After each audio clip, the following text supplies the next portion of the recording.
Conway leaned against the wall at the far end of the bar. It was his favorite spot for surveying the Black Widow. From here he had a perfect view of the dance floor and half the booths. The rest of the tables and the front door were visible in mirrors he'd had installed after he bought the place from his dad. In the 5 years he'd been in charge, he'd made a lot of changes, all for the better, at least in his opinion. The Black Widow had gone from being a dive to becoming a popular drinking establishment, complete with food, live music, and dancing. Yeah, he was proud of the turnaround and attributed the success to having fewer troublemakers hanging around. That meant not only keeping bouncers on the payroll, but him being visible to the college kids and locals who wanted to get drunk and start a fight. The regulars knew when they saw him standing there, they weren't getting away with crap. Not the drug deals that used to be commonplace or the harassment of women that had given his family's business a bad name. Josh was counting on his presence in his normal spot being enough to dissuade potentially illegal activities tonight. Even though he made a point of scanning the room, he wasn't paying attention. His entire focus centered on the verbal fight playing out between Mira and Devon, two of the many shifters who become important to Josh over the past couple of months. Something big was going down. Josh had no idea what. Since he was human, he didn't get all the details involving the Pride, only the stuff that concerned Megan, the shifter child his deceased brother had adopted, and Josh had since become responsible for. Even then, the scraps of information they deemed worthy of sharing were already common knowledge among the shifters. This time he wasn't going to sit around and wait for them to decide, to inform him of what was happening. He'd get his answers, even if he had to coerce the information out of them. Josh focused on Mira and Devon. Sometimes he could pick up clues by reading their lips, not a skill he excelled at, but he'd been improving. Of course, Mira chose that moment to stop speaking. She pressed her lips into a thin line and stared at Devon. Her twin matched her glare. A minute passed, then another. Neither moved. They wouldn't either. They'd hold each other's unblinking gazes until someone intervened. Josh refused to be that person. He'd had enough of their asinine politics and their narrow-minded rules. It was about time he made some of his own. First, though, he needed to know what had all the shifters snapping at each other. A slow inspection of the Black Widow's main bar area showed his ex-girlfriend Jazz and Rafe, her shifter mate, swaying in a suggestive dance that bordered on being inappropriate in public. Josh took in the drowsy look on Jazz's face and the lust on Rafe's and felt nothing. Not a twinge of jealousy. Hard to believe Josh had been adamant about getting back together with her a couple months ago. Of course, that was before he met Mira. One glance into her exotic feline eyes, and his life had done a 180. His gaze drifted to her. He couldn't help it. Mira acted as a magnet, always pulling his attention back to her. People talked about love at first sight all the time. He'd always thought it a bullshit line to get a woman naked. Yeah, not anymore. Maybe love was the wrong word for what he felt for Mira. Obsession, stark need, unquenchable lust. Those matched his emotions better. Didn't matter what label he slapped on it. She was the girl his dad had warned him about. The one woman who'd grab him by the balls and not let him go. No truer words had been said. Mira owned him. Knowing he wouldn't get any answers staring at her like some lovesick teenager, he continued his survey of the bar. Among the patrons, he picked out the few wolf shifters who become regulars and dismissed them as potential sources of information. When questioned about any of the Pride members, they always gave the same answer. Talk to Cade. Hard to do when the Alexander Pride leader hadn't been to the bar since the night Lena had almost died. Josh turned his attention to the petite human female who'd tamed Devon. Lena sat on one of the stools at the opposite end of the bar, gazing in the direction of her mate. From the distant expression she wore, her mind wasn't on the silent battle going down several feet away. Unfortunately, Josh could probably guess what had put the haunted look on her girl-next-door face. Concern over her sisters, Gwen and Molly. Neither the 23-year-old human nor the 5-year-old shifter had a great outlook for the future. Both were lost, one to a group of sick bastards, and the other to her own stubbornness. He'd never met Gwen, Lena's biological sister. Molly, Lena's adopted sister, was his niece in a roundabout way. Megan and Molly were twins, but they'd been separated about a year ago. Whereas Megan had found her way into Josh's family, Molly had ended up in a medical facility, where she was tortured and experimented on.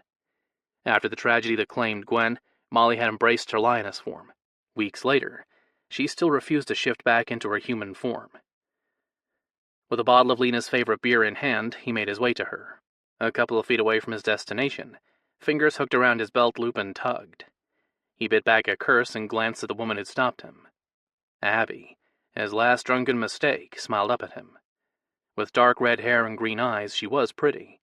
She even had a nice body, all curves and softness that would make any man drool. Too bad the thought of touching her, or any girl besides Mira, turned his stomach. "Hi, Josh." "Abby."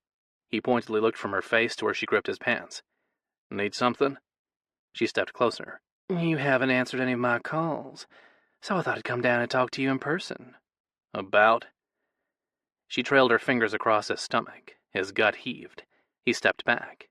Undeterred, she followed his retreat. "I heard you're not seeing anyone, and I thought we could hang out." "Sorry, Abby. I already told you. I'm not interested in dating. I've got my hands full right now with Megan, the bar and stuff. And Molly." But he couldn't mention Megan's twin to anyone outside the Pride. If word got back to the Shifter Council, the group of Shifter elders who acted as a governing body for all shifters, they'd send their enforcers to West Virginia to pick her up. Because of what had been done to her, the 5-year-old little girl was a threat. Or so they claimed. A grin spread over Abby's face. "We don't have to date." She cupped his balls. "This is all I want." He grasped her wrist and pulled her hand off him. With his head bent close to hers, he captured her gaze and watched her confident glint fade. "I really don't want to be rude, but this shit is getting ridiculous. I don't want you to text me any more naked pictures, no more dirty phone messages, and you can tell your brothers to stop harassing me. I'm not interested. But, look, we had a good time a year ago, but I'm not looking for another one." "Well, if you change your mind, I won't." He walked around her and hopped onto the stool next to Lena. Lena tipped her chin in the direction of Abby's retreating back. "You know that's what happens when you get involved with girls who have 'looking for my next sugar daddy' written all over them." He grunted. "Suppose so." Lena studied his one-night stand a moment more, before turning worried eyes to him. "Devon's cats don't like her." He chuckled. "Devon's cats don't like anyone. That's not anything new." She scrunched her brows as she no doubt tried to sort through the emotions and images her mate's cats fed her. He couldn't imagine it'd be easy sharing your mind and body with one, let alone 3 predators. Of course, he'd never know. Despite being the guardian of his line shifter niece and an honorary member of the Alexander Pride, he'd never be a part of their world. Not where it counted. He was just a black sheep, or maybe the odd cousin everyone invited to dinners, because it'd be ill-mannered if they didn't. After a moment, Lena's concerned gaze focused on him.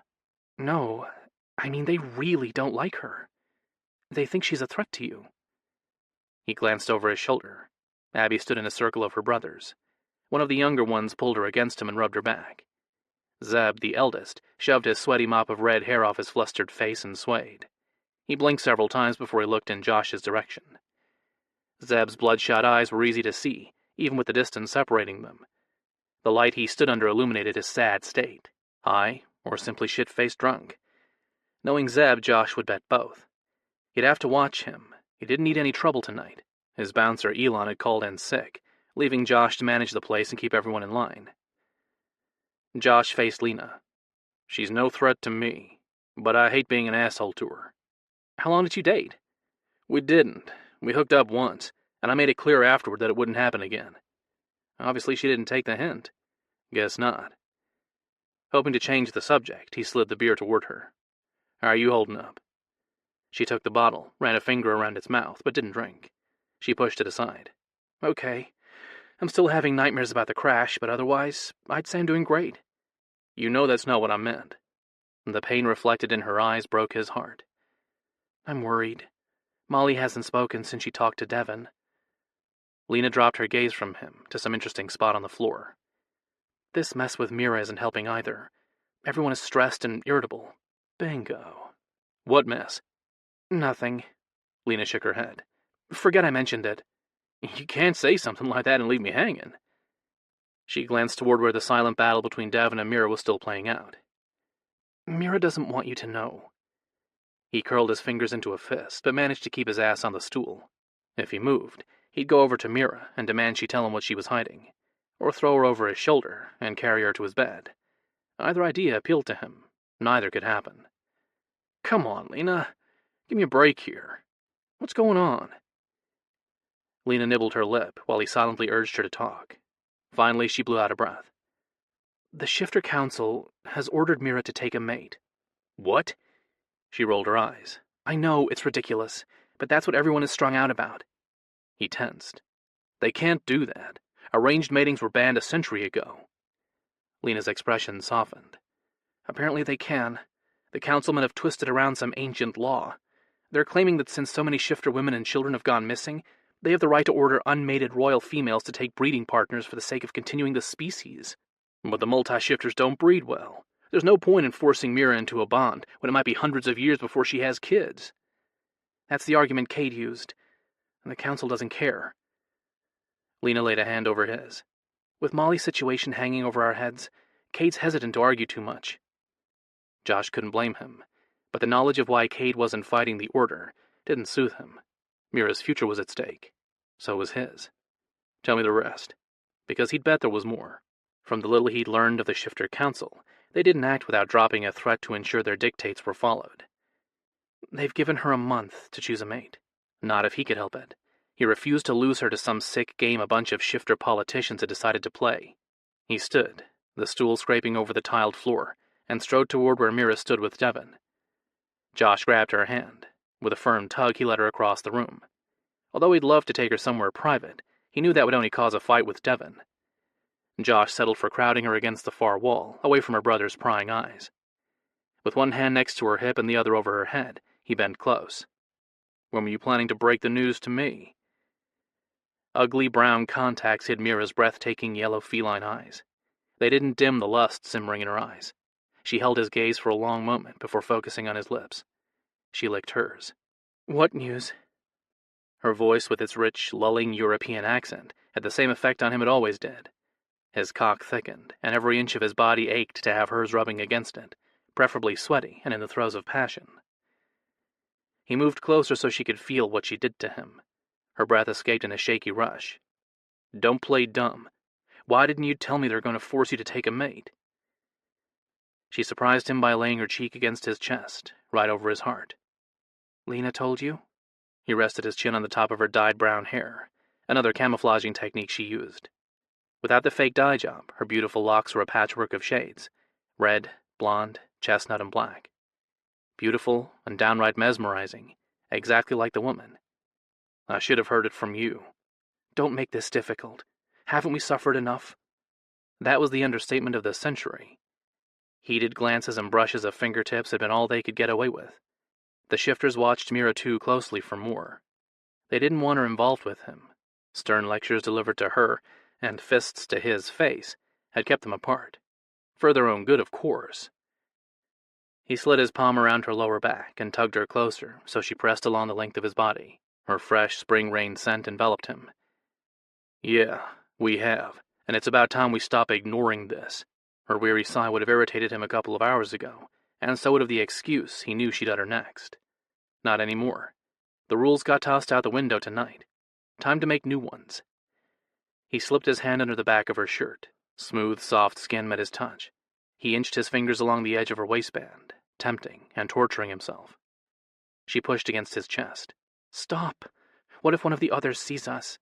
Fuck 'em. I'm not letting them take you away from me. Not now and not in a month. He settled his hand on her denim-covered bottom. The only man who's going to wake up in your bed is me. We can't. You know that. Cade ordered me to stay away from you. Josh dropped his hands and put some space between them. You want me. I know you do. Yes, but all I can give you is a couple of weeks. That'll be worse than never getting together. Mira rubbed her thumb along the corner of his mouth. Please, don't torture me. Being with you will be worse than anything I've had to endure. Eternity. That's how long I'll yearn for you. Every day I have to go into my mate's arms will be a betrayal of you. Her words ripped him open, made the anger worse. I'll figure out a way to be with you. She groaned and shoved away from him. He grasped her wrist and spun her back into his embrace. We have a connection. I knew it the moment I looked into your eyes. Something clicked, like I'd been waiting for you to walk into my life. Josh shook his head. I know it sounds crazy coming from the king of one-night stands, but I don't want anyone else. Only you, Mira. Devon's raised voice carried over the din in the bar. Josh couldn't hear Lena, but no doubt she was speaking softly to Devon, soothing him.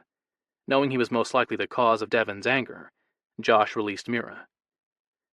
They held each other's gazes. A world of hurt and longing passed between them. You're right, Josh. We do have a connection. I feel it. My cats sense it. She trailed a fingertip across his cheek. Impossible or not, I am yours. But you're wrong about us being together. That'll never happen. With that, she turned her back on him and walked away. No, he didn't think so. He spun her into his arms with a hand at her waist. Don't walk away from me. If your cats feel it too, then it's real. Maybe you can... Kill you? She glared at a biker, who swung his head around at her loud retort. The tattooed guy hurriedly looked away.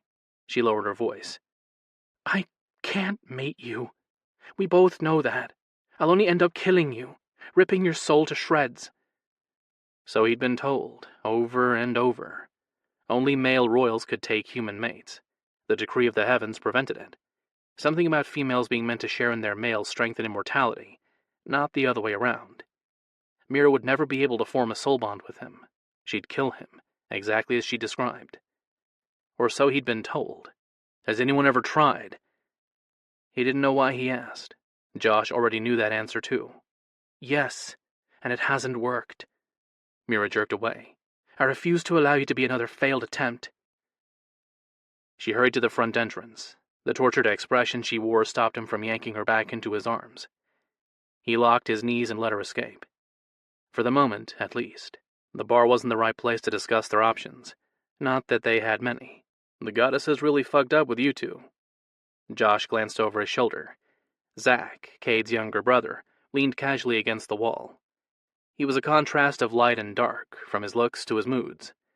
His pale blue eyes stood out starkly against his tan skin. So did his white blonde hair. Tonight he'd pulled it into a ponytail, a change from when Josh had first met him. Then Zach had worn it in braids. What's that supposed to mean? Means you're Mira's true mate. Josh snorted. Well then, your goddesses must hate Mira. It was the only explanation. Why else give her a true mate who'd only end up dying on her because she couldn't tie him to her soul? Yeah, I think they do. Zach rubbed his knuckles under his chin. Or love her enough to bend the rules. With the goddesses, you can never tell. Do you think they'll listen to me if I talk to them? You know, beg them for a little heavenly intervention? Josh had never been big on going to church, but he prayed. Those couple of times in his life he needed a little comfort. He'd found it. Think carefully about what you're planning, my friend. Humans can love again, but a shifter? Once our instincts are triggered, nothing will save us. Love is a one-shot deal. Remember that. Maybe. But I'll never find another Mira. Zach shrugged and ambled away without another word. Josh's gaze drifted to the door Mira had left through. His mind kept going all over the obstacles keeping them apart. They seemed insurmountable. Still, he couldn't let her go without a fight. So where did that leave him? On the outside looking in. He grinned. Damn good thing I can pick locks. Chapter 2. Josh gave the bar a final walkthrough, picked up the couple of napkins the waitresses had missed, then grabbed his keys. It felt odd to be the last one there.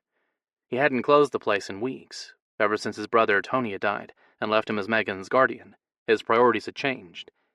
Spending his life in the bar didn't hold the appeal it once had, not when he had a kid in his life, who expected a bedtime story and hot breakfast in the morning. He flicked off the lights and locked the door behind him. The automatic action's a consequence of years working nights like this one. It was a good thing, too. His thoughts kept drifting to Mira, not a shocker. The woman always found her way into his mind. Hell, she freaking owned it, along with his body. He just had to figure out how to lay his claim on her, when the rules made it impossible. He would. That was a given. The how, though? Yeah, that remained up in the air. He strode across the employee's lot to where he'd left his car parked. Out of habit, he kept pulling into the same spot he'd occupied for the past 5 years, next to his old apartment on the rear of the property. You're a dead man walking, Josh Conway. Josh swung his head in the direction of the voice. Zeb stood several feet away, legs spread, hands held loosely at his sides, and hatred stamped on his face. A visible tremor added to the bloodshot eyes and flushed skin. So did the chatter of his teeth. Josh tensed. Zeb's condition had deteriorated in the hour since Josh had last seen him. Great. Just what he needed to deal with tonight. Am I now? I might say the same about you, Zeb. What are you on? I ain't here to talk about me, so save your breath. Okay, no talking. Josh curled his fingers in a bring-it-on motion. Let's just fight. The quicker he knocked Zeb out, the better. The cops could deal with his ass then. Or we're going to fight, and you're going to hurt. Zeb reached behind himself and pulled a gun, complete with silencer. Every muscle in Josh's body strung tight. Don't be foolish. Put the gun away. Zeb shook his head. Not until I teach you some lessons. He made a show of inspecting the firearm. You led my baby sister on. Made her cry over you. I'm not happy you made Abby cry. Not happy at all. Lead her on. Josh bit back his cursed denial. The gun Zeb held turned things from a simple brawl into a premeditated assault. I never meant to make Abby cry. Look, we hooked up once. You know how these things work. Zeb's brows pinched, and the confused expression sucked the air out of Josh's chest. Abby had been lying about him being involved with her. Either that or Zeb was delusional. That ain't what Abby says.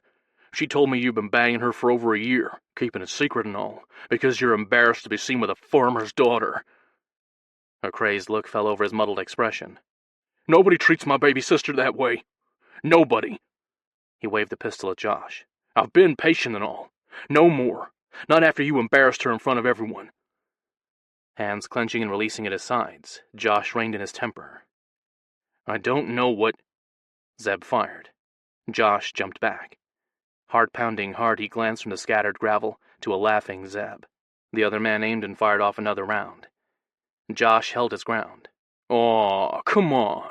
Run like the coward you are. Another shot knocked small stones over Josh's boots. Coward?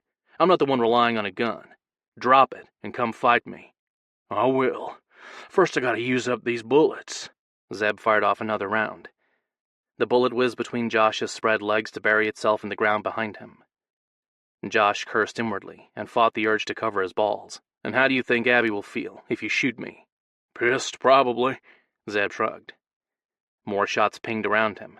The gun clicked empty. Zeb dropped it and rushed him. Josh captured Zeb's fist before it made contact, then spun him and kicked him in the ass, knocking him to his knees. Give it up, Zeb. You've gotten too slow in your old age. I ain't that much older than you, Zeb panted. You're right. We've known each other a long time, haven't we? Josh waited for Zeb to nod. And have you ever known me to get involved with anyone? Only Jazz, but nothing. I made it clear to Abby that we weren't ever going to date. It was a one-night thing. You calling my baby sister a liar? That and more. I'm saying things have gotten blown out of proportion. Josh motioned behind him in the direction of the bar's employee entrance. Let's go in, have a drink and talk, a non-alcoholic one. Zeb needed to sober up. Zeb shoved his hands in his pockets. Talk, huh? Yeah, then I'll call you a cab. I want to know why you're hurting Abby. Are you going to talk about that? Look, I'm not intentionally hurting her. Abby might be reading things wrong. You're saying she's nuts? Nuts, desperate, fucked up. He could think of a dozen more terms for her. No, I'm saying she might need some help understanding why we're not going to go out again. Might need some help? Zeb repeated with pinched brows. What the hell was he doing? He knew better than to reason with a drunk, especially a high one. Look, let's just go inside. After a moment, Zeb cracked his jaw. Sure. Let's go talk. Josh stepped next to him. Great, The sharp pain piercing Josh's gut stopped his words. Zeb grunted and jerked the knife upward. Sorry, Josh. Changed my mind. Don't feel like talking. Zeb yanked the blade out, turned and fled across the lot. With hands pressed over his stomach, Josh groaned. The world spun, and his legs gave out. He dropped hard to his knees. All his strength seemed to gush out with the blood, drenching his clothes. He swayed but reached for his cell and found an empty pocket. He'd been too distracted with thoughts of Mira, and left it charging in his office. Regret rose. He pushed aside the useless emotion. What was done was done. He tried to stand. Shooting pain whipped through him. He coughed. Blood filled his mouth. He spit it out. Not willing to give up, he crawled forward and reached for the door handle. His fingers fell short. He toppled to his side. His head bounced off the ground with a smack that radiated through his bones. Fuck. He took shallow breaths and tried to assess his situation. Only one conclusion he could come up with. If he didn't get his ass up, he was going to be in trouble, more than he was in already. Too bad he couldn't find the energy to move. His limbs had turned to lead. He didn't know how long he lay there bleeding, but the world around him brightened. Soft music drifted to his ears, with the sounds of people singing.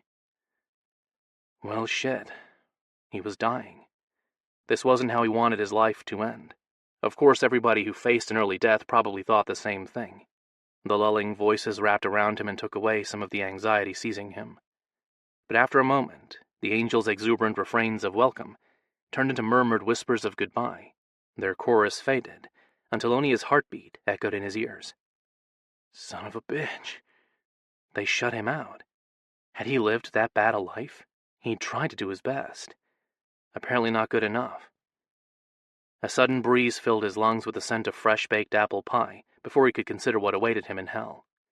He forced his eyelids open and looked in the direction the smell came from, hoping to find his gran waiting to lead him to heaven, since the angels had abandoned him. The beautiful woman walking toward him was definitely not his 90-year-old white-haired grandmother. Golden from head to toe, she reminded him of a goddess, one of those gilded statues he'd seen in a museum.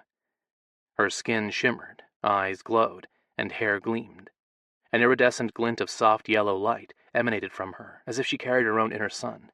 The golden woman knelt next to him. He wanted to tell her to get back, or else she'd get blood all over her sparkling gown. The words wouldn't form. Up close, she didn't exactly look human. Her eyes were too wide and up-tilted, her nose too flat, and her lips too full. No, not human, not even an angel, unless angels had fangs and talon-tipped fingers. She bent closer and kissed him. He didn't want to kiss her. Mira's lips were the only ones he wanted on his. But the woman's touch didn't feel sexual. Her mouth merely felt warm, her tongue as it parted his lips, soft.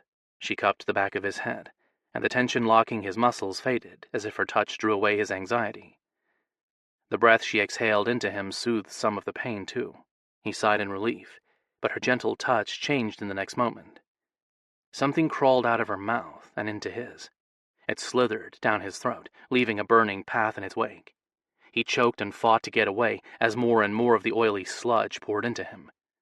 It was no use. She held him too tightly. Her sharp nails bit into his scalp. Blood ran down his neck while the worm-like thing worked its way into his gut. The sensation intensified. His stomach churned. The tightness in his chest increased until he felt as if he were going to burst apart at the seams. On and on the pressure built while he writhed under the woman's hold. He dug his fingers into her shoulders and shoved as hard as he could. He couldn't break her grip or stop the flow of gunk she forced into him. Pain strung his limbs tight. He dropped his hands and arched his back. For the first time in his life, he screamed, the sound garbled against her mouth. Still, she didn't relent. She tightened her grip and forced him to accept it all.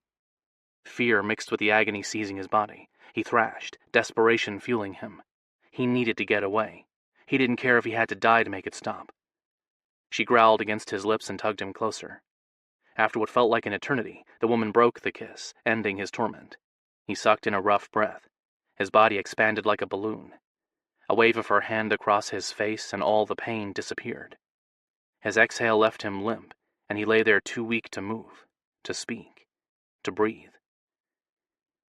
She brushed his sweat-slickened hair off his forehead, fisted the short strands and jerked his head up. His mouth opened on a groan he couldn't stop. She held her free hand over his parted lips. Golden blood oozed from her gilded skin, but there was no wound.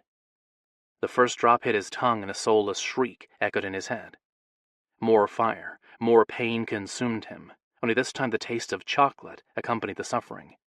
Finally, the endless flow stopped, but relief never came. The flames inside him flared up and ate him alive. She stood and peered down at him, with a smile on her face.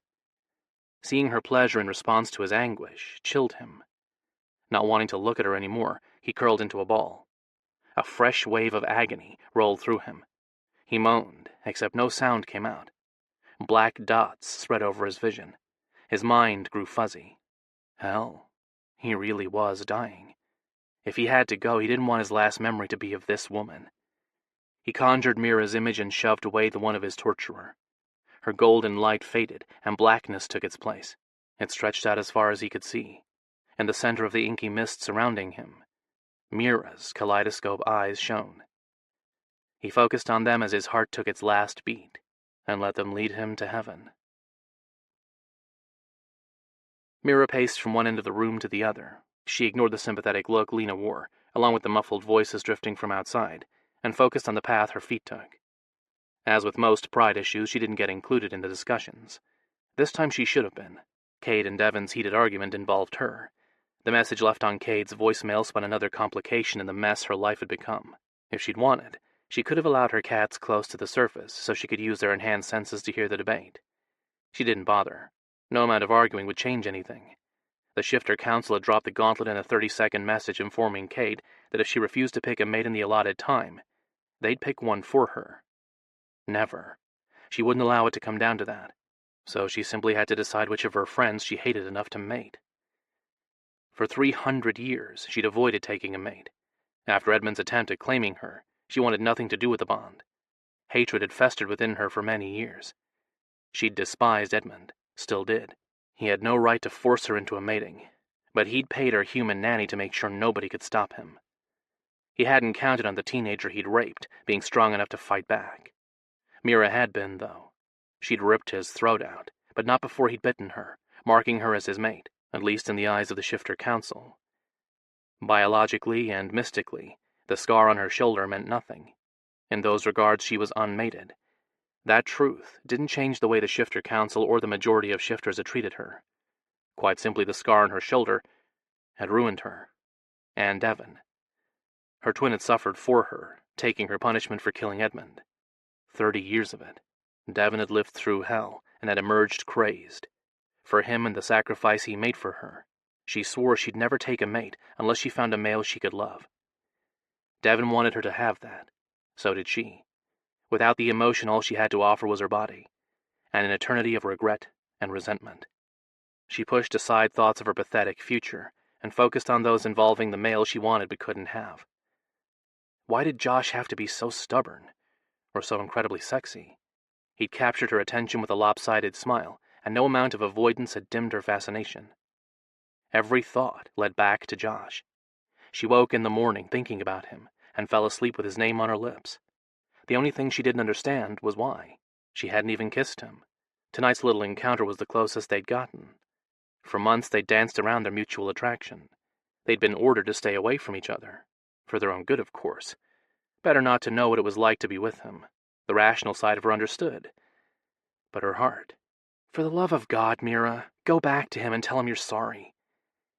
Mira stopped her restless steps and glanced at her new sister. It still amazed her the tiny female had been able to soothe her brother's broken mind. For 3 centuries, Mira had lived with the guilt of her actions. She'd never once regretted killing Edmund. The remorse she carried was for allowing Devon to take her punishment. She should have stopped him before he left their familial home to go to the Shifter prison. But her heart and body had hurt too much. That was her weakness, her shame. And Devon had suffered for it. Not anymore. He'd found his true mate and could finally live. No, it's better this way. If she kept repeating that, maybe she'd believe it. You love him, don't you? Did it matter? Mira shook her head, refusing to give life to her emotions. Honestly, I don't know. I crave him. That's not the same thing. You're as stubborn as your twin. Mira crossed her arms. I do not... Whatever, Mira. Lena leveled a hard glare on her worthy of any alpha shifter. I'm not going to argue about the L word with you, but I will say this. If you let Josh go, you're a fool. Then I'm a fool because... The ringing phone stopped her words. With a sigh, she grabbed the house line. Hello? Mira? It's Sarah. I'm one of the waitresses at Josh's bar. Her voice sounded high and panicked. Mira tensed. Yes, I know who you are. What's wrong? Josh's parents are out of town and... The woman choked back a sob. I didn't know who else to call. Sarah, calm down and tell me what's wrong. I forgot my wallet at the bar, so I came back and I found Josh lying there bleeding. There was a gun on the ground, and I couldn't find a pulse. I thought... Mira's heart skipped a beat. Dead? He's dead? No, I was wrong. He started groaning. I called an ambulance. They're on their way. She tightened her grip on the phone. How badly is he hurt? I don't know. He's on his stomach. I'm afraid to move him. I'm coming. She dropped the phone and ran for the front door. Kate and Devon turned at her sudden appearance. Josh has been hurt. Devon cursed and glanced toward his mate. Go, go! I'll stay with Molly, Lena called out. Mira hopped into the back seat of Cade's Barracuda while the males took the front. They pulled out, tires squealing. She listened to the engines rumble, ignored Devon's demand to know what had happened, and prayed they weren't too late. She wanted to get to Josh's side before the humans did. He was hers to protect and cherish. She'd made sure of it when she claimed him as her beloved human. Once she knew he was safe, she'd hunt down the human who'd attacked him and make the bastard pay for his crime, slowly and painfully, until he begged for mercy. No one harmed what belonged to her. No one. Not even her. Chapter 3. Josh sat on the edge of the ambulance, just inside the open door. The paramedics had wanted him to get on a stretcher. He'd refused. Seeing the rolling table brought back a memory he hadn't wanted to recall. His baby sister restrained on one, with blood over her swollen belly. He'd slammed the door on the thoughts before all the other ones he kept locked away escaped. The medic had still insisted on treating him, so Josh had dropped his ass on the hard metal, while the guy cleared the excess blood from his stomach. Josh studied the exposed skin. He cursed inwardly. The cut curved from his rib cage to his hip bone. When he'd first regained consciousness, it had been fairly deep. Now it looked like a nasty scratch. The middle-aged man finished taping the dressing. If you hadn't jumped out of the way, he could have done some major damage. The lie he'd come up with while waiting for the ambulance wouldn't hold up in court, especially if the cops found Zeb's knife, but he had to explain away his lack of an injury. No way did he want to admit his miraculous recovery was from his involvement with the shifters. He'd consumed a hell of a lot of their blood during the weeks he'd been participating in their popular brawls. The fights gave the shifters an excuse to beat on one another. For Josh, it allowed him to hone his body and distract himself from obsessing over Mira. Not that he'd succeeded in the latter. Still, it gave him something else to focus on for a few hours a week. Plus, they were fun. Many of the shifters enjoyed taking him on in the fights, but more often than not, Josh had needed a little intervention to ensure he could walk away. He'd always felt stronger, more powerful, and, well, just better in the days after he'd taken their blood. He didn't even fall victim to the case of food poisoning that had sickened many of the employees in his bar the last time they'd had Chinese food. He had to assume the lingering effect of his last dose of shifter blood was the reason he'd recovered so well today. It was the only explanation he could come up with that sounded logical. The other, a memory of pain, apple pie, and Mira's eyes, made no sense whatsoever. He shoved the crazy image in the locked box with the ones of finding his beautiful sister, tortured, and in labor. The door was going to burst soon. He'd experienced too many horrors in his life. He counted backward from 100. His racing heart slowed. The memories faded away. He breathed a sigh of relief. The older medic pushed to his feet and patted him on the shoulder. You're a lucky man, Mr. Conway. I suppose. The other man held out his hand for the phone Josh held. Are you done with that, or do you need to make another call? He passed the cell over. Nope, I'm good. He'd gotten the info he'd needed when Zeb had answered his phone with a slurred, incoherent greeting. He'd reacted exactly the way Josh had expected. Zeb had gone home and gotten shit-faced drunk, his M.O. It gave Josh time to deal with the mess he was currently in before averting another. The medic collected Josh's bloody shirt and the remaining dressings and tossed them in a Hasway's bag. You really should come to the hospital and get some blood tests. You bled an awful lot for such a small wound. I'll call my doctor in the morning. Or not. Josh cleared his throat. Are you all done? If you won't take the pain meds, then I am. Do you have somebody to stay with you overnight? Yeah, I'm good. Josh lied. Truth was, he didn't want anyone around him. He didn't feel quite right. Company wouldn't be welcome tonight, not when his skin crawled and his gut rolled. It took every ounce of self-control he had not to scratch madly at his arms and legs. The medic stepped away and a small pair of booted feet took his place in front of Josh. He sighed and glanced into Bree's concerned face. 5'2", 110 pounds, and a no-bullshit attitude made his little cousin the best cop in the county. He knew she still struggled with the sexist attitudes of many of the other police officers, but Bree never let it bother her. She just worked harder and better than everyone else to prove herself. Officer Roderick. Who did this? I got in a fight with Zeb. He nicked me. I must have hit my head and blacked out. Last thing I remember is tripping and falling. along with the scent of apples and the feeling of burning alive. He rubbed at the back of his neck, where tingles skipped along his skin. I woke up when Sarah was talking on the phone. Bree narrowed her eyes. She pointedly looked from the blood-soaked gravel to the bandage on his stomach.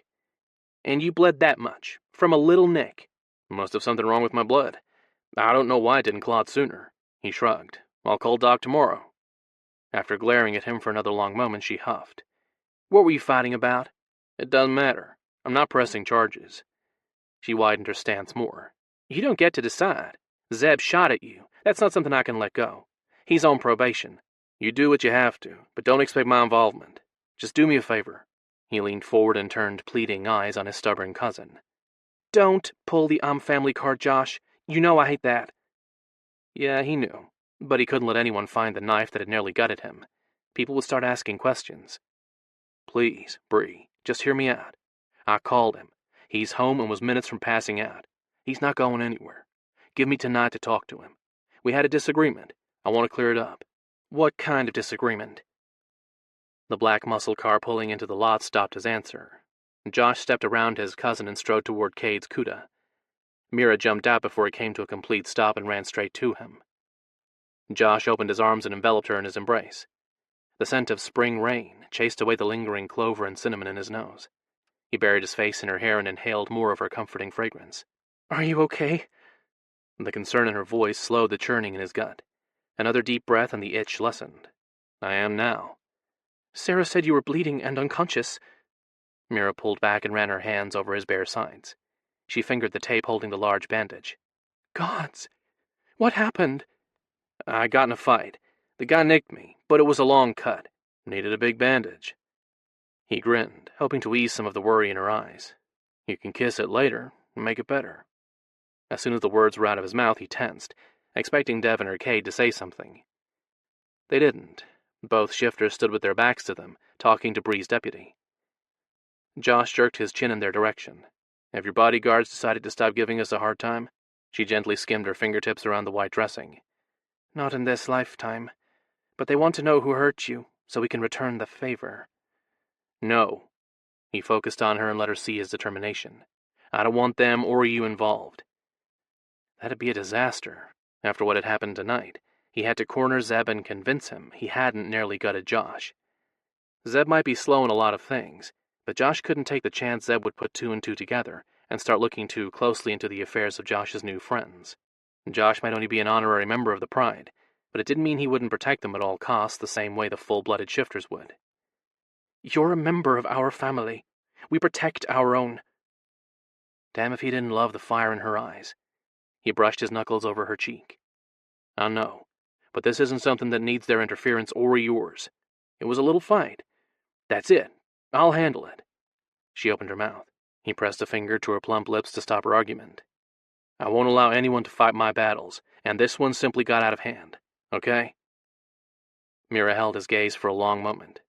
Finally, she breathed a sigh, and his tension eased. Yes, okay. But if this person, she choked on the word, hurts you again, all bets are off. This person was human, he whispered, conscious of the people around them. He's also not accepting of anything different. Leave him be. She pressed her forehead to his chest, and he rubbed her back in long, soothing strokes along the length of her spine. She talked to him one night about her fears for the future. He shared them too, which is why he couldn't let Zeb get any crazy ideas in his head. Shifters were known by nearly every government in the world. In most modernized countries they were accepted as citizens, with special provisions taken to hide their age and others to legalize certain instinctual customs, including their devotion to their beloved humans. Those who were entrusted with the knowledge of shifters' existence understood the danger to the world if the general populace learned about the non-humans living among them. It didn't take much to picture the scenarios of what would happen if they found out they weren't alone. None of those situations were good. As much as he loved his fellow neighbor, he knew the peaceful acceptance of another species wouldn't happen. Hate ran deep in human culture.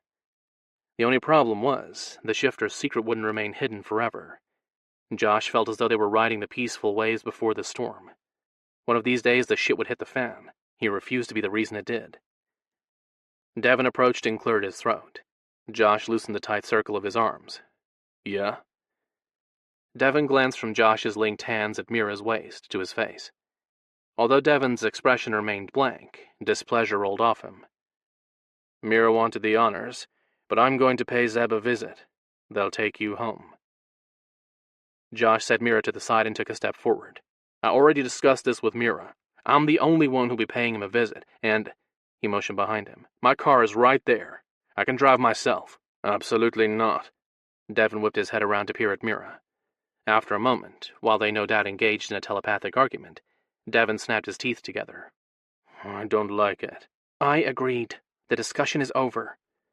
She stroked her fingertips over Josh's biceps. Let's get you home. Josh grasped her wrist. I don't... She looked over her shoulder. You shouldn't drive if you hit your head hard enough to black out.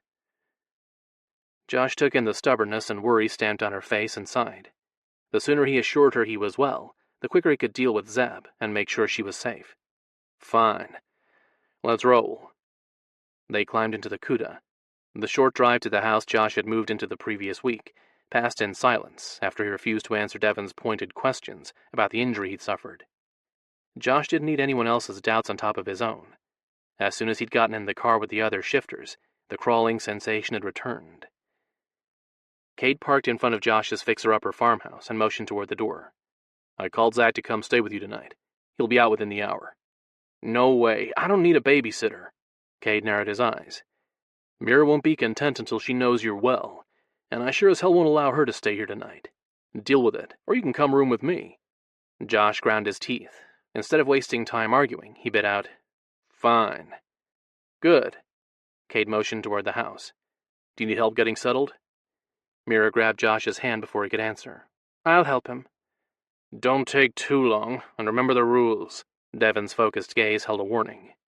She opened the door, pulling Josh along with her. Sure, okay. They hurried up the steps and slipped inside. With the door shut behind them, Josh crowded her against the hardwood surface. He leaned in to kiss her, but she bent her head so his lips brushed over her forehead instead. She splayed her hands over his chest and gave him a slight push, not enough to break his hold, more of a hold-on move. He clamped down on his disappointment. So, I guess you didn't come in here so I could ravish you. Not that he had time to indulge in her, but he hated losing any moment with Mira. She wrapped her hands around his waist and snuggled close, her cheek over his heart. Please, just stop. I'd like nothing more than to go upstairs with you. It can't happen. He shoved away, before he swept her into his arms and did exactly that. Go home, then. I'll be fine until my babysitter shows up. She twisted her fingers together. He turned his back on the sight and walked to the living room. Moving boxes filled the otherwise empty space. He opened one and started unpacking the stacks of movies, anything to distract him from what he wanted to do with a woman standing behind him. Dusty VHS tapes took up most of the space inside the crate. Why had he brought them? He didn't even own a player anymore. Hadn't even watched any of them in years. With them piled off to the side, he pulled out the discs he could use. Mira grasped his wrist, stopping him from reaching for the next movie. Ignoring this won't make it go away. He yanked his hand free. What do you want me to do? I've made it clear I want you. You said no, and I'm in no mood to fight tonight. Silence stretched when he continued to unpack. He felt her gaze on his back no matter where he moved in the room. Finally she sighed. No matter who I end up mating, I don't want to lose you. He slammed a disc down. You can't lose what you don't have. And this, he brushed his fingertips over his scarred cheek that carried her scent, doesn't give you any rights to me. He turned away, unable to bear the hurt expression on her face, and reached for another movie. Not looking at her didn't stop the memory of her laving the wound Devon had caused when he'd swiped a clawed hand across Josh's face in a fit of rage. Josh had almost kissed her that night. Probably would have made love to her too if she would have let him. Kate had stopped him in a frenzied panic, as if he'd known they were about to get naked. That was when all the ridiculous rules had started. It makes you my beloved human. He whirled around. No, it makes me Devon's fucking beloved human. Or did you forget that rule? Females had few rights in shifter culture. Any privileges were granted by their mates or guardians. In Mira's case, that was Devon, and he didn't want Josh with her any more than Kate did. She wrapped her arms tightly around her chest. Damn, seeing her upset always infuriated him. Being the cause of it agitated him more. Only around him did Mira act real. She never backed down in the face of the other men. He'd seen her unleash her claws and egg them on. With him, she softened. He still hadn't decided if it was because she felt safe enough around him to show her femininity, or didn't view him as a threat. No, I didn't forget. How could I when I have not only Devon directing my life, but Cade and now the Council? Mira dropped her arms and stepped forward. I know exactly what I am. A pawn. This whole ridiculous demand from the Council proves that. He tipped up her chin with a single finger, and waited until she focused on him. Why are they doing this to you? The fight went out of her. She sagged, and he looped an arm around her waist to support her. They claim it's to preserve the species. We've lost over 3/4 of our women this century alone, many of those royal. He'd already heard the official excuse from Lena. What's the real reason? She licked her lips and tried to turn her head. He firmed his grip on her chin, refusing to lose the insight her expression gave. I don't know. Bullshit, Mira. Tell me the truth. I suspect it has to do with Molly. The Council had plans for her, which Devon nixed when he stopped the trafficking deal involving her. Within days of that, the order concerning my mating was delivered.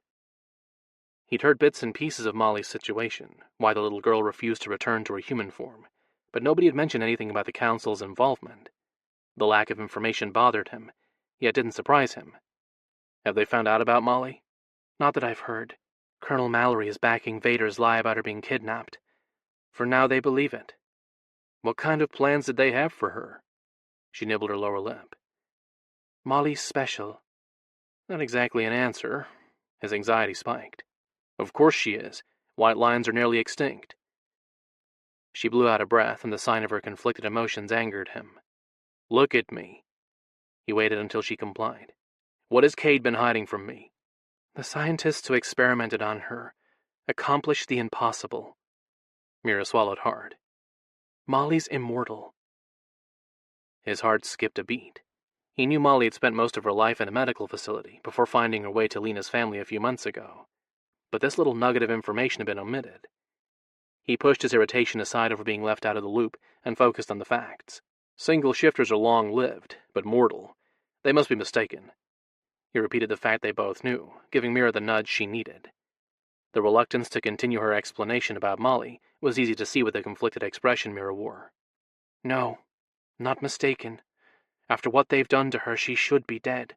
She laid her hand over his racing heart. And the fact she's spoken to Devon telepathically proves she's not quite normal. What do you mean, not quite normal? Only royals can speak telepathically. She can because they made her immortal by joining the spirit of her royal pride leader with her. He has since merged with her completely in the way of an alpha. When she grows up, she will be the head of her own pride. Fury whipped through him, tensing his muscles and tightening his chest. Mira stepped back at the sign of the rage no doubt stamped on his face. More irritation gripped him over her reaction, but he couldn't stop his anger. Why the hell didn't anyone tell me this? That's what's wrong with Megan, too, isn't it? Megan had been talking to what he'd believed to have been an imaginary man. She'd called him her wolf. She'd also been adamant that she had to figure out how to lock him to her. He'd disappear if she didn't. Mira pressed her hands to her face. He snatched her wrists and tugged them away. Answer me. Megan is my responsibility. His brother, Tony, had identified Josh as her guardian in his will. Yes, sort of. Mira turned and took a couple of steps. He stepped into her path. Sort of? How? They joined a single shifter wolf spirit with her. For one, it didn't grant her immortality. For another, it's the wrong species. Mira paused, but he didn't respond. He held her gaze and let the demand in his expression show. There was more to the story than she let on. And if she doesn't figure out how to join it to her, she'll likely go feral, Mira admitted. How? Think of her connection to the wolf spirit as a rubber band. It'll stretch until it reaches its limit, then snap, releasing the spirit. That'll shatter her mind. She laid a hand on his arm. We're hoping the Amon spirit she houses will merge with her the same way the Leon spirit did with Molly. But Megan's the wrong species. He didn't need Mira to spell out the danger. Wolves and lions were not meant to live in close proximity, let alone share a soul. They'd fight, and Megan would be their battleground. Yes. And the Council knows the girls have been altered? Yes, but they don't seem at all interested in Megan. My guess is it's because she holds a single shifter spirit, not a royal. The idea forming in his head brought his anger back to the surface. Josh narrowed his eyes. Were they planning to continue experimenting on Molly? I hope not, but I can't say for certain. Shifter Affairs won't stand for it. Neither would he. My instincts say their plans are less nefarious, but just as painful. She ran her hands through his hair, an act he knew soothed her as much as it did him. Unofficially, the council approved a pre-arranged mating between Molly and the future leader of a single shifter pride from California. Since female white lions always give birth to white cubs, no matter the father, I assume they're hoping Molly's kids will be immortal too. They want to start a new breed? Mira shrugged. If any of Molly's kids are born immortal, any of her female cubs would most likely give birth to another generation of immortal cubs. And her sons? Another shrug. Your guess is as good as mine, but instinct tells me they'd pass on their genes. Male royals do when they mate a single shifter female. Thus giving the single shifters what they believed had been wrongfully denied them. Eternal life. Well, the shifters already born wouldn't get it, but their kids would. Still, for a group who had resented their royal cousins for millennia, it wasn't a bad outcome. They can't do that. Molly's not just an incubator. She's a beautiful child who deserves happiness and love. Mira caressed his cheek, running her fingers back and forth over his stubble. Desire hazed her eyes despite the grim topic. I know. What they're doing to me isn't exactly on the up and up either. Over the last decade, the council's gotten over a dozen new members, mostly single shifters. At least one of them knows how to manipulate the laws. He slid his hand along her neck and savored the way her pulse kicked up under his palm. We need our own sneaky lawyer. Shifter Affairs is helping. They're not reporting Molly's whereabouts to the Shifter Council, and neither have we. Mira's exploration reached his chin. She brushed her fingertip over the cleft there. But the council has the right to visit any pride. Kate doesn't want to give them a reason to come to ours and accidentally see Molly. He cursed inwardly. He agreed with Cade. The 5-year-old child trapped in her lion's body should be protected. Josh simply hated that doing so screwed Mira. And even if Molly wasn't the motive behind what they're doing to me, the council gave an order. Going back on it now would make them look weak. Plus they want to punish our pride for messing up their plans. I'm just a convenient way to do it. Another string of curses whipped through his mind. He swallowed the expletives. They wouldn't help. Logic would. Tell me exactly what the council's orders for you were. She stilled her wandering fingers. I have a month to pick a male from my pride to mate, or they'll pick one for me. His breathing quickened. Is that the exact wording? She nodded. They said it's in consideration of the short notice. I don't believe it. The council doesn't care about my feelings. They're probably hoping... He cupped her face and kissed the tip of her nose, stopping her words. It didn't matter what the council wanted. They'd screwed themselves. Perfect, baby. Her bemused expression made him smile. The door banged open, and they jumped apart like naughty teenagers who'd been caught making out. Devon stood in the entryway. Time to go, Mira. Josh is all settled. She followed her brother out without so much as a glance in Josh's direction. Josh clenched his jaw to hold back the demand she returned to him. He didn't have the right. Yet. Call if you need anything, Devon yelled as he walked to the car. Josh didn't bother answering. He leaned against the door jamb and watched them drive away. Sure thing, Devon. I'll let you know exactly what I need. And this time I'll get it. First, though, he needed to deal with Zeb. Then he'd teach the shifters not to screw with Mira's life. Chapter 4. As soon as Kate had pulled away, Josh had jogged up the stairs to change. Dressed in jeans and a long-sleeved shirt, he pulled the tarp off the 20-year-old Harley he'd won in a poker game. He revved it, and the bike gave a loud growl. The familiar rumble soothed him, and the vibrations of the bike between his thighs offered him something mindless to focus on while he drove to Zeb's house. Josh needed that. The less he thought about what had happened, the better. Every time he did, the itch crawled over his skin, and memories he refused to acknowledge returned. Josh drove up the road to Zeb's run-down home and breathed a sigh. Zeb's rusted pickup sat in the driveway. Josh hadn't misjudged the loser he'd known all his life. Too bad his instincts had been wrong about Zeb's sister. Josh parked his bike behind the piece of crap vehicle and hurried to the front door. Not bothering to knock, he turned the handle and walked into the musty, darkened living room. Zeb slept on one of the recliners, his mouth open, drool dribbling from the corner. He'd changed into a pair of sweats and a shirt advertising the local strip club. An empty bottle of home-brewed wine sat on the floor next to him. Josh slammed the door. Zeb jumped from the chair. He rammed his knee on the coffee table and squealed. Josh chuckled. "Hey, buddy, be careful there. No need to get startled. It's just your old pal. Or old enemy.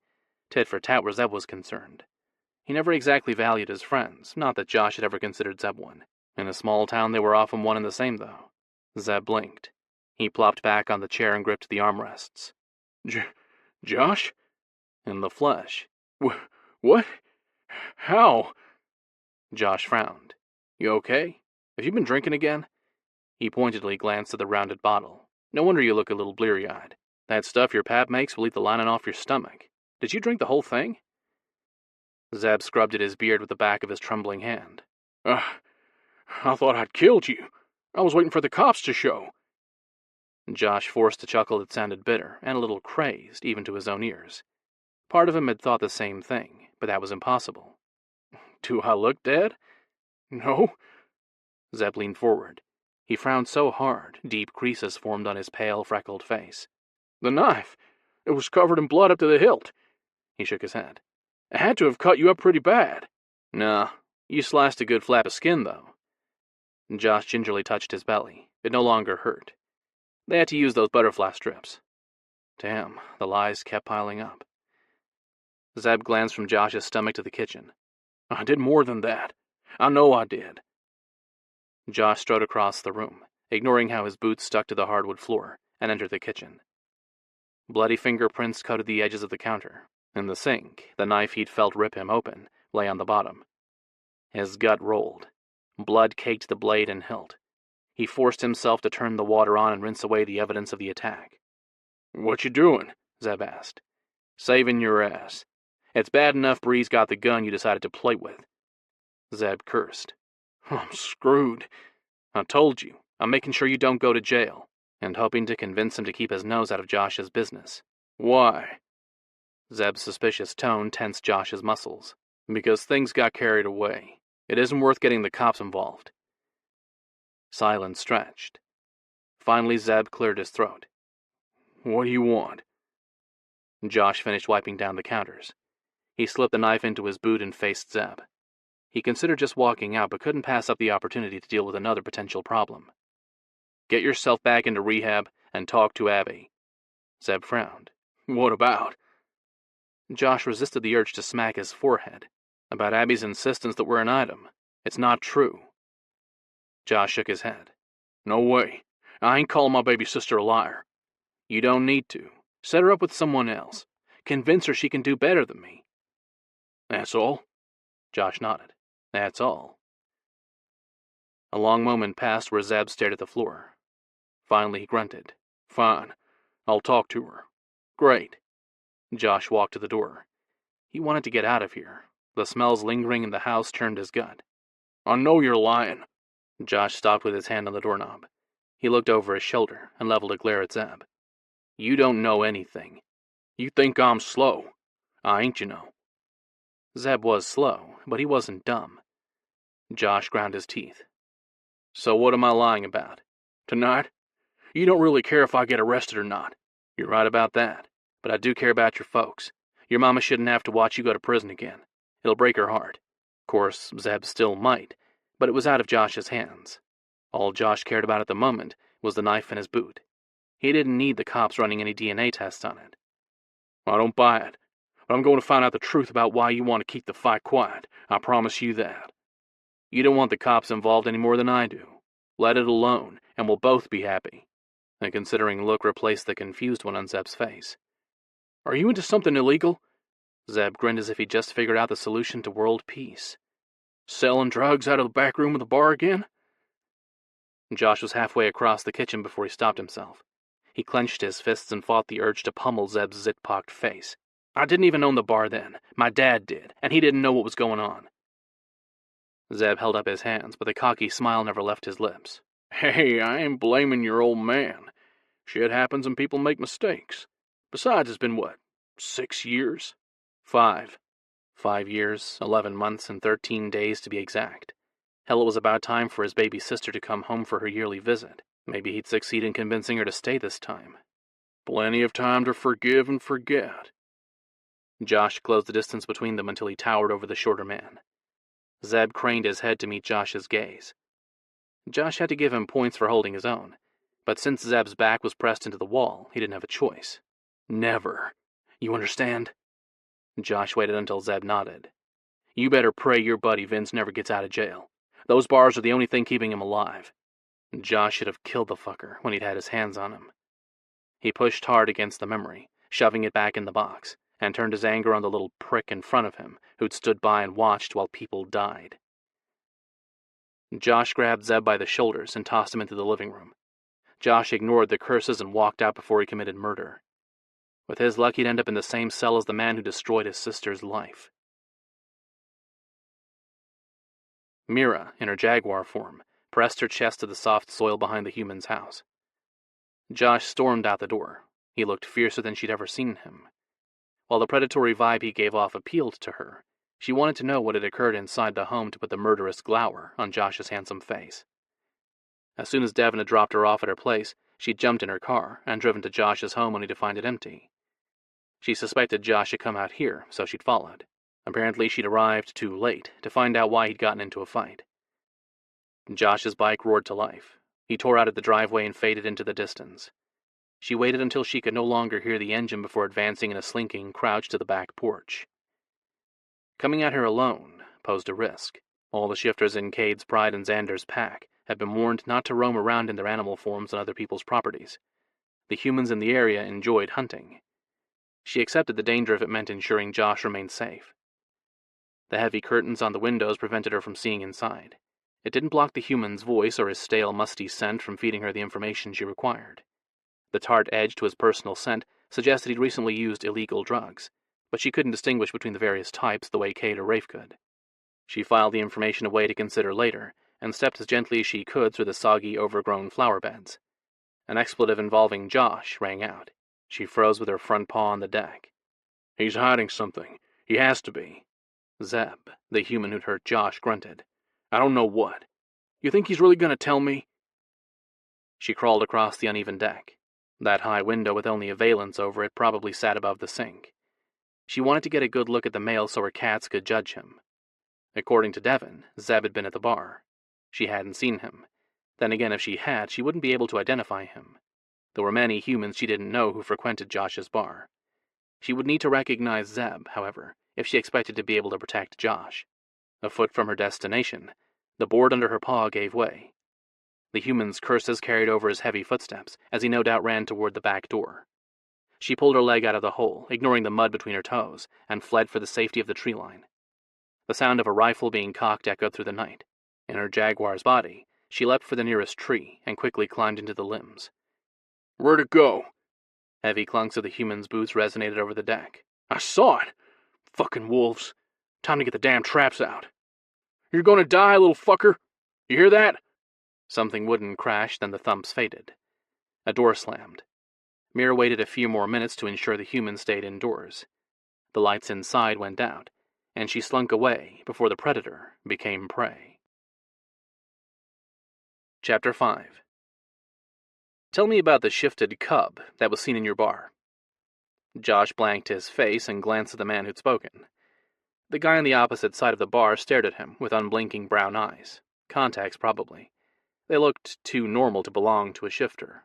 Even those with ordinary colored irises couldn't hide what they were, at least not from those humans who knew what to look for. Shifter eyes were multifaceted, similar to a gemstone.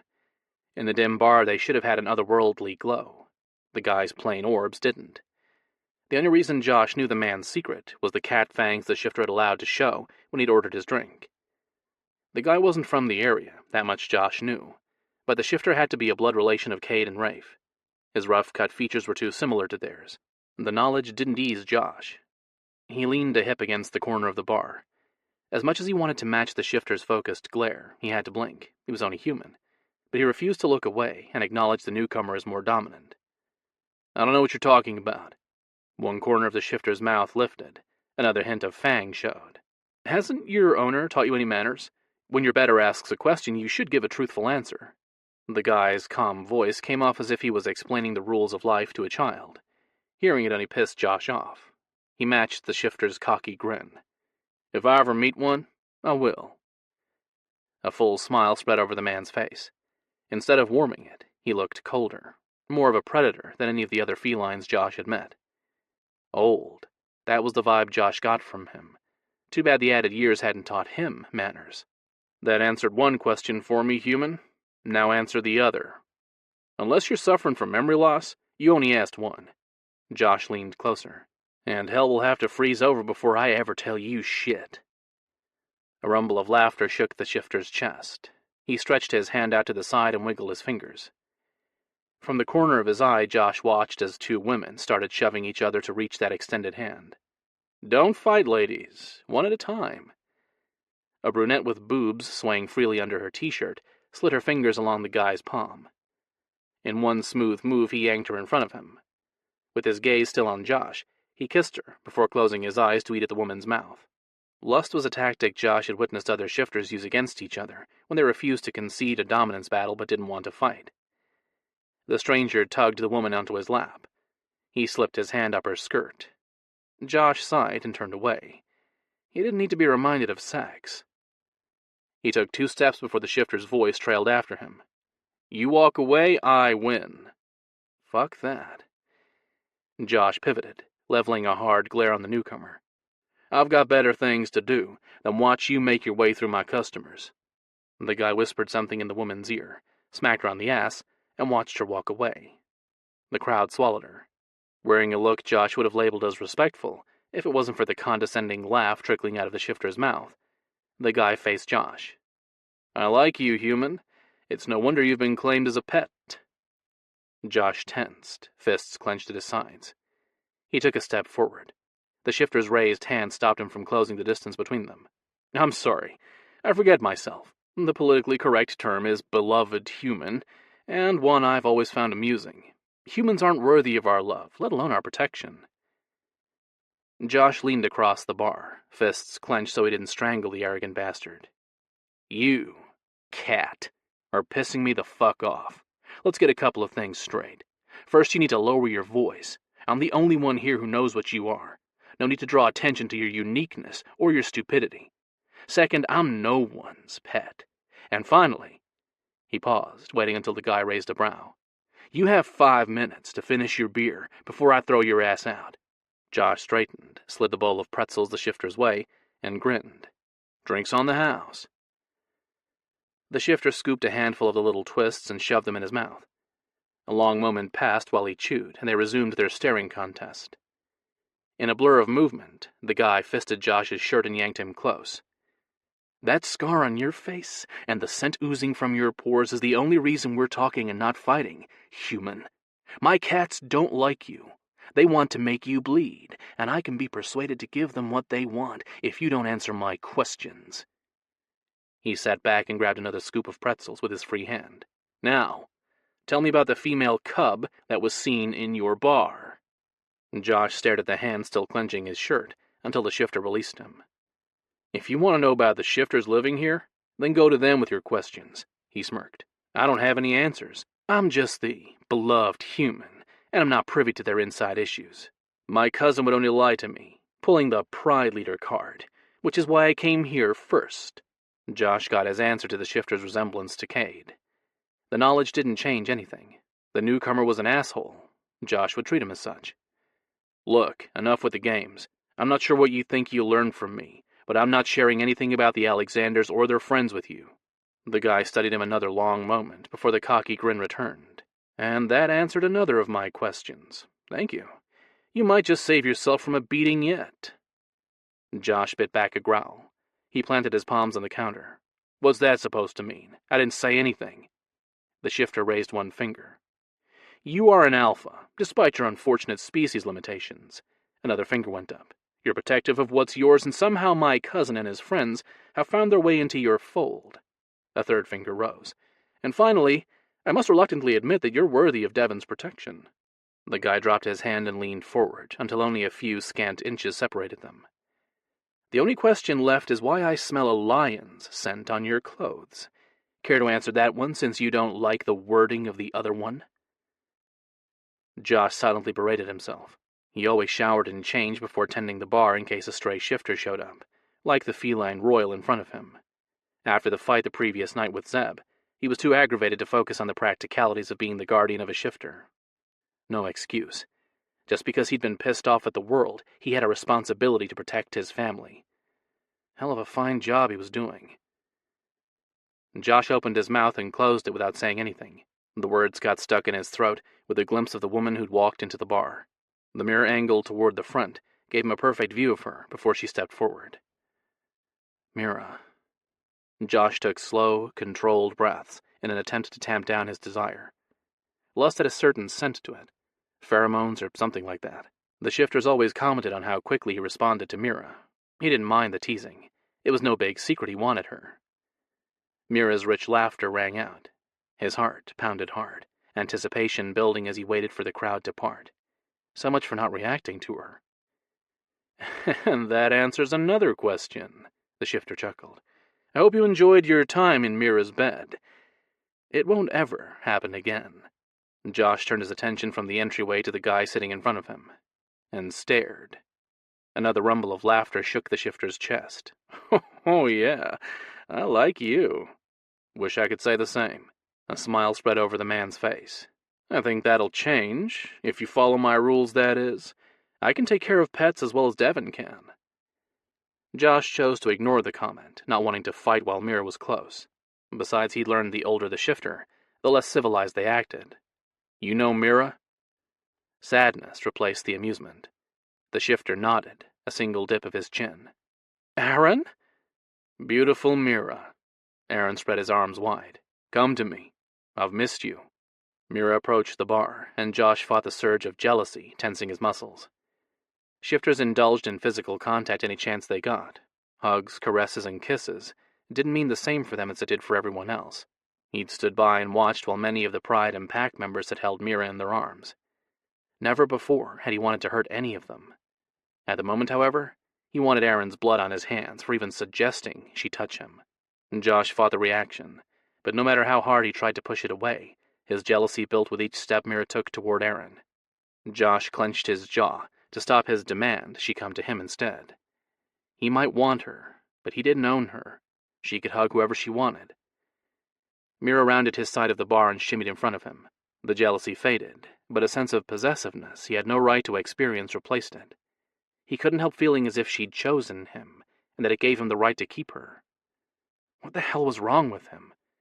He released a shuddered sigh, pushing away the unsettling emotions, and slipped an arm around her waist. With his lips pressed to her forehead, he inhaled her fragrance and let it seep into his lungs. Mira. She surprised him by linking her hands around his neck. Standing on her tiptoes, she rubbed her cheek against his, scent-marking him. In public. Fucking hell. His cock hardened instantly. "What are you doing, kitten?" Mira pressed the length of her body to his. "Greeting you." "Darling, I asked you to greet me." Mira faced Aaron. "No, you were testing me to see what Josh means to me. Now you know." Mira and Aaron studied each other, careful not to lock gazes. Josh had picked up on many of the little nuances of shifter body language over the past couple of months. Actually, that wasn't quite the truth. He'd been a part of their culture since Jazz had come home with 2 babies in tow 5 years ago. He just hadn't wanted to admit it. "Why are you here, Aaron? You've avoided me for centuries." Aaron glanced between them before looking at Jazz, who stood off to the side, quietly watching them. Josh had been so focused on Mira, he hadn't noticed Jazz. Not good. Mistakes like that could cost a man his life. He turned his attention back to the biggest threat in the room.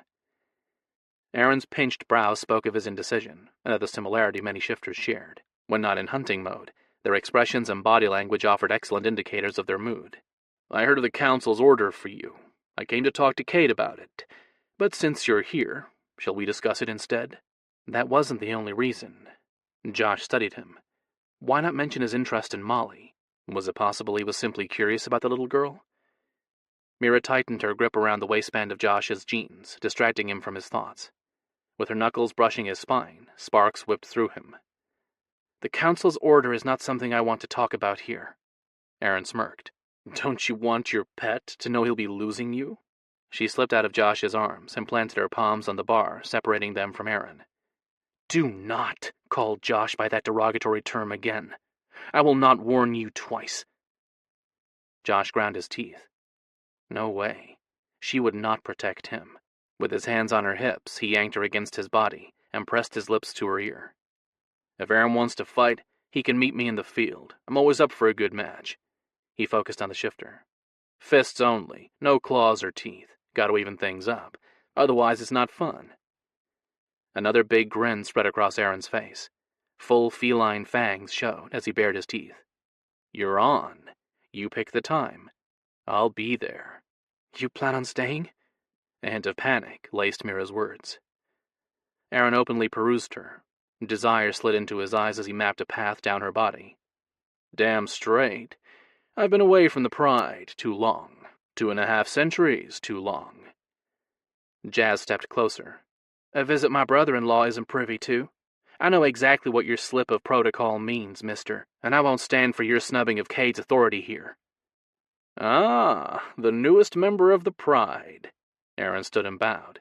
Jasmine Alexander, mate to Rafe. Welcome to the family. My life for yours.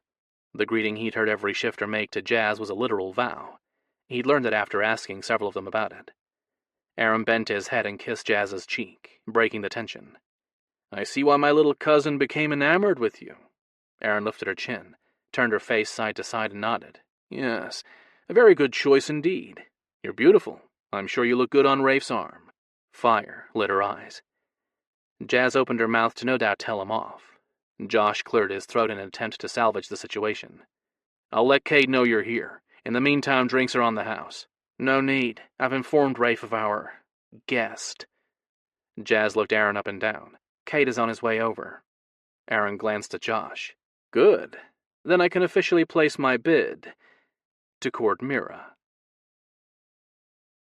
Chapter 6. Mira closed her eyes in an attempt at calming her agitated cats. It didn't work. Josh's heart raced under her ear, betraying his agitation and spiking hers. She couldn't exactly blame him. She wasn't happy at the moment either. She never thought she'd see Aaron again. For years it had been her secret hope he'd come for her. Not anymore. The reappearance of her promised mate angered her. She took a deep breath and glared at him. With her attention on the male who'd abandoned her, she placed a palm over Josh's chest so Aaron knew exactly where her loyalties lay, even if she couldn't claim Josh. Josh stiffened. She froze. Her pulse matched Josh's rapid beat. Desperate to remain calm in front of Aaron, she slid 2 fingers between the buttons of Josh's shirt. As soon as she touched his skin, a sense of rightness swept through her, the same as it always did when she was with him. Strength replaced the crippling anxiety. She allowed it to seep into her along with his warmth. She narrowed her eyes at the pompous male sitting on the other side of the counter and snuggled closer to Josh. She was playing with fire, but she couldn't resist touching him. After the scare yesterday, she needed to reassure herself he was fine. Luckily, there were no shifters in the bar who had any right to tell her she couldn't touch him. Don't play games, Aaron. Why are you here? Because you need me. I heard what they're doing to you. Aaron gave a half shrug. Figured if you had to pick an Alexander, you might as well pick me. He gave her the smile that used to make butterflies take flight in her belly. No longer. Annoyance flared within her. And I must confess, he glanced at her lower belly, I'm tired of letting other males fuck you. It's about time I claim you, as is my right. Josh shoved her behind him, reached across the bar and fisted Aaron's shirt. He dragged him close. Do not disrespect Mira. Apologize, now. I'm only stating the truth. Mira's body is mine, always has been. My cousins are one thing, but I sure as hell won't share her with a lesser male like you. Josh shoved Aaron off the stool. The shifter flew backward several feet before knocking over a group of humans on his way to the ground. Screams rang out. Chairs crashed to the floor, and thumping feet echoed as the other bar patrons scrambled to get out of the way of the fight. Mira had a moment to ponder where Josh had gotten the strength to toss a 300-pound male around before he rammed his fist into Aaron's face. Bone cracked. She cringed. A sense of déjà vu swept over her. The last time Josh had stood up for her, Devon had clawed his face. She couldn't let Josh get hurt because of her a second time. She ran forward. The onlookers parted without prompting. Respect rose at the sight that met her. Josh held his own against Aaron, a millennium-old shifter. Both males rolled across the floors as they tried to gain the upper hand. Punches flew. Blood sprayed. The blur of bodies reminded her of a no-holds-barred shifter fight minus the claws. Movement caught her eye, yanking her attention from the fight. Jazz wove through the crowd on the opposite side of the tussling males, a pitcher of beer in each hand, then dumped the contents on their heads. They jerked apart, foaming amber liquid soaking their shirts, and mirrored each other's pose, hands flattened on the ground and scowls on their faces. They looked ready to restart the brawl at the slightest wrong move. Mira grinned, despite the tenseness of the situation. Josh, bloody from the fight, turned her on. Big time. Not a reaction he'd understand, but true nonetheless. She swept her gaze over him, thoroughly enjoying the way his wet shirt molded his muscles. He had a body worthy of a lover's attention. A spark of jealousy flamed to life, knowing there were women in the bar who'd gotten to enjoy what she hadn't, including Jazz, her dearest friend. Instead of allowing the emotion to take root, Mira embraced her response to seeing him crouched and aggressive, ready to defend her honor. She continued her slow perusal from the expanse of his chest to his stubble-covered jaw. His lifted lip and narrowed eyes warned her Aaron had broken their truce and ended her chance to visually worship Josh. She glanced at Aaron at the same time he turned his head to look at her. The corner of his mouth lifted in a smile she suspected women melted under. He inspected her the same way she had Josh, head to toe, as if she were the prize he'd won. His smile faded on a deep inhale. He groaned, no doubt scenting her arousal, and stark hunger flared in his eyes as he focused on her breasts. Oh, no. She refused to let the obnoxious male think her desire was for him. She ran forward and slipped on the wet floor. Josh caught her before she fell and steadied her with an arm around her waist. She glanced over her shoulder to make sure Aaron didn't plan on restarting the fight. The warning in Aaron's expression was clear. Don't touch his rival. Too bad. She hadn't cared about what he wanted for centuries. Aaron turned his pissed-off glower on Josh. She held her breath while both males stared at each other. Finally, Aaron shoved from his spot on the floor and plucked some human's beer from his hands. With his gaze still on Josh, Aaron drank, then turned away, conceding the prize, her, to Josh. It felt like a victory, but she guessed Aaron had only done so to avoid another fight in front of humans. Still, she refused to pass up the opportunity to properly thank Josh for defending her. She faced him. Blood trickled from his split lip and a cut along his temple, mixing with the sweat glistening on his skin. Seeing the wounds dimmed the lust as concern took over. Nothing appeared broken, nor did he appear to be in pain. Thank the gods. The dusting of dark hair covering his jawline drew her attention to the cleft in his chin. She'd always been fascinated by the little dip. Unable to resist, she ran her thumb over the bone. Electricity whipped down her spine and ignited her nerve endings. Her clothes rubbed against her sensitive skin. She wanted to rip them off and press her naked body against the hard ridges of Josh's stomach. To avoid doing exactly that, she focused on his mouth. For months, she'd hungered for a taste of him. With Josh's intent blue eyes focused on hers, she couldn't understand why she'd resisted him. His scent drew her closer. She leaned in, and Josh's warm breath bathed her face, filling her lungs. The natural urge to submit rode her heart, another thing Josh wouldn't understand. It didn't stop her instincts from rising. She wanted to worship his body and beg him to take her any way he wanted. Josh pressed his thumbs into her skin and rubbed small circles over her hip bone. The touch felt as intimate as if he was fondling her breasts. She mimicked the caress on his biceps. The subtle vibrations under her fingertips betrayed how much he enjoyed her touch. Yet despite her silent invitation, he didn't kiss her. Hoping to entice him, she leaned closer.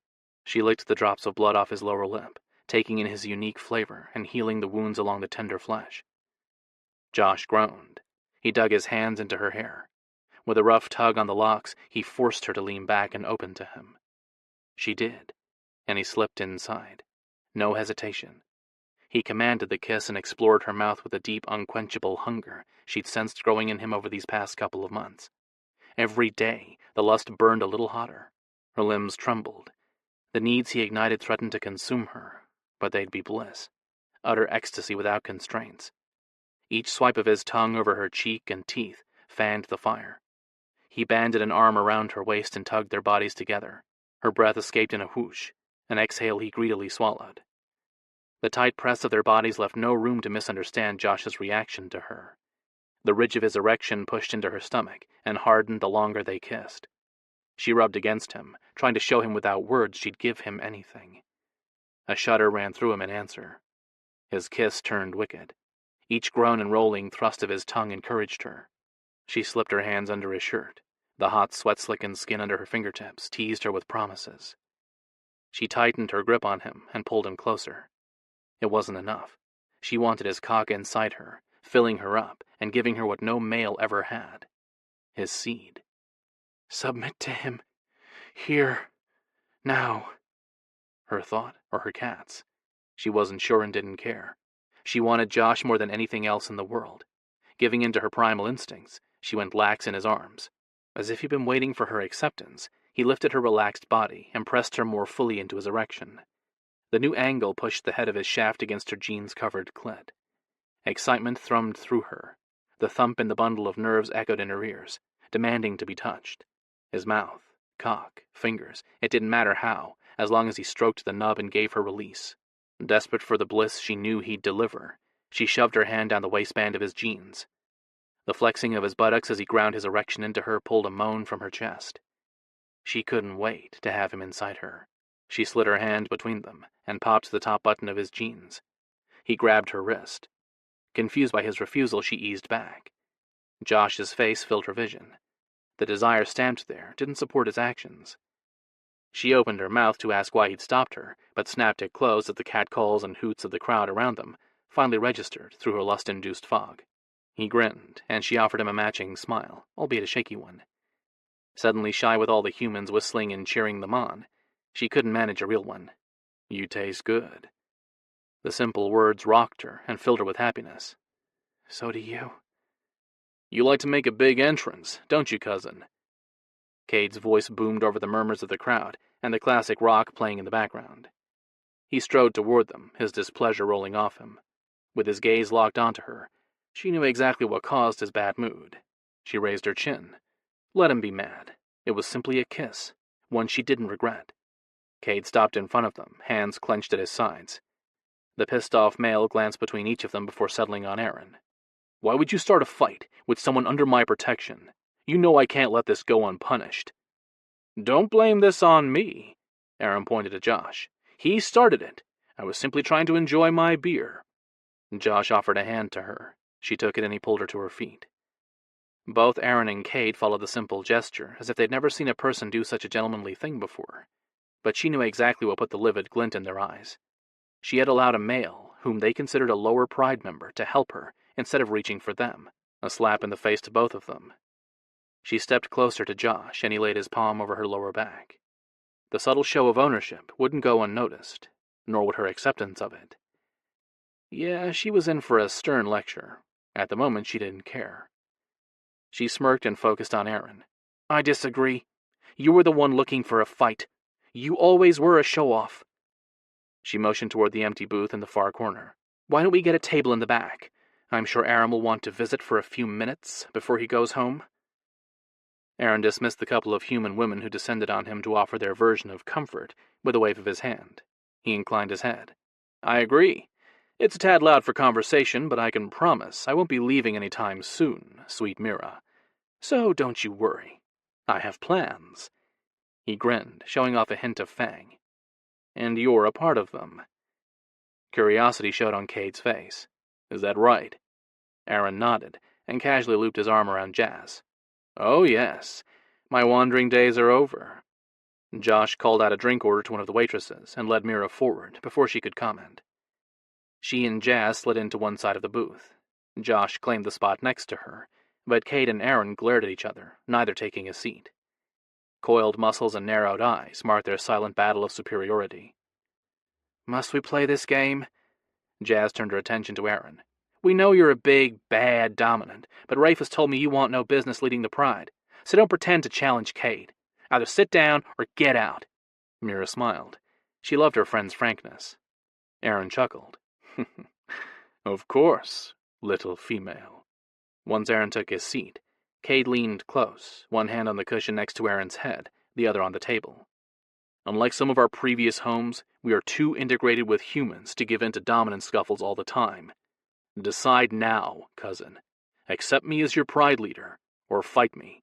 We can set up the ceremonial challenge for the next full moon. Aaron inclined his head. Jasmine is correct. I want no part of leadership. Never have. Never will. That has not changed in the years I've been away. Cade's nod eased the tension in the air around them. Good. Care to tell me why you've decided to return to the family after all these years? Aaron sat up taller, as if working up the courage to make his announcement. Since he'd already told her why he'd made the trip, she didn't understand the hesitation. I learned of the Council's order from Mira, so I've come to reclaim what is rightfully mine. No, she fought the wave of sadness and rage his words brought. Too much time has passed. Aaron propped his elbows on the tabletop and leveled a hard glare on her. She shivered under the look, her instincts warning her she wouldn't like his next words. I've heard rumblings that the council elders have already chosen your mate if you fail to follow their order. She waited for him to tell her who. All he did was stare at her. Finally she conceded, matching his pose only a few inches separated them. She embraced the anger brought on by seeing Aaron. It was better than the churning in her gut. Who? Micah, Edmund's great-great-nephew, and second eldest son to the Crisbin Pride leader. At the mention of Edmund's name, she closed her eyes against the memories of that horrible night. She didn't want to relive them. They pushed at her anyway, demanding her acknowledgement. Her pulse raced, and the tightness in her chest made it hard to drag in air. Josh rubbed circles on her upper thigh. She focused on the sensation. The horrors faded into the recesses of her mind. The memories weren't gone. She'd never be free of them, but Josh's presence made them bearable. So, my dear Mira, am I right? Wouldn't you rather be mine than tie yourself to a male whom I've been told could be a mirror image of your dead mate? He was not my mate, not in the goddess's eyes, and that's all that counts. Tell that to Devon, then. Didn't he pay for your sin? Killing your mate? She dropped her hands to her lap. The guilt of her actions, of what Devon had endured, choked her as much as the memories of what Edmund had done to her. Josh laid his fingertips over her knuckles. His comfort and support were clear. She wrapped both around her. Edmund was my rapist, not my mate. Do not refer to him in such a way again. And yes, Devon took my punishment. Doing so was not an admission of guilt. It was an act of love, so I wouldn't suffer. Answer my question, instead of arguing semantics. Wouldn't you rather be mine than belong to Micah? Aaron pressed. She let her breath escape in a long rush. No. Of course I don't want any member of the Crisbin Pride, but that doesn't mean I'd welcome you. Our binding didn't happen when it should have, and it won't now. So take your offer and shove it up your ass. Jazz stifled a laugh, but no sign of amusement showed on Aaron's face. Mira couldn't put a name to what she saw reflected in his eyes. Regret, maybe? She wasn't sure. The contacts he wore hid what little she could have garnered. Just because royal females can be mated sooner than single shifters doesn't mean it should ever happen. In my eyes, you were a child, Mira. You were ignorant of the ways of lovers, which is how it should have been. Sharpened points of his claws emerged from his fingertips. Edmund hurt you, physically and emotionally. He stole your innocence. I gave you the time you needed to heal the wound he inflicted upon you. Time? He'd given her time, all right. 15 years she'd waited for him to come to her, after Devon had been released from his 30-year sentence. Then after Aaron sent word of his denouncement, she went on with her life. The shame his abandonment caused no longer mattered. The past couldn't be changed. Only the future counted, and Aaron had no claim to hers. Don't pretend to be a martyr. If you truly wanted me, nothing would have stopped you from mating me. We're a stubborn species. Once we set our sights on what we consider ours, we don't relent until we get it. Mira leaned forward, so he had a perfect view of her cleavage. With his gaze focused there, she sneered. And you will never catch me. Aaron studied her, trying to determine if she lied. She didn't know, didn't care. Silence stretched. Finally, he focused on her lips. He licked his. I've come to the conclusion that not claiming you might have been a mistake. This is my chance to find out. She opened her mouth to tell him off. He held up a single finger. She sat back to enjoy the moment. Aaron groveling was a fantasy come true. Do not be so quick to turn me away. Have you forgotten the visit your sire received? She blanched and slumped in her seat. Although she felt Josh's gaze on her, she couldn't speak of the cursed blessing that had ruined her life. Explain, Josh ordered. When it became apparent nobody else wanted to speak of the prophecy, she glanced up. Aaron's gaze met hers. The neutral mask he wore didn't give her any clue to his feelings. He'd never told her how it felt to be chosen, cursed as she had. Apparently he wouldn't today either. Several of the goddesses appeared before Mira's father on the day of her birth. They told him Mira's offspring would someday lead us into a new era. Aaron looked at Josh. And he chose me to be Mira's future mate. What the? Enough. Kay dipped his head to hide his glowing eyes. This is not the place to discuss our family's issues. Aaron winked at her, all evidence of his serious mood gone. He faced Cade, a big grin on his face. So, as a member of your pride, I officially request your permission to court Mira as my mate. Granted. Her mouth dropped open.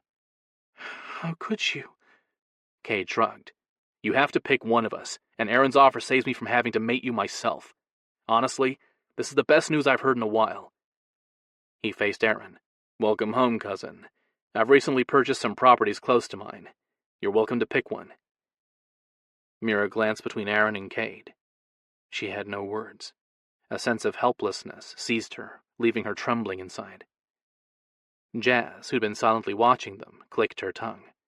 She waggled her finger at both males, a move Mira had seen her friend use on her kids. You are both insensitive jerks. You're treating Mira like she's some neglected dog in need of a new owner. She's a person who happens to have her own wants and desires. You have no right to force her to pick between men who don't love her. Cade sighed. Mating has nothing to do with love. I'm happy Rafe and Devon found it, but the bond is all about breeding. If we find a female who can tempt us to spill our seed inside her, it's enough to keep us coming back for more. And Mira? He tipped his chin in her direction. I don't know of any male who isn't drawn to her. 300 years that wretched prophecy has hung over my head. She focused on Josh's deep blue eyes, the color of the sky, right before a storm, and told him the truth. It turned me into a prize to be fought for. It's the reason Edmund attacked me, and why I've been harassed by hopeful males since. But none of my suitors wanted me. They wanted to be the one who got to knock me up. When Josh only stared at her with guarded eyes, she gave him a little shake. Do you understand now? I'm nothing more than an incubator. The ultimate prize. With that, she shoved at his shoulders until he got the hint and slid out of the booth. He grabbed her hand. Mira, wait. Mira shrugged out of his grip and stormed away. It took every ounce of dignity she had left not to run. Tears she couldn't give in to burned her eyes. A couple of minutes. That was all she had to wait. Once she got to the car, she could let them fall. Each step she took aggravated her inner animals. They wanted to go back to Josh. She ignored their annoyed growls. They always wanted to go back to him. She pushed her way to the front door and slipped outside. The noose on her chest eased some.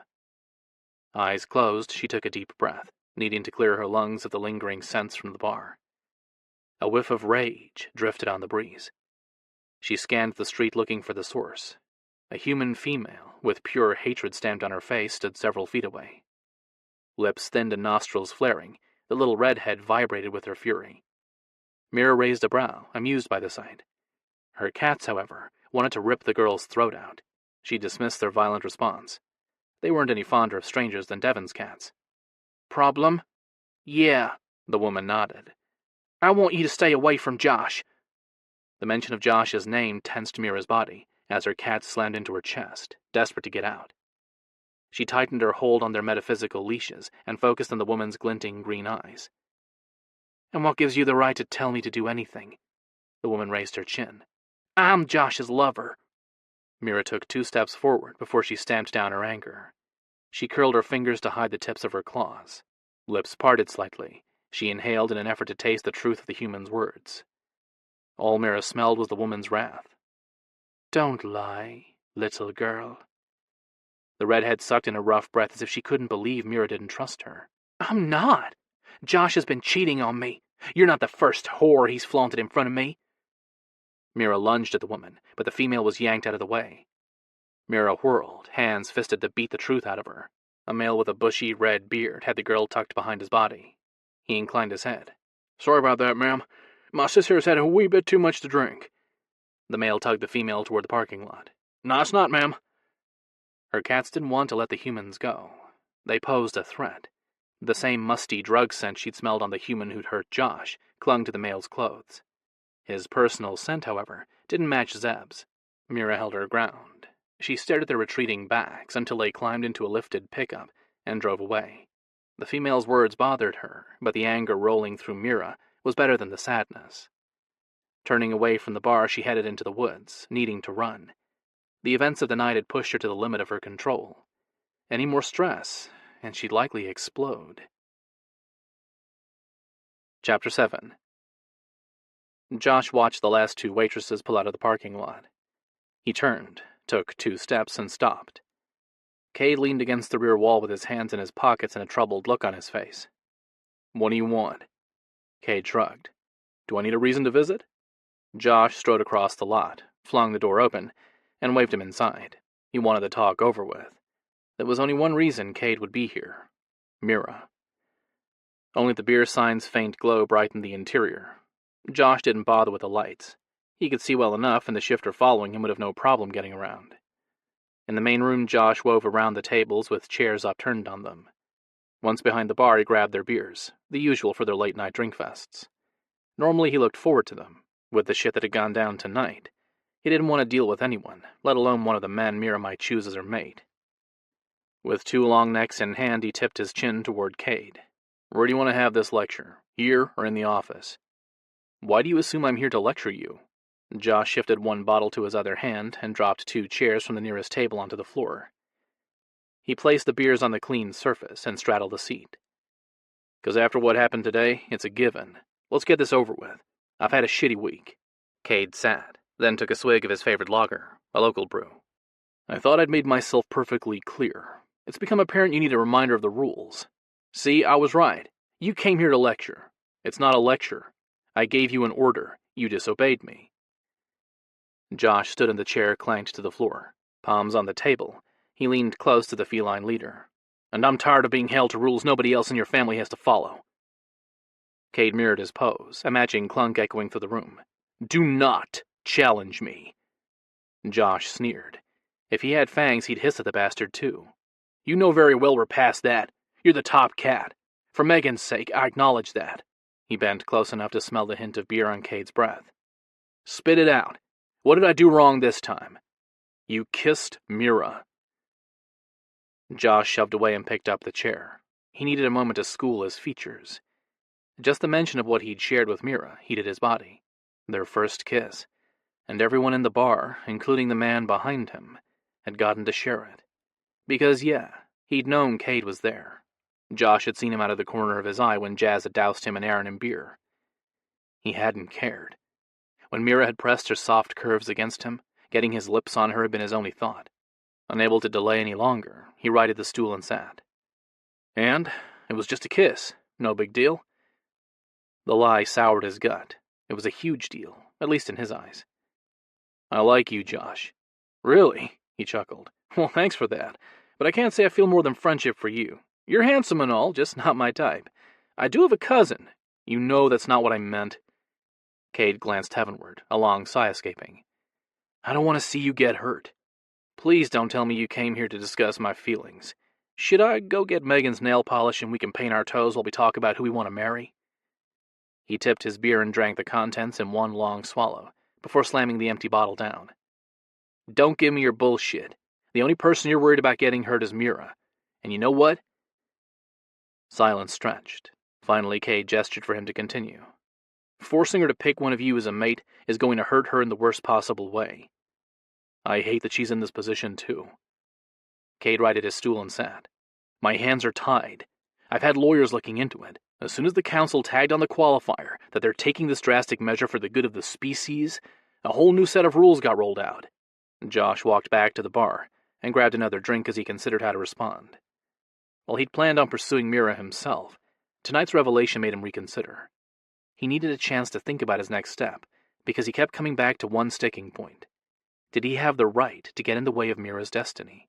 That was the million-dollar question, and one he didn't have an answer to at the moment. Is the prophecy the reason you kept us apart? Cade shrugged. It's one of the reasons. Why else? It's safer. Josh frowned. For who? Mira or me? Another shrug. Knowing it was the only answer he would get from the stubborn shifter, Josh straddled the chair and took a sip of his second beer. Time for a different approach. As an outsider looking in, I can't help but wonder if the order from the council has more to do with the prophecy surrounding Mira's kids than the lack of breeding couples. He pointed at Cade with his bottle. I think there's someone with his own agenda on the council. I agree. The discontent between the royals and the single shifters is never completely abated. There are some who resent our tie to the goddesses. Cade's weary sigh accompanied the small shake of his head. When word of the goddess's blessing spread among our species, the single shifter saw it as a way to finally earn immortality. Josh cursed as all the tragedies of Mira's life took on new meaning. If the mortal single shifters were willing to turn Molly into a living incubator for the kids they hoped could make their race immortal, it wasn't a hell of a stretch to see how they'd interpret Mira's prophecy as a way to do so too. When she killed her rapist, the single shifters took it as a slap in the face, so to speak. My father accused them of orchestrating the whole thing, so she would be tied to a single. They denied it. Of course. Exactly, Cade sighed. But the number of unwanted suitors vying for her body declined after he called them on it. Josh tipped the bottle and studied the amber liquid. The thought of another man kissing Mira, let alone fucking her, infuriated him. Being reminded that there'd been guys after her for nearly 300 years pushed him to the brink of madness. It was a ridiculous thing to be angry about, considering he'd only met Mira earlier in the summer, and had just kissed her tonight. But, yeah, he couldn't deny it. He wanted to hunt down those men who'd harassed her and make them hurt. The surge of possessiveness shocked him. Sure, he wanted Mira. He hadn't lied when he told her he felt something between them. He also knew a woman like Mira would be one he'd treasure for the rest of his life. What he didn't get was his violent response to losing her. Normal people didn't react like that. He pushed away the concern. He'd worry about it when he didn't have Cade looming over him. Josh gently set the beer down and flattened his palms on the surface. Say what you came to say. Tomorrow, I will announce Aaron, Zach, and myself as Mira's suitors. No other Alexanders have stepped forward to court her. Josh clenched his jaw so he didn't voice his intention to court her too. There was one more thing he needed to know first. Do you believe in the prophecy? Yes. No hesitation. You don't think it got nullified when she killed her? A surge of intense rage swept over him, just thinking about what Edmund had done to her. Edmund? No. Cade studied the table, as if the answers to Mira's problems were written there. There was more to the prophecy than Aaron shared. What else? Nothing that concerns you. Cade looked at him, the warning clear in his expression. If you care about Mira, you'll stay away from her. Her future doesn't involve you. All you're doing is hurting her. And if I don't? Cade took an interest in the condensation on the bottle he held. He slowly dragged his forefinger down the length and around the label before picking at it. Josh watched him scrape half off before his patience snapped. Well? Cade finished removing the soggy paper and drank the contents. We'll do whatever is necessary to eliminate the temptation you pose. Josh bit back a curse. And how are you going to do that? I carry Mira's scent. Unless you kill me, she'll always be drawn to me. Cade flicked the wad of bald label across the room. We're not entirely animals. Hurt me enough that I'm out of the way? Cade nodded in answer. Fine. Consider your warning delivered. Now get out. For once, Cade did as he was told. Josh waited until he heard the rumble of Cade's Cuda before he went back to get another beer.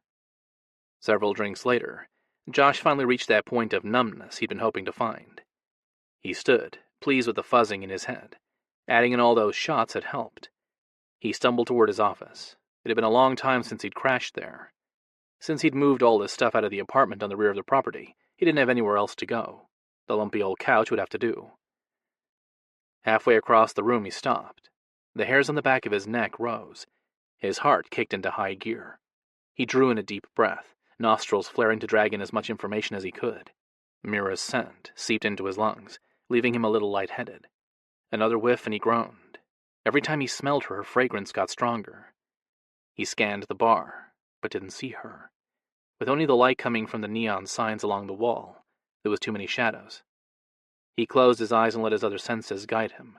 Her rapid heartbeat echoed in his ears, shocking him for a moment, but not long enough to stop him from embracing the information he shouldn't possess.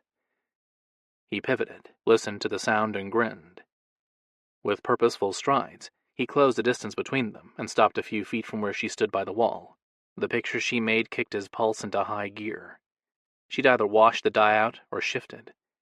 Gorgeous patchwork hair hung to her waist. He loved her hair, so soft and silky, his fingertips tingled whenever he touched it. Since her shiny locks were the only part of her the other shifters didn't mind him touching, he indulged in his secret craving every chance he got. The same outfit she'd worn to the bar a few hours ago, shorts and a clingy top, molded her body and exposed her bare legs. She always tempted him, but dressed as a walking wet dream, she tested his self-control. Sitting at the table with her tonight had nearly broken it. He'd wanted to caress every inch of her body, but had settled for the section of her thigh he could touch without drawing too much attention. Without anyone else around, there was nobody to stop him, and nobody to remind him he couldn't be with her. He planted his palms on either side of her face. Although slightly taller than the average human female, she fit him. He could rest his chin on her head. She stepped closer and did exactly that, nuzzling against her hair, as if it were the most natural thing in the world. No wonder shifters did this. Her scent wafted to his nose. It surrounded him and became a part of him. Mira. No other words would come out. He linked his arms around her shoulders and held her tightly against him. She repeated the back-and-forth motion he delivered to her hair. Only his chest got the intimate caress. His cotton t-shirt prevented the skin-to-skin contact he craved, but it didn't diminish from the act. It still left him with a sense of her adoration. She buried her face against him. I wanted to apologize for earlier. I didn't mean to run off on you. Don't apologize. I would have wanted to get out too. Silence stretched, the comfortable kind, and one he'd never experienced with another woman. He skimmed the length of her spine until he cupped the back of her skull. With his fingers woven in her hair, he tipped her head back. Her drowsy, half-lidded gaze met his, the look of desire, one he only saw her wear in his dreams. Her plump, soft lips were parted slightly, and each breath she took quickened his pulse. He fought the lust building within him. Walk away. Walk away. The mantra repeating in his head didn't help. Neither did remembering she had a future that didn't involve him. He had no business wondering what it'd feel like to slide his cock into her drenched center. He mentally ticked off every obstacle preventing them from giving in to the attraction they shared. Yet none of those reasons overcame the sense of rightness being with her brought. He wanted to wrap himself around Mira and never let her go. Too bad it couldn't happen. They were only torturing themselves. He didn't doubt Cade's promise that he'd do whatever it took to keep them apart. Josh didn't care about getting a beating, but Mira would feel guilty. He hated seeing her upset. With a freaking Herculean effort, he forced his body away from her tempting one. He'd do the right thing, for Mira. It might kill him, but whatever. He'd be the one dying anyway. Mira would forever resemble a goddess, an untouchable one. She slid the tip of her pink tongue along her upper lip. He followed the slow, sensual glide with his gaze. What had he done in life to deserve having heaven forever out of reach? He wasn't a saint, he'd be the first to admit that, but the torture of Mira so close, yet so far away, was a high price to pay. He didn't think he deserved it. What did he know, though? Maybe all those thoughts of murdering Vince had been enough to justify the punishment of forever yearning for Mira. Her kaleidoscope eyes took on a faint glow. He focused on the blue and green specks and swayed toward her. The warmth of her breath bathed his face. Soft lips touched his. Fire raced to his cock. He jerked back. The woman weakened his resolve. He took a step away, but she fisted his shirt in her delicate hand. Desperation settled in her eyes. The frantic look kicked up his pulse. Please. One word.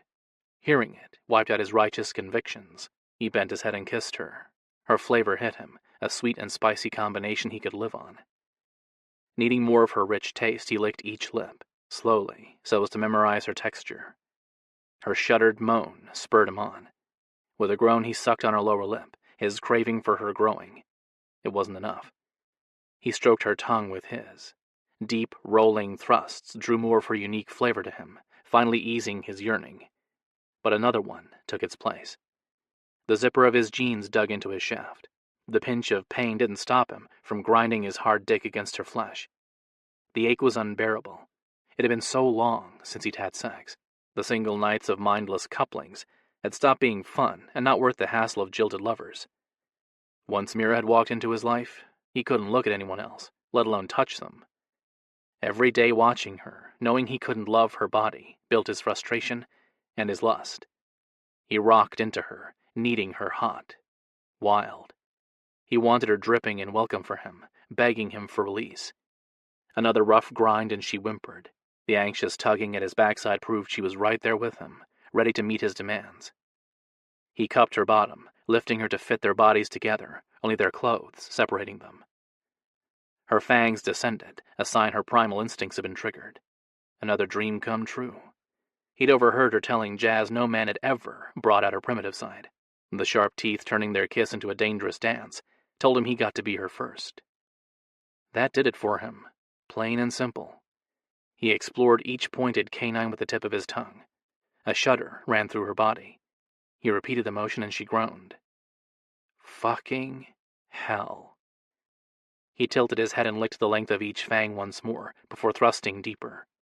Her blood, the deliciously decadent taste of rich, dark chocolate, flavored the kiss. It made the melding of their mouths sweeter. She slipped her fingers under the waistband of his pants and treated each ass cheek to a rough massage before removing her hand. He broke the kiss to demand she touch him again. He never got the chance to speak. In one quick move, she popped the button on his jeans, yanked the zipper down, and fisted his erect cock. No boxers to get in the way. Cursing, he grabbed her wrist. He wasn't a saint, and she was his obsession. He squeezed lightly. Mira, wait. Instead of releasing him, she gave his dick a fisted tug, head to base. His eyes rolled back in his head. But I don't want to, and neither do you. She didn't give him another chance to deny her. She gently pried his fingers from her wrist and turned her focus to pleasuring him. Hands splayed on the wall, he shuddered as she worked him. Long, sure strokes took him to the brink faster than he'd thought possible. She shoved his pants down his thighs with her other hand. Feather-light touches of her fingertips danced across his skin. The hesitant exploration countered the purposeful way she gripped his erection. It doubly assaulted his senses, left him a little crazed. You're playing with fire, baby. Mira dropped to her knees and peered up at him, a look of pure lust etched onto her features. It's only dangerous when you can't handle the heat. She looked at his dick. Under her intense study, pre-cum welled at the tip.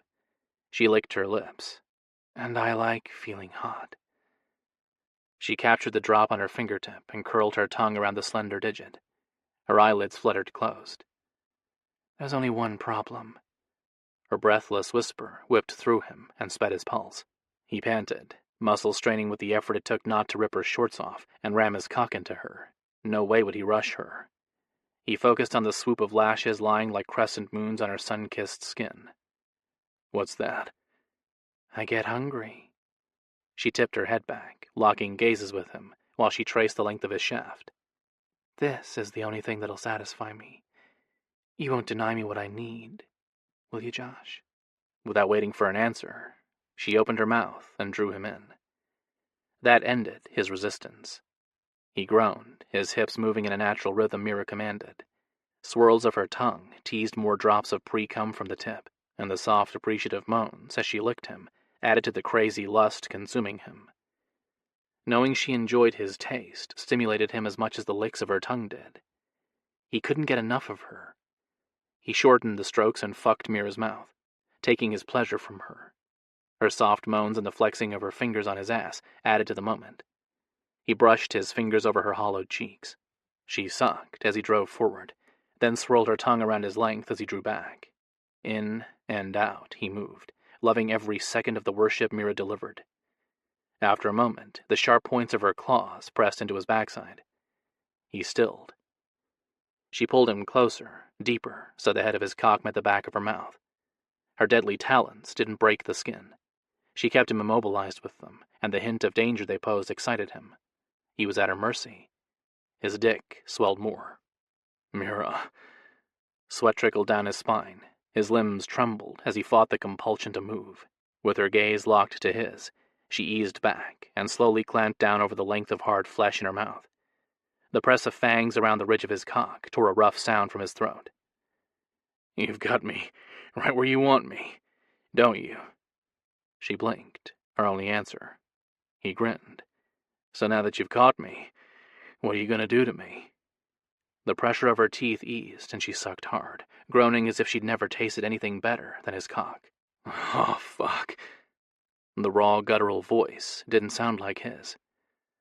Her throat closed around him before he took the thought further. The squeezing of her muscles over his dick was heaven. He wanted more. Her tongue, fangs, claws, anything she'd give him. He thrust into her wet mouth, sliding his dick over her tongue. She curled her tongue as she withdrew and flattened it as she sucked him deep. Her hungry moan resonated along the length. His balls drew up. He jerked back, completely caught off guard by how one simple pleasured sound could elicit such an instantaneous response in him. But she didn't let him escape. She followed his retreat and licked around the head of his cock. She repeated the swirl, and he groaned. Again, Mira. More of the deep grumble. The unfamiliar sound echoed in his ears. He ignored it. Do it again. She teased the sensitive head with swipes of her tongue, toying with the tip and drawing more pre-cum forth. Her appreciative sigh added to the act. He stilled the restless motion of his hips and stroked a finger down her cheek. Do you like my taste? She moaned in answer. Look at me. He waited until she complied, peeking at him through her long, thick lashes.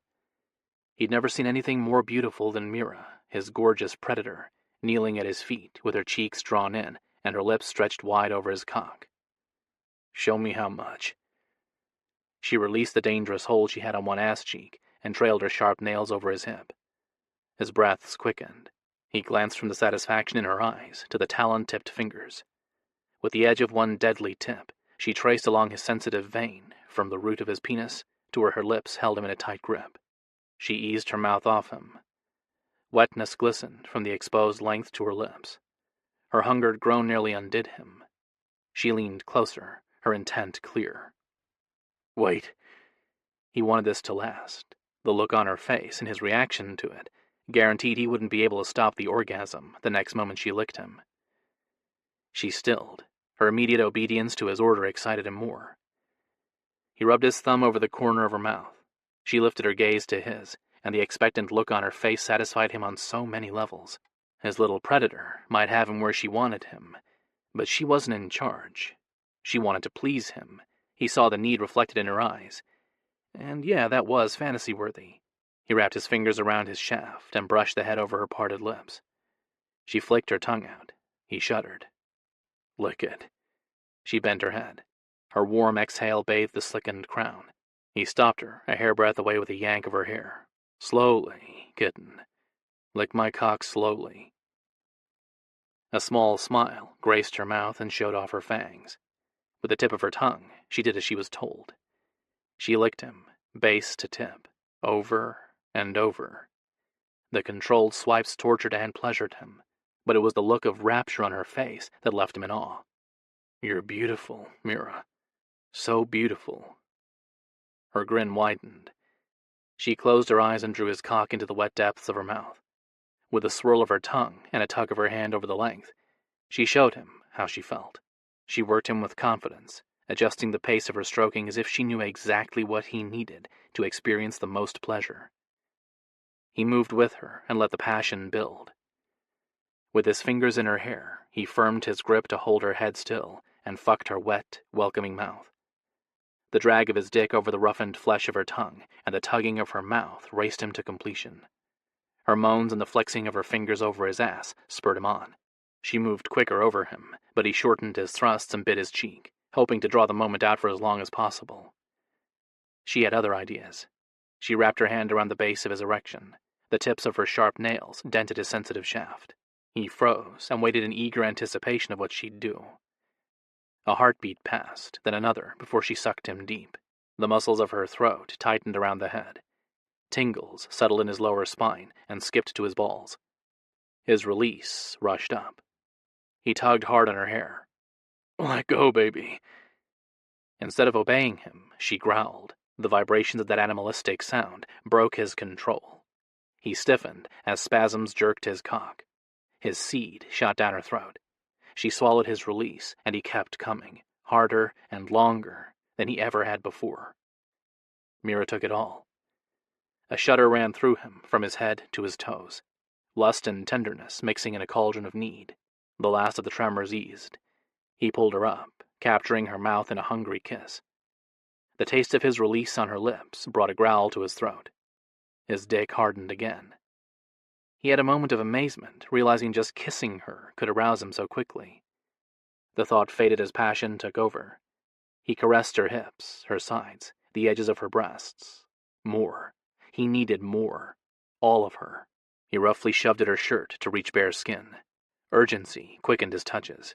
He wanted to feel her muscles squeezing his shaft, wanted to spill his seed inside her womb, keep her locked to his side. Forever. He couldn't wait any longer. Possessiveness rose in him, stronger than before. He'd kill anyone who tried to take her away. She was his. Reality set in, like a splash of cold water in his face. This was a mistake. He shouldn't have let the kiss turn into what it had. Tomorrow he'd have to watch Mira with another man, a shifter who could give her everything he couldn't. He pulled back to look upon her face and tell her he was sorry. The sight of her swollen, moist lips taunted him. One more kiss. Then he'd let her go. He pressed his lips to hers, loving the way she opened for him, taking him in as if he was the man she wanted by her side. Not Cade, or Zach, or worse yet, Aaron.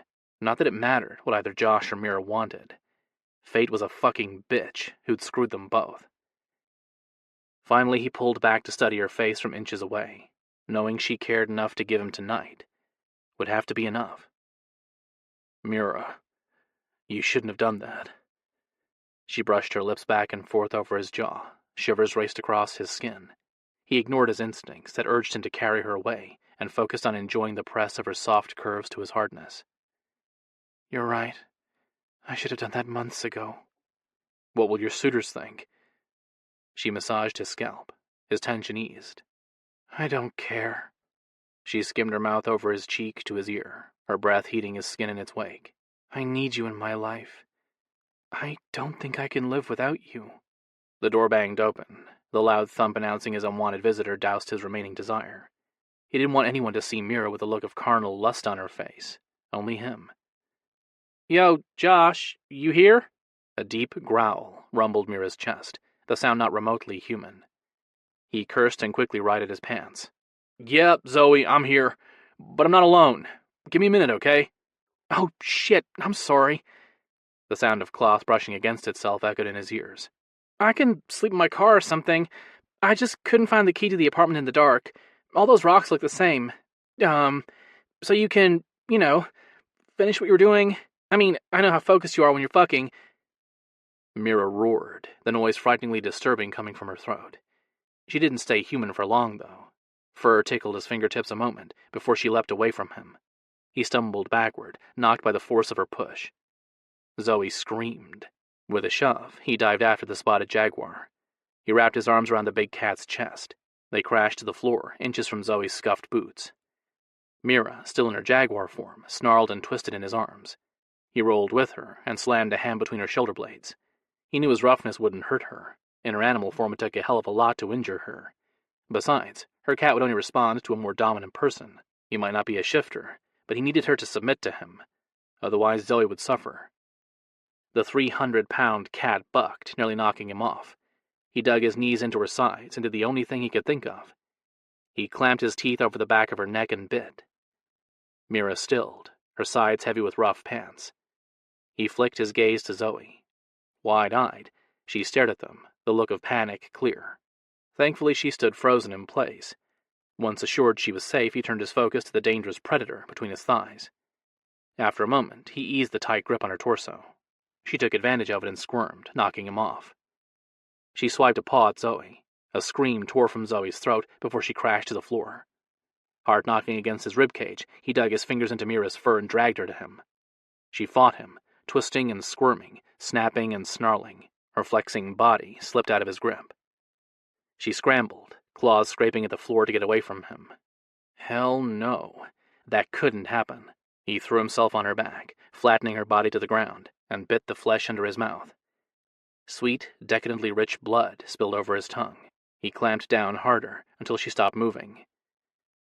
Time stretched. Mira panted. Zoe whimpered, and he debated what he should do. He couldn't make the same mistake by letting her go. Mira's cat was in charge. He had to get through to the jaguar, not the woman. He cursed inwardly, hating what he had to do, but he couldn't come up with a better solution. He ground his teeth into her flesh, the sensation of fur in his tongue odd, but not unpleasant, and waited. The lithe body under him remained tensed and coiled. She'd attack the minute he released her. Damn it! Come on, kitten. Submit. He dug blunt nails into her muscles, tightening his grip in case she made another attempt to throw him off, then bit harder and repeated his silent urging. More blood filled his mouth. It was a hell of a lot of blood. How hard had he bitten her? No, she'd be fine. She was a mature, immortal shifter. As such, she wouldn't scar. The only scar she carried, the bite on her shoulder, was the one she'd gotten as a teenager. The rationalization eased him. He swallowed the blood down. Come on, kitten. Accept this. It's the best thing for both of us. Finally, a chuffing noise came from her throat. The sound encouraged him, but he held still until a shudder ran through her cat's body. He eased back minutely, testing her. She remained limp. He released her shoulder, not the firm grip on her flank. Rein in your cat. The jaguar whined. She didn't obey him. Now, Mira. He dug his knees harder into her sides. Shift back now. Smooth, hot skin replaced the fur. Desire hit him with the first brush of her naked body against him. Wrong time, wrong place. He knew it, yet couldn't deny what Mira did to him. All sorts of crazy urges rose, the desire to repeat the little dominance display now that she was in her human form being the biggest one. He wanted her to beg him to fuck her and prove he was hers. Shit like that made him feel as if he was the animal, not Mira. He pushed away the thoughts and let his gaze roam over her smooth skin. With gentle strokes, he swept her hair to the side, exposing her naked flesh. The slope of her back was beautiful. Unable to resist the temptation, he traced her spine from where he was straddled over her waist until he reached the base of her neck. Blood covered her shoulder where he'd bitten her. I'm sorry, kitten. He lightly caressed the skin around the wound. She flinched. I didn't mean to hurt you. You didn't. Please, let me up.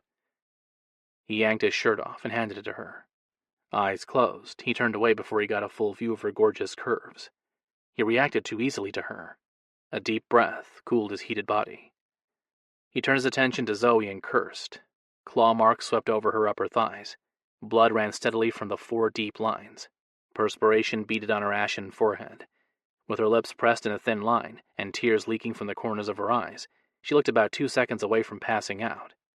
Oh no. He dropped to the floor by her side. Sweetheart, are you okay? No, I'm not okay. I just got attacked by a cat. He leaned closer to examine the wounds and swallowed hard. They weren't life-threatening, but the deep cuts would scar. Mira, go get the first aid box from my office. Silence met him. He peered over his shoulder. The shirt he'd given her fluttered to the floor in shreds. Movement drew his eye. He swung his head and caught a flash of her lioness's tawny fur as she ran out the door. He cursed. Although he wanted to go after her, he didn't. Soothing Mira had to come after taking care of Zoe. You're going to be fine, honey. Don't worry. Zoe waved black painted nails at him. I'm not worried about me. She pushed up on her elbows, an incredulous look stamped on her face. I want to know where you found your freakish girlfriend. Mira's not my girlfriend. Zoe snorted. You always were a little dense, but whatever. I don't want to hear about your love life right now. I want to know about the werecat. Where did you find her? The excited twinkle in her dark blue eyes made him grin. He shook his head. Mira isn't a werecat. She's a shifter, and she sort of found me. He hefted Zoe's slight frame into his arms. She winced. Sorry about this. Zoe glanced at her legs and grimaced. She flicked her inquisitive gaze to his face, focusing on his scarred cheek. Your girlfriend is a little careless with her claws. "She's not my girlfriend," he sighed, "and her brother actually did that." Her eyes widened, as if she just remembered something. He had a feeling he knew what. A triumphant grin spread across her face, confirming his suspicion. "So I was right all along, huh? You owe me $50. He laughed as he carried her back to his office. When Jazz had moved home 5 years ago, they'd made a bet. Zoe had been convinced Seth and Levi, Jazz's sons, weren't human. She'd sworn she'd seen their eyes glow. He told her she was full of it. He should have listened to her. Life might have taken a different path than the self-destructive one it had. "Yeah, you were right. A boatload of shifters moved into town a couple of months back." He sat Zoe on the worn leather couch and moved to the desk. The first aid kit he pulled out held the basics: bandages, ointment, and a roll of tape, no gauze. He dropped the kit and slammed the drawer closed. Zoe's cuts needed more than a couple of plastic adhesive strips. He scanned the office. A discarded shirt that belonged to one of the shifters, who always seemed to be hanging out in here, caught his eye. He snatched it. The t-shirt smelled a little sweaty, but it would do. He handed it to her. "Put some pressure on those cuts." She did, pushing hard on them. She flinched. After a moment, she lifted the bloody cloth. "I hate to say this, but we need to go to the hospital." "That can't happen." He grabbed his cell from the desk and dialed. Cade mumbled an incoherent greeting. "I need you to come back to the bar. I have a situation." "What's wrong?" "Mira shifted and attacked my baby sister." Chapter 8. Josh paced, his frustration mounting with every step. He hated how the night had turned out. No matter how he looked at the situation, it sucked. Not only had Zoe been hurt, his first and only sexual encounter with Mira would be forever tainted in his memory. She'd given him pleasure beyond his wildest dreams. What had he given her? Pain, embarrassment, and a bloody bite mark. He slammed a balled fist into the cinder block wall. The sting of his split skin barely registered. That wouldn't do. 3 more solid punches, and numbness radiated up his arm. Zoe's weary sigh only added to his irritation. He resisted the urge to turn around and snap at her. Instead, he planted his palms on the rough surface and hung his head. "Are you ready to talk?" He ground his teeth. If he could growl the same way the shifters living around here could, he would have. Giving in to the animalistic sound would have felt good. "There's nothing to talk about." "Really?" "Yeah, really." He glanced over his shoulder and cursed. Zoe resembled a china doll with her waxy complexion and black hair. The only color on her face came from her eyes. "I'm so sorry. I don't know what got into Mira. She's never done anything like this before." Another weary sigh accompanied her eye roll. "Did the sex with your girlfriend leave you stupid?" "She's not—" "Stop! Not in the mood. Got it?" Zoe waited until he nodded before reballing the shirt so a dry section showed. With it pressed to her thighs, she peeked at him through the long, choppy bangs hanging into her eyes. "You've got yourself involved with a woman somehow, no matter what label you slap on it. She's obviously possessive of you. If she doesn't normally attack people, it's the only explanation." Possessive. The explanation fit. According to shifter law, he was Devon's beloved human, since Devon was Mira's guardian. Except Mira's scent seeped from Josh's pores, not her twins. That triggered her animal's instincts.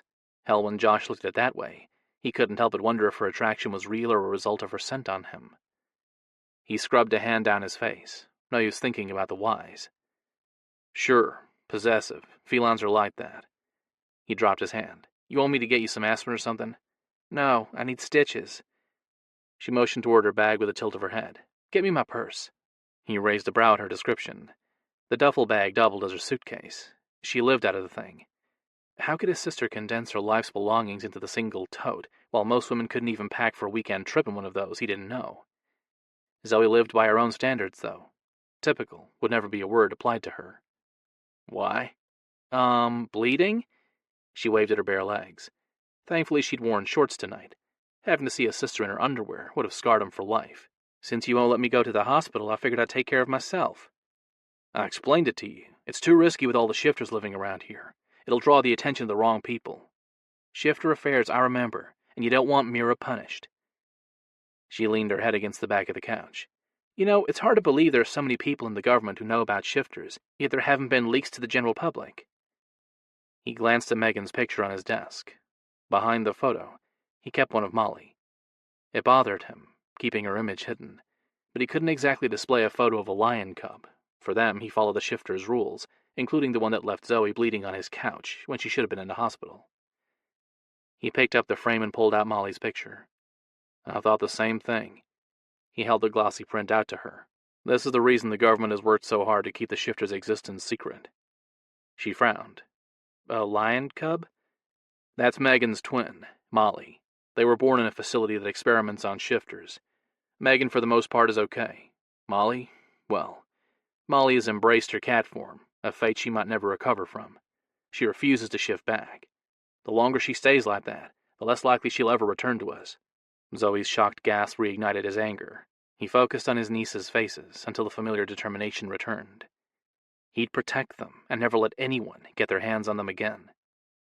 He met Zoe's horrified expression. My opinion is that greed has kept those people who know about shifters from telling the world. Shifters are citizens who are protected by the government. Once it becomes known they exist, the humans who make money exploiting shifters will lose their profit margin. In our high-tech society, it's only a matter of time before the world finds out. Somebody's going to snap a pic on their smartphone, and it'll be over the web in minutes. He carefully slid Molly's picture into place, then replaced the frame and faced his sister. I know. All we can do is stick together, protect our own, and hope for the best. You talk as if you're a shifter, too. He shrugged. Honorary member. Okay, no hospitals, but I really need to take care of these cuts. He narrowed his eyes. Take care of them how? Just give me my bag. He glared at her, and she huffed. I'm going to give myself some home stitches. He repeated her words in his head and cursed some more. No way. You're not freaking sewing yourself up. Well, these aren't going to heal themselves, you know. They're too deep. Besides, it's not the first time I've had to do some first aid on myself. No insurance and all. She stood and took several shuffling steps. He blocked her path with his body and glared at her. She returned his stare. Get out of my way. He opened his mouth but snapped it closed without lecturing her. Someone was in the bar. Head tilted to the side, he listened for whatever clued him in. There, the click of motorcycle boots. Cade. Hey, we're back here. The door banged against the wall. Zoe's expression went from annoyed to curious. Josh peered over his shoulder when Cade didn't enter. The shifter stood in the doorway with his intent gaze on Zoe. It's about time you got here. Josh stepped to the side and swept his hand in Zoe's direction. You need to fix this. It won't stop bleeding.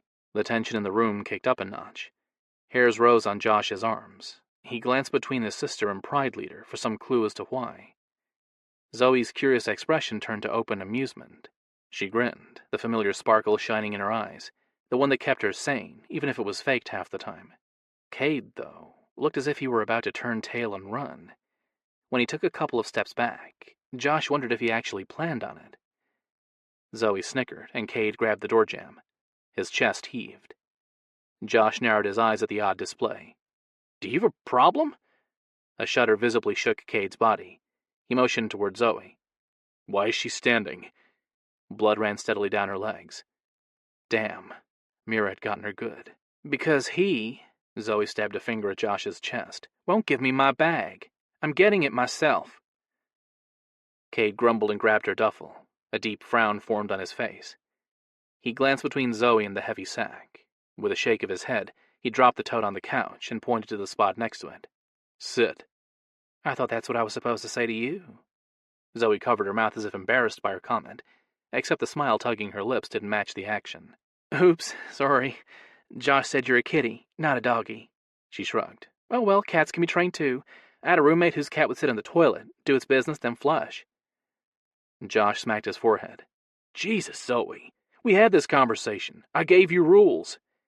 After he'd called Cade, Josh had given her a quick rundown on shifter etiquette. Apparently she hadn't listened to a thing he'd said, or hadn't cared. She tapped one black-tipped finger to her lip. Now let's see. I remember this conversation. I do. Cade snapped his teeth together, the click loud enough to make Zoe flinch. Do not piss me off, human. Zoe flashed him an irritated look. Don't get your panties all twisted in a knot, kitty.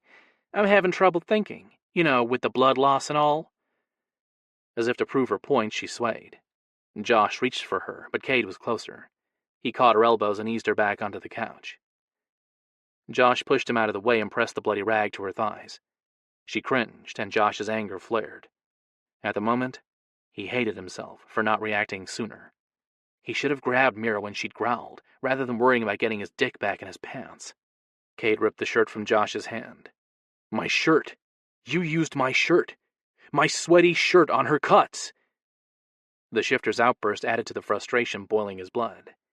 Josh shoved Cade back and got up in his face. "It was the only thing close by. But it reeks of me. So? I understand you're crazy obsessed with how things smell, but Zoe doesn't care, and I was more worried about stopping the bleeding than germs." Eyes closed, Cade took several deep breaths. "But you put something with my scent on her open wounds." Josh frowned at the frantic edge to his voice. He'd seen Cade angry a few times, never agitated. Of course, Mira had never attacked anyone either. "It's not the same as rubbing your scent on someone. That's a conscious choice you make. It involves scent glands or something." Cade's scowl deepened. "You're right." He pointed toward Zoe with a flick of his hand. "But I don't want to smell myself on that woman in any way, shape, or form. That woman is my sister. That woman is also trouble. She—" A sharp, sucked-in breath jerked both of their gazes back to Zoe. Josh shook his head at his sister's stubbornness. Cade, though, lurched forward. He grabbed her wrist before she stuck the bloody sewing needle back into her thigh. Josh glanced at her handiwork and sighed. His obstinate sister had 3 sloppy stitches already made. The black thread in her white flesh reminded him of the horror film he'd watched over the weekend. Unlike the movie where he'd scoffed at the pathetic special effects, seeing Zoe's handmade sutures made him nauseous. It didn't exactly surprise him. When Zoe said she'd sew herself up, she'd meant it. Inches from her face, Cade growled. "What do you think you're doing?" Zoe leaned closer so their noses touched. "I'm taking care of these cuts because I was informed I wasn't allowed to go to the hospital." Cade jerked back as if she'd slapped him. "Shit." "Yeah, shit." Josh scanned the room for something to use to wipe the excess blood off her legs. He grabbed a pair of Zach's sweats lying in the corner. "Here, use this." Cade ripped the pants out of her hand and tossed them across the room. "No, you aren't using those." Zoe crossed her arms over her chest. "Fine, I'll just bleed all over Josh's couch. You can carry the whole thing out when I'm dead." "You're not going to bleed to death. The cuts aren't life-threatening." Josh dug around in his desk until he found one of his spare shirts and carefully slid it under her legs. He leveled a hard glare on Cade, daring him to argue. Hoping, maybe. He was in the mood for a good fistfight. Cade looked from the shirt to him but didn't speak. Maybe his silence was because the t-shirt was clean. Josh didn't know and didn't care enough to ask. Josh dabbed at the blood on her thigh. "Zoe does need blood or something. These cuts aren't going to heal without help." Cade paced to the far wall and back. "I can't give her mine." "Why not? Blood's not a permanent claim. It's not a big deal." "She can't have mine. I'll call Rafe." Fists clenched, Josh advanced on him. "What good are you then? You order me to call you if shit ever hits the fan. I followed your goddamn rules, and now you tell me you can't spare a little blood for my baby sister?" All of his frustration rose at once, leaving his muscles coiled. "Here I thought I was the only one you held to a second set of rules. Guess I was wrong. None of us lowly humans matter to your pride. You don't know what you're talking about. Don't I?" Josh let all his derision show. Going by the frown on Cade's face, he did a good job getting his point across. "If it was your sister hurt, you'd take on the world to help her. Mine? You could care less. This has nothing to do with you. Fine, prove it." Josh bent, yanked the knife out of his boot, and handed it to Cade. "Here you go. Cut a vein and take care of my sister." Cade shook his head. The denial pushed Josh over the edge. He shoved Cade and enjoyed the way the other man stumbled backward. Josh spread his arms wide and waited. Cade didn't disappoint. With a roar, he launched himself, fists raised. A right hook jerked Josh's chin to the side. His vision wavered, but he'd fought Cade too many times in the gym not to know his moves. When the shifters couldn't unleash their claws, they fought like every other man, albeit with more force behind their punches. Cade adjusted his stance, and Josh arched to avoid the kick to his ribs. Instead of righting himself, he dropped a hand to the ground and swung his foot out. Cade toppled. Another roar rang out, and Cade came at him with fangs bared.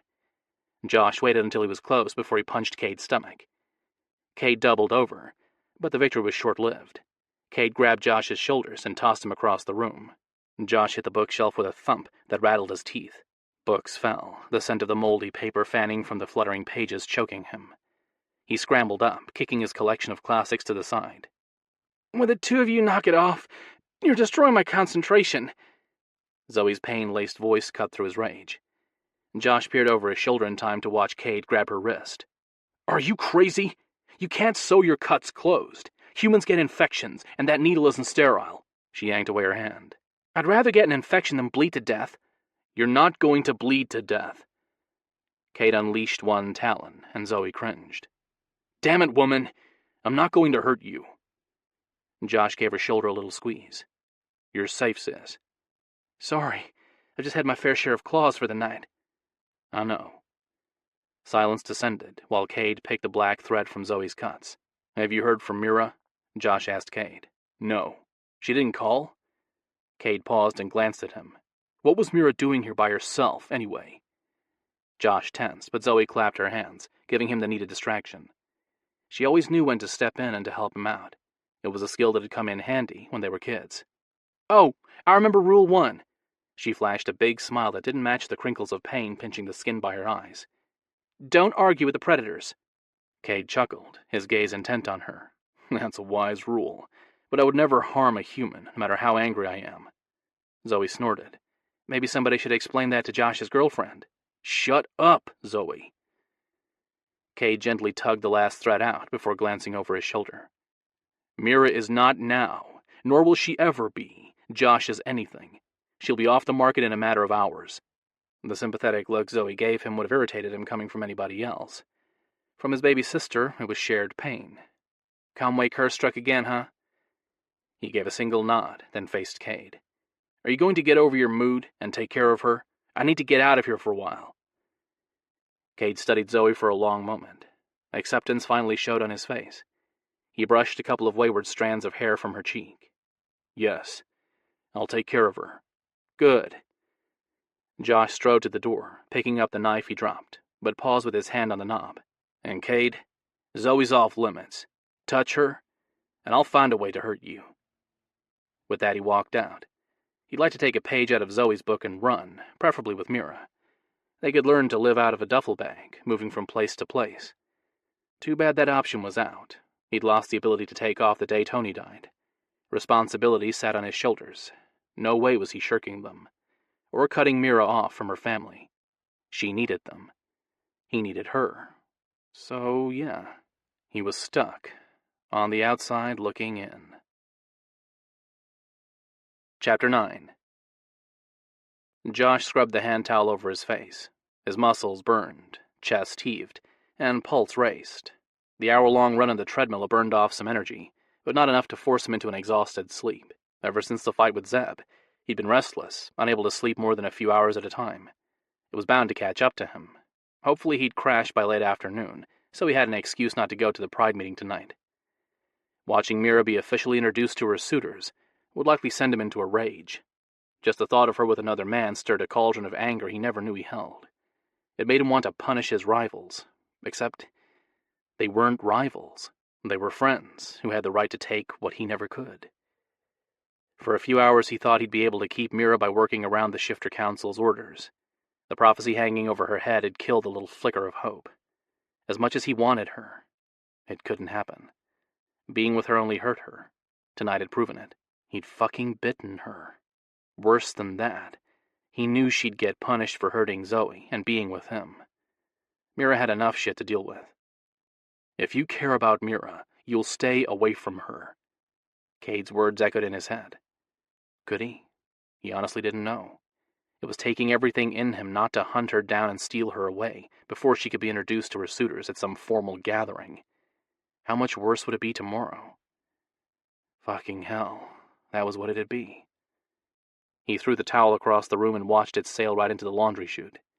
He chuckled at the small victory, the only thing that had gone right these past 2 days. Story of his life. Every time he thought he'd found a little happiness, something happened to muck it up.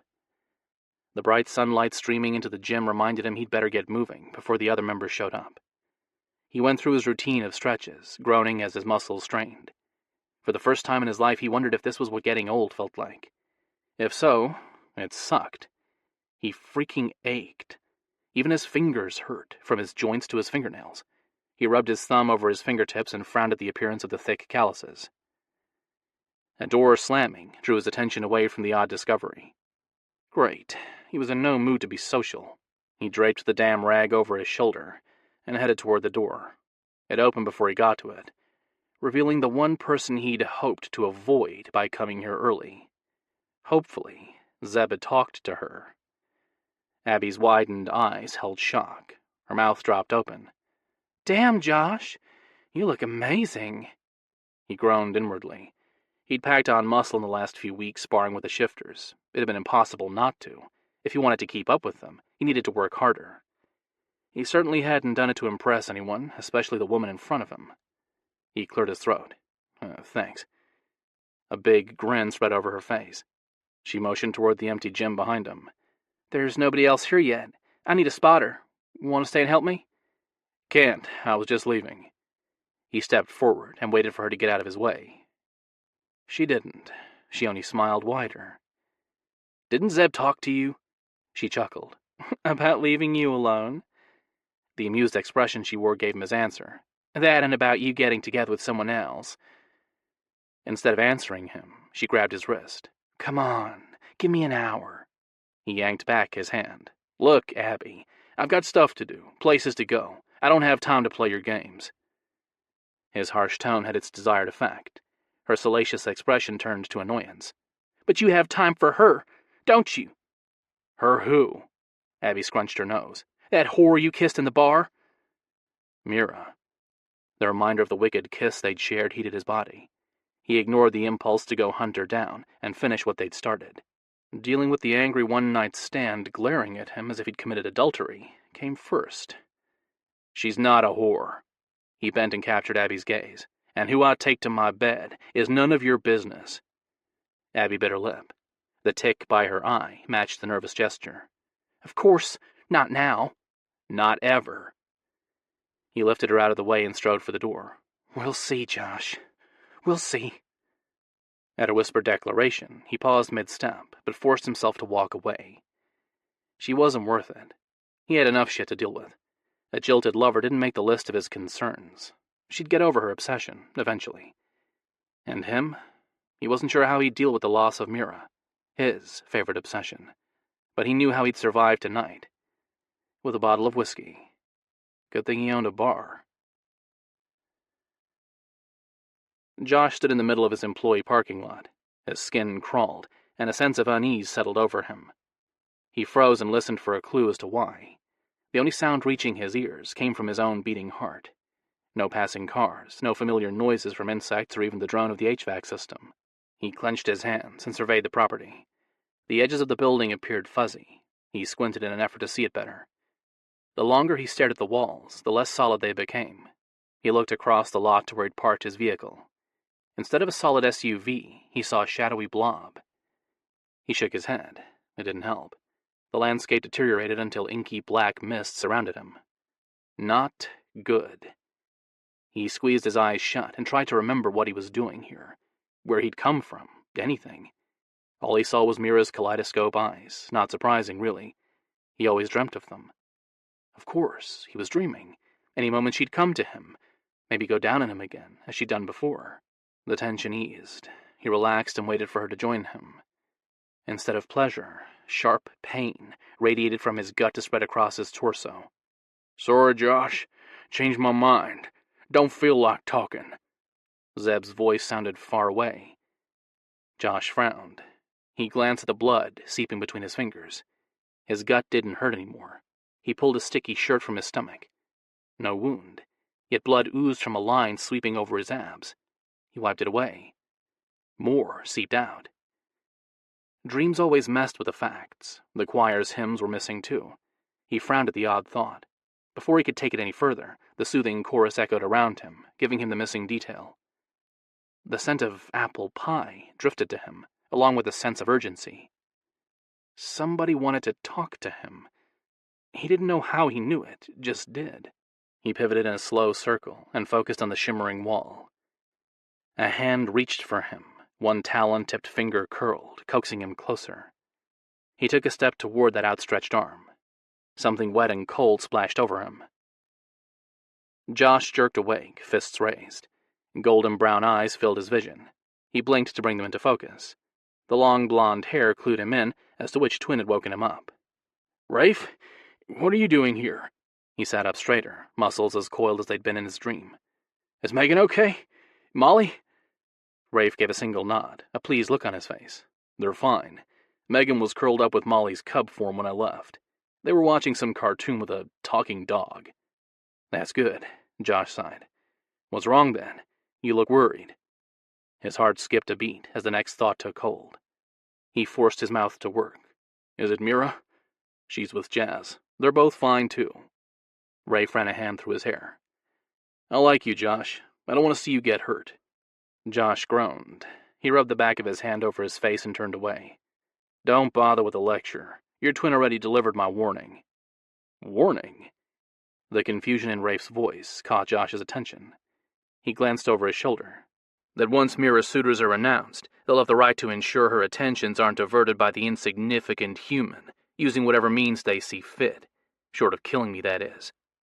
"And you're okay with that?" "No, I'm not." Josh prowled the office, pacing from one end to the other. He'd come here earlier in the morning, after his unwanted encounter with Abby, to pick up his liquid therapy, but he hadn't been able to drive home. The itch had returned, leaving him agitated. He'd shoved away the worry about why, before his heart started racing, then started drinking. Obviously the liquor-induced sleep hadn't helped. He had the urge to rip his fingernails off. They freaking thumped. The tremor in his limbs didn't help matters either. Shit. He had to keep it together in front of the predator. If he looked weak, Rafe would tell Cade, and they might take Megan from him. The reminder helped. He stopped and pivoted to face Rafe. "I want Mira. Hell, I have since the moment I set eyes on her. That's no secret." Rafe pointedly glanced at the empty bottle of whiskey on the desk. He slowly raised his gaze and stared at him. "So why were you passed out drunk and not getting ready for tonight's meeting?" Josh stopped and leaned against the empty bookshelf. "Why? So I can torture myself?" "Jazz and Lena cornered me today. They think they've found a loophole in the council's order. It states Mira must choose a mate, but doesn't specify it has to be a shifter mate, nor does it say what type of mate bond she must form." Josh's pulse kicked up. That was what he'd tried suggesting to Mira. A union blessed under the light of the full moon, qualified as a mating in the eyes of the shifters. No physical or mystical mate bond required. Those unions blessed by a pride leader, or pack alpha, were meant as a consideration for widowers who went on to love again, allowing them to benefit from mating laws. The alpha from the Kagan pack had taken the practice a step further a few decades ago.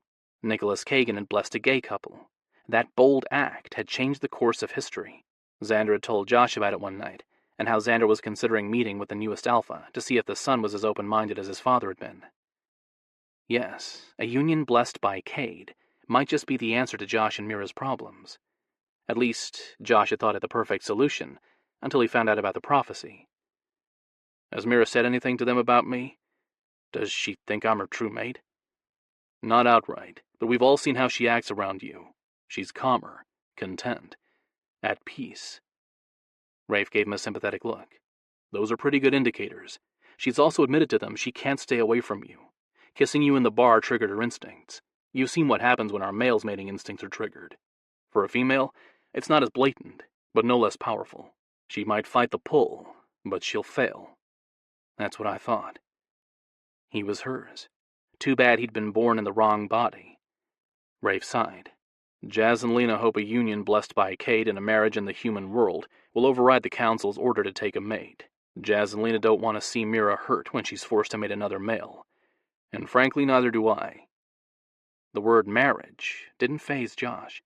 Hell, he'd take her to the courthouse today if that was what it took to lock her to his side. But nothing in his life worked so easily. Josh stepped back, the defeat forcing more bile into his throat. "What about the prophecy?" "The prophecy never came with a time limit. Being with you does. If the two of you take this path, it's only going to offer her a reprieve. Being with me will hurt her. It already had.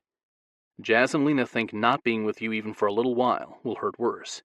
They had a phrase that convinced me to come out here and talk to you. Better to have loved and lost than to never have loved at all." Zoe said the same thing. She treasured the memories she'd made before she lost her fiancé. Still, Zoe's situation wasn't as screwed up as Josh's with Mira. The species difference became the deal-breaker. "Just come." Rafe tossed him the t-shirt Josh had taken off before he'd laid down. "Mira will need you. Just having you close strengthens her. She smells calmer when you're around." Josh nodded. He didn't have to ponder his answer. If Mira needed him, he'd go, even if it freaking killed him. His wants came second. Chapter 10. Mira raced from one end of the library in Cade's house to the other. The built-in shelves sat empty, and the walls remained unadorned. Not a surprise. The home technically wasn't finished. Only a handful of bedrooms, one bathroom, and the kitchen were in working order. She took in all the details, and without anything else to distract her, her strides quickened. With her racing pulse and her rapid breaths, she hovered on the verge of an anxiety attack, a leftover from her teen years. For a long time after Edmund raped her, the sight of any stranger sent her running for cover. She no longer feared being overpowered by a male. Long, hard hours of training with Devon and their younger brother Dante had ensured she could hold her own, but the automatic reaction to any threat still lingered. The response embarrassed her. Unfortunately, as much as she tried to stop it, tense situations or strong emotions set her off. She forced herself to stop pacing and peered out the big window overlooking what would eventually be the gardens. At the moment, the yard consisted of a lumpy dirt pile. Stacks of wood, tarp-covered stone, and other building supplies sat neatly arranged near the far wall. Thankfully, no construction workers roamed the grounds. She was grateful for that. She'd forgotten to put in her contacts and dye her hair. The slip in her almost daily routine spoke of how stressed she'd been since she'd left Josh's side. If the lack of her human guise had been the only mistake she'd made recently, she wouldn't feel so bad. No, shifting and frightening a human, maybe even injuring her, was Mira's biggest problem. Not actually remembering what she had done made everything worse. She pressed her palms to her eyes and groaned. She still didn't know who the woman was to Josh. When she'd asked Cade, he'd told her he'd taken care of it. She was to meet him here, to discuss her act of indiscretion. In other words, receive her punishment. Mira tensed as the soft footfalls in the hallway announced her leader's arrival. The door closed with a click. She waited another moment before turning around. Her brows pinched at the sight that met her. A shirtless Cade strode to the room's only piece of furniture, a large oak desk. Deep claw marks bisected his chest. The wounds were healing before her eyes, but the shock came from seeing the evidence of whatever tussle he'd been involved in. Royals healed quickly, so he'd either been injured badly or had come straight from a fight. "What happened?" Cade didn't answer. He opened the bottom drawer of the desk, removed a thick black towel, and wiped the blood from his skin. With controlled movements, he balled the towel and dropped the bundle to the floor. Arms crossed over his chest, he studied her until she dropped her gaze. "I took your punishment." She glanced at him. "But why?" "Because it is my right to shoulder my family's pain." Cade stormed toward her. Using a single finger, he tipped up her chin. "Why, Mira? An inch more and you would have sliced her femoral artery." "I hurt her?" She tried to remember what had happened. Only her jaguar's rage lingered in her memory. "How badly?" He released her with a shove. She stumbled. Cade strode across the room. He faced her once he reached the door. His chest rose and fell roughly. Claws slid from his fingertips. Her inner animals responded to the threat, pushing to be set free. She forced them back. She deserved her pride leader's wrath. The female needed stitches. Since she couldn't go to the hospital, I had to intervene. Her stomach churned with the revelation of her sin. She swallowed the rising bile. "I am sorry you had to give her blood." Cade closed the distance between them. "She refused my gift." He panted hard, fangs filled his mouth, and the warmth emanating from his skin warned her he barely had control of his cats. Fear slithered into her belly, heaving the contents. She held her breath and waited. Cade leaned closer so his hot breath washed over her face. "I was forced to lick them shut," thereby making the female his beloved human. She stifled a gasp at what that meant. Cade would not only be drawn to the woman because she carried his scent, but he'd be responsible for her safety. Or at least that was what most shifters felt. Zack was the exception. He avoided his beloved human as if Ella carried the plague. Cade stormed away, his angry steps betraying his conflicting emotions. "I am sorry," she forced herself to say. "Is Josh's lover well?" Cade stopped mid-step and jerked his head to glare at her. The human is not Josh's lover. Had you not given in to your ridiculous jealousy, you'd have realized that. Trepidation settled over her, chilling her soul. Then who is she? His baby sister, Zoe. She covered her eyes and slid down the wall in a garbled moan. The sweet way Josh had spoken to her should have clued her in. There'd been tenderness in his voice, not lust. She'd written it off. In light of Cade's revelation, it made perfect sense. I'm so sorry. She dropped her hands and met Cade's derisive glare. I mean, you're dead. I'll take over the female's protection. A shudder ran through him. He closed his eyes and groaned, the sound reminding her of a wounded animal. You know I can't allow that. She's my burden now. Mira knew all too well the instinctual drive to watch over a beloved human. If she had her way, Josh would be locked to her side 24/7. Is Zoe well? Cade nodded. She will carry your scar. I didn't get to her soon enough, but otherwise she's fine. That's good to hear. A long moment passed in silence while he stared at her. Please, tell me you're not actually considering mating him. Mira wasn't sure how to answer that. She had thought about mating Josh, even though she knew it was impossible, but feared offering her response in the face of Cade's anger. She must have debated too long. He slammed his fist against the desk. Why can't you follow the rules? You can't take a human male as your mate. Not in truth. I know that. She wasn't about to admit how often she'd contemplated trying to tie Josh to her anyway. It'd be a death sentence, for both of them. The deity's words were law, unbreakable. Still, desperation fed her doubt. Good. He leaned across the desk separating them. Keeping him as a lover would only label you as a fool, too. Don't even think about it. Her irritation got the better of her. She straightened her spine. Why? Josh is the first male who ever wanted me as a person, not as a breeder or something to use to get off. Would it be so wrong if I marry him? Want you as a person? Cade smirked. Are you sure about that? Humans, especially males, will fuck anyone that gives them the time of day. You are not special to Josh. Cade stepped closer. He took the chin he'd roughly held a minute ago and ran his thumb along her jaw, the soft touch at odds with a hard glint in his eyes. You're beautiful, Mira. Sensual and sexy. You're a goddamn walking wet dream. That's what Josh sees when he looks at you. A fantasy. You are not someone he wants to marry. So, you're saying Josh doesn't want me? She swallowed and forced herself to add. For more than a tumble? Exactly. She clamped her teeth together to resist snapping at Cade's fingers. Part of her wanted to admit she suspected Josh was her true mate, but she knew in the end it didn't matter. With Josh's soul being stuck in a human body, they couldn't form a soul bond, guaranteeing they lived and died together, or even the one-way breeding bond that was popular among shifters who didn't want to tie their eternal life to a lover. I've given this much thought and blame myself for this situation, Cade sighed. He's been told over and over he can't have you. That makes the unattainable prize seem sweeter.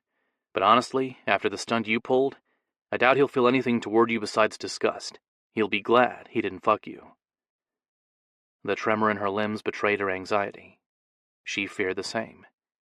Cade wrapped his arms around her, tucking her smaller frame into the shelter of his. She buried her face in his shirt, needing the comfort he offered. Shifters were a touchy-feely bunch. At the moment, she hurt. I didn't mean to upset you. You know I care about you. Cade did care about her. She'd been a member of his family's pride since her 60th winter. Although fully mature, she'd been skittish. She needed constant reassurance, and Cade had given it to her. He was also the first male she trusted enough to have sex with. But like all the other encounters she'd had over the years, it meant nothing more than the physical act. Actually, he was the last male she'd been intimate with, too. They'd gone full circle and remained friends through the centuries. She tightened her grip around his waist. If you care about me, then why not fight the Council's order? If you use the goddess's prophecy as an excuse, we might be able to stop them. He sighed and stepped away from her. Stiffness tightened his shoulders. I can't. This has to play out. You must be mated. Sooner rather than later. Chapter 11. Josh sipped his third cup of strong black coffee. A jackhammer pounded behind his eyes, and each smack echoed in his head. With the visor down in the car, he squinted against the late afternoon sunset. Relief from the shooting pain piercing his brain came with each little bit the sun slipped below the horizon. He breathed a sigh, as darkness blanketed the countryside. The ache in his bones had worsened since the disaster earlier in the day, when he'd bitten Mira. His earlier thought came back to him. He was getting old, no escaping it. That was part of life, for humans at least. The shifter driving didn't have to worry about arthritis or gray hair. He'd forever look the same, exactly as he had the day he'd matured. The only thing he had to worry about was his hair. Why that grew while nothing else in his body changed, including his facial hair, Josh didn't know, nor did he bother asking. What was the point? No matter how much it angered him, he couldn't ignore the facts. A mortal man could only keep up with the predators for so long before the limitations of his body held him back.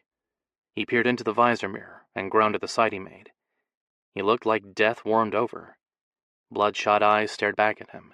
The stubble darkening his cheeks gave him an unkempt, gruff appearance. On top of that, he had the chalky look of someone who'd overindulged. The dark circles marring his face added to the overall image. He dropped his head back against the seat. "I look like shit. At least you no longer smell like day-old beer. Plus, the cold shower cleared the dazed look from your eyes." Rafe chuckled. "What were you trying to do? Drink yourself into oblivion?" "Something like that." Silence descended. The engines' rumble and their breaths were the only sounds. The radio had gotten turned off within the first 5 minutes. Even on low, it had hurt his head. The handful of aspirin he'd downed hadn't touched the pain. Not surprising, really, with the amount of shifter blood he'd consumed over the past couple of months. Human medicine didn't work well for him. Actually, without all the donations he'd gotten from the felines and the wolves, he probably would have died before Sarah found him, or at the very least, still been in the hospital recovering. If Kate had known how many times Josh had skirted death or serious injury, he'd have ordered him to stop participating in the popular brawls the shifters engaged in for fun. That wasn't happening. He needed the outlet. At first it had been to build his stamina so he could protect Megan. Then it had become necessary to deal with his sexual frustration for Mira. From the moment he laid eyes on Mira, he'd become obsessed with her. Every day proved worse than the last. It had gotten to the point he'd started carrying around a picture of her he'd snapped at Rafe and Jazz's wedding, so he had some connection to her. The wrinkled print showed how often he took it out, simply to look at Mira's image. The nights were the worst. He dreamt of her, woke up aching and stiff, his hand in the spray of cold water, and the fights had been his only relief. But now... "Do you think the Shifter Council will acknowledge a blessed union between us in place of a real mate bond?" Rafe pulled the car onto the shoulder. With his gaze on the empty road, he slid his fisted grip from the bottom of the steering wheel to the top. "With the pressure from Shifter Affairs? Probably, but I can't guarantee it. Don't forget, they tagged on the qualifier. They want her kids." His elation fell with those words. The reality of their situation came rushing back. "But I can never give Mira children." "No, you can't." Rafe turned in his seat and faced him. "I'm going to be completely honest with you. If you commit to this, you're damning Mira to an eternity of heartache. She'll have you for 50 or 60 years if she's lucky. That's it. When you die, all she'll have are her memories. No children to love and no chance of reconnecting with you in another life. Because the council will demand she pick a mate the moment I die." Josh finished Rafe's sentence. It didn't take a genius to figure out what he was getting at. Most likely. But with the way she looks at you, he'll never be more than a breeding partner to her. Love isn't an emotion many shifters understand until it hits them. When it does, our mate becomes our very existence. It's mystical." Rafe sighed. "I've known Mira a long time. She's nothing if not stubborn. And if she commits to you, no male will take your place in her heart. She won't allow it. Her devotion to you will ruin any chance of happiness with her shifter mate, ensuring both she and her breeding partners suffer." Rafe lowered his voice. "For eternity, Josh. I know forever is a concept many humans have trouble understanding. I don't believe that's the case with you. But I need to be clear about what's at stake here. You will get reborn. You'll get married, have kids, multiple times. Granted, you'll never love any of those women the same way you do Mira. But in a future reincarnation, you won't have Mira to compare to, so you won't know what you're missing. You'll live out your existence thinking whatever love you've found is the greatest there can be." Josh doubted that. He'd remember his love for Mira, or at least ache for something more. He'd felt the incompleteness his entire life before meeting her, even when he'd been with Jazz. Actually, that was the reason he never married her. He was waiting for something more. He hated to think of Mira suffering the same longing for eternity. The honorable choice would be to let Mira go. If he was out of the picture, she might find some happiness. Maybe with Aaron. Have his babies, the one their goddesses predicted would change the world. The tips of his fingers burned as rage rose. He squeezed his eyes shut against the haze, turning everything red. No fucking way. Not while he lived. Did that make him a selfish bastard? Drive, Rafe. I don't want to be late. Mira stared at Cade for a long moment. Trepidation squeezed her chest.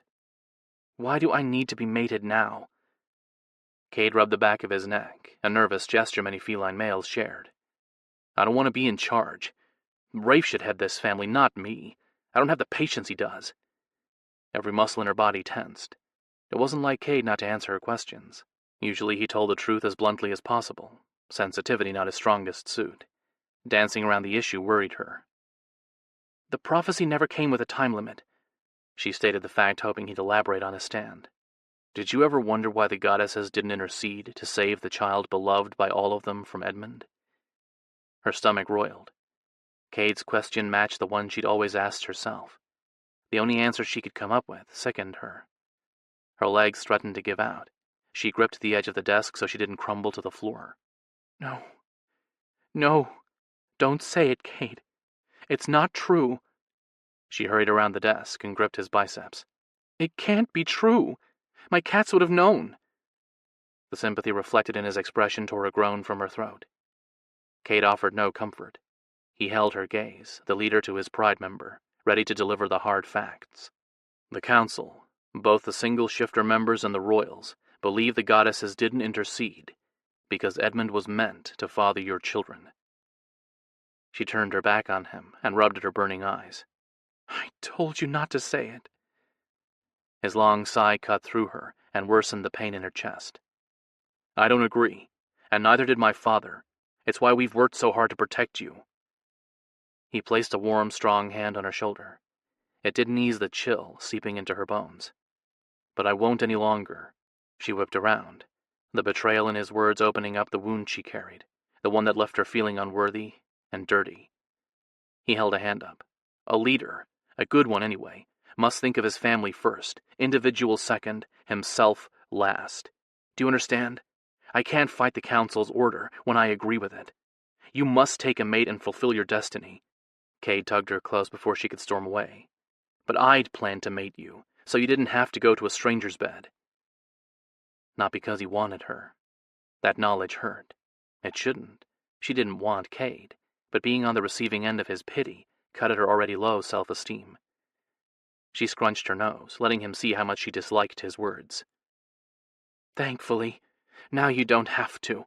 Aaron has offered to fill the martyr's shoes.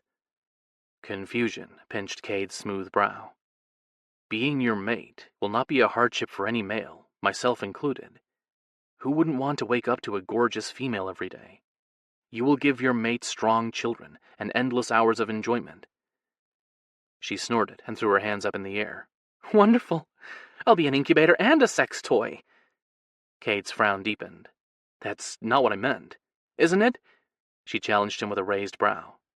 You can't expect love, at least not any time soon. Most shifter matings don't work that way. It's always sex first, then love, and only if you're lucky. It does if you find your true mate. There are different forms of love. Who's to say those are any less powerful? There's still a level of devotion in breeding bonds, a conscious choice to make the other partner as happy as possible. Cade stepped closer. He ran a thumb over her lips. I always left you satisfied, didn't I? He had, but without the emotional connection. The act had lost its appeal after a while. She'd often left him feeling more alone than before they'd fucked. Yes, but it's not enough. I want to be important to my mate. You're important to me. She reached a hand between them and placed it over his heart. Friendship isn't enough. He mapped her face with his fingertips. While she wanted to jerk away from him, she didn't. The gentle strokes didn't come off as sexual, merely another attempt to calm her. They didn't work. Someday, I might love you. For you, I'd try. Will that be enough? She shook her head. The words wouldn't come out. Cupping her head, he stared into her eyes for a long moment. I want to try. Do you understand? I care about you. More than I ever did for another female. If you care about me, why won't you let me be with Josh? A single lifetime, that's all I'm asking for. Once he dies, I'll fulfill my destiny. Mate you or anyone, I don't care. Because I can't. You must take a mate, a royal one, not a single shifter. I will not condone their heavy-handedness by allowing them to get what they want. They have no right to order your mating. Why now? I understand your concern about the Council's orders and the prophecy, but a few more decades won't mean much in the grand scheme of things. The odds of me conceiving in the span of a human lifetime are slim anyway. Can't you push back? Give me a reprieve? No. Kate yanked her against him, one hand in her hair and one at her lower back. Our pride's goddess showed me a vision of the future. Involving me? He nodded. And Josh. Why do you think I've worked so hard to keep the two of you apart? Her heart skipped a beat. Tell me. He dies. She swallowed hard. He's human. He's going to die anyway. Yes, but... Raised, booming male voices sounded in the hall and stopped his words. The door flew open. Aaron's angry gaze settled on Cade. A deep growl rumbled in his chest a moment before he lunged at them. Rafe followed behind and shoved Aaron away before he made contact. They rolled across the floor, snarling and snapping at each other. Josh ran in next.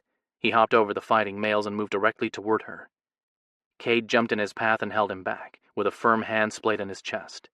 Enough! Cade shouted. Although everyone stilled, none of the males looked happy about it. Aaron seethed, Rafe glared at his twin, and Josh lifted his lip in a silent snarl. Cade looked past Josh to Aaron and Rafe. What's going on? Aaron pointed at her. She has disgraced me with her whorish acts. I will not allow my mate-to-be to suck another male's cock. Mira barely had time to process his words before Josh launched himself at Aaron. Cade yanked him back with a hand gripping his waistband, while Rafe kept Aaron pinned to the wall, with his claws dug into Aaron's shoulders. Growls filled the room. Both Aaron and Josh strained to break free. The tension skyrocketed. Cade leveled a hard look at Josh before facing Aaron. The warning was clear. Don't start anything. Mind your tongue, cousin. That is no way to address the female you want to mate. Correction. Josh stepped between her and the rest of the room and widened his stance. That is no way to address any woman, especially the one I hope to marry, if she'll have me. Cade gaped at Josh. You still want her? After what she did to your sister? Yes, more than I've ever wanted a woman. Cade glanced her way. Sadness flitted across his features a moment before he blanked his reaction. With his gaze still locked to hers, Cade addressed Josh. I won't allow it. You've wasted your time coming here. Cade jerked his head toward Rafe and snarled. Their fluid facial expressions betrayed their telepathic argument. All royals could communicate along a general path when in close proximity to one another, but they rarely used it. The intimate form of communication often disturbed their animals. Her hope fizzled the longer they glared at each other. Finally, defeat settled over Rafe's face, slackening his expression. He cursed and pushed away from Aaron. Cade picked up the phone and dialed. After a moment, he said to the person on the line, Tell Zach and Jazz to come up. We're having this meeting now. He slammed the phone down. Her heart sank. Aaron smirked and sauntered toward her. Fear and disgust tightened her chest as she watched his approach. She held her ground, unwilling to retreat and risk triggering his instincts to chase her. She might have been promised to him, but he'd broken the vow. No way did she want him to suddenly decide to set his sights on her. However, with the hard line of arousal straining his pants, she feared he already had. Either that or he was horny. Josh stepped between her and Aaron. The Council's order gives me the right to be with Mira. I will not allow you to dismiss me if she wants me. He glanced over his shoulder. Do you, Mira? Do you want to be with me? Even if it's only for a little while. Yes. The word was out before she could think better of it. He grinned at her, and her heart melted. Then you and I are tying the knot, baby. The sooner the better, and on the full moon we'll get Cade to bless our union and make it official in the shifter's eyes. Cade spun around and fixed Josh with a murderous glare. She tensed, ready to jump to his side. Her Pride leader's booming voice stopped her. No, I will not bless your union, and I sure as hell won't allow you to marry her. Not now, not ever. I should never have allowed this infatuation to continue. Josh stepped closer to Cade, fists clenched at his sides. I will not allow you to force her to be with another man. She wants me, not any of you. She hasn't given her other suitors a chance to earn her attentions. This is the reason why courting shifter females is a custom, to avoid the fights between hopeful suitors, as the number of available potential breeding partners have declined. Josh worked his jaw, the look on his face contemplative. She could almost see the wheels turning in his head. Finally he nodded. So be it. Good. I'm glad I'll court her too. Josh shrugged. Dating is popular for a reason. It builds the anticipation. Cade took an aggressive step forward. No. The door opened, stopping the argument. Jazz entered and moved to her maid's side, while a scowling Zack took up a position against the farthest wall. If the annoyed look he wore was any indication, there was one suitor she didn't have to worry about fixating on her. Why he was even a part of the sham Cade had concocted, she didn't know. Now that everyone's here, we can get this over with. Jazz, will you act as our witness? Cade waited until she nodded. Good.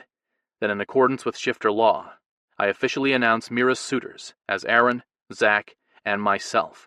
Between now and sundown, 3 weeks from now, don't forget me, Josh cut in. I officially request, don't say it. Cade glared at him. I'm warning you. Mira gave a low, threatening growl. Stop this! Every male turned and looked at her. She wanted to cower under their intense scrutiny, but couldn't. There was too much at stake. Doesn't anyone care what I want? Cade snarled. No, Mira. In this I do not. You will pick a mate from your real suitors. My real suitors? She closed the distance between them. You mean Aaron, because you know Zack wants no part of this ridiculous game. That includes me, Mira. You will choose between me, Aaron, or Zack. No others. No! Cade walked toward the window. Enough. We will continue this discussion in private. This meeting is over. Josh's piercing blue eyes caught her attention. She glanced at him. He tilted his head in the direction of the door, an indication she should leave. She studied him for some clue as to what he was up to, but another jerk of his head forced her to obey. She spun on her heel and walked out of the testosterone-filled room with her head held high. No use showing how defeated she felt. Pretenses were everything. Chapter 12. Josh followed Mira's retreating back with his gaze. Once the door slammed closed, he cleared his throat. Everyone looked his way except Jazz and Zack, who strode off to the side, whispering to each other. Rafe smirked, Aaron scowled, and Cade watched him with open speculation, eyes narrowed and lips downturned. Am I an honorary member of the Alexander Pride? Yes. Cade crossed his arms over his chest. You are a member of my pride, and as such, must follow my rules. I clearly... Josh raised his hands in a mock gesture of supplication. You're absolutely right. I've learned my lesson. You concede? Absolutely. Josh nodded. Rules are made for a reason. To be broken, or remade. Either worked. Cade sighed. Good. I'm glad you understand. I should have come to you first with my request, but better late than never. Josh waited until Cade's scowl returned, before he continued. As a member of the Alexander Pride, I officially request your permission to court Mira. Cade pressed the heels of his hands to his temples, holding his head for a moment. He dropped his arms and leveled his best, don't argue with me, look at Josh. I can't allow her to be with you in any way, not as a lover or a wife. You need to stay away from Mira. Josh took several deep breaths to stem his growing frustration. You keep saying that. Tell me why. Cade ambled toward the window. With his hands linked behind his back, he studied the darkened landscape. The goddess has bestowed onto me a vision of your death. I will do anything I can to prevent it from happening. The announcement hit Josh as hard as a physical blow. He stared at Cade's back, unable to respond. If you're going to tell him that much, you must share the rest of the vision. Rafe turned to Josh when Cade didn't respond. Cade was shown 3 flashes of the future.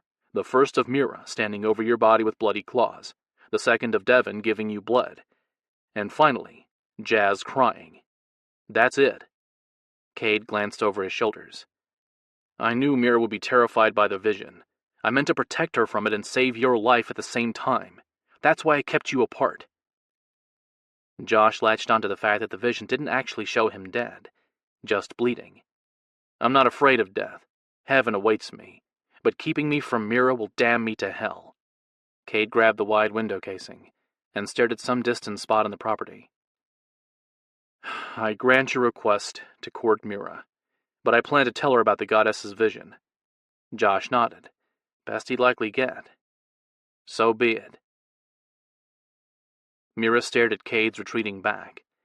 After he dropped his bombshell, she'd been unable to form any words. Why would she kill Josh? Unless she actually thought to mate him. Well, try to. She dropped her head into her hands and groaned. She wanted Josh, craved him. She wrapped her arms tightly around her chest. Each day her certainty of Josh being hers grew. But was it real, or desperation? It was the latter that worried her, and the outcome she needed to avoid at all costs. It would tempt her to break the rules, guaranteeing Cade's vision would become reality.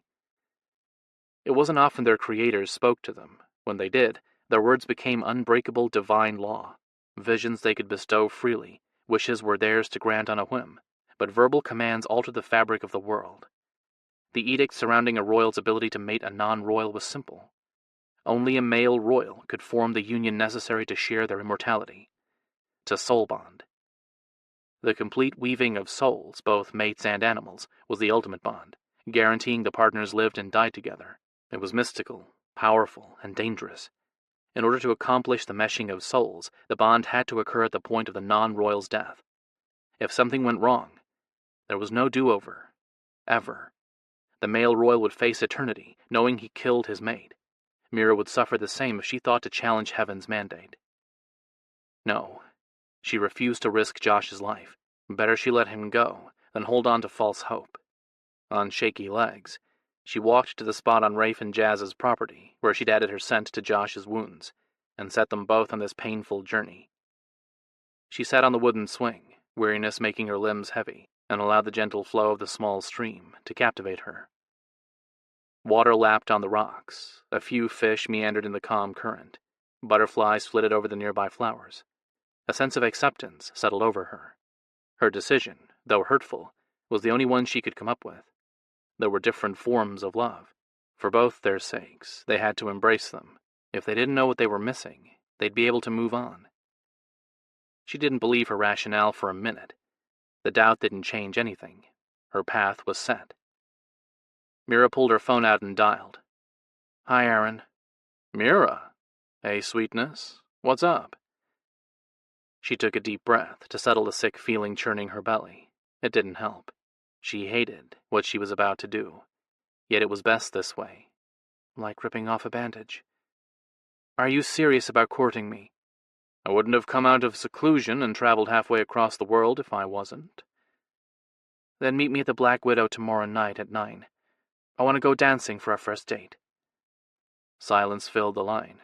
Finally, Aaron said, I don't know if that's wise. Josh will be working. Tears pricked her eyes. And, if you haven't noticed, there isn't much to do here. It's oldies night at the bar. I went there a few weeks ago. It was fun.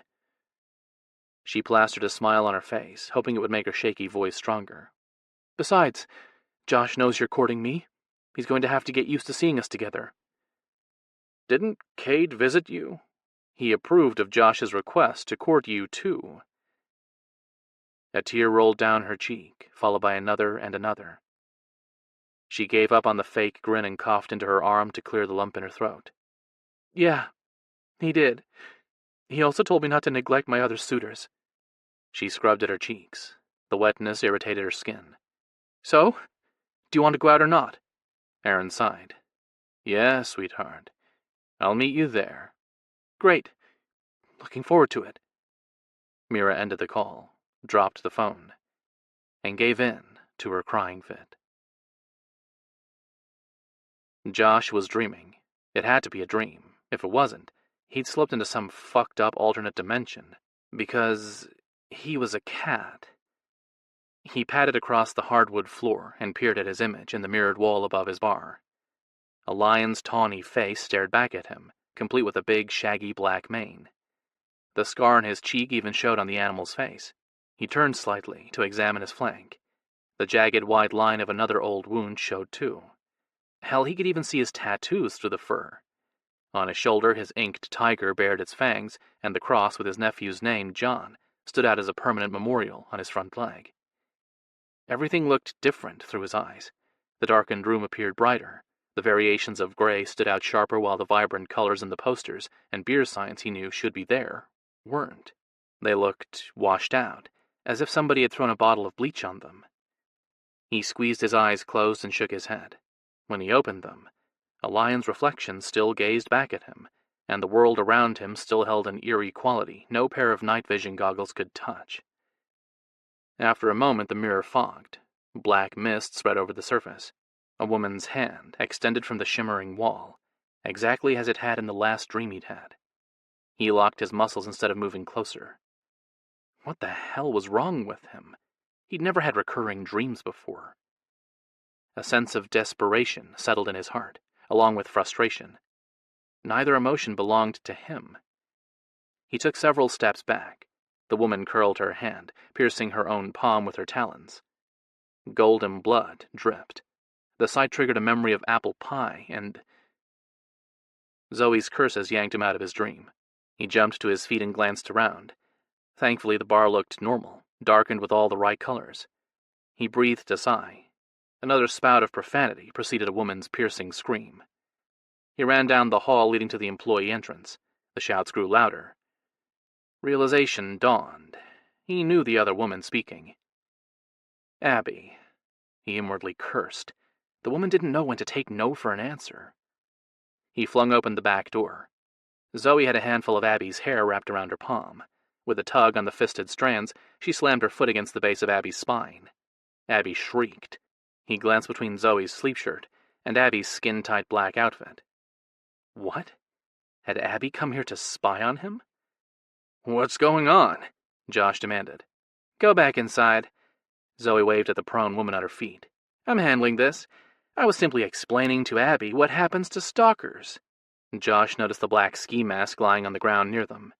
He leveled a hard look on his one-time lover. You were fucking spying on me? No, she was trying to break in. Zoe gave Abby's hair another tug. Guess she didn't know you'd moved. I knew.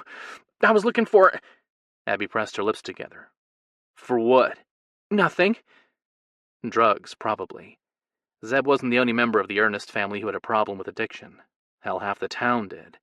That happened in rural areas when people got bored and looked for a little fun. He knelt next to Abby. Leave. Don't come back. Understand? She nodded. He really wanted to get a restraining order against her, but he couldn't risk angering Zeb. So far, Zeb hadn't acted as if he questioned Josh's version of the fight or his miraculous recovery. Josh wanted it to stay that way. Waving around police orders would negate the shaky peace between them. Let her go, Zoe. She did with a small kick to Abby's ass as she scrambled up. Abby glared at his sister. You're going to regret messing with me, Zoe Jane. Doubt it, Zoe shrugged. I've been through hell and back. You can't top it. Yeah, well, I'll find a way. Maybe take something away you want. Zoe snorted. Good luck. Vince already accomplished that. And you're still telling that lie? Vince didn't do anything. Go home. Now. Hands balled at her sides, Zoe took a step forward. Before I commit murder, too. Abby blanched and took off.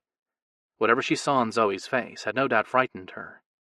With Zoe's back to him, Josh couldn't tell. He could guess, though. Rage. She kept it buried, but the dark emotion was always there, bubbling under the surface. Josh caught Abby's wrist as she hurried past him. She glanced from his mouth to his groin. He gave her hand a little squeeze. Up here, sweetheart. She looked at his face. The bloodshot, unfocused eyes, staring back at him, angered him more. He didn't scent alcohol in her breath.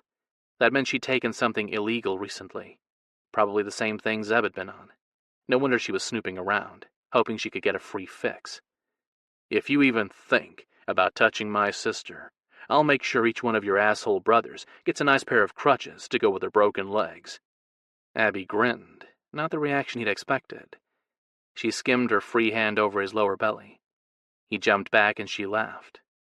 You are a challenge. She stepped into his personal space. He held his ground. And I enjoy challenges. He lifted her and set her an arm's length away. Then I hope you enjoy losing, too. I'm not a prize you'll ever win. She slowly perused his body. The grin on her face widened into a full, wicked smile that chilled his blood. What the hell had he been thinking when he decided to fuck her? He hadn't, that was the problem. He'd always felt as if he was waiting for someone. In the meantime, his one-night stands had served their purpose. To get off. Hell, he should have stuck with his hand. Less hassle that way. Oh, you're definitely a prize. The ultimate one. Abby winked at him. See you later, Josh. He watched her walk away and couldn't shake the feeling that she'd screw him over. And not in a good way either. Chapter 13. Josh leaned against the wall, hands clasped in front of him, while he surveyed the people milling around the bar. Despite it being a weeknight, a good-sized crowd filled the room. The sight didn't exactly surprise him. Oldies Night was one of the local favorites. The Zeppelin song that had been playing ended, and Metallica's Enter Sandman came on. Hoots from those people seated at the bar cheered the new selection. He had to agree. It was one of his top picks, too. If it was up to him, Metallica would play every night. But he left the entertainment choices up to the DJ. Well, he had, until his old one had decided to drop everything and follow his girlfriend to California. Josh needed to hire a replacement. Lucky for him, he was related to someone who'd be perfect for the job, if he could convince her to take it. You going to help me out, kid? Zoe sighed and rolled her eyes. The attempt to appear exasperated didn't fool him. He saw the sparkle in her baby blues. She liked the idea.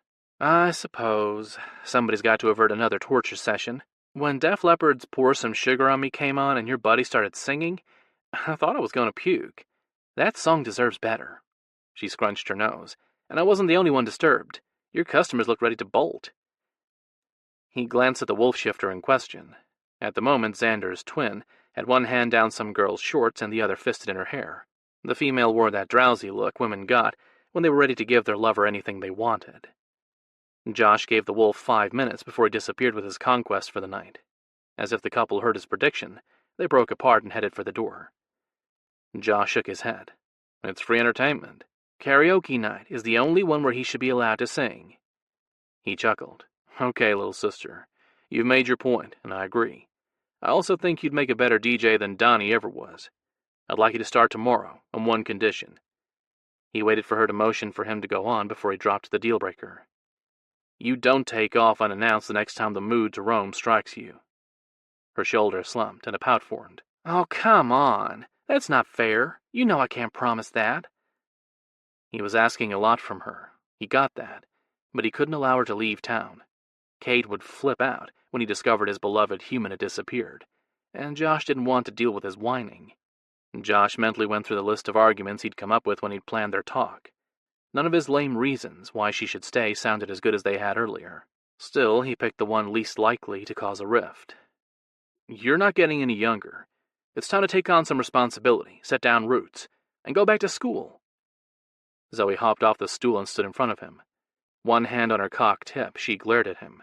Just because you've turned into Mr. Responsible doesn't mean I want to go that route again. I like being single, free to come and go as I please. I'm single, too. She snorted and took the position next to him. You keep thinking that, buddy. You've got the Catwoman.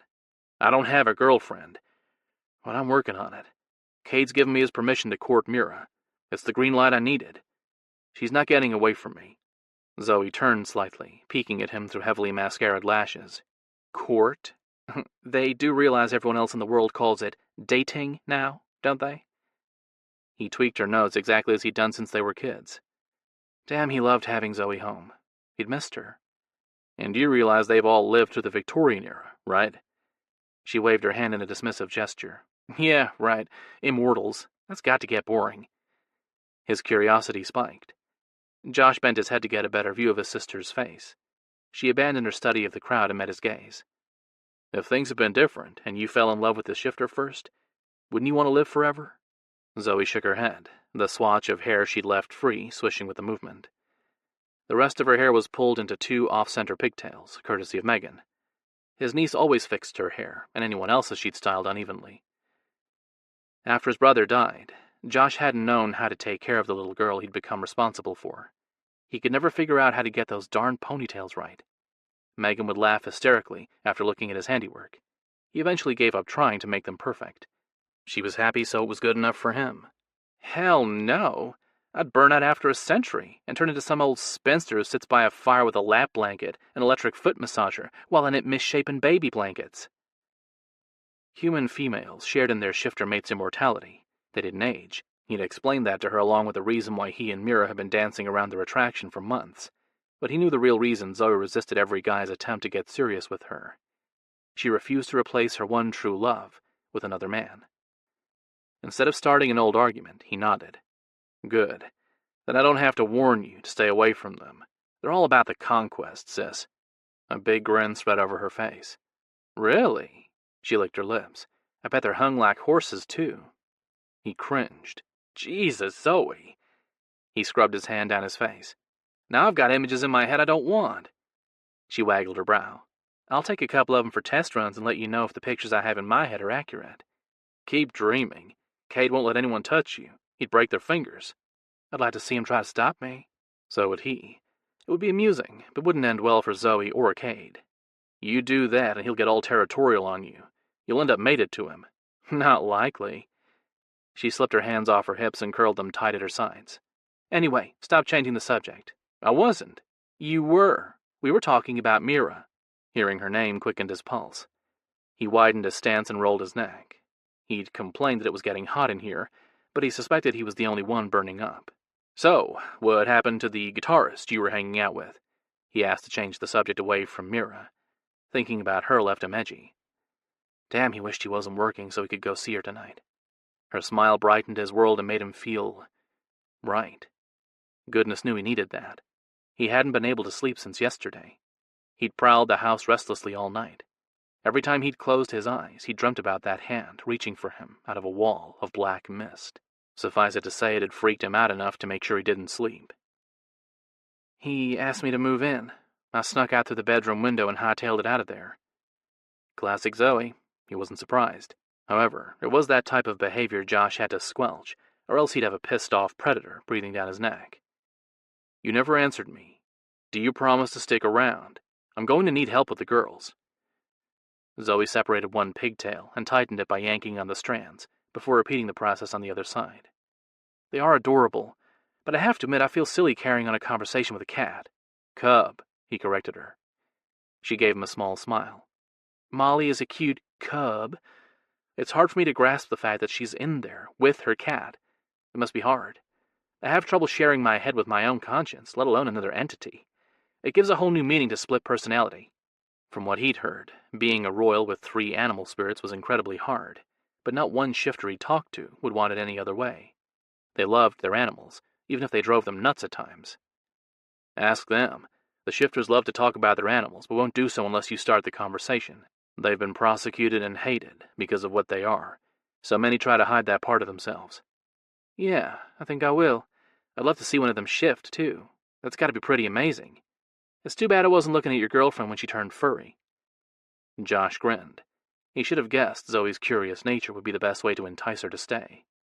Does that mean you're going to move home? Zoe sighed. I'll try. Best I can offer. And that was the most he'd hoped for. Great. I have the papers for taxes, medical and stuff already filled out. You just have to sign them. Her blue eyes widened. You're going to pay me? He looped an arm around her shoulder, gave her a quick hug, and walked with her to the bar. That is what most people expect when they take a job. But you're already letting me stay at your old place rent-free, and you feed me. Your family. I'd do anything for you. Zoe blinked rapidly and buried her face in his chest. She squeezed him tight. Me too. He rubbed her back and wondered what the display meant. Everything okay? He never got an answer, Feminine laughter carried over the crowd's murmurs. He'd know that husky sound anywhere. He stepped away from Zoe, anxious to go to Mira, and froze. He lifted his lip in a silent snarl at the sight of the couple who'd taken a table in the shadows. "Well, this will be fun." Sarcasm dripped from Zoe's words. His chest rumbled on a deep, guttural growl. The animalistic sound startled him, but it wasn't enough to curb his temper. He took a step forward. Zoe tugged on his arm. He ignored her feeble attempt to stop him and dragged her a couple of feet. She planted herself in front of him, hands splayed on his chest. "Whoa there, big brother. Rein it in. I'm gonna rip that fucker's balls off, then turn Mira over my knee. First part? No. Second part? Have at it." He advanced on them, rage rising until his body vibrated with the need to take out his rival. Zoe's boots squeaked as he pushed her with him. "Stop! Do you want to ruin everything?" He glanced at her panicked face. The concern etched there, cut through his fury.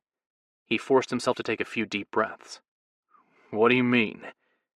Zoe fisted his shirt in one hand and waved behind her. "If you go over there, acting all territorial, she might freak. I know I would. I cannot stand by and watch Aaron put his hands on her." He took slow breaths to ease the growing rage.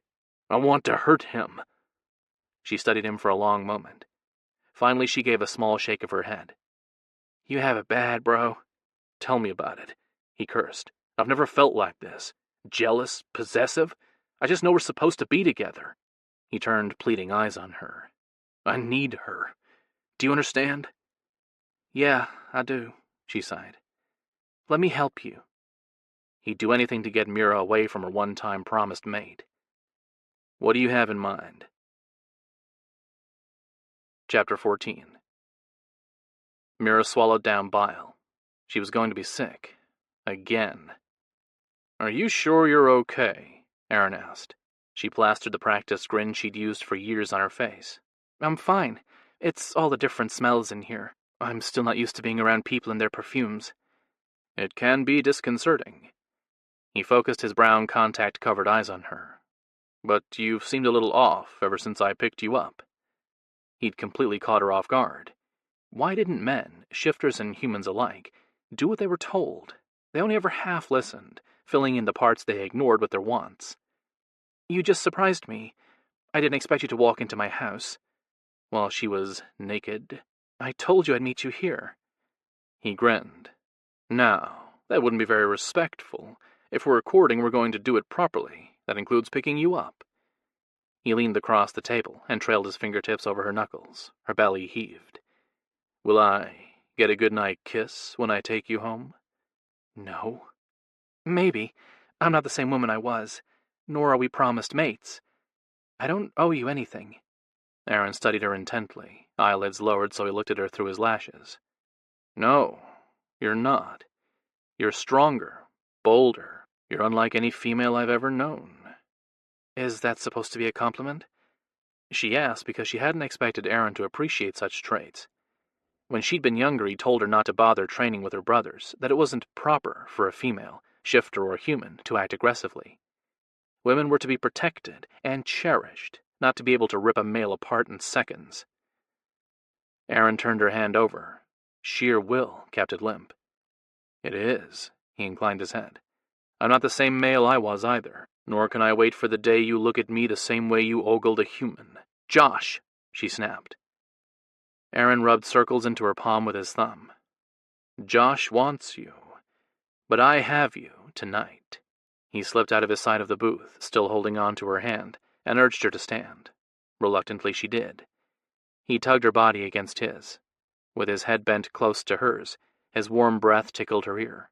"And when I'm done with you, you'll want me, not Josh." Her life would be so much easier if she did. Josh would be safe with her out of the picture. Aaron led her to the dance floor. Being with him was necessary. She'd known what she was setting herself up for when she called him. With Aaron's scent in her lungs, she regretted her choice. Being close to him literally heaved her gut. It also didn't help that her cats eyed him as a threat. Even reminding them Aaron had been the one chosen for her didn't help. Her cats hadn't made their choice, and no amount of rationalization mattered. In the end, they were animals. Prophecies and visions meant nothing to them. They'd set their sights on the male they wanted her to be with. In their primal minds, it was a done deal, and she was just being stubborn. Aaron pulled her closer. Neither of them danced, despite the grinding music playing in the background. "You have matured into a beautiful woman, Mira." He licked the rim of her ear, and she bit the inside of her cheek. "And you stir me as no female has before. Your body, your scent, your voice. You lure me, tempt me to carry you back to my bed." A roughened tongue traced a path down the column of her neck. Her breathing quickened, but fear drove it, not passion. The appearance of his primal side didn't bode well for her. It meant she'd caught the interest of his animals, too. Not good. She'd never brought forth a shifter's animals before, not once in her 300 years of life. If Aaron's cats set their sight on her, she'd never be free. Aaron would claim her body, spilling his seed inside her and marking her womb as his. He'd mate her. Mira scolded herself. That was exactly what she wanted. A shifter mate. The quicker she picked one, the better. She had to protect Josh. The thought of hurting him sickened her. She couldn't. She'd do anything for him, even spend eternity with a male she didn't want. She swallowed hard and bent her head to give Aaron better access. He took advantage of her offering. His tongue laved her, a rough lick. Rougher than before. She shivered, but not in desire. It tickled. Aaron groaned and nipped at her flesh, obviously interpreting her response as approval. With a hard tug of her shirt's neckline, he exposed the old scar on her shoulder. She didn't like to think of it as a mate bite, more of a disfigurement. If her attack had happened after she'd matured, she wouldn't have to look at the constant reminder of her rape. But it hadn't. Edmund's bite had been too deep for the natural ointments her mother had used to heal it. Aaron flicked his tongue over the scar. She held still while he toyed with the entry points, nibbling and licking the raised brands. She felt nothing. Not surprising, really. The bite was meant for a mate's pleasure, and Aaron wasn't hers. "When I rebite you, it'll feel good," Aaron said, as if he'd heard her thoughts. "If you rebite me." After another nip, she squeezed her eyelids shut. It was either do that, or wrap her arms around her heaving gut. When, baby, not if. "Ooh, another pretty kitty." Aaron jerked back at Zoe's comment and spun to face her. She grinned and openly perused him, letting her gaze linger on his wide chest and narrow hips. Her smile widened. "How did you sneak up on me?" Aaron asked. "Just a gift I have." Zoe shrugged. Mira had noticed the human's approach, though. That Aaron hadn't meant he'd been too focused on her. She inwardly groaned. Not good. Not good at all. Zoe stepped between them so they were face to face, Aaron at her back. She winked at Mira before scowling, the fake frown ruined by the mischievous glint in her eyes. "I hope you don't plan on monopolizing this fine specimen of a man all night. I want a little of him for myself." Zoe was offering her a reprieve. Mira shouldn't take it. She had to get used to another male's touch. But she needed some fresh air to settle her belly. Just a couple of minutes. "I did come here with Aaron. I shouldn't abandon him." She raised her brow, hoping Zoe would take the hint and push a little more. Mira couldn't appear too eager to get away from her date. Zoe leaned against Aaron's chest. 5 minutes, please?" She lowered her voice. "Consider it an I'm sorry for going furry on you gift." "I truly am sorry." "I know." Zoe offered a small smile, a real one that warmed Mira's heart. Waving her off, Zoe turned slightly, wrapping her arms around Aaron, to cuddle against his chest. "Now get out of here for a while. This one's mine until you get back." Mira rubbed at her nose to hide her smile. She liked Zoe. The same instant kinship she'd felt with both Jazz and Lena stirred to life. If anything, moving to West Virginia had given her the one thing she'd never had before: female friends. Zoe grabbed Aaron's shoulders, the height difference between them forcing her to lean back. "What's your name?" He smiled. "I'm your owner's older cousin, Aaron." "You got that backward. He's my kitty." Her eyes widened. "I should get tags for him so I don't lose him." Mira slipped away. She was delaying the inevitable. A shifter held the role of her future mate, not Josh. Her cats growled their displeasure. They shoved the image of her, heavy with child, and Josh rubbing her belly with love in his eyes to the forefront of her mind. She stopped, completely caught off guard by the picture they'd conjured. Her animals were delusional. They had to be. There was no way the image they showed her could come to be. Their species difference prevented conception. Desperation must have spurred her cats to concoct the image, nothing more. She swiped a mental hand over the picture, scattering it. Her cat's annoyed snarls reverberated in her head. She tuned them out and hurried to the door. Chapter 15. With her gaze locked on the front door and her escape, Mira headed off the dance floor. A few feet from freedom, a strong arm wrapped around her waist and yanked her against a hard chest. She yelped, the feminine sound an automatic response to the male who'd caught her. Josh often made her forget she was the predator, not him. Josh pressed his mouth to her ear. Going somewhere? I was coming to find me. He stepped closer and slipped his other arm around her waist, locking their bodies together, his front to her back. The long line of his arousal pressed against her spine. Weren't you? Mira shook her head. Trying to make me jealous then? No. She was trying to protect him the only way she knew how. I think you're reading extra into things. I'm here with Aaron because... Josh nipped her earlobe, stopping her words. A flick of his tongue laved the sting. She held her breath and waited for his next move. He captured the tender lobe between his teeth and tugged. A shuddered groan fell from her lips. I don't care why you're with him. Josh's warm breath on her neck sent shivers down her spine. Where Aaron's touch chilled her, Josh's ignited. She burned. Don't you? No. That's good to hear. Have you finally wised up and realized we won't ever be together? Instead of answering, Josh spun her in his arms. He lifted her, an arm around her waist. She fisted his shirt. Josh! Yeah? Put me down! Her order held no punch. In a minute. He strode down the hall. Her toes skimmed the floor. Josh stopped in front of his office. He adjusted his hold on her body and pushed the door open. Her breaths quickened. She couldn't be locked in a room with the male who triggered her instincts. Only her conscience had kept her out of his bed. She shoved against his chest, barely managing to break his grip. Shocked by his strength, she stumbled back. The workouts he'd been engaging in had made him powerful, and even more desirable. No! She had to stop thinking about Josh that way. She knew it, but when he looked at her with those half-lidded eyes, it was hard not to fall under his spell. She narrowed her eyes. We are not doing this. He gripped the doorframe above her head, his plain black t-shirt stretched over bulging biceps and a chest packed with muscle. Her mouth watered. Yes, we are. She inhaled, needing to ground herself and gain some control over her runaway libido. His scent filled her lungs. She swayed toward him, an uncontrollable response. He smelled richer, more potent, and full of life. No! She shook her head, trying to clear it, before lust drowned out her common sense. I came here with Aaron. He's my date. Josh trailed a fingertip down her cheek and across her lips. She parted them, silently urging him closer, while berating herself for being so weak. He dropped his hand. But I'm the one you want. Confidence laced the statement.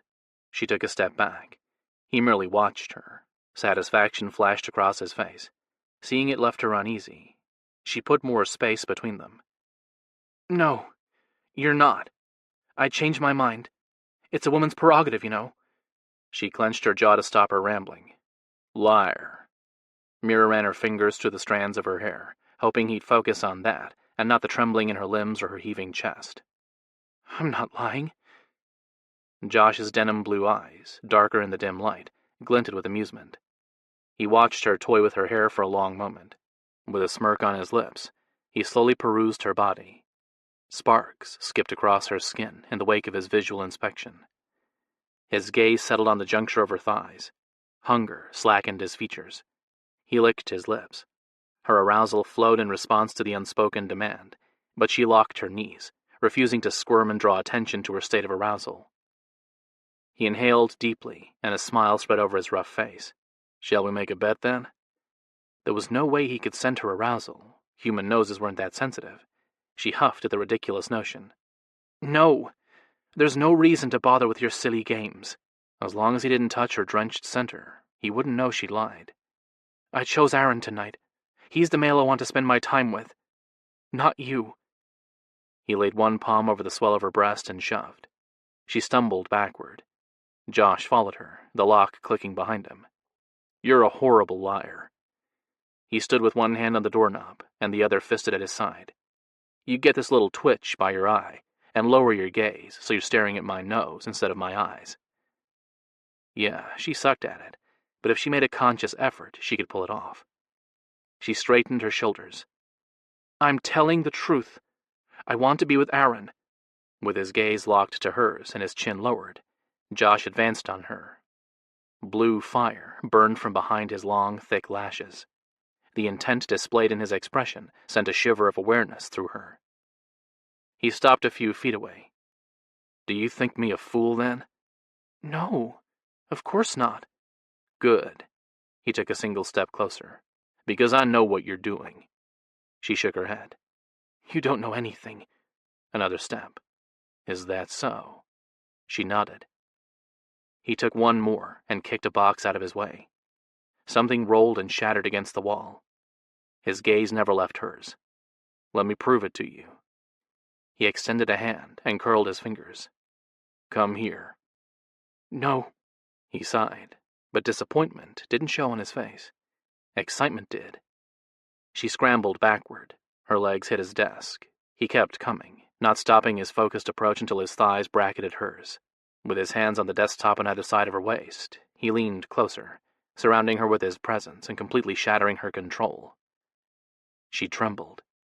Mira, a shifter who'd earned a reputation for viciousness, trembled for a human male. Josh wasn't just any male, though. He was the one her heart had chosen the moment she'd looked into his eyes. Josh pressed his nose to her neck and groaned. The raw sound reached deep inside her, making her lower belly warm. She grasped his wrists, neither pushing him away nor tugging him closer. His warm breath heating her skin froze her in place. Each slow exhale fanned the flames of desire she'd always experienced around him. He flicked his tongue across her sensitized skin, and a soft sigh slipped past her lips. "Josh." "That's right, kitten." He tilted his head so his rough-cut features became her world. "Aaron's touch didn't make you hot, because it's mine you want." Kitten. She loved when he called her that. If any other male had used the term, she would have seen red. Not Josh. He cared about her, and the adoration laced in that one word made her feel special. She locked her muscles, barely managing to stop herself from snuggling against him. Protect him. She needed to protect him from her, not curl up next to his sated body. Yes, she would, even if it killed her. Mira wanted him to find some happiness in this life and every future one. No way did she want his soul to remember her, maybe long for her as she would for him. She didn't want fate to dim his chances of falling in love with another woman. It wasn't an outcome she wanted for either of them, but her hands were tied. First by the prophecy demanding she birth the children predicted to change the world, then by the council's unwavering order. She dropped her gaze to his nose. "I enjoyed Aaron's kiss." Josh tipped her chin up. "I watched you. You looked pained." "That's not true." He used his hold on her chin to expose her neck and press a chaste kiss to her throat. "You didn't want his lips here." A breathy sigh escaped. She caught her upper lip between her teeth to stop more from slipping out. He turned his head and focused on her mouth. The desire reflected in his expression spurred hers. She bit harder to stop her demand he kiss her. Or, Josh tugged at her shirt, exposing her scar. Here. With a single finger, he slipped the strap of her bra over her shoulder. He leaned closer and bathed the old mark with his exhaled air. Shivers raced down her spine. Tingles ignited in her nipples and skipped to her clit. She tensed in anticipation. "Will you enjoy my mouth on the bite, sucking and nipping until you're wild?" Mira swallowed hard. "My nerves are deadened there. I don't feel anything." "Still choosing to lie to me, huh?" "No lies. Many males have licked that spot. I felt nothing there." "I'm not just any man." She leaned back, or tried to. Josh's hold on her didn't allow her much freedom. "I don't feel anything more than lust for you. It doesn't make you special." "That's not what you said a couple of days ago." "I changed my mind." "Have you now?" "Yes, The lie squeezed her chest. That's okay, he shrugged. You're special to me. That's enough. Josh bent toward her shoulder a second time. His breath warmed the old scar, and awareness whipped through her. Before the feeling could take root, she slid her hand between her shoulder and his mouth, so he ended up kissing her knuckles. The snap of his teeth resounded in her ears. She flinched. Move your hand. She shook her head. I can't. Please don't push me. I have to. Josh turned his head. His dark, smoldering gaze captured hers. I'm not letting you go. I thought I could play Cade's game, watch you with other men. I can't. She forced a small half shrug. If she had to piss Josh off in order to save his life and his future, she would. Then you'll make a fool out of yourself. I got a taste of you. It proved you're not enough of a male to intrigue me more than once. She held her breath and waited for his anger. The corners of his mouth lifted, and he put a slight space between them. Is that so? Unsure of what amused him, she studied him. His expression didn't give her any clues. Finally, she inclined her head. Yes. He closed the couple of inches between them. She leaned back to avoid coming in contact with his hard chest. Instead of matching the move, he reached around her and swiped his hand across the wooden desk. The sounds of fluttering papers, the tinkling of paperclips, and pens clanking to the floor were her only warnings. He lifted her and dropped her bottom on the desk's surface. Before she could scramble away, he pressed his hips into the space between her thighs, then drew her closer with his splayed palm over her bottom. She automatically widened her legs and linked her ankles so his jeans-covered cock lined up with her cleft. Then I guess I'll have to prove you wrong, he said, before he claimed her mouth. As dominant as any shifter male, Josh led the kiss, urging her to follow his example and accept his control. Their teeth banged and her fangs descended, proving how much he affected her. The sharpened points didn't deter him. He kissed her with more fervor, not so much as pausing when she nicked him. Blood flavored the kiss, his and hers. She curled her tongue around his to enjoy the moment. He tasted good, better than she'd expected from a human. Still, she hadn't meant to hurt him. She pulled back, but he followed, groaning as he deepened the kiss. The primal sound ramped up her lust. She dug blunt nails into his shoulders to hold him in place and give herself up to the passion consuming her. She nipped first his tongue, then hers, the symbolic joining of their blood. Hers sweet, his with a tang of iron, made what they were doing more intimate than any kiss she'd ever shared. He didn't give her the chance to revel in it. He thrust against her in a simulation of sex, scattering her thoughts until all she could focus on was the way he worshipped her mouth. Each rolling stroke of his tongue weakened her. She clutched him tighter and countered the movement of his hips, so they were grinding and kissing each other, as if they wanted to get lost in the other person. Josh was everything she could have asked for in a male. Aggressive, desirable, and passionate. She wanted to keep him and enjoy ecstasy at his hands every day for eternity. She never wanted to lose him. Marry him, soul bond to him, join them any way they could so she never existed without him. But she couldn't mate him. She couldn't even share his short human life with him. If she did, he'd die. Kate had described the vision the goddess had bestowed in vivid detail. Josh sprawled on a wooden floor, mouth and eyes open, with blood covering his body, and her clawed hands. She turned her head, breaking their wicked kiss. Wait, I need... Me. You need me. Josh took her mouth again, capturing her tongue and sucking. Energy whipped through her body, and she moaned. He swallowed the sound with another rumble of approval. Hearing his enjoyment pleased her. She wanted to do so again. The urge to pleasure him was one she couldn't deny, not when he hit every trigger point. That both amazed her and scared her, especially with the desperation lingering in her mind. As if sensing her inner turmoil, he broke the kiss and studied her for a long moment. With slow, controlled movements, he wrapped her locks around his hand, and the gentle tugging of her strands sped her pulse. He held her immobilized with a section of her hair and a palm over her lower back. Time stretched. Finally, he gave her hair a hard yank. She arched into him, and he leaned over her body, so each breath she took pushed her erect nipples against his hard chest. Unable to break the spell he wove around her, she panted and awaited his next move. He trailed a single finger across her shoulder. His teasing stroke left a path of heat and sensitivity in its wake. He inched his calloused fingertip closer to her old scar. His intent was clear. She sucked in a rough breath, unsure if she wanted him to caress it or not. The reminder that he could never be the one who awakened it was one she didn't need. Thankfully, he didn't touch the mark. He skimmed the length of her neck, distracting her from her grim thoughts, then dragged his fingertip across her cheek to her lips. Her pent-up air escaped in a rush. He took advantage of her breathy exhale. She slid his finger between her lips and stroked her distended canines.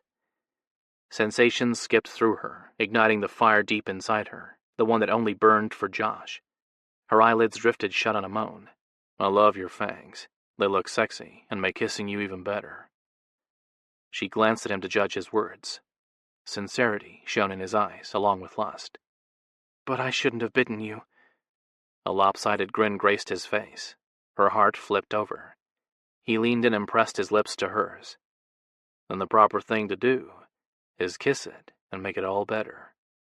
He traced her lower lip with the tip of his tongue before sweeping it across the upper one. Kiss me this time, Mira. She wanted to do that and more. She couldn't. Every encounter they shared reaffirmed her feelings toward him, but nothing had changed. The goddess's vision hung over them, along with the prophecy surrounding her. All she'd done by giving in to her lust was tease them both. No, I don't want any more kisses from you. She felt his smile against her mouth. Don't you enjoy them? She turned her head, and his lips skimmed over her cheek with a move. A shiver ran the length of her spine. They're okay. Why couldn't Josh react the way she expected? His amused tone confused her. She shrugged, feigning nonchalance. I've had better. He trailed the finger still wet from her mouth down the column of her throat. She bent her head to give him room to explore. A long moment passed before he hooked his finger around the collar of her shirt. Her pulse raced. With a tug, he exposed her upper chest. She froze in anticipation. He bent closer and pressed an open-mouthed kiss to the swell of her breast. With lips brushing lightly against her achy flesh, he asked, How about that one? She swallowed hard. Nothing special. He sighed, but the way he licked his lips warned her he wasn't done with her yet. Excitement built within her. She silently berated herself for the eagerness, but she offered no resistance when he lifted her arm. He glided the tip of his forefinger from her wrist to the edge of her sleeve. His barely there caress undid her. She closed her eyes, but not seeing his exploration didn't dim its effect. He took her hand in his and pressed his lips to her skin. She focused solely on the sensation of his kiss.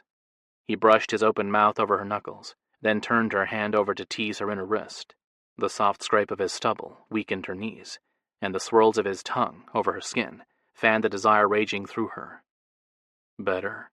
No. Her breathless answer brought another rumble of laughter from him.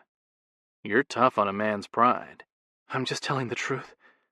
She inhaled deeply, hoping to lessen the lust, adding a husky edge to her voice. Your kisses are nice.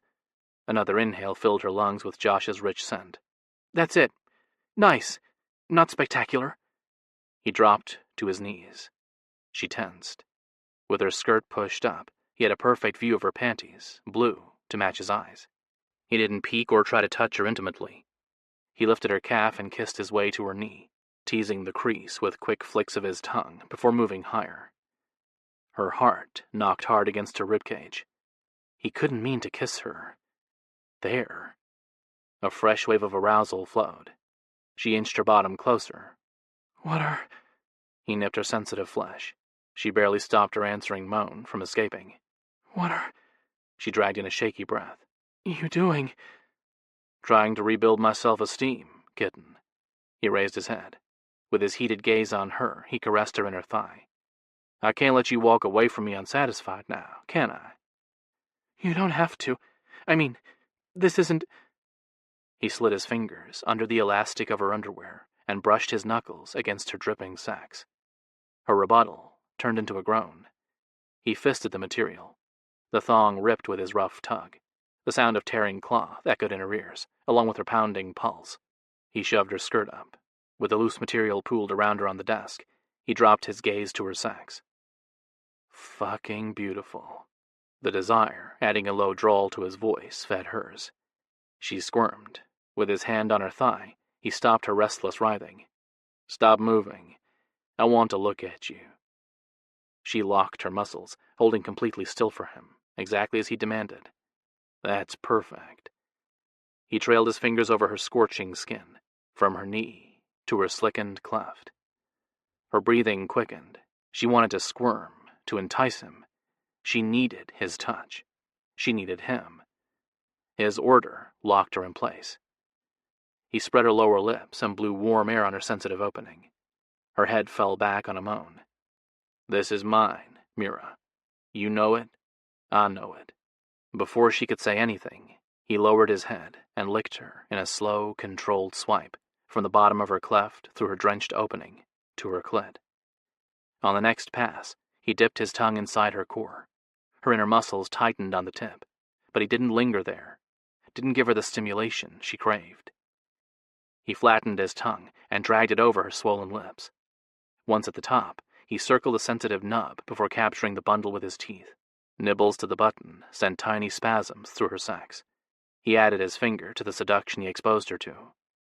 With a slow stroke, he parted her folds, spreading her arousal to the crack of her bottom. Another swipe of his finger drew more of her wetness forth. Tingles skipped along the walls of her core. The gentle lapping of his tongue over her clit and the leisurely way he caressed her intensified her excitement. If he decided to suck on the erect bud, she'd explode. The release hovered so close she could taste it. He added a second finger to the lazy exploration of her sex, but he didn't pause at the crack of her ass. He slid his fingers lower, to her asshole, and pushed against the puckered opening, teasing her, and showing her he would touch her, take her, any way he wanted. She yearned for that, for Josh to dominate her, to use her, to ride her hard, however he craved, until he was spent and sated. "Josh, She couldn't give life to her desire. What would he think of her? The primitive drive to submit to him wasn't something he'd understand. He saved her from the compulsion riding her, though. He eased away from her ass and pressed a firm hand to her belly.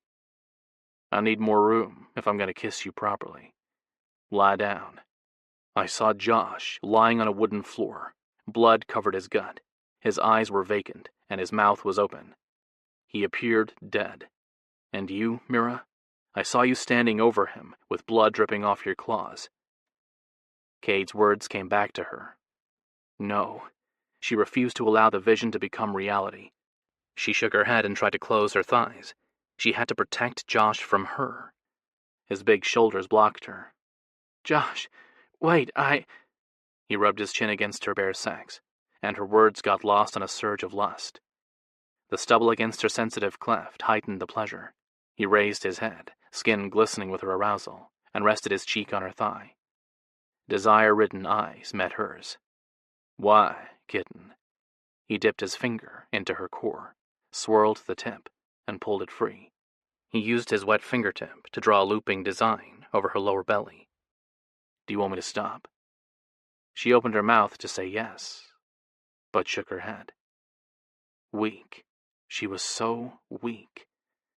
Another lopsided smile spread over his mouth.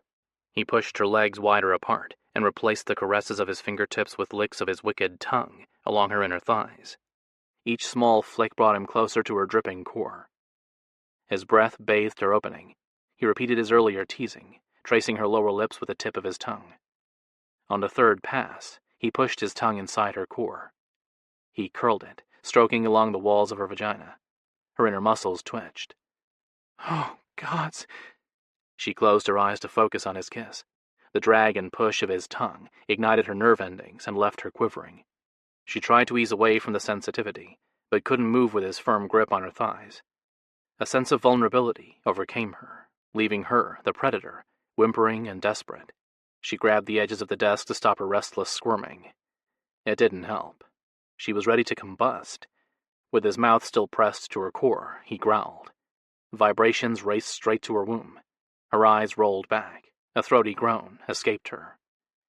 He pierced her with his flattened tongue, exactly as his cock would. More arousal flowed. She undulated under him, needing to come but not wanting to lose the feeling he'd created.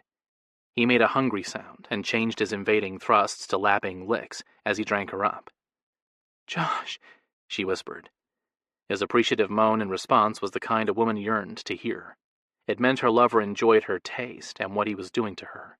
Another thrust and curl of his tongue had her back arching. She strained as she fought the urge to fuck herself on his tongue, rub her sex into his face and come. She wanted to orgasm for him and give him her pleasure. Josh made love to her with his mouth, each thrust winding her tighter and readying her for a release that would rock her world. She writhed for him. Her moan filled her ears. The sound of her breathy cries seemed to spur him on. He quickened his prodding thrusts. With his thumb pressed to her clit, he rubbed the button and took her up so quickly her lower body quivered. "Josh, please." She felt his answering groan deep within her womb. A series of flicks to her sensitive nub, and she careened into a mind-blowing release. Waves whipped along her core and spread throughout her body. She hung somewhere between ecstasy and reality, while Josh kept thrusting into her with his flattened tongue. He extended her orgasm, adjusting his strokes until she shook under the force of it. Gentle licks brought her back down. She closed her eyes, limp from pleasure, and enjoyed the slow movement of his tongue as he lapped up the last of her release. He tipped his head back on a moan. His chin glistened and his chest heaved. The muscles of his arms bulged. He looked strong, primal, and pleased with himself. Meeting her gaze, he gave her a smile. The sight of him, a gorgeous male who'd worshipped her as if she were his queen, reignited her desire. She wanted him to eat her out again, fuck her, anything to ease the flames burning deep inside. He stretched over her prone body. With his elbows bracketing her arms and his fingers resting against her neck, he stared into her eyes. The possessiveness she saw, reflected in his gaze, worried her. She opened her mouth to remind him nothing had changed between them, but never got the words out. He slipped his tongue between her parted lips. Her arousal flavored the slow, drugging kiss. Josh's scent and his hard body over hers added to the fire he fanned within her. She linked her arms loosely around his shoulders. She lost track of time as he kissed her. Finally he eased back. A smile lit upon his face, the kind a male wore when he knew he'd sated his lover. Was that kiss any better? The sound of muffled screams stopped her admission. Josh jumped back, tugging her skirt down as he stepped away. He cursed. In one quick move he grabbed a flannel shirt draped over his desk chair, wiped his face and turned for the door. She sat there, too relaxed from her orgasm to move. The loud thump of a body hitting something and the sound of splintering wood brought her back to reality. A shifter's roar rang out. She knew that enraged call. Aaron's bellowed curse confirmed her suspicion. The fight was her fault. Chapter 16. Mira followed Josh down the hallway to find chaos had taken over the bar. Humans scrambled to get out of the way of the two huge males fighting in the middle of the dance floor. Both remained in their human forms, but Cade's softly glowing eyes betrayed how close he was to losing it. She rushed forward. Josh grabbed her. With his hands on her hips, he lifted her and dropped her into the waiting arms of the bouncer. "Stay here, kitten. I'll handle this." The human wrapped his beefy arms around her. "Josh is right, Mira. You don't want to get in the middle of this one. That new guy tossed me clear across the room when I tried to stop them." He meant Aaron. Cade was well known to the Black Widow. She didn't bother fighting to break free of the human's hold. The male was as stubborn as Josh. She also didn't want to hurt him. Not all mortals were as tough as her beloved human. A few feet away, Josh shoved the fighting shifters apart. "Break it up!" Cade paid no attention to the order. He tried to sidestep him to get to Aaron. Josh flung an arm out, stopping him. Cade turned his angry gaze from Aaron to Josh. Cade's lips lifted in a silent snarl. Josh backed the pissed-off shifter to the wall and got up in his face. She was too far away to hear what Josh said to Cade, but she could guess. No doubt Josh was warning Cade to control himself, that they were around humans. Another bouncer held Aaron back. Aaron towered over the human male, but didn't use his strength against him. He turned his head. She followed the direction of his gaze. Zoe stood off to the side, eyes wide and arms banded across her chest. "Let go." Mira pushed at the hand holding her. "Fight's over." The male released her, and she hurried to the frightened female. "What happened?" Zoe peered past her to where Josh spoke in hushed tones with Cade. "I was dancing with Aaron 1 minute, then Cade pulled him away from me and started pummeling his face. I don't know what started it." Mira knew. Jealousy. Zoe was Cade's beloved human. He might not want to be saddled with her, but no way would he let another shifter touch her. Poor Zoe. She didn't know what she was in for. Guilt welled within Mira. If it hadn't been for her insane jealousy, Cade wouldn't have had to lick Zoe's wounds in the first place. "I'm sorry, Zoe. This is all my fault." Zoe frowned, the confused look so similar to the one Josh wore on occasion. Up close, she could see the similarities between the siblings. They had the same eyes and straight nose, only Zoe's features held a delicate edge. A cleft dimpled her chin, too. How could she have ever thought Zoe was Josh's lover?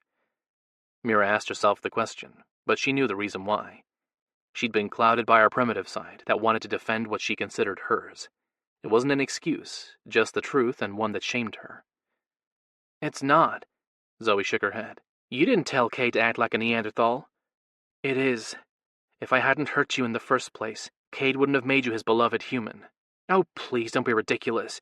Cade didn't have to do anything. I was fine on my own." Amusement glinted in Zoe's eyes. "Between you and me, I think he was looking for a reason to get his mouth on me." "Not likely." Cade avoided commitments to anything that extended beyond his family. In his eyes, the pride came first. Even if he had been attracted to Zoe, he wouldn't have acted on it because of Zoe's tie to Josh. No, it wasn't lust that drove Cade to lick Zoe's cuts. It was honor, maybe guilt. It had been his order that kept her from seeking out human medical intervention. Cade stepped next to them, forehead creased and mouth pressed in a thin line. "And I hope you enjoyed it, because it'll never happen again." Zoe's grin returned. "We'll see, my pretty kitty." "Stop calling me that." Zoe blinked innocent eyes at him, while Mira hid a smirk behind her hand. "But it's true. You are pretty, and you're my kitty." "I am not pretty, nor am I yours." Cade growled the last. Zoe tilted her head and pursed her lips. "So, did you succeed in defending my honor, my pretty kitty?" Cade bared his fangs, a sure sign Zoe was getting to him. Thankfully, no humans were close enough to see. If Josh's sister wasn't careful, she'd find herself on the receiving end of a focused shifter's attentions. Something told Mira that Zoe wouldn't want that. There was a wildness about the human. She'd resent being caught. Aaron pushed Cade out of the way. He inhaled deeply and turned furious eyes onto her before flicking his gaze to Josh, who stood several feet away, talking to his bouncers. "Damn you, Mira. Did you bring me here to shame me?" Aaron looked down at her, derision on his face. "So be it. You're on your own." Mira grabbed his arm. He glanced to where her lightly tanned fingers were wrapped over his darker skin. "No, don't leave. I didn't want this to happen." Aaron's expression hardened. The intensity of his fury was easy to see, even with the contacts hiding his unique black and gold eyes. The color combination matched his blonde hair with its single black stripe. After a moment, he turned his head slowly to settle his piercing glare on Josh. The muscles under her fingers rippled, and the faintest prickling of fur tickled her palm. A low, rumbly growl trickled past his lips. He pulled his arm away and strode toward Josh, his intent clear. "Aaron, stop!" He kept walking. Josh turned and lowered his chin. He spread his arms out to the side, hands flexing, inviting the fight. Excitement flashed across his face, but Aaron wouldn't fight fair. There had been murder in his eyes when he had focused on Josh. She ran forward and grabbed Aaron. He shoved her away and continued his steady approach. She turned worried eyes to Cade. He gave a small shake of his head. Why wasn't he getting involved? Stubborn males. In a desperate move to avert the fight, she jumped in Aaron's path and pressed her palms to his chest. He stopped and focused his enraged gaze to her. She sensed Josh's approach. Josh dropped his hand on her shoulder, inches from her scar. A whip of electricity skipped through the seared entry points. The response startled her. She dropped her hands from Aaron's chest and glanced over her shoulder. Josh slid his gaze from Aaron to her, a fierce stamp of possessiveness in his eyes. The sight left her breathless. "Release her," Aaron ordered. Josh looped an arm around her waist and pulled her against his chest. He settled his palm over her lower belly. "No, I don't think I will. I wasn't around last time, but I'm here now. Mira is mine to protect, always has been. You've signed your death with your deplorable act. Nobody will ever force her again," Aaron declared in a low voice. What was he talking about? Force her? She went over the words. Finally they clicked. She settled against Josh, her anxiety easing, and shook her head. "Josh didn't force me to do anything." She cleared her throat. "I meant I hadn't planned on talking to Josh tonight.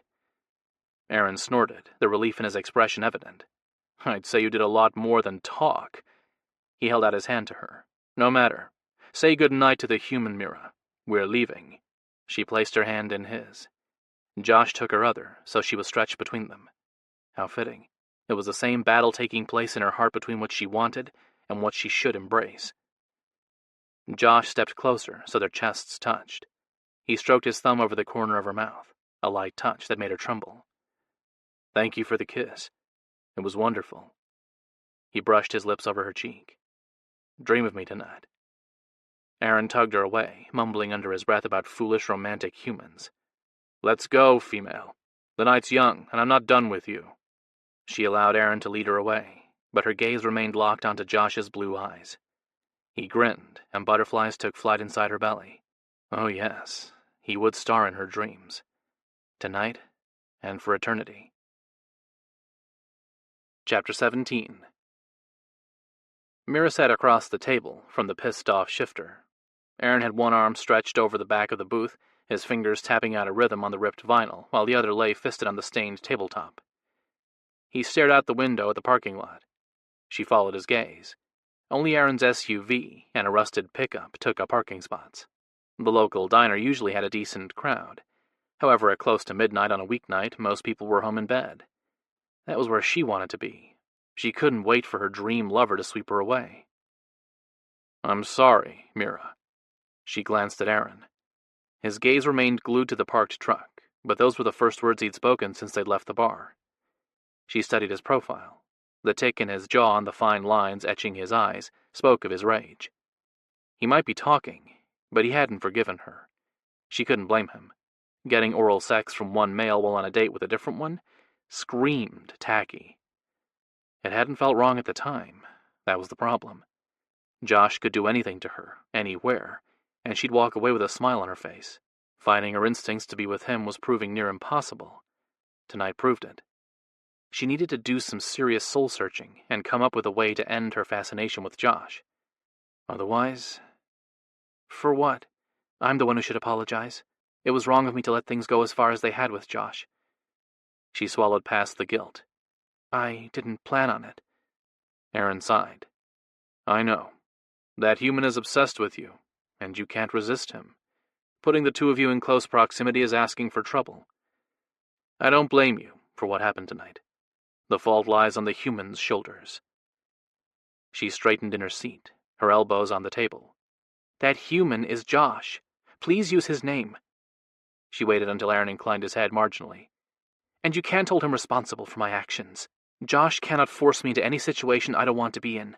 I'm stronger than he is, don't forget. A smile replaced the tight press of his lips. I'm not sure about that. The human, Aaron raised his hand to stop her correction, Josh, is unusually strong and quite primal. There is something different about him, but I can't put my finger on it. My cats are confused by the male, too. They actually view him as a rival. He shook his head. Crazy, I know, but true nonetheless. Aaron's words pleased her. She fought the smile threatening to break free. Her happiness must have shown anyway. Aaron's booming laughter filled the diner. They sat in the farthest booth from the counter, so the humans wouldn't hear them unless they shouted, or laughed with uncontained amusement. The only other customer was a young red-headed male in ripped jeans that hung low enough on his hips his butt crack showed. The human glanced over his shoulder. She narrowed her eyes and tried to place his face. He looked familiar. A local, had to be. The small community she called home was a close-knit group. Many of the shifters had made a point of befriending the locals by volunteering at community events, or generally being a good neighbor. Rafe even took it upon himself to make sure the elderly living nearby had fresh meals and someone to talk to. Their interest in the humans' lives served two purposes. One, the inborn need to protect the weaker members of their pride, or in this case, the citizens of their hometown. The other, they hoped to make allies in the human world beyond the ones associated with shifter affairs in preparation for the day when their existence became common knowledge.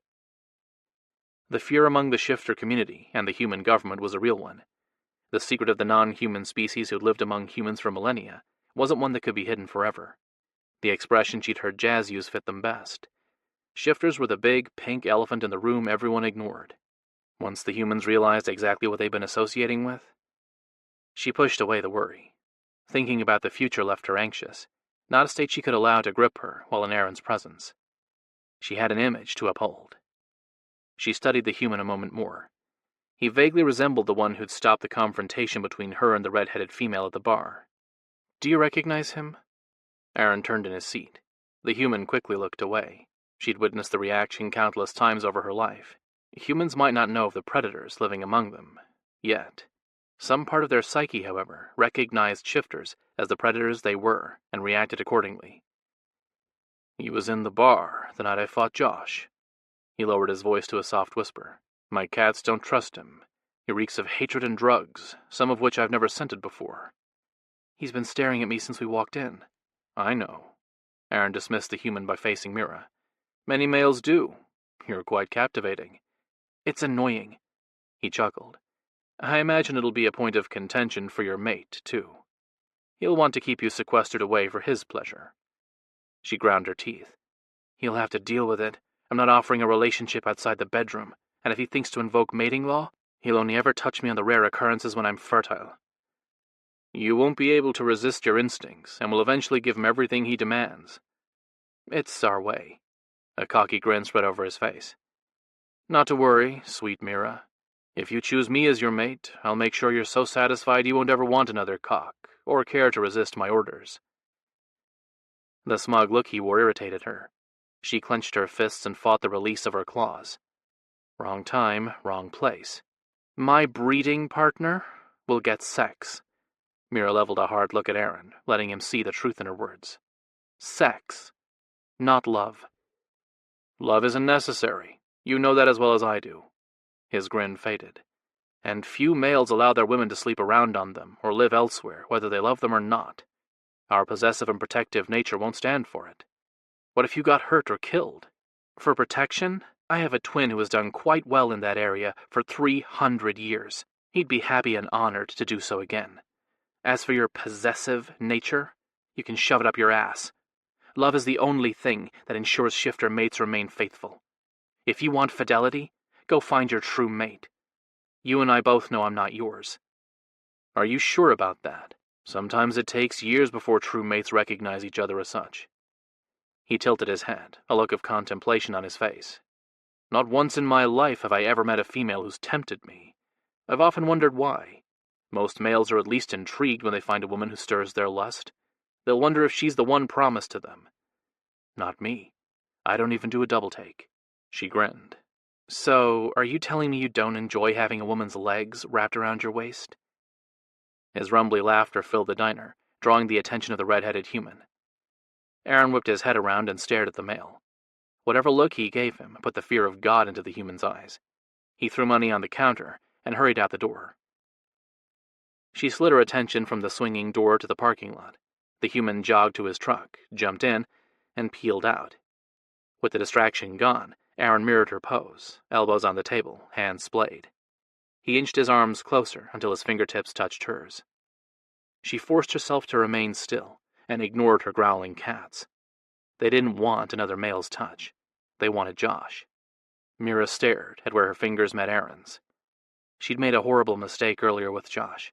How was she going to be able to choose another male when her cats had their sights set on one she couldn't have? Allowing Josh to pleasure her only intensified the possessiveness they already felt for him. "You want to pull away, don't you?" To avoid lying, she asked. "Well, you didn't answer me. Don't you enjoy sleeping with females?" Better to put him on the spot rather than her. "Yes, I enjoy having a woman's legs around my waist. I simply don't care who they belong to." He held her gaze, challenging her. "Enough stalling. Take my hands." She gave each of her cats a stern growl, reminding them she was in charge. Once sure they'd behave, she covered Aaron's long fingers. Aaron waited a heartbeat before twining them together. Her breaths quickened as she fought to contain the annoyed animal spirits who paced inside her soul. Aaron rubbed her knuckles. "I am sorry." "I already told you. I'm the one who is sorry for abandoning you. I never should have given up on you." Well, she hadn't been expecting that. The change in topic caught her cat's attention, too. Each animal swung its head to stare at Aaron through her eyes. She cleared her throat. The window for apologies is over. You delivered your refusal to my father nearly 2.5 centuries ago.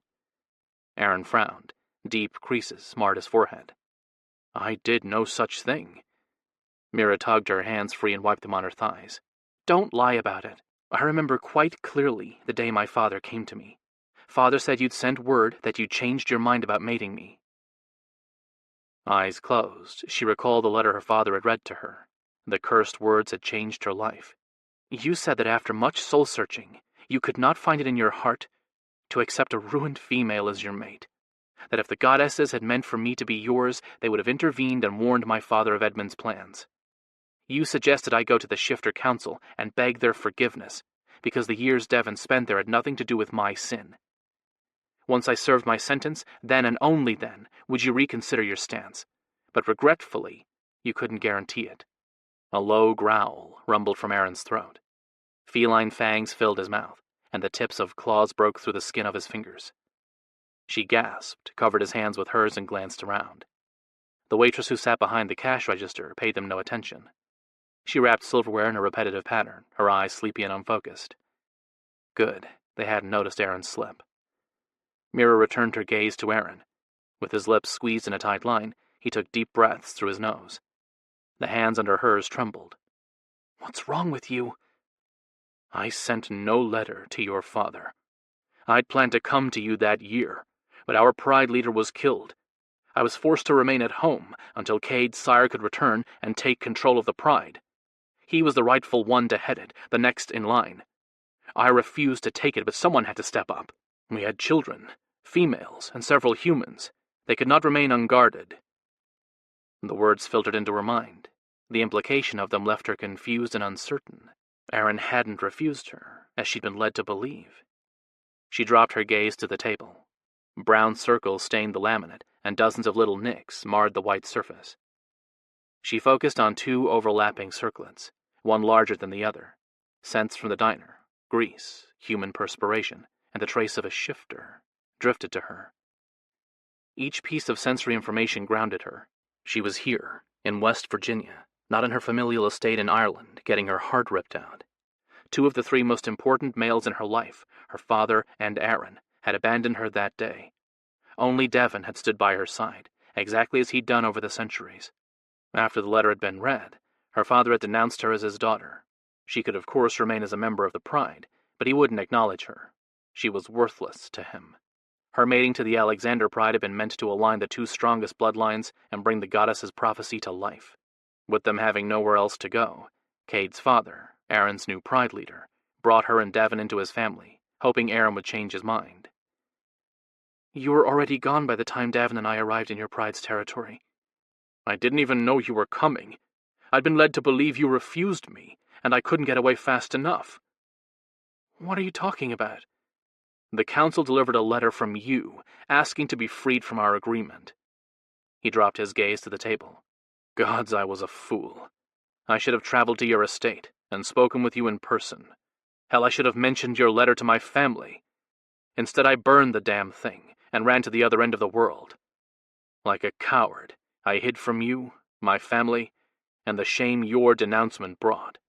He had cut all ties without so much as a word of goodbye to his family. Everyone had assumed he'd run because he wanted no part of the prophecy or her. I waited for you. I know. I returned a few years later, but I couldn't bring myself to approach you. He glanced at her. Regret burned in his eyes. The contacts doing little to hide his pain. It was too late. If you didn't speak to me, how would you have known that? I found you in the arms of my cousins. His breaths quickened. It killed me, Mira. Fucking killed me. Devon had tried to reason with her. He'd told her the same thing. It had been a miscommunication. Letter or not, he hadn't believed Aaron would act so cruelly. We were deceived. It appears that way. Aaron cursed under his breath. Did you see this letter? Was it in my handwriting with my seal? Yes. It even carried your scent. So did yours. Aaron slid out of the booth, dropped to his knees beside her and pulled her to the edge of the booth. He wrapped his arms around her waist and laid his head on her lap. I am sorry, Mira. So very sorry. I never denounced you. 300 years wasted. All the pain and indignation they'd endured were founded on lies. Aaron had suffered too. She'd seen that in his expression. But why did they do it? I'd bet money it had to do with the prophecy. The single shifters have always assumed the goddesses had meant for you to mate one of them, thereby extending immortality to all shifters. Their misguided quest for everlasting life has made them bitter and desperate. She hated the prophecy. At the moment, she despised the gods and goddesses too. Just as your fake letter suggested, the goddesses would have told my father which male they wanted me to mate, if it were set in stone. Unless they had, and her obstinate sire had ignored the goddess's dictate. No, Mira refused to believe that. Her father was a lot of things, but he feared and respected the goddesses. I was an opportunity to Edmund, nothing more. The goddesses didn't intervene because the events of our lives were supposed to happen the way they did. Mira huffed. So I was meant to be raped, shamed and ridiculed? Is that what you're trying to tell me? Aaron nodded. That's exactly what I'm saying. The seriousness in his voice stopped her cocky answer. Why? To make you into the female you are today. Strong, independent, and respected. You, my darling Mira, are unlike any woman I've ever known. She rolled her eyes. Don't give me any lines. I'm not. Things happen for a reason. It is why I've never found my true mate or even met a woman who captured my interest for more than a night. He tugged her closer so his body was wedged between her legs. I'm supposed to mate you now, not 300 years ago. This modern era, where we hover on the verge of discovery, is the one our children are meant to alter. The animosity between the humans and the shifters is the one they will conquer, not some mystical nonsense. I never agreed to mate you. My father chose you. But you will. It's only a matter of time. No, I will not blindly fall into the role assigned to me at birth. Prophecy or not, it is my choice who I want to be with. Aaron studied her for a long time. Finally, he sighed. You're only saying this because of the human, aren't you? Josh, she corrected automatically. A wan smile graced Aaron's mouth. Josh, of course. Well, do you love him? I don't think I'm capable of loving anyone. At least she wouldn't be. Not once she cut Josh out of her life. You love your twin. She smiled. Yes, I do. Davin has always had my back, even when I thought his actions were unreasonable. But the twin bond goes beyond love, and often greater than any other. No, that's not true. Davin loves me, of that I have no doubt, but his devotion to Lena is greater. She's his true mate, the light of his world. Mira had been shocked to see with her own eyes the deep connection between her brother and his little human. That kind of devotion is rare. It surpasses all, as it should. Aaron stared at her with unblinking eyes for a long, breathless moment. Breeding partners can love too. Slowly he raised his hand and trailed a finger down her cheek. I want to be the male you love. Maybe in time we'll realize we're true mates too. It can happen. If it doesn't, we'll still be friends. I'd like that, to walk through eternity with you, true mate or not. She pushed against his shoulders. It's late. Let's call it a night. Instead of obeying, he cupped her cheeks and leaned close. She pressed her lips together. He sighed and let his hands fall away. Yes, let's call it a night. Aaron stood and dropped a 20 on the table where the food was long gone, paying their bill. He took her hand and led her to the door. I won't walk away as easily this time. After tonight's revelations, she figured as much, and wasn't so sure she was happy about it. Scratch that. She was positive she wasn't pleased with the turn of events, but her life had never been about happiness. No, her life had revolved around the prophecy. The bitter reality was the goddesses didn't care about her, as long as she popped out the kids destined to change the world. Josh walked down the hallway of his house. He knew it belonged to him, yet it didn't look the same.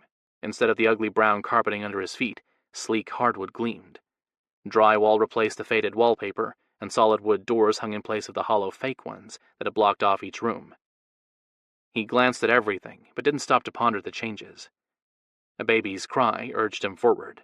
He flung open the door at the end of the hall. The shrill scream of a newborn met his ears.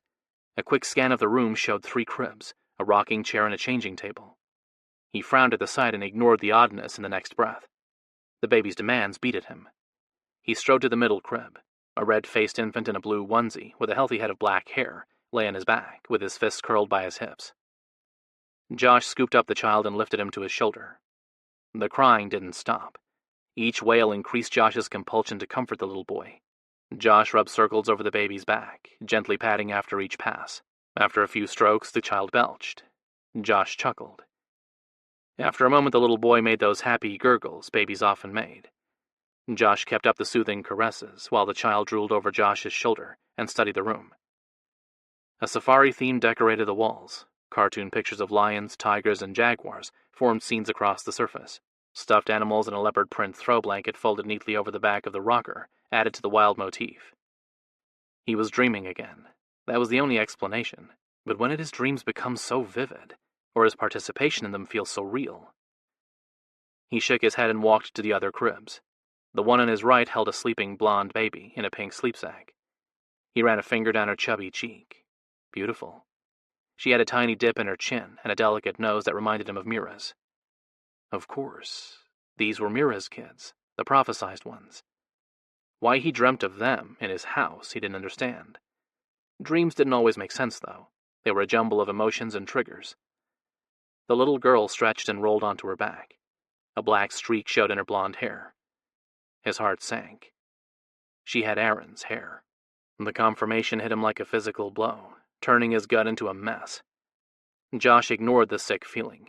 No matter her father, the child was gorgeous. She brought her fist to her mouth and sucked. He smiled and gave her cheek another stroke. He adjusted the baby still cradled against his shoulder and moved to the next crib. Patchwork hair covered another little boy's head. Mira's hair. He ran his hand over the colorful strands. The baby opened his eyelids. Josh's heart stopped. Blue eyes stared back at him. Familiar blue eyes. My eyes. He has my eyes. The child he held wiggled, fussing with a grumble of annoyed sounds that warned he'd soon start screaming again. Josh shifted the small bundle in his arms and glanced into his face. Another pair of dark blue eyes met his. No, they can't be mine. Yet his mind fed him details which made the impossible theory grow. The child in his arms looked hauntingly similar to his baby pictures. The little boy even had a cowlick in the same spot Josh did. Could this one be his and the other 2 be Mira's and Aaron's babies? The boy Josh cradled scrunched his nose and bared tiny fangs at him. Dear God, Josh muttered. The girl cried. He scooped up the other boy, not wanting to leave him, and made his way to her crib. She stopped fussing as soon as he stepped up to the side and looked at him with dark blue eyes that had specks of gold in them.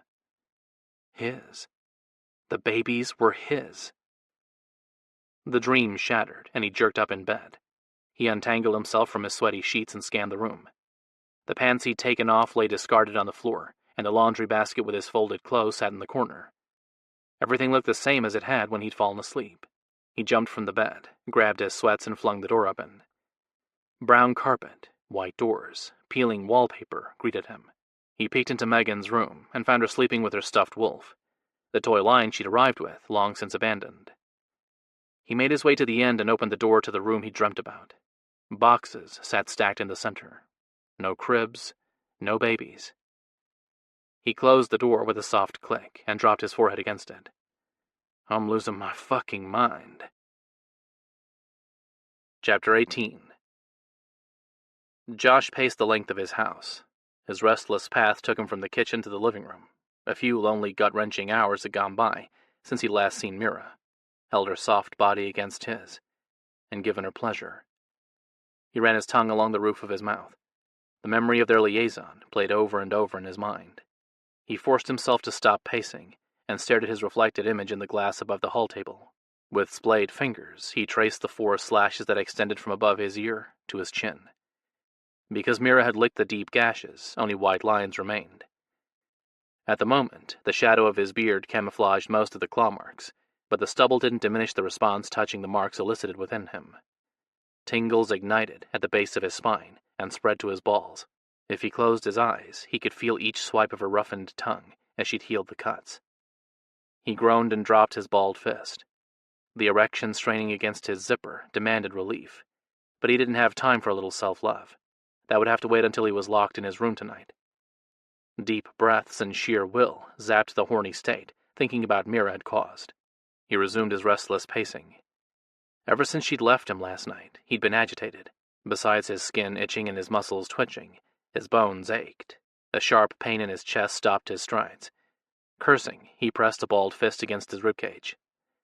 Although he felt as if he'd aged 20 years in the past few days, he was too young for a heart attack. At least, he hoped.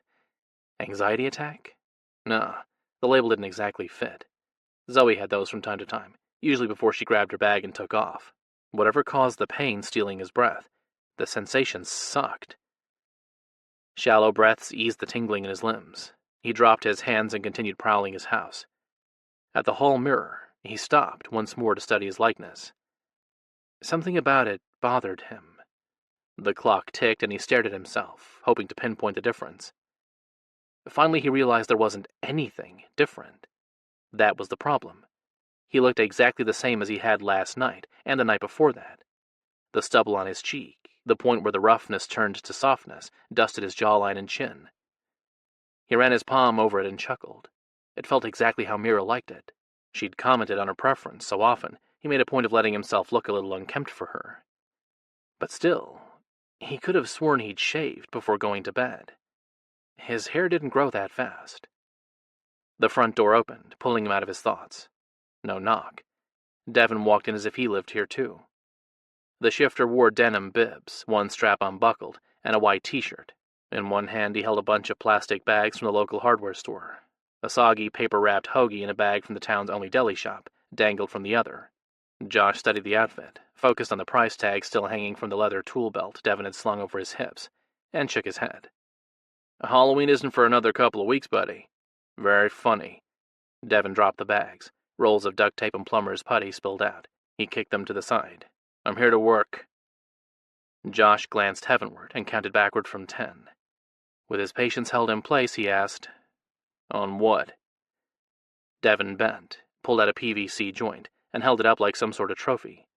The new plumbing, of course. Those lines in your kitchen are old. They make the water taste funny. Of course. Josh ground his teeth. The shifters were a close-knit group, willing to help raise each other's kids, protect their friends' mates, and back their neighbors in whatever endeavor they attempted. He'd been awed by the support they'd showed him after becoming an honorary member of their extended family. Josh had been showered with casseroles, offers to babysit Megan, and investors for his bar. In some ways, the shifter community was the epitome of what every small town should be. However, the meddling in things they knew nothing about needed to stop. I thought I made it perfectly clear. I didn't need any help with repairs. A streak of crimson flushed Evan's cheeks. He rubbed at the back of his neck and glanced out the window in the direction of the garage, which boasted a huge hole in its ceiling. How was I supposed to know the roof wouldn't hold the weight of 2 shifters? Josh chuckled, despite the annoyance of seeing Devin in his house with a bunch of tools. Especially when you decide to fight over whose turn it is to use the nail gun. A grin spread over Devin's face. It was my turn. Josh held up his hands in front of him, his smile widening. The light-hearted expression looked natural on Devin. Since Lena came into his life, it had become the one he wore more often than not. Hey, I'm not starting that argument again. Devin hefted the bags and strode toward the kitchen. Josh followed, nerves settling in his gut. He liked Mira's twin, but Devin wasn't exactly what you'd call handy. More of a disaster waiting to happen. Devin unloaded the bags, lining everything up on the table. At least he'd gotten the right supplies. Then again, the guy at the local store was better at helping his customers than the big warehouse outlet the shifter had gone to for the roof tiles. After arranging everything by first color then size, Devin stared at the table. Josh waited for him to broach the subject he'd really come over to talk about. Finally, Devin pushed everything into the center and sighed. Lena wanted me to see if you'd be willing to let us keep Molly at our house. No more sleeping over here, or visiting. Josh tensed, wondering what brought on the change of heart. Molly belongs in my family with Megan. I promised Tony I'd take care of his daughter if anything ever happened to him. I don't break my promises. He worked his jaw and tried to come up with the right words to express how he felt about the little girls. I love them. Do you understand? They're my kids. I do, but no buts. I'd adopt Molly right now if I could. Nobody's disputing your claim of being either girl's guardian. Devon picked up a small baggie of washers and studied it with narrowed eyes, as if wondering why he'd bought them, before dropping the baggie in the pile. You are legally Megan's guardian. That's been accepted by your government and ours. And do you actually think splitting up the girls is a good thing? Because I don't. They need each other. None of us wants to split up the girls. So then that's your answer. As soon as Molly shifts back, Devon went on, ignoring the interruption, we can go back to our original plan. Weekends at my house, weeknights here. Until then, we think it's in Molly's best interest if she remains in a shifter home. No. Being with her sister on a full-time basis is what Molly needs. The twin bond is powerful, you know that. In a perfect world, I'd agree. Devon rubbed the back of his neck. Actually, Lena was wondering if Megan could stay with us for a while, too. Josh fisted his hands and growled. No fucking way. I agreed to weekends because Megan loves staying with you guys while I work. Nothing more. Devon tilted his head, the predator assessing his prey, and studied him for several long heartbeats. Josh held the other male's gaze while he tamped down his temper. Logically, he knew Devon didn't want to steal his nieces. Instinctually, Josh saw the move as a threat to his family. At the moment, attacking Devon sounded like a great idea. Josh wouldn't, though. Devon was important to Mira. That meant Devon was important to Josh. You're being unreasonable, Devon finally said. Was he? With the itch crawling over his skin and the pressure in his chest, he couldn't tell. He only knew that Megan and Molly belonged with him. They were his family. Not that he had one beyond the two girls. Still, the rightness of the thought resonated through him. Instinct, maybe? No, it was more than that. He pictured both girls as he'd last seen them. Megan had been giggling, and Molly had been playing, even while Zach had sat on the couch watching TV. No, I'm not. Molly tries to attack every shifter who gets near her, except you and Cade. That's why we need to get her used to other shifters. But she doesn't when she's with me. She ignored both Evan and Zach while they were at my house. Josh let that sink in. You see? She feels safe with me. Devon watched him for several long moments. Finally, he broke his focused study with a small shake of his head. So be it. If she starts having issues over here, we're reevaluating. For her sake, not yours. Understand? Josh unclenched his fists. Agreed. Devon leaned against the counter, ankles and arms crossed. He pointedly glared from Josh's white knuckles to his face. You've been spending too much time with shifters, human. You're picking up our traits. That was a realistic growl. Josh forced a chuckle. Hey, maybe I'm turning into one. You know that's impossible. Impossible and fucking depressing. Josh had asked if he could be converted, a desperate request in his bid to find a way to be with Mira. Everyone had told him the same thing. Being a shifter wasn't a disease or a contagious condition. Their bodies housed animal spirits, separate entities that lived and died with them. Unless he was born with animal souls, he was shit out of luck. Josh shrugged. So I've been told. Sympathy filled Devon's eyes. I wish it weren't. If I could pick a male to be my sister's mate, it'd be you. Josh pressed a fist to his chest before he could stop the reaction. He dropped the balled hand and jerked the fridge open to get a bottle of water. Devon's words had made that ache he'd developed worse. He hated dealing with emotional crap, but he couldn't help feeling a wave of... He wasn't sure what. Relief, maybe? Happiness? He'd worked so hard to earn the shifter's respect, Devon's especially. Knowing he'd finally gotten it made him feel... good. Thanks, Devon. I still think it's a bad idea. So much for the elation. Josh slammed the door, rolled Devon's water across the countertop, then twisted the top on his. Gee, thanks for the support. I fear Mira will try to share her cat's immortality with you. It would support Cade's vision. She'd need to deliver a mortal wound to do that. Josh took a swallow of cold water. It did little to soothe his dry throat, or wash away the lump lodged there. Because you think it's impossible. Devon took a sip, capped the bottle, and rocked it back and forth. He watched the air bubble seesaw inside the plastic. With a sigh, he let it clunk to the surface next to him. I don't think it's impossible. I know it is. He held up his hand, stopping Josh's retort. I've checked. with several elders sympathetic with Mira's circumstances to get a second opinion. And? Devon gave the bottle a twirl. He watched it until it stopped spinning. When the gods or goddesses speak outside of the realm they own, their words become divine law for all those who are descended from them. The decree involving non-royal mates was specific to their royal sons, not their daughters. Devon sighed. And honestly, they never intended royals to mate humans. The ability to share our immortality was supposed to be a gift, so we didn't lose any single shifter female we decided to mate. They wanted us to have the option of being able to carry on our family lines, even with the dwindling royal female population. How did the royals learn that they could mate humans then? Trial and error? Stubbornness, Devon snorted. At least that's the story I've been told. A royal male met his true mate, but she was human. He refused to lose her. The dream Josh had about the babies in his house came back to him. Well, maybe Mira is supposed to be the first female to take a human mate. That would definitely change the world. For Mira, and for you, I wish that were true. But it truly is impossible. She is tied to the goddess who birthed our ancestor. Therefore she's bound by the laws of the heavens. Laws can be broken or remade. It happens all the time.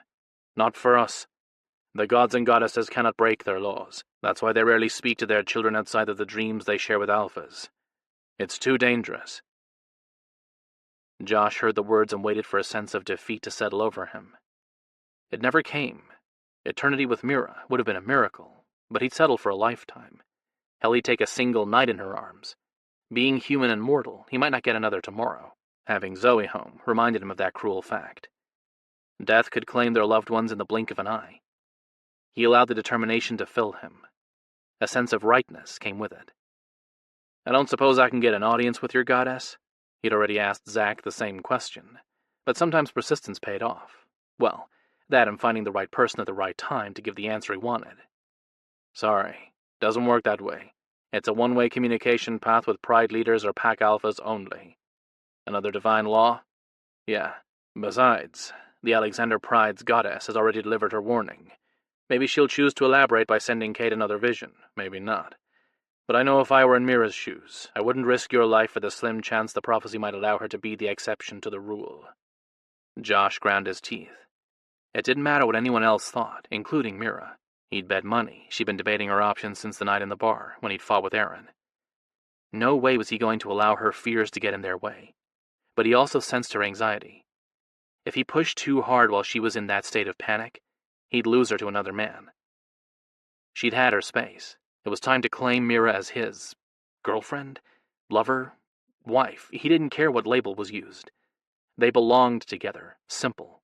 Everything else would work itself out. Josh jerked his chin in the direction of the sink. Do you need help with the plumbing? I have a couple of Xander's brothers coming over. Devon bent his head, studying Josh as if he was trying to understand him. No comments about the vision or Mira?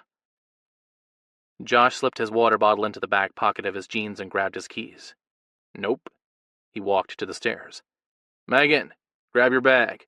We're ready to rock and roll. Megan came bouncing down, lopsided pigtails and all. She had an infectious smile on her face, a t-shirt with a cat on it, and the pink capris Zoe had bought for her. A pack full of toys was slung on her back, and her favorite stuffed wolf was clutched under her arm. She hopped up and down in front of him, the bag flopping with each bounce. He tugged it off her arms and motioned her forward. Let's go, Munchkin. Molly's waiting. He followed his niece to the door, paused with his hand on the knob, and glanced over his shoulder. Try not to burn my house down while I'm gone. Devon spread his hands out, all innocent. Have a little faith. Josh grinned. I do, Devon. I do. It was about time he convinced Mira to take a leap, too. Chapter 19. Mira reached for the handle on the door at Cade's house. The door opened before she touched it. Zoe squeaked and jerked back. Oh, hi, Mira. Zoe ran a hand through her tangled hair. You startled me. Mira stood there with her mouth hanging open. She glanced from Cade's button-down shirt, haphazardly fastened, to Zoe's bare legs, and finally to her untied sneakers. Silently berating herself for being rude, Mira jerked her attention back to Zoe's face. Her flushed skin and the edge of a hickey peeking from behind the upturned collar added details Mira didn't need. Unable to stop herself, she drew in a breath. Although she didn't pick up on the scent of sex, Zoe reeked of Cade and booze. And why exactly would she care if they had sex or merely made out? Mira snapped, her jaw closed. Sorry, I didn't mean to frighten you. Cade asked me to... No need to explain. Zoe pulled the lapels of her shirt closed. I hadn't realized how... early. She groaned. Look, I fell asleep, and, I've got to go. Zoe squeezed past her and rushed to the garage. Don't say anything. Mira glanced at Cade. Sleep pants hanging low in his hips and a bare chest finished the tale of what had happened between him and Zoe. Mira grinned. Does this mean... Nothing. It means nothing. She got drunk and passed out. Cade turned and headed toward the library. The hickey on Zoe's neck didn't support Cade's claim of nothing happening, but the tension radiating off him stopped Mira from mentioning it. She followed him and took a seat on the couch. Why did you order me to come over here? It had to have been important to pull him out of bed when he had a female warming it, even if Zoe had only been sleeping. He grabbed a manila folder, slamming it on the table in front of her, and proceeded to wear a path in the carpet. No words, no growls, nothing. He simply prowled. Not once in all the years she'd known him had she ever seen him distressed. That worried her. Since he didn't appear as if he'd talk any time soon, she reached for the folder. He stopped mid-step and snarled. She eased her hand back. What's wrong? He ran a hand through his hair and took several deep breaths. Finally, he faced her. Pure rage showed on his face. With glowing eyes and extended fangs, he appeared fearsome. Somebody close to our family has betrayed us.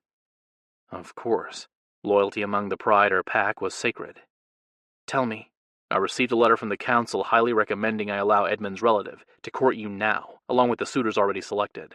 They feel as though you'll miss out on the opportunity to fulfill the prophecy as the goddesses had intended if you choose a royal. She stood and strode to the far end of the library, needing a moment to school her features.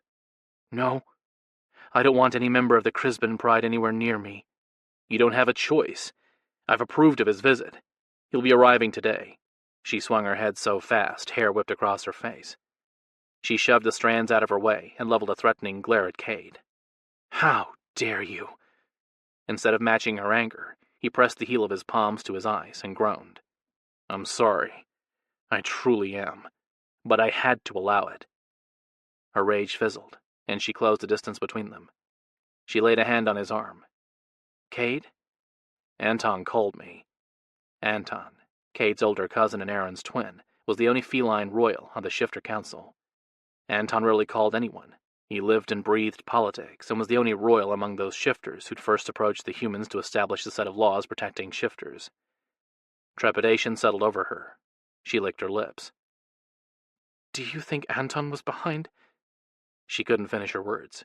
Even considering the idea that Aaron's twin would betray her filled her with guilt. Cade covered her hand and shook his head. Anton would never betray us. On that I'd stake my life. He stepped back, breaking the comforting touch. I told him of my worry concerning the council's so-called approval of Molly's arranged mating into the Crisbin Pride. Anton was furious, as they all were. Arranged matings have been illegal since the beginning of the century, primarily because of Anton's insistence for basic rights for their females. Although she hadn't talked to him in years, he'd been her biggest protector and supporter when she'd first arrived in Alexander territory. It had actually surprised her that he hadn't stepped up with an offer to court her too. Not that she minded. She had enough males after her. Cade picked up the folder but didn't open it. Anton is investigating the traitor amongst the council, and believes it's one of the single shifters. What did he find? She prompted, when Cade merely stared at the papers he'd brought. Instead of answering, he handed her the folder. She swiped her sweaty palms on her thighs and took it. Inside was a single picture. Her heart skipped a beat. The photo showed Josh with Megan in the backyard of his new house. Josh was crouched next to her, pointing off into the distance. She looked from the bullseye drawn over Josh to Cade's concerned face. This was taken the day he moved into his home. She swallowed hard as the implications became clear. We were all there. Our pride, Xander's pride. We all showed up to help him. Cade nodded. Exactly. One of our own betrayed us. Anton found this picture in the trash at the council's boardroom. It had the fingerprints of most of the single shifter groups and none of the royals. Gods. She traced a red circle over Josh's image. Would they? Yes, Mira. They'll kill him. Just to stop me from being with him? I doubt they'd care about him at all. It only matters to them that you'd be crushed. Cade motioned toward the photo. They left that for Anton to find. I'm sure of it. They want us to know what will happen if you deny them. She pressed the photo to her chest and fought to contain her emotions. I love him, and I think... She cleared her throat. I think he's my true mate. Cade didn't comment. He wrapped her in his arms and held her. In his familiar embrace, she gave herself over to her pain. Her heart cracked, a wound forming that she'd never heal. Her inner animal's angst added to her misery. They slammed their heads into her chest and snarled at her when she tried to calm them. They knew what she planned and didn't approve. She ignored their agitated prowling, focused on the image of Josh marked by the bullseye, and came to terms with her fate. Cade pressed his cheek to the top of her head. Then you'll do what's best for him. She pulled away and nodded. Set things up, and I'll go through the motions. He took the picture from her hands and crumpled it. I wish you could have the future you desire. Me too. But my fate was sealed at birth. Cade sighed, but didn't argue her words. Zach has asked to be removed from your list of suitors, so that leaves you with the choice of me or Aaron. You? What about Zoe? A mask slid over Cade's features. What about her? Didn't last night... I held Zoe. Kissed her. She's a beautiful woman who slept in my arms all night. She cocked a brow. Are you sure? Maybe Zoe is... What Zoe is to me is none of your business, nor will it change anything. I will still mate you if you choose me. And... Cade's defensive response pretty much confirmed her guess. Zoe was his true mate, or at least he suspected she was his. If she's your true mate, that changes everything, and leaves me with the male selected for me at birth. Do not allow your father's choice of Aaron as your mate or my actions to influence yours. I'm male and Zoe smells of me. There's nothing else to be said concerning her, so don't allow what you saw to sway you. No, I only have the goddesses doing that for me. Take all my choices away except the male promised to me. He tipped up her chin. The goddesses never said who they intended your mate to be, and this I believe they deferred the decision to you. Lucky me. You are, whether you want to admit it or not. You do remember the wording of the prophecy, don't you? She rolled her eyes. How could I forget? Father repeated it every single time I complained about the cursed prophecy hanging over my head. At his raised brow she dutifully repeated the goddess's divine decree. From this babe's womb, the link which should never have been broken will be reformed. Her young will usher our children into the next era and save us all. Protect her, love her, cherish her, and she will choose wisely. You see? The choice is yours, not your father's, which is why it had to wait 3 centuries. With cultural norms the way they were, you didn't have a say then. Now you do. Between you or Aaron, hell of a big choice. Cade dropped his hand and shrugged. It could be worse. Remember that. He walked to the door, but stopped with his hand on the handle. By the way, Devin asked me to mate you, not Aaron. He believes we'll get along better. What did you say? He laughed, the sound bitter and rough. Doesn't matter. The choice is yours, not mine. With that, he walked out of the room. She stared at the closed door in silence for a long moment, before her knees gave out and she dropped to the floor. She wanted to scream at the goddesses, beg them, anything, if they'd just take their blessing back. But there'd be no reprieve for her, no changing her destiny. In her soul she knew the bitter truth. The goddesses had spoken, and as a child of their blood, she had to obey them, even if it destroyed her. Chapter 20. Mira stared at the computer screen while her cat's snarls echoed in her head. Knowing she couldn't avoid it forever, she clicked on the email from Micah Crisbin, her newest suitor. The screen filled with the image of her worst nightmare. Black hair, a narrow face, and eyes that still haunted her after 3 centuries. Her vision wavered. The memories of Edmund assaulting her blended with the image of his relative. Instead of the warm smile the picture showed, she recalled the demented sneer of her rapist. She choked on bile, with her hands pressed to her eyes. Mira rocked in her chair. Her screams, his laughter, echoed in her ears. The pain, the shame, it all rushed up, squeezing her chest. She turned off her computer and ran to the bathroom, barely managing to get the lid up before the contents of her stomach were offered up to the porcelain gods. She wiped her face and flushed. With her gut roiling, she leaned against the cool tub and took shallow breaths to settle her nerves. The idea of sitting through a meal with a replica of the male who had taken her innocence and destroyed her life chilled her. If she couldn't even look at his face without superimposing Edmonds over it, how would she manage small talk? She hated this whole situation. But for Josh, she had to go through with it. Her acting skills had helped her survive through the centuries. She'd have to plaster a smile on her face and suck it up. How bad could it be? With her determination wrapped around her, she brushed her teeth and went over the list of mundane topics she could talk about to fill up the time with Micah. It'd be okay.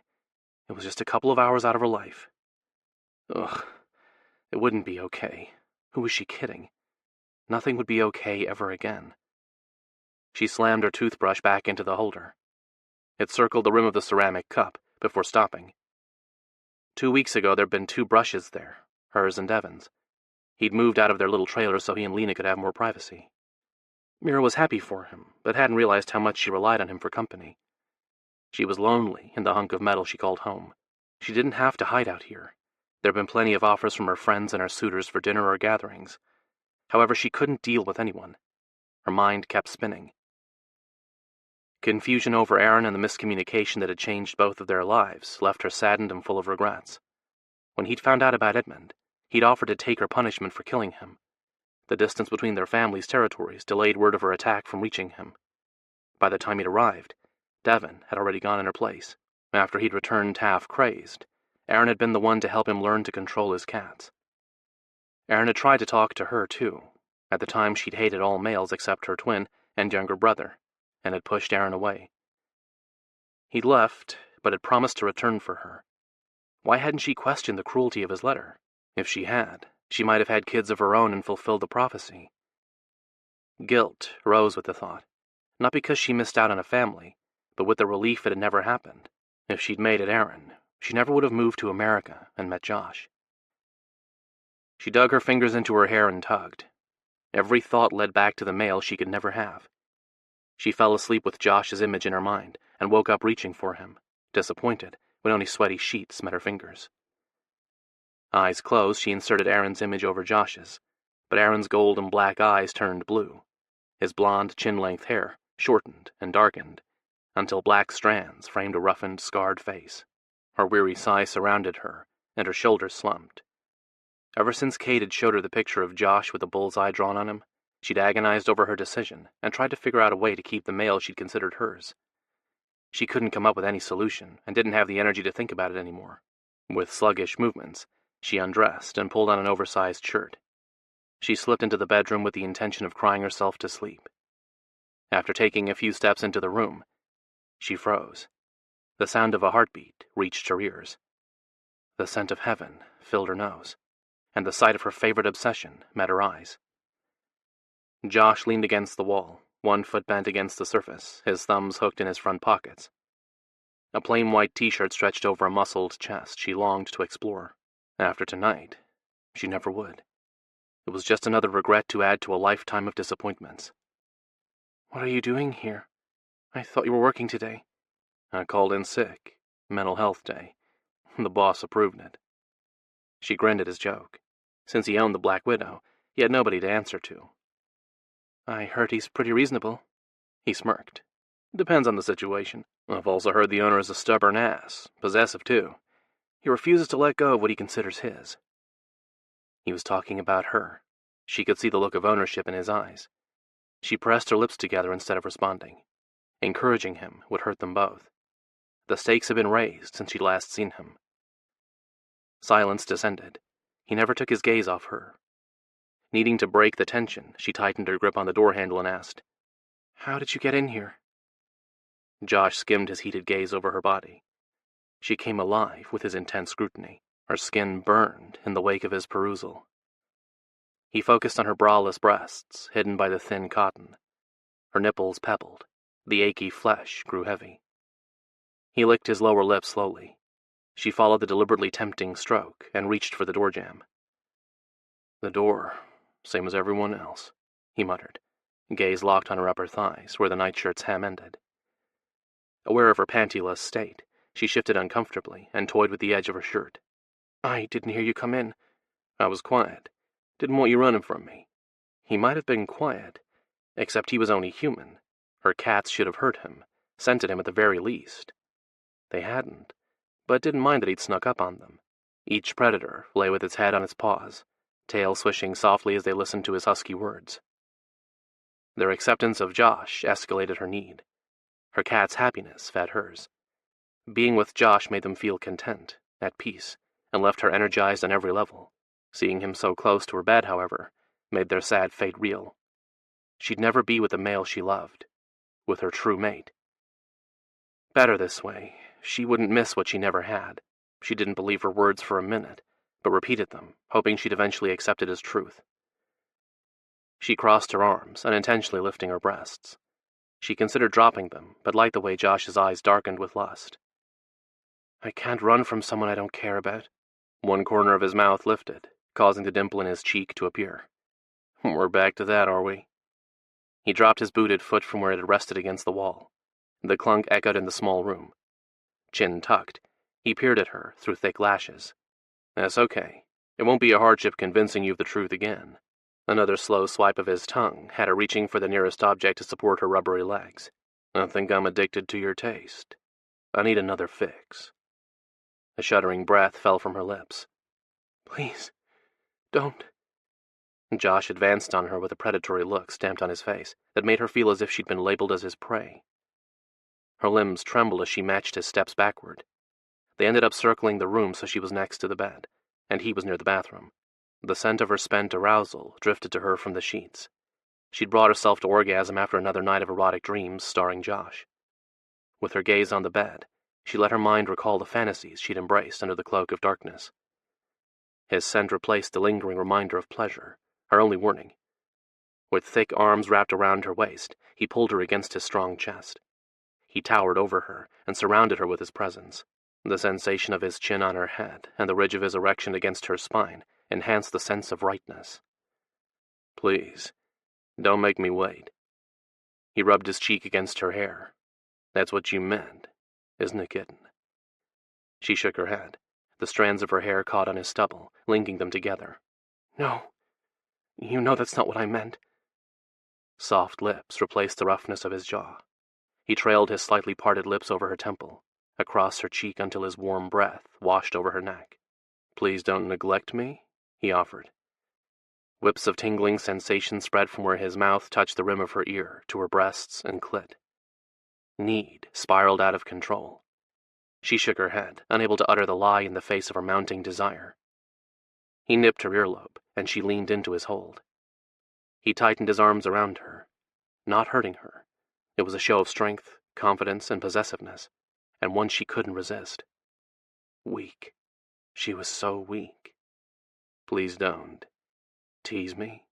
Josh whispered the question, his lips brushing against the vulnerable column of her throat. It seemed a safe answer. She nodded. "Yes, that's it. Don't tease me." A rumble of approval vibrated his chest, one she felt deep inside her body and her soul. Her cats wrapped the sound around them and closed their eyes, their contentment adding to the moment. "Okay, Mira, you win. I won't tease you anymore." He spun her in his arms, lifted her, and tossed her in one easy movement onto the bed. She bounced but didn't have time to react. He gripped her ankles and tugged. She slid over the silk. Her butt cheeks hung off the edge of the mattress, gravity threatening to send her crashing onto the floor. But she didn't fall. He dropped her legs over his wide shoulders and supported her rear with his large palms. She squeaked, but never got the chance to speak. He swept his tongue through her cleft and destroyed any rational thought she might have had. The confident way he touched her tore a breathy sound from her throat. He acted as if he had every right in the world to eat her out any time he wanted. "Kitten." He firmed his grip on her bottom. "You taste good. So good." The praise stimulated her as much as his invading tongue did. Another slow lick over her dripping center left her shuddering.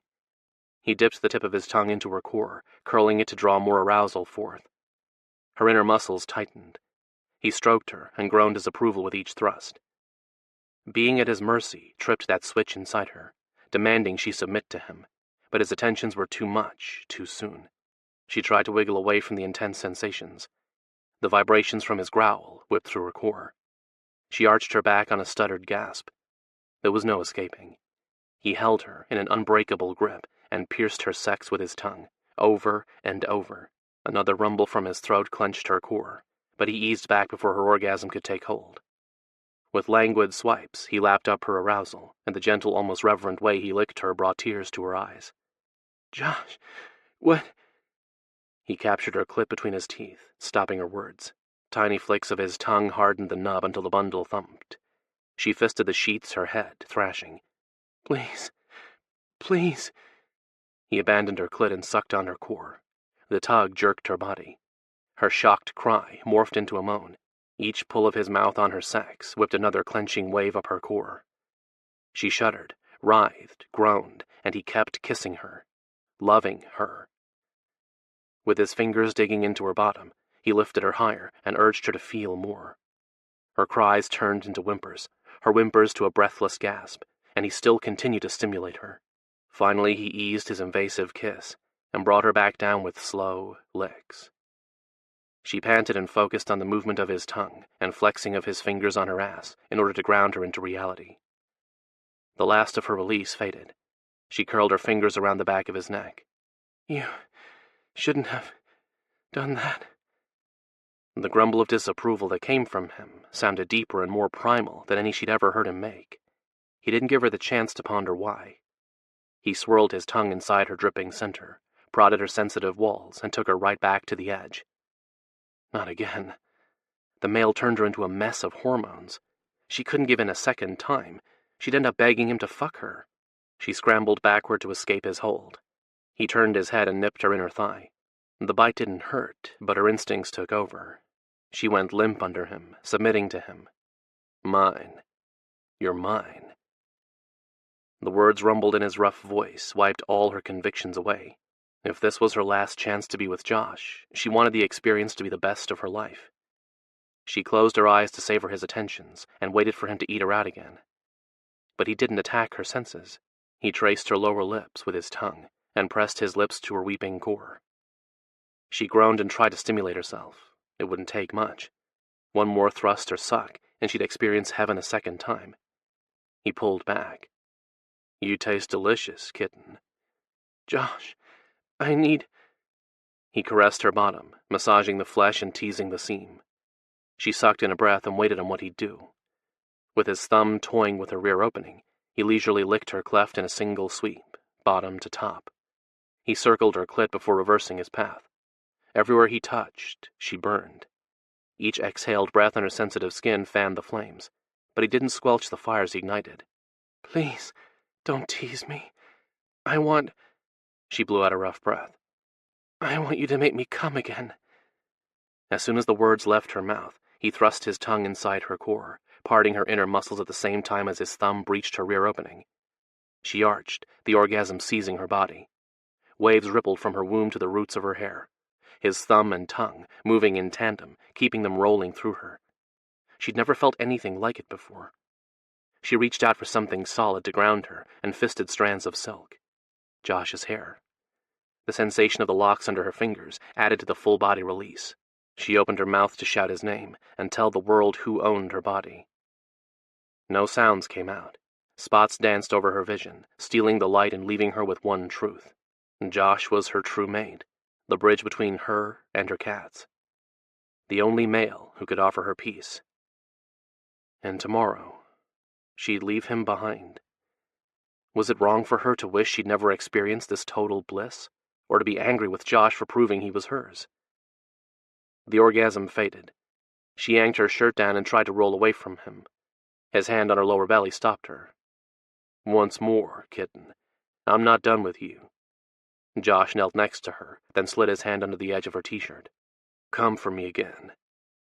With her body sated, she wasn't sure if that were possible. Josh didn't give her the chance to voice her doubt. He tugged off her top, tossing it across the room, then slipped his hand between her thighs.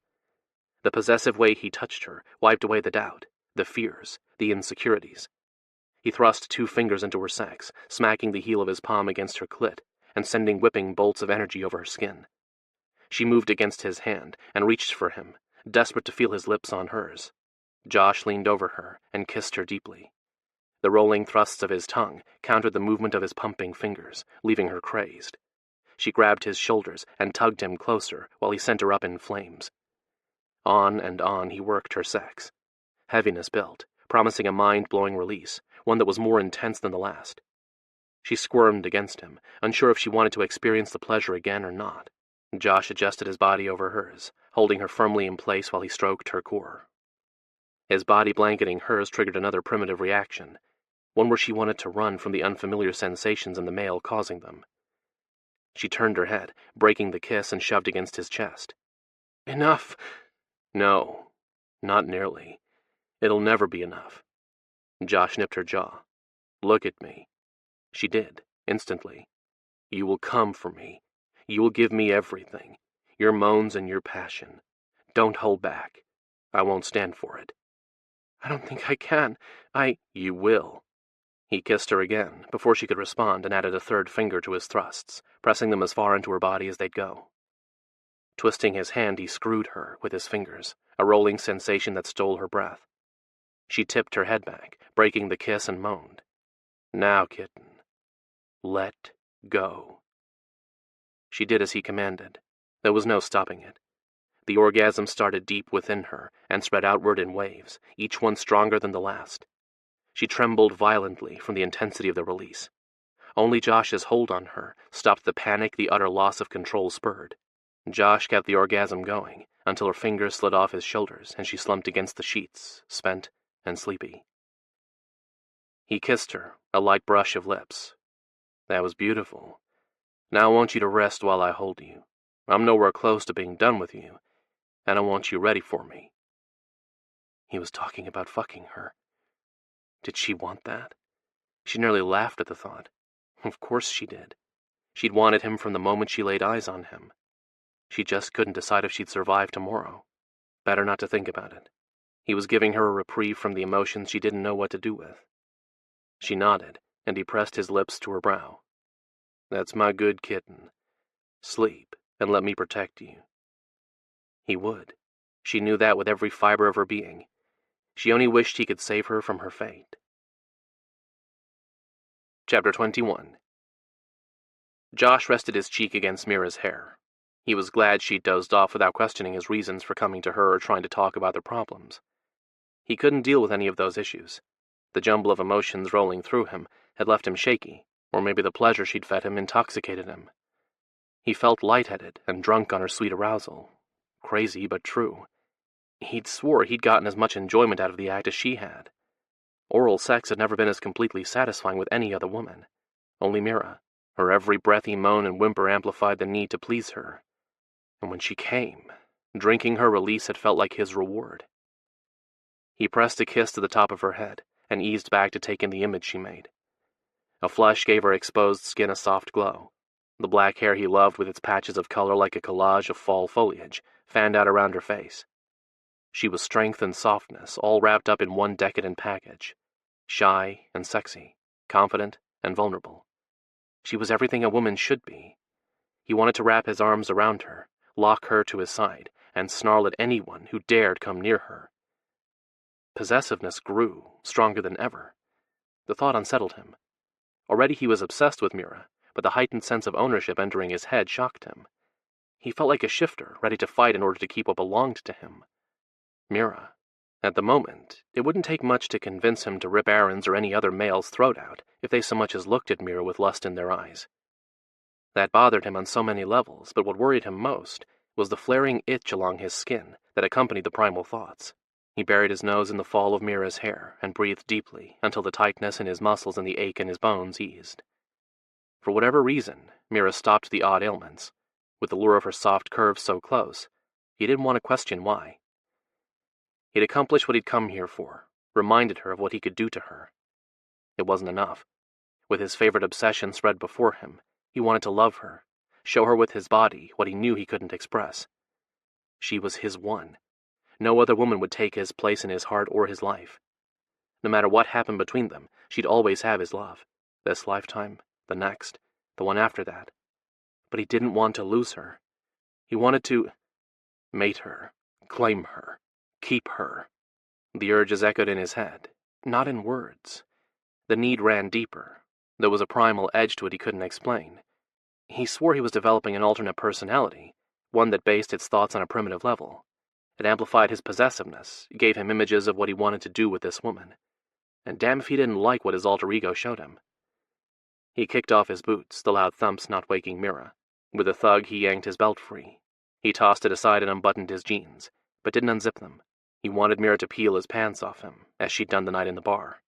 She had to willingly accept his body and his claim. He had to be her choice. His shirt tore in his haste to remove it. No matter, he had others. The bed dipped under his weight. He crawled toward her and gave in to his yearning. He pillowed his head on her stomach. A deep breath brought her scent to him.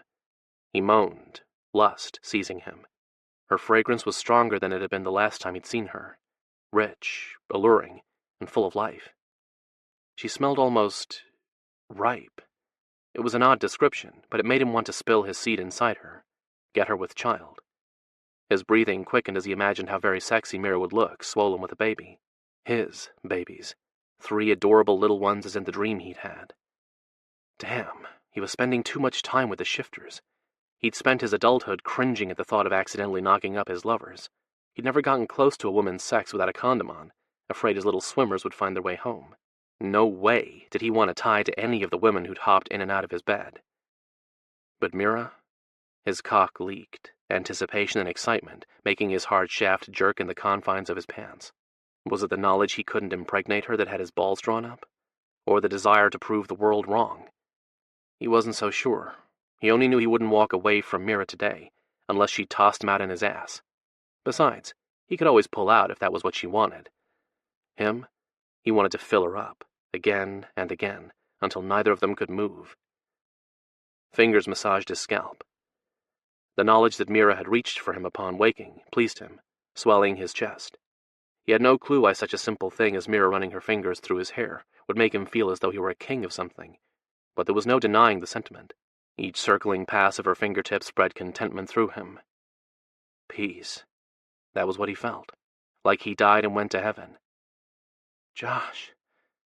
The breathless way she whispered his name amplified his thoughts and intensified his lust. He needed to be with Mira. The drive was too powerful to ignore, even for another minute. He straddled her, covering her body with his.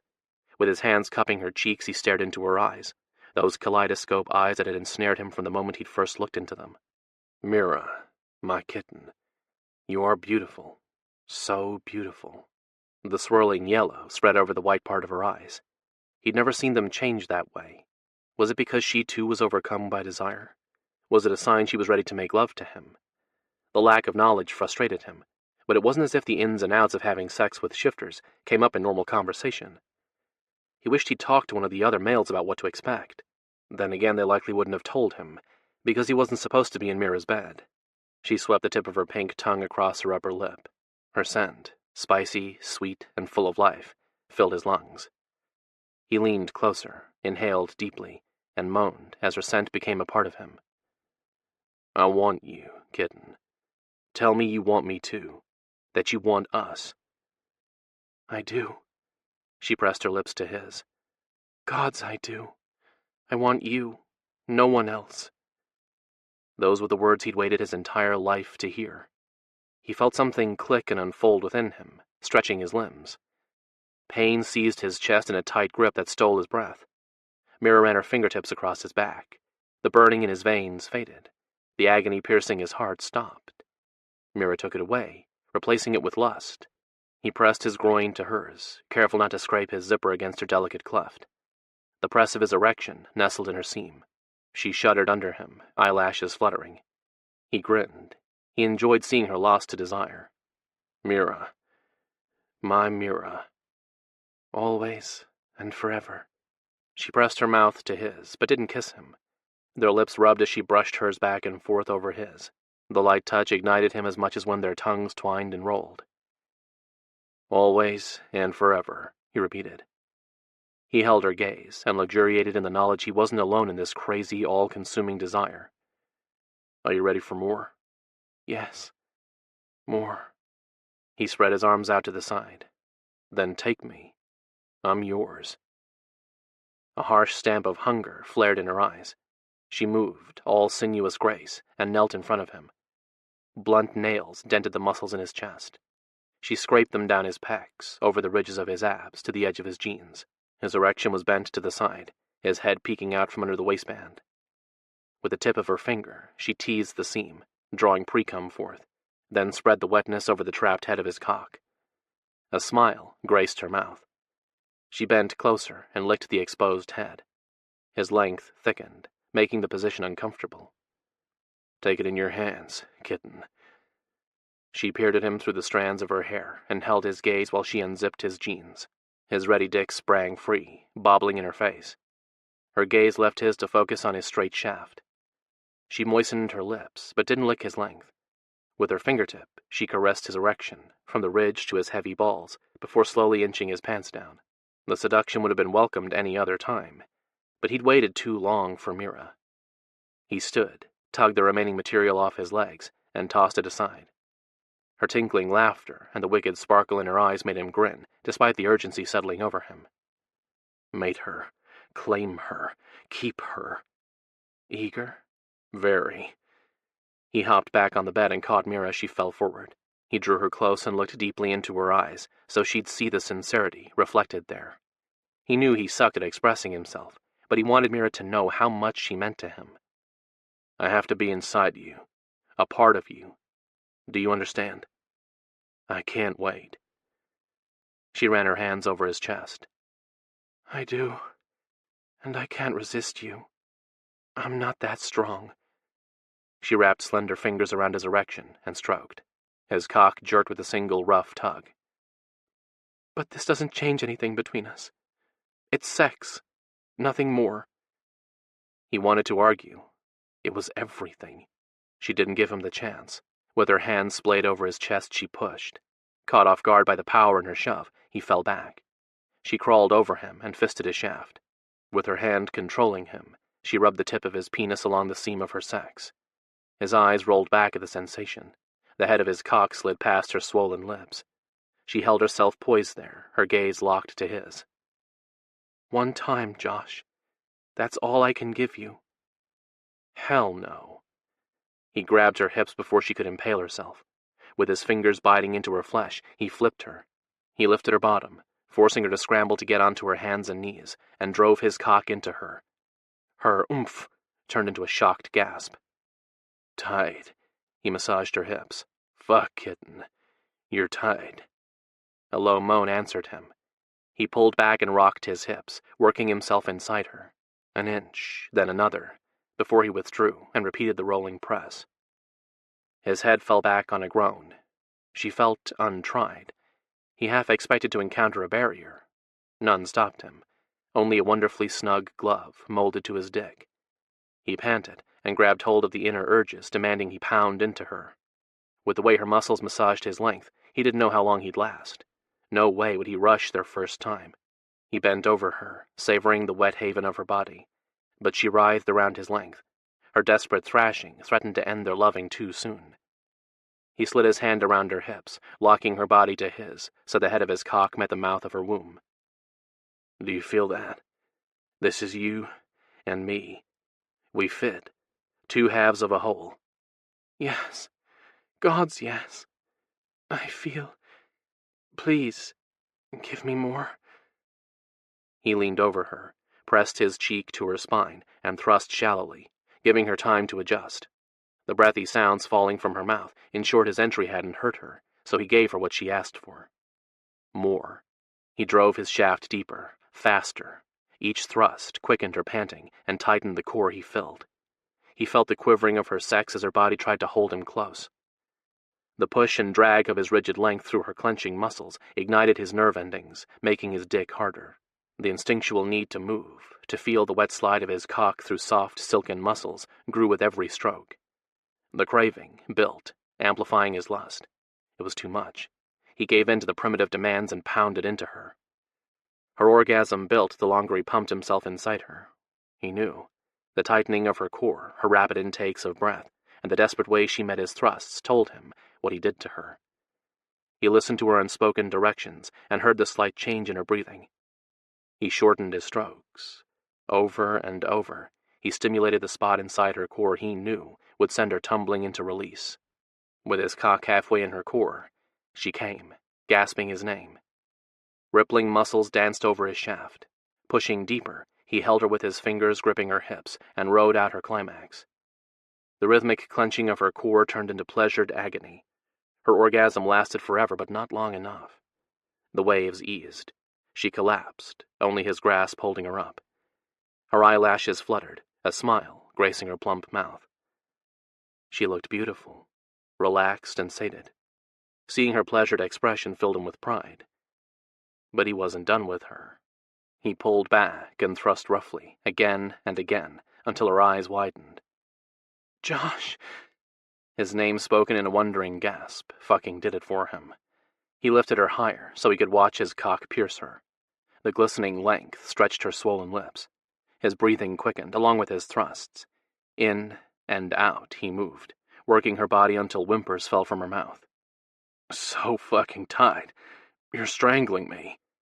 "Not claimed yet," she panted. He couldn't make sense of the words. There was something important about them. The significance skittered across his mind. He couldn't grasp the meaning, not when he felt as if he'd die if he didn't get to come soon. He gave up on trying to think and focused on the wonderful view of Mira's gently sloped spine and rounded bottom, cushioning his pistoning hips. He ran a hand over her ass cheeks and squeezed the soft flesh. He loved that she was lush and curvy, like a woman should be. Needing those curves against him, he leaned over her body. She arched against him so every inch of his chest pressed along her back. Perfect. She gave him exactly what he needed, but he wanted more. And he'd take it. She would give him everything. He caressed the swell of her belly, then swept his fingers upward to capture a swaying breast. With his prize cupped in the palm of his hand, he brushed his thumb over her pebbled nipple. Her core clamped down on his cock. Each flick of his finger to the hardened tip skipped ripples along the shaft. The sensation was the best thing, a personal massage. He toyed with her breast until her whimpers surrounded them. They were satisfying to hear, but she could give him more. He knew that and wanted everything from her. He roughly gripped her other breast and earned a shocked gasp. "Faster, Josh, harder." The order came without a please. He grinned and slowed the movement of his hips. She shuddered with his withdrawal. A deliberate, controlled push slid his dick into a sweet, warm haven that belonged to him alone. Mine. Flashes of images skipped across his mind. Him and Mira, twined together in positions he never attempted with a woman, a look of rapture stamped on her face. Mira, pressed against a tree, him with claws embedded into the trunk over her head while he pounded into her. Another with her on her knees, his fangs hovering over the bite on her shoulder. He stilled, with the head of his cock kissing the mouth of her womb, chilled by the images. They weren't right. Mate her, claim her, keep her. The conviction echoed in his head. Not words. The deep instinct he felt belonged to him, yet it wasn't his. He felt fragmented, as if his soul wasn't his own. What the hell was wrong with him? "Don't stop, Josh. I need you." The stark desire in her voice pushed away the unsettling thoughts. Mira. She was the only one who mattered, and she needed him. He dragged her against him so she sat on his cock, her legs spread wide and knees on the outside of his thighs. The position allowed him to hold her close while he loved her. He swept her hair off her shoulder, exposing the bite he'd hated to look at when he first met her. It wasn't ugly today. No, with Mira's body locked to his. It looked sexy, inviting, exactly as it had in the images that had flashed across his mind. He swept his tongue across his teeth. Flat, no fangs. Disappointment rushed up. He shoved it away. Only a fool would let a little frustration destroy his time with the woman he wanted above all others. And he wasn't a fool. He grabbed life as it came and enjoyed every minute of it. "Do you still want me, kitten?" She tilted her head to the side to peek at him from under her lashes. "Always, Josh. Always." He heard her unspoken goodbye. She'd always want him. But this was it. Just as she'd said. She'd leave him after today and take another man to her bed. love his body the way she did Josh's. No. Fuck, no. She was his. Forever, Mira. Always and forever. Instincts guided him. He allowed his new alter ego to rule. Its wants became his. Drawn to the old scar, he clamped his mouth over it, biting with his blunt teeth. He hit her cervix at the same time, and she came, screaming his name. He squeezed his eyes shut, biting harder until blood filled his mouth. The colors behind his eyelids swirled, faster and faster. He swayed, felt like he was breaking apart. His heart beat faster. He tightened his grip on Mira. She could ground him, make it right. An endless moment passed where only pleasure and Mira existed. But the pressure of her muscles strangling his cock was too much. His orgasm seized him. He couldn't stop it. He released her shoulder and wrapped his arms around her chest as his cock jerked and spilled his seed into her. Her core clamped down around him once more. He groaned, the squeezing so painful his heart stopped. The world blacked out. Only her heartbeat resonated in his head. It called to him, and his picked up the same rhythm. The agony eased, and ripples caressed the length of his dick, dragging every drop free. Sweat slickened their bodies. Their breaths and the scent of sex surrounded him. Peace filled him. He was right where he should be, inside Mira, the woman he loved. He tipped her head back and kissed her, slowly twining their tongues, showing her with his body what he felt. She twisted her torso and linked her hands behind his neck to draw him closer. He complied with her silent demands, supporting her arched back with his hands and loving her mouth the way he hit her body. Finally separating them, he lay on the bed and drew her close to his chest. He held her with a palm splayed over her belly. She sighed and succumbed to sleep. He was glad. He didn't want to talk. The words on the tip of his tongue were the ones he'd never uttered to a lover before. They were real, true, and a reflection of his devotion. Yet he wasn't convinced telling them to Mira was wise. Silence was best, but the feeling that dragged those words up filled the ache in his chest. No longer did he feel fragmented. For the first time in his life, he felt whole. Chapter 22. Mira glanced at her reflected image and didn't know whether she wanted to smile or cry. Happiness and despair warred equally within her. She let both settle in her heart and accepted the truth.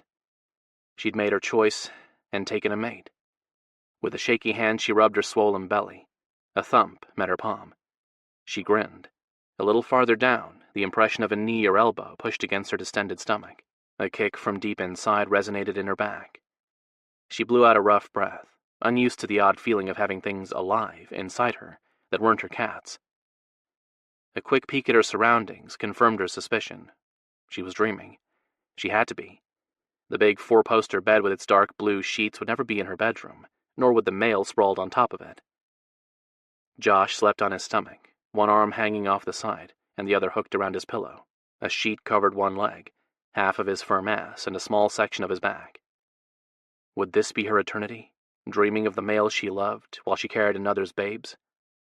God, she couldn't do it. She squeezed her eyes shut and willed herself to wake. She didn't.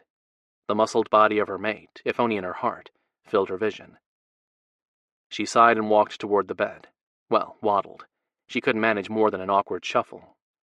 With her hand pressed to her lower back, she let her gaze roam over Josh. Scars she'd never known he had bisected his tan skin. A snarling tiger tattoo covered his shoulder. It was a beautiful design, but her attention focused on another tattoo, one she'd only glimpsed while they'd had sex. She braced her top-heavy body with a hand on the bed next to his chest, and leaned over him to get a better look. The sight of the Irish cross inked on his upper arm sent a whipping pain through her heart. Woven into the design was the inscription, John Conway. She stared at the child's memorial and choked back a cry. The baby had died the day he was born. Questions pinged in her head. How had he died? Why hadn't Josh mentioned the child when he'd talked about his family? The little boy had to have been important to him to have earned a permanent memorial on Josh's body. She pressed a hand to her mouth as the thought morphed into another. Could the little boy have been Josh's son? She blinked back her tears. It wouldn't matter if he had children, but she prayed he hadn't lost one. The thought morphed into another type of sadness, a selfish one. A human female would have the right to bear him a son. Never her. A strong, warm hand covered her bare bottom. She jerked back, nearly toppling backward. Josh stopped her tumble with his confident, familiar embrace. "Sorry, kitten. I didn't mean to startle you." She looked into his sleepy blue eyes and didn't know what to say.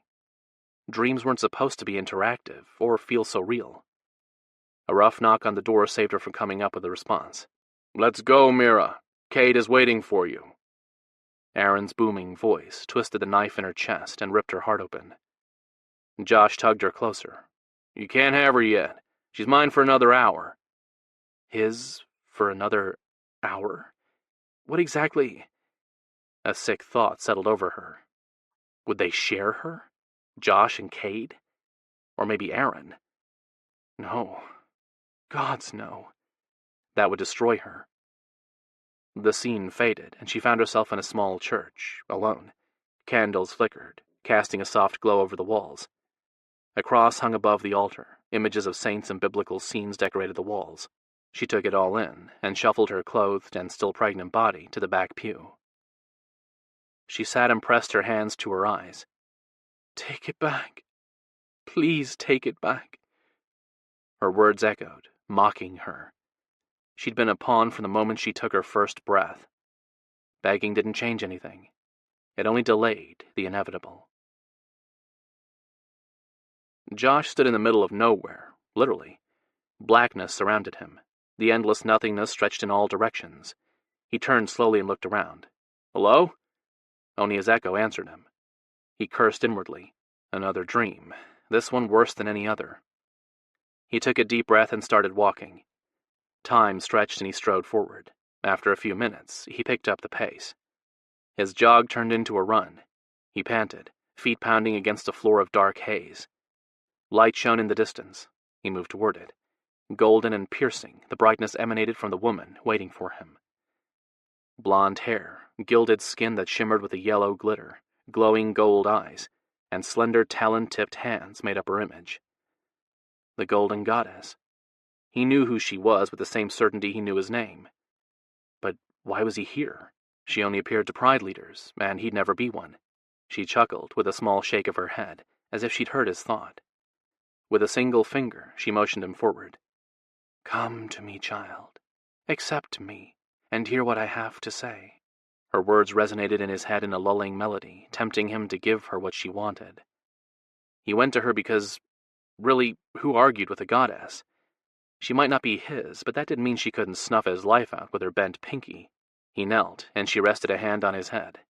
Images flashed across his eyes, the pictures rolling by so fast he couldn't focus on them. But he heard the screams and the gut-wrenching cries. Mira's sobs. Rage rose within him. He wanted to snarl, lash out at whoever dared touch her. He couldn't. The goddess's touch seized his body, while she fed him information he couldn't grasp. She released him, and pain exploded behind his eyes. He couldn't breathe, couldn't see. The darkness took everything away and left him in misery. Alone. He couldn't stay here alone. Mira needed him, only he couldn't remember why. He was too weak. And stubborn, child. Too stubborn to save yourself. Chapter 23. Mira woke to Josh's scent in her lungs, and his strong arms banded around her, holding her close. The steady beat of his heart under her ear, and the slow rhythmic inhales that pressed his chest to hers confirmed he slept. She held her body still, not wanting to wake him. She needed a few moments to work through her emotions. The thick cock pressed into her belly promised her talking wouldn't be high on his list of things to do when he opened his eyes. The dream she'd had left her more saddened than any other. She couldn't live like that, torn between the male who'd never been more than a breeding partner and the one she loved. Except, what they'd just shared might have changed everything. Yet it shouldn't have. Josh couldn't mate her. Female shifters had been taking mortal lovers for millennia, but the encounters she'd shared with Josh had been different. She closed her eyes and focused on her body. Her lower belly warmed with thoughts of Josh, and the arousal slickening her sex guaranteed she'd be ready for his possession when he woke. But it was the bite on her shoulder that fed her theory. It thumped, echoing her heartbeat. And his. Their hearts beat in a synchronized rhythm, Only mated females experience the phenomenon. Impossible, yet undeniable. She turned her psyche inward and reached for her animal spirits. Her cats blinked sleepy, contented eyes at her. She mentally prodded their emotions, needing their instincts to guide her. Her white tiger bared its fangs at her, but the animal complied with her demands, slamming an image into her mind. Josh sleeping naked, next to her very pregnant body, with his hand resting over her belly. Her jaguar added another image, Josh licking the scar on her shoulder and making her writhe in pleasure. A feat only a mate could accomplish. Mira pulled away from her cat's world more confused than ever. What they showed defied all the rules, yet their insistence spurred her hope. According to them, Josh was her mate. Her mortal and fragile mate. Her breaths quickened and pulse raced, making the thump in her bite uncomfortable. How was it possible? And what exactly did it mean? Could he give her children, the prophesized ones the goddesses proclaimed she'd have? Even if he did, she'd still lose him to death when old age claimed his body. Her heart raced as her anxiety mounted. She took shallow breaths, an attempt to calm her rapid pulse, but it didn't do any good. She needed to put some space between them, think everything through with his distracting body close. Loosening her tight grip on him, she eased back. Josh locked his arms around her, denying her the distance she sought. He nuzzled the top of her head. You smell good, kitten. His drowsy, sated voice brought a smile to her lips. No, distance. She needed distance. She had to think. She pushed at his arms. She couldn't budge them. He pressed his mouth to the spot below her ear. You're not getting away, Mira. You're mine, and I'm not done with you. The words slammed into her and triggered every one of her instincts. Josh, She didn't know what to say, because she needed him too. He used one arm to lock her body to his and lazily traced the fingertips of his other over her back. Each pass both aroused and calmed her. The tension in her muscles faded, until she lay in his embrace as relaxed as she'd been when she first woke. He draped a leg over hers and continued to caress her spine, soft strokes that spurred desire, not anxiety. Touch me, too. I want your hands caressing me. Unable to resist his order, she slid her hand to his ass. The firm globes flexed under her palms. With trembling fingers, she caressed them and teased the seam between his cheeks. It had felt good when he touched her there. The slight jerk of his erection and rough intake of breath confirmed he too enjoyed it. She toyed with his puckered opening, dragging her nails gently over his flesh. More, Mira. More. She nuzzled against his bare chest and brushed her lips over his nipple. A flick of her tongue and she teased the flat disc to a hardened tip. His low groan spurred her on. She nipped the sensitive point. He moaned, a sound that was rapidly becoming necessary. She kissed the spot she'd bitten. And you taste good. A rumble of approval vibrated his chest. With her ear above his heart, the noise was clearer, more primal than a human should make. She jerked back, but didn't get the chance to speak or voice her confusion.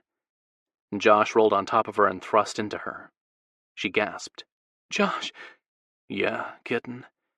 Mesmerized by the heat and affection reflected in his hypnotic blue orbs, she couldn't remember what she was going to say. He smiled, and his dimples made an appearance. Gorgeous. She brushed her thumb over one dip. He turned his head and nipped her fingertip before sucking her finger into his mouth. He swirled his tongue around it. Love rushed up, mixing with the lust and leaving her in a state of vulnerability she hadn't known she could experience. He propped his elbows on the bed, and a hungry expression replaced the pleased one.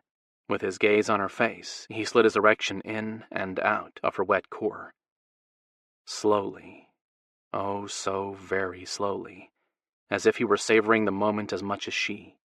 His girth filled her completely, a perfect fit for her core, exactly the way a mate should feel. Her rational mind whispered a denial. Her heart and soul knew the truth. Josh owned her, always and forever. Confusion surfaced. She didn't understand what was happening between her and Josh. The sensation of rightness, of completeness, felt so real. It couldn't be, though. The rules made it impossible. Yet, she inwardly groaned. No, guessing would make matters worse. She needed time to think about everything that had happened. Maybe the answer was right in front of her. Goodness knew she couldn't focus on anything beyond loving Josh when he was with her. She pushed against his chest when all she wanted to do was wrap her arms around him and hold him close. "Stop. We can't do this again. I need to think." He gave her a knowing look, the smile changing into a lopsided smirk. "That's so." He rolled his hips and she widened her legs, an automatic invitation to possess her. He did, sinking deeper so they fit completely, two halves of a whole. Another slow grind and thrust tore a low, throaty groan from her chest. She arched into him, pressing her sensitive breasts to his hard body. She quickened the pace, the pounding setting off an ache in her womb. The tightness grew, not along her core but deeper. Sparks danced from her cervix with each bump, a tiny bite of pain she loved. "Do you like that?" She nodded. No words would form. He shortened his thrusts, her whole body tensed, spiraled and reached for the peak only Josh could give her. Groans fell from her lips. Her hands slipped from his chest, all thoughts of denying him gone. Her eyelashes fluttered closed, and she focused on the incredible sensations he stirred. The tightness in her inner muscles built with each stroke. Arousal flowed, bathing his cock, and the sounds of sex filled her ears. His pants and the steady movement of his shaft became her world. He set the pace and led her to heaven. His thrusts took her higher. She tensed, and her breathing quickened, until she couldn't draw in air. The edge of ecstasy hovered within reach. Close. So close she could almost see it. Ripples danced up her core. She closed her eyes, ready to fall into the place where only passion ruled. One more thrust and she'd come. Josh stilled with his shaft driven deep, the head of his cock pressed to the mouth of her womb. "Would you still rather think?" Damn him. She was ready to explode, and he thought to tease her? She bared her fangs. He licked his lips and drove his cock a little harder into her body. She gasped with another pulse of energy through her womb. "Showing me those sexy fangs won't stop me. Seeing them only makes me hotter." He lowered his mouth to her neck and nipped along the length. "Answer me. Would you rather think or feel us?" Before she could respond, Josh brushed his open mouth back and forth over the vein in her throat. The simple touch scattered her thoughts. She wrapped her arms across his broad shoulders and held him close. Her silent response would have to be enough. She couldn't focus on anything besides him, not even words. He waited a moment more, probably giving her the chance to answer, then pulled his cock back, a dragging retreat that had her arching against him in an attempt to entice him to rejoin their bodies. He clamped his mouth over her neck. His teeth dented her skin. She whimpered. Time stretched while the urge to submit beat at her. After a long moment, she went limp beneath him. Still he didn't thrust inside her. The head of his cock pushed at her opening, but he didn't breach her. Trembling, eager and ready, she held her breath and waited for him to make the next move. He released her neck and skimmed his lips to the scar on her shoulder. She tensed, but he didn't give her the chance to decide if she wanted his lips there. He halted his deliberate approach, with his mouth hovering over the old bite mark that had lain dormant for 3 centuries. Until Josh. Slowly, as if testing her, he latched onto her shoulder. Tingles ignited along the raised entry points. He flicked the center with his tongue, a quick touch, there and gone. Sensations whipped through her body. Another flick and she writhed around the tip of his shaft. She lifted her hips, desperate to take him deep, but he held her immobile, with a palm on her belly. He eased back so only his lips brushed the 4 seared points. "Well, should I stop, or give us what we both want?" Please, give it to me." She responded the only way she could. He fitted his mouth to the bite, his teeth seeming to line up with the old wound, and sucked at the same time as he drove his cock home. Her body seized, fire racing from her shoulder to her breasts and clit. The burn spread outward to her fingers and toes. Every inch of her came alive. "Yes," she panted. "More. Give me more." He dragged his rigid length back and slammed forward. The thrust resonated through her body. A second hard stroke stole the color from the world.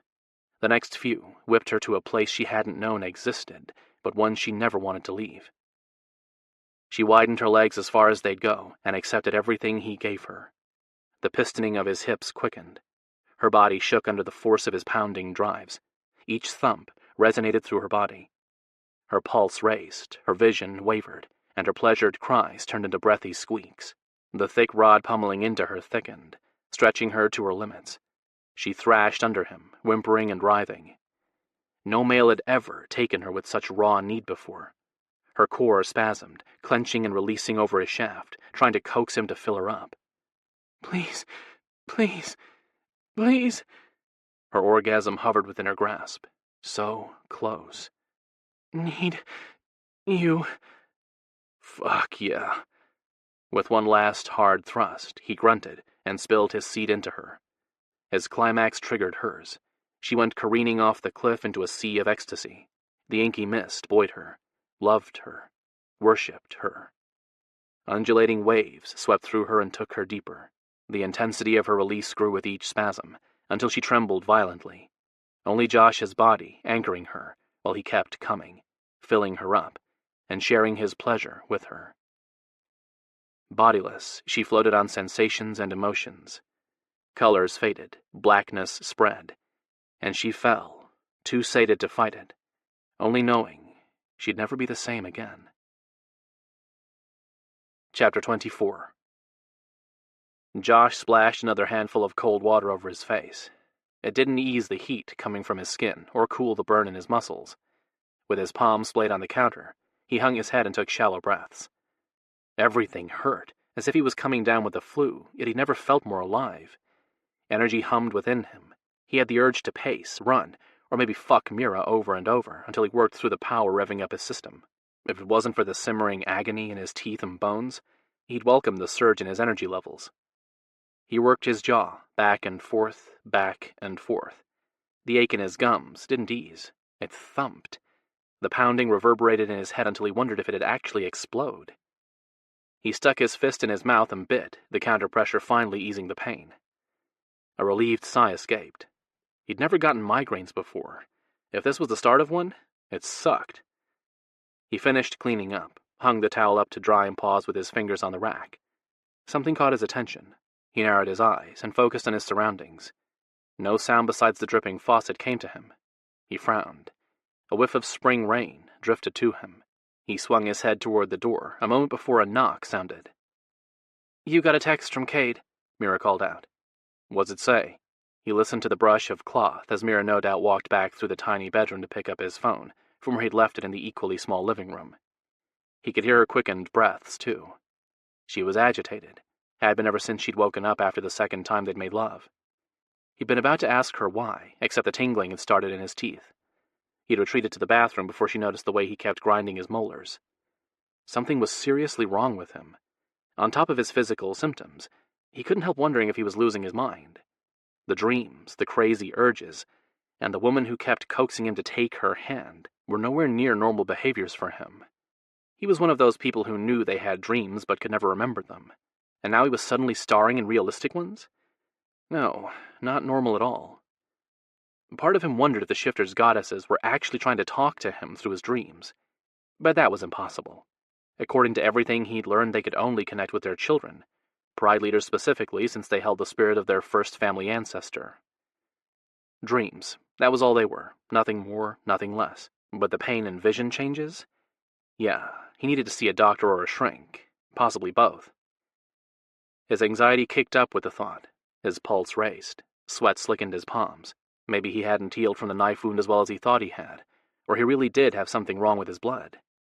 No, he refused to allow his goddamn mortal weaknesses to hold him back. Deep breaths slowed the rapid beat of his heart. Focus. He had to keep his mind together, for Mira's sake. He refused to lose his woman. She needed him as much as he needed her.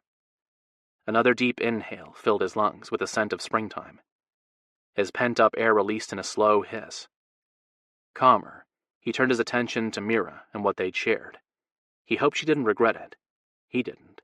Hell, he couldn't wait for another chance to slide inside her and love her from the inside out. His cock hardened at the thought of sinking into her moist haven. Damn, he was acting as if he was a horny teenager. His every thought revolved around sex, and Mira. Yeah, he had to talk to her and make sure she was okay. The idea of her being upset agitated him, made his skin tight in his fingertips burn. A red haze slid over his eyes. He shook his head. The world around him undulated, making him feel as if he was hallucinating. He choked on a groan and gripped the counter's edge to steady his legs. No, damn it, no! He had to keep it together. Mira needed him. He wouldn't fail her. Cade wants to know if you'll take Molly tonight, too. He doesn't think it's a good idea for her to be around when... She cleared her throat. He doesn't want Micah to see her. Micah. Hearing the name of Edmund's great-great-nephew whipped rage through Josh. He growled and had to press a hand against his chest. The vibration sent a sharp twinge into his lungs. He blew out a rough breath and swallowed past the lump in his throat. I'm not leaving you alone to deal with that fucker, he rasped. The bed squeaked. In his mind's eye, he could see her sitting demurely on the edge in the dark blue panties and bra she'd put on after her shower. He fought the groan that accompanied the surge of lust. I'm a big girl. I can handle him. He shoved the door open and stared at the sight she made. With her arms braced behind her on the rumpled sheets, her full breasts strained against the confines of the bra. His gaze dropped to her pebbled nipples, pushing against the satin. He licked his lips. He wanted to latch onto them and suck, tease her until she begged him to fuck her. The desire to sear her image into his mind stopped him. Sheer will forced his gaze from the valley between her breasts, lower, to the soft swell of her stomach. The tiny swatch of material, hiding her bare, smooth sex, drew his eye, and the scent of sex lingering in the room reignited his passion. He wanted to drink of her pleasure and make her come around his tongue. The memory of her flavor and the way her breathy moans accompanied her rush to climax, and the satisfaction he'd felt when she'd peaked rushed back to him. He reached for the top edge of the door jamb to steady himself. She turned her head, and the wet strands of her hair slid over her shoulder. Drips of moisture left dark circles on the sheets. A few clung to her creamy skin. He licked his lips. The urge to follow the trail of droplets on her chest with his tongue grew stronger. Yet it wasn't one he could give in to. If he did, they'd end up tangled and sweaty in her bed again. That couldn't happen, despite his desire to keep her there all day and night. He had responsibilities, and she had obligations. His interlude with Mira was over for today. Tomorrow? Yeah, he'd find every opportunity to get her alone, and naked. He met her hungry, drowsy eyes and reined in his runaway lust. I don't doubt that you can take care of yourself. I've seen you train with Devon, but you shouldn't have to face any threat alone. That's what Micah is to you. Mira flashed a smile before she turned away, as if she needed a moment to get her composure. The deep, shuddering breath she took confirmed his suspicion. Yeah, that pleased him. So did seeing the way she fisted the sheets as if she, too, wanted to close the distance between them. But when she faced him, the controlled mask of a predator replaced the aroused one she'd worn. I won't be alone. Cade, Rafe, and a few of Xander's wolves will be there. Micah doesn't know Aaron is here, or that he's courting me too. Cade sent the official response to Anton only. Cade suspects Micah will be a tad upset when he finds out, since Aaron and I have a history together. Josh stepped around the chair blocking him from Mira. Her gaze dropped to a semi-erect shaft. Hunger flared in her eyes. He relished a look of carnal lust on her face, but his irritation over her statement wouldn't be denied. The game is over. He closed the distance between them, tipped her chin up, and captured her gaze with his. No more suitors. You're mine. She parted her lips, and those eyes he adored bled completely yellow-brown. No white, the streaks of green and blue turning them into a swirling vortex he could get lost in. I choose my mate. Those are the rules. He brushed his thumb over her bottom lip. I mated you. That overrides the rules. She tried to shake her head, but he held her chin. No way would he let her deny him. Once Mira sighed and the tension in her body faded, he dropped his hands to her arms, the slight definition of muscles under his palms, reminding him that she was more than the soft, lush female she appeared to be. She was strength and power. Damn if that didn't appeal to him, too. He tugged her up so her body pressed to his. With her flush against him, he threaded his fingers into her hair and tipped her head back. I'm not just your lover. What we shared was more than sex. He pressed a hand to his chest, right over his heart. I feel you, here. He couldn't explain it any better than that, but the certainty of what he said rang true. She was a part of him. Anxiety slid into her eyes, leaving them widened. You can't be my mate. Not for real. I didn't take a piece of your soul. You didn't take mine. I would know, Josh. I can see mine. It's whole. Untouched. He'd have to believe her, since the concept of how shifters could look inside themselves, viewing their soul as some sort of extension of their body, was a foreign concept to him. All he knew was that he'd told her. She was a part of him. He knew it as surely as he knew his name. He brushed his lips to hers, a barely there touch that left her trembling in his arms. "Who's to say what we feel isn't real, kitten?" She kissed him, twining their tongues in a slow, sensual dance. Sharp fangs scraped along his flesh. The sting didn't bother him. It fed his hunger. He deepened the kiss, needing more of her and what they could do to each other. He couldn't get enough of Mira, didn't think he'd ever tire of her or be able to touch another woman. He felt as if he were caught by the tail, if he had one anyway. She eased back. "What we feel is real. I won't deny that. But I don't understand it." "There's nothing to understand." He laid a hand over her heart. "The connection that is built from day one will see us through. You need to have a little faith." "In who? The goddesses?" She laughed. "Or the council? Because we all know how well the council follows rules. They bend and break them as they see fit." "Then we should too." "And if we do, I'll end up killing you. I can't mate you. If I try, you'll die. That's what Cade's vision meant." His muscles tensed. He blew out a rough breath and focused on Mira's pain, not the agony burning inside him. "That's not what the vision showed. You're inserting your fears into it." "Cade saw blood dripping from my clawed hands, and Jazz crying over your lifeless body. How is that misunderstanding?" Why would I kill you?" She rolled her eyes. Desperation?" One word explained it all, and didn't surprise him one little bit. "And you're sure you mating me won't work for us?" "No, yes," she groaned. "I can't take the risk." He jumped from the bed and paced to the bathroom and back. "Has Kate had any other visions?" She sat up and wrapped her arms around her knees. "No, but..." "But nothing. You're reading into it. Cade was the first to admit the scenes were flashes of the future, not a continuous scroll. How the hell do we know how far apart those images are, or if they're even connected?" "But his vision..." "Is not complete." Josh ran a hand through his hair and fought to contain the growl threatening to escape. Mira wore a frightened look on her face. He didn't want to add to her stress. She needed reassurance, not him blowing up at her over something he knew was eating her up inside. "The vision is a warning. I get that, but I'm not about to base my future off it." She stood, her chin raised and stubbornness stamped on her features.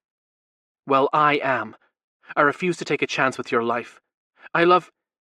She paused to take a deep breath. "I love knowing you're still breathing. I'd rather you live apart from me than die by my hands." He clenched his jaw. He hadn't missed her hesitation or the way her gaze dropped to his chin when she tacked on her qualifier. She was going to admit to loving him. The realization floored him. He opened his mouth to ask her if she did, but snapped his teeth together before making that mistake. If she admitted her love, she'd use it as an excuse to save him from a fate he wasn't convinced was real. He walked to the dresser and made a point of checking his messages. Her reflected image in the mirror showed her nibbling on her lower lip while she stared at the floor. He glanced away before she saw him watching her. "Fine, if that's what you want to believe. I'm not going to fight you." She whipped her head to stare at him, the wet ends of her long hair slapping against her chest. Her lips parted, ever so slightly, and she inhaled, tasting the truth in his words as shifters often did. Eyes narrowed, she studied him. She wouldn't scent a lie, because he was telling the truth. He wouldn't fight anymore. He'd prove her wrong. They were mates. He felt the certainty of it in his gut. Everything else would work out. Her brows scrunched and full feline eyes assessed him. "That's it? You're just going to let it go?" "Yup." He bit his cheek to stop his grin and nodded. "I'm not a foolish man. I know when to pick my battles and when to retreat. I also know a stubborn woman when I see one. Nothing I say will change your mind. So I won't bother." "Oh." She blinked. "I see." He turned his head to hide the amusement on his face. Out of the corner of his eye, he saw her twist her fingers together. Good. Let her ponder his words. He wasn't going to force the truth down her throat. Of course he wouldn't let her deny him either. He picked up his ripped shirt and tossed it into the corner. The jeans were salvageable, so he yanked them on, got down on his knees and looked around for his socks, found one. He tossed it aside with his shirt. Does Devin still have his clothes here? When she didn't respond, he peered over his shoulder. She stood with her arms wrapped tightly around her chest. The way she gnawed on her bottom lip stirred up a wave of emotions. His first instinct was to go to her and offer her comfort. He forced himself to walk toward the door. Well, I'm going to look in those boxes in the living room. Josh? He stopped, but didn't face her. If he did, his resolve would crumble. Yeah? I wish things could be different. He snorted and ambled out as if it didn't fucking kill him to leave her behind. His shoulders brushed the sides of the tight hallway. It was no wonder Devin had slept on the couch when he'd stayed here, instead of the spare bedroom next to Mira's. Easier than walking down this claustrophobic tunnel every night. He entered the living room, found the boxes Mira's twin had used for a dresser, and dug out a shirt and socks. Josh returned to find Mira where he'd left her, tears making her eyes glassy. None dripped, though. She was trying to keep herself together, trying being the operative word. Her lip trembled. She bit it and swallowed hard. He fisted his hands. Endgame, endgame, endgame. He repeated the words. His resolve stronger, he sat on the end of the bed and ignored Mira's bare thighs a foot from his face, and her rich scent that literally called him closer. You're not going to say anything? Nope. I'm done talking. He finished tying his boots and glanced at her. She stood, foot tapping, and a scowl on her face. Fine then. If that's how you feel, then leave. I don't need or want you here. She turned her back on him. In one swift move, he yanked her close. I said I was done talking, not done with you. He didn't give her a chance to respond. He kissed her roughly. With sweeps of his tongue, he explored her, memorizing every inch of her mouth. She returned his passion, and the roughening of her tongue told him more than the hungry sounds she made. Both sides of her, the feminine and the primal, approved of him. He fucking loved knowing his touch broke her control. He leaned closer. The move forced her to arch into him, but he didn't steady her. He couldn't, or he'd shove her back onto the bed and drive his dick into her. A whimper accompanied the slight sway of her body. She grabbed his shoulders, and the bite of her nails in his skin did wonderful things to his libido. So did the press of her breasts to his chest. He'd neglected them in his desire to fuck her and drink her pleasure. Next time. Yeah. Next time he'd show them the worship they deserved. She trailed her talon-tipped fingers down his arms. The scrape of the sharp tips sent bolts of electricity down his spine. He held still and let her tease him. She covered his fists and attempted to unclench them. When she couldn't urge him to uncurl his balled hands, she abandoned them and reached for the button on his jeans. He smiled against her lips, broke the kiss, and stepped back. She stumbled. Her breath came in fast pants, and her gaze drifted to the bulge in his pants. Unable to resist, he ran his palms over her breasts, pressing against her erect nipples. Pleased with her shudder in response, he skimmed his hand down her belly, inside her panties, and dipped a single finger into her core. Her eyelashes fluttered closed. Grinning, he stroked her inner muscles until she moved against his hand, fucking herself. He pulled his hand away, denying her the touch she needed. He slowly licked her arousal off his hand and enjoyed her dazed expression as she watched him. Go welcome Micah, but don't get too friendly with him. I'll have to hurt him if you do. Don't make idle threats. Micah won't abide by the no claw or teeth rule the other males enforce when you fight them. If you take Micah on, it'll be to the death. Josh pulled her close. Her scent wafted around him, filling him up. Lust rode him hard, but he shook it off and focused on soothing Mira's fear. He brushed his lips from her temple, down the column of her neck to the bite mark on her shoulder. With his flattened tongue, he licked once. Josh, she moaned. Yeah, he was right. Making love to Mira meant more than just them coming together for shared pleasure. With his lips touching the old wound he was certain belonged to him now, he murmured, You're my woman, Mira. I'll protect you the same as any shifter male would. I'm not yours. Her statement claimed one thing, but her breathless denial lacked conviction. He grinned. Aren't you? She shook her head, the strands of her hair sticking to his stubble. Not giving her the chance to deny him a third time, he clamped his mouth over the mark so his breath warmed her skin. She shivered and clutched him tighter. Perfect. He nibbled on her flesh, biting to the point where the vulnerable flesh filled his mouth. Her answering groan encouraged him, and instincts guided him. Fitting his canines to the entry points, he waited and enjoyed her quickening inhales. "Please, Josh. Please." That was what he needed to hear. He sucked on the bite, and she tensed in his arms, his name exclaimed in a husky cry as she came. He ground his teeth harder into her shoulder and took her higher. Her body trembled. Swirls of his tongue brought her down. She went limp in his embrace, hands sliding off his ass. He lifted her with an arm under her bottom and pressed a kiss to her slackened mouth, working his tongue between her lips to stroke hers.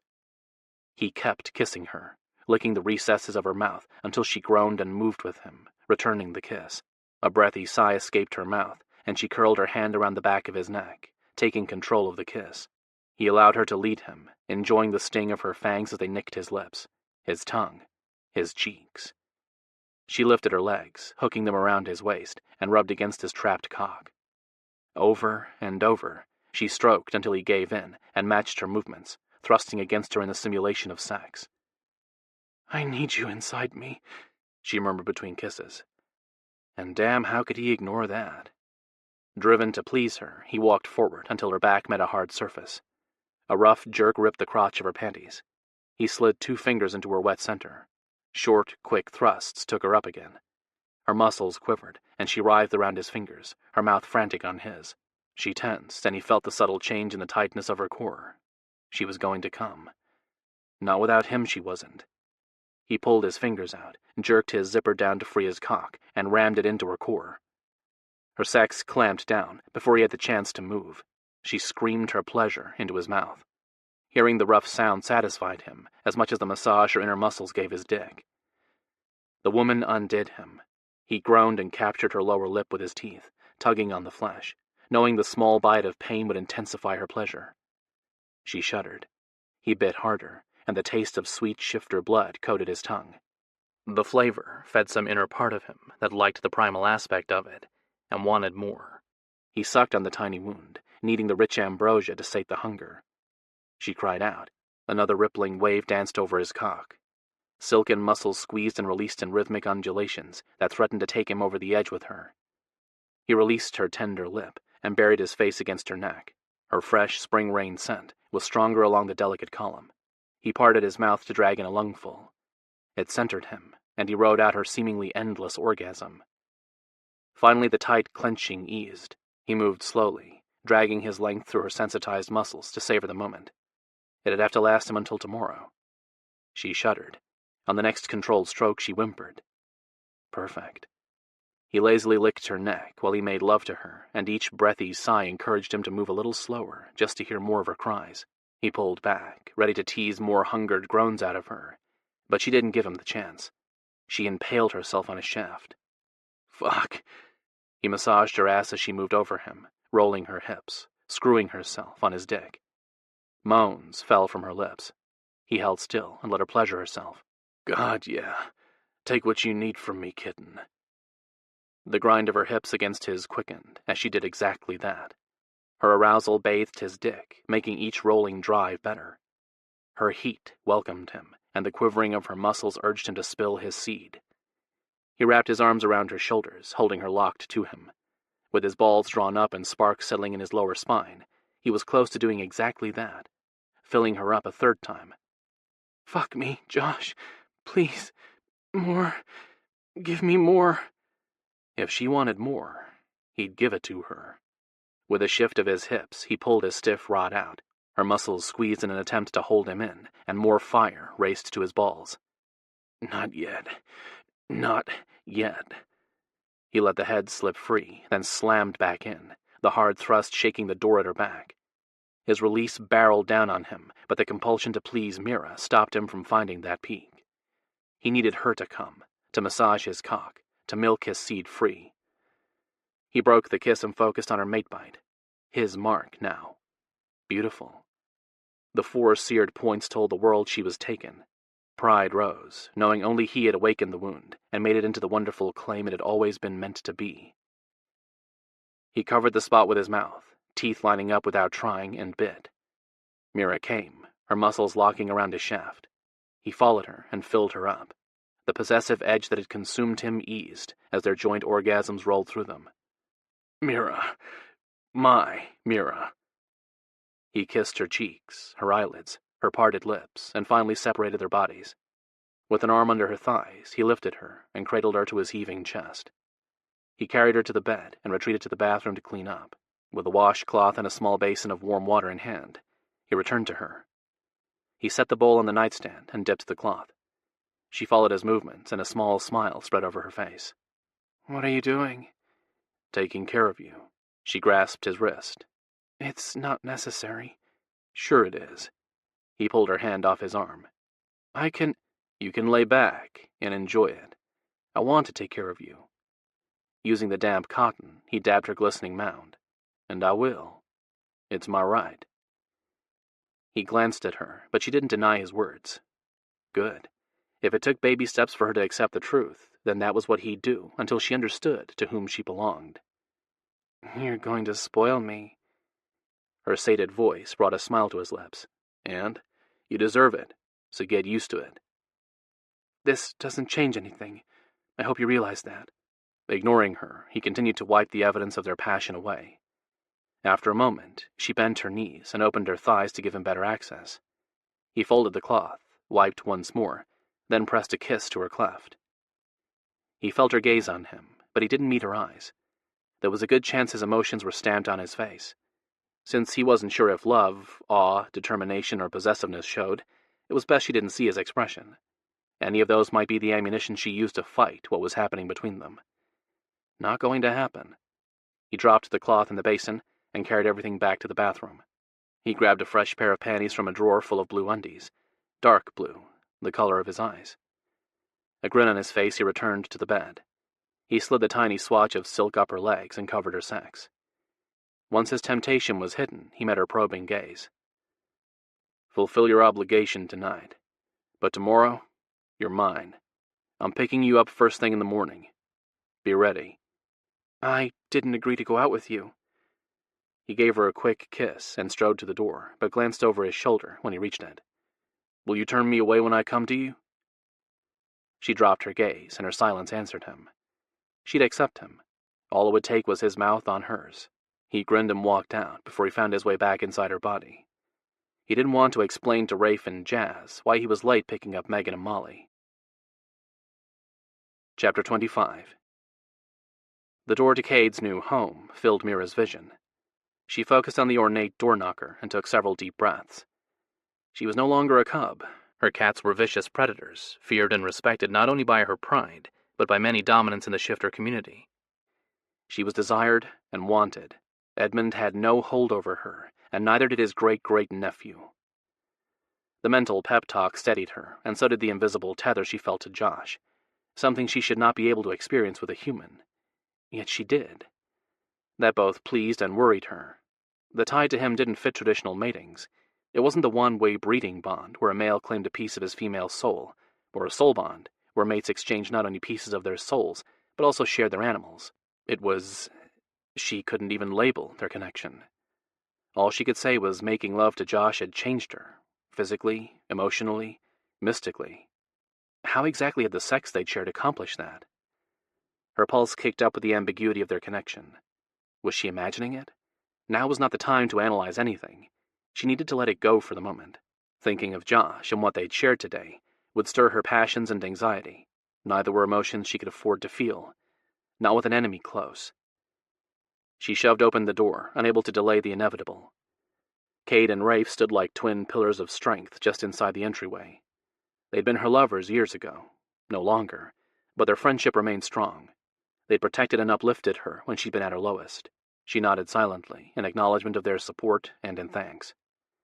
A familiar brush against her mind, a tap that asked entry, not demanded, wrapped around her. She opened the mental pathway Royal shared, and drew Cade's mind into hers. "What have you done?" The accusatory tone was sharp, however Cade's expression remained neutral. "Nothing? Why do you ask?" "Bullshit! You reek of Josh!" She tensed. How could she smell of Josh? She'd showered again after he'd left. The bite on her shoulder, maybe? He had reopened the wound. Her pulse kicked up. No, she couldn't allow her confusion to show, not in the presence of predators. Though Kate and Rafe were friends, they'd dig for answers if they suspected she was hiding something. But she didn't have any to give, none that made sense anyway. She lifted her chin, hoping to convey her innocence and annoyance over being accused of something ridiculous. Image was everything. She'd learned that early on. And? He came to see me. I'm allowed to spend time with my suitors. You did approve him as such, and I refuse to turn him away. Spend time with him how?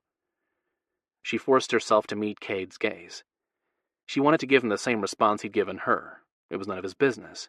That would only stir his anger. As Alpha, everything concerning the Pride was his business.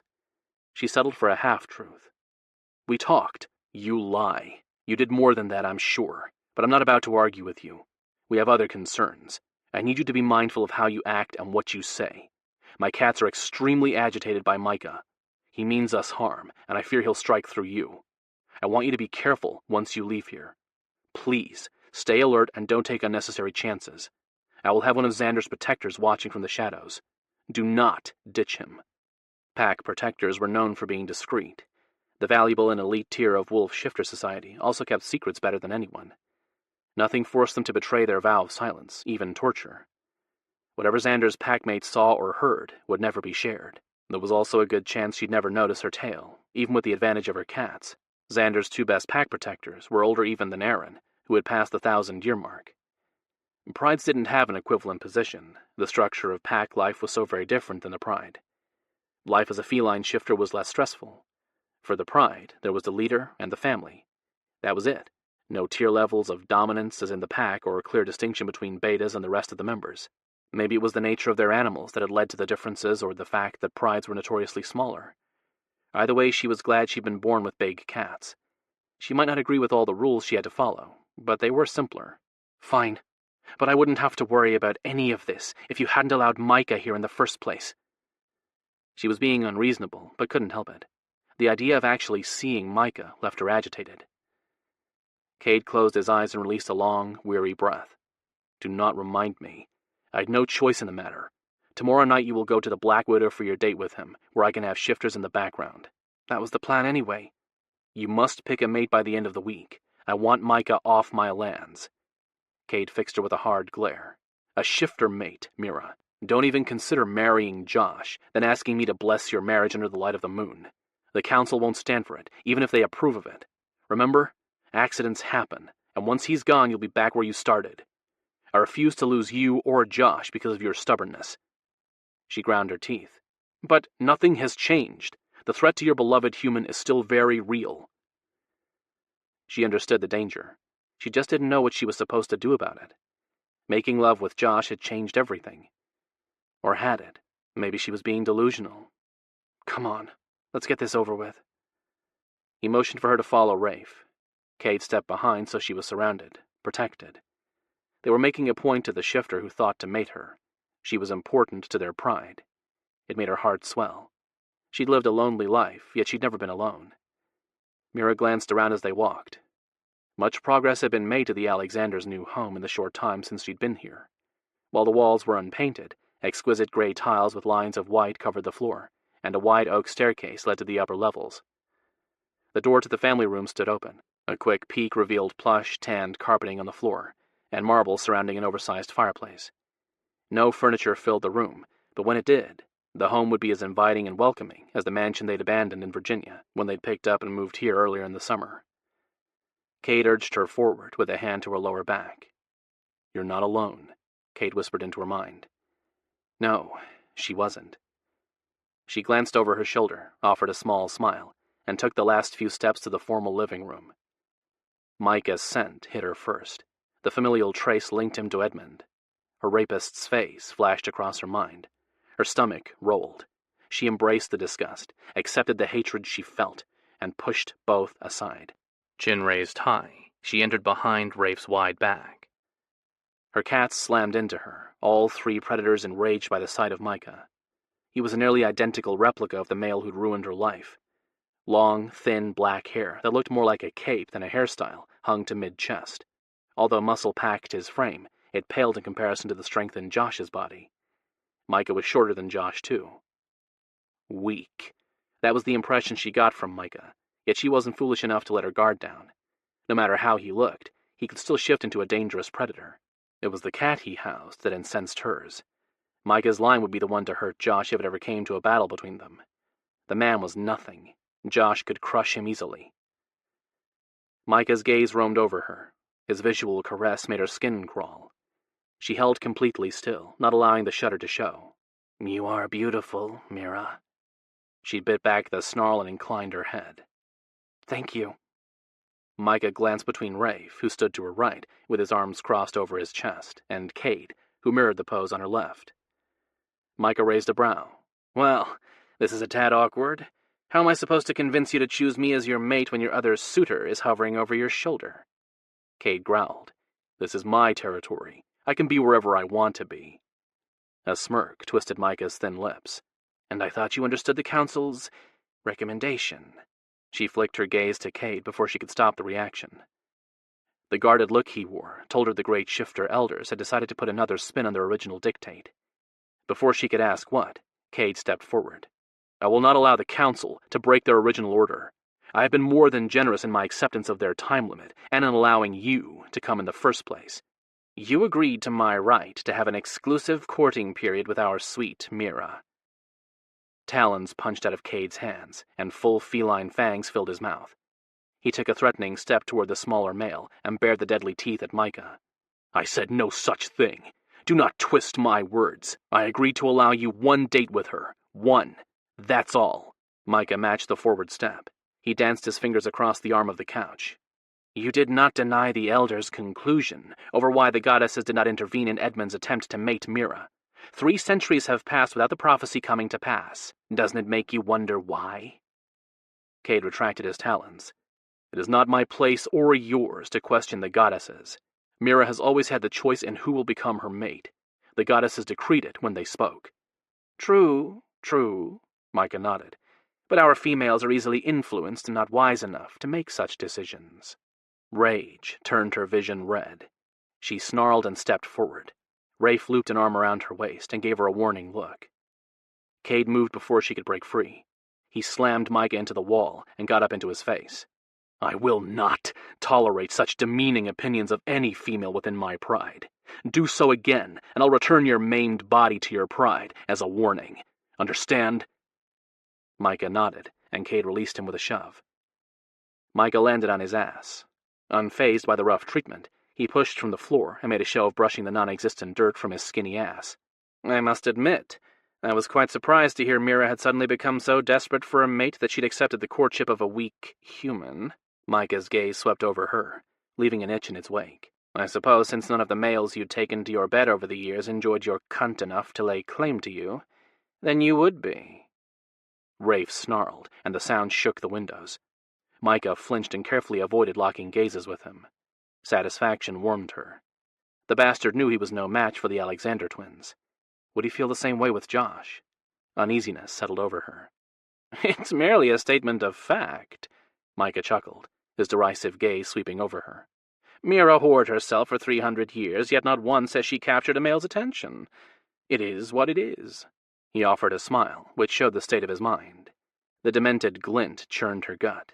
"But I'm willing to sacrifice for the greater good. I'll accept what nobody wanted." Both brothers stepped forward, snarls falling from their lips. Oh no, she refused to let them fight her battles. She didn't know what game Micah was playing, but she intended to find out.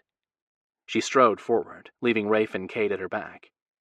Hands clenching and releasing at her sides, Mira fought her cats for control. She stepped into Micah's personal space and fixed him with a disgusted look.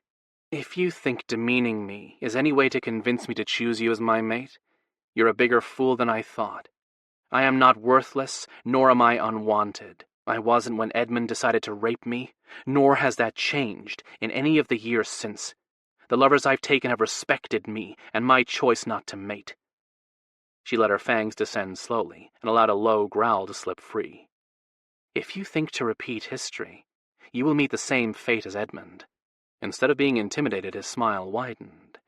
"Oh, sweet Mira, you will make a fine lover and bear me strong cubs." She spun on her heel and stormed toward the doorway before she ripped his throat out, then and there. "Pack up and go home. I will never choose you.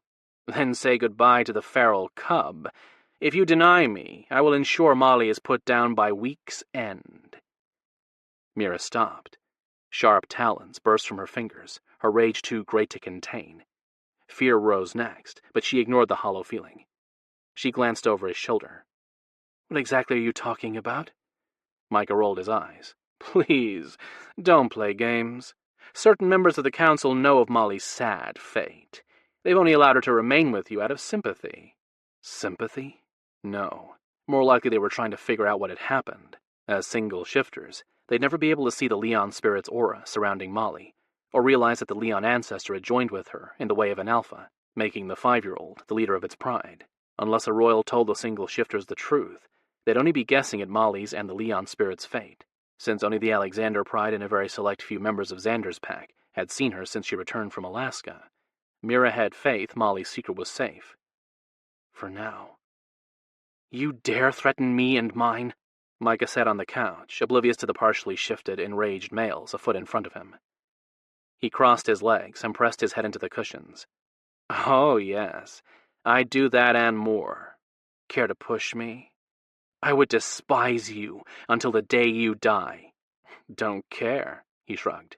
"As long as you spread those lush thighs for me, I'll be happy." Cade's assessment of the situation had been right.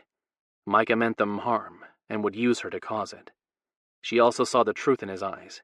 Even if she mated him, he'd see Molly taken from them. Never. She would never mate him, nor would she allow Micah to hurt her family. She just wasn't sure how to stop the latter. If the council took action against Molly, they'd be powerless to stop it. Molly shouldn't exist. The experiment conducted on the youngster at birth partially joined her with the first ancestor of the Royal Leon Pride. From what Mira gathered, the scientist had meant to use Molly as a pseudo-host until she mated a single shifter. Molly's mate would then accept the Leon spirit, thereby making all of their children immortal single shifters. The Leon spirit had changed the game plan, though. It had chosen Molly to be its host, the first female alpha in the history of shifters. Someday she would lead her own pride. If the single shifters found out about her fate, they'd try to kill her in an attempt to steal the Leon spirit from her. No. Absolutely not. Mira wouldn't allow it. Until she figured out how to stop the council, there was only one thing left to do. "I will meet you at the Black Widow tomorrow night. Until then, get off Alexander Pride lands. You're not welcome here." Josh stood with his arms crossed over his chest. He wore his sternest expression, yet the adorable lion cub mere feet from him completely ignored him. "Molly Elizabeth, stop it right now." Her ears twitched, but she continued to claw the back of his chair, his favorite football-watching napping recliner, the one Zoe had bought for him with her savings from working at the local amusement park. Devin sat on the couch, his feet propped up on the coffee table and a big smirk on his face. Although wetness still shimmered in his eyes, he'd at least stopped laughing. "You know, a little help would be nice." Devin held up his hands. "Hey, you're the one who said you could handle the cub. So," he motioned toward where Molly clung to the upholstered back, "handle her. It'd be simpler if Molly would shift back to her human form, but they'd been hoping for that ever since she'd arrived. The little girl was stubborn. He could relate, but her stubbornness was going to end up killing her. Unable to come up with a better way to get through to her, he grabbed her by the tuft of loose skin on her back and tugged. Cloth ripped as he pulled her off the chair. Molly hissed and twisted in his grip, little legs flailing wildly. He held her at arm's length and let her struggle until she tired before he lifted her and stared into her pale blue eyes. She bared a single fang and hissed. "Enough, Molly. You're a child first, a cub second. This game is getting old, and I won't put up with it." More growls crawled up her throat. She swiped her paw, meeting air. "If you won't shift, you will take control of your cat and show me some respect. My chair is not your scratching post." She snarled.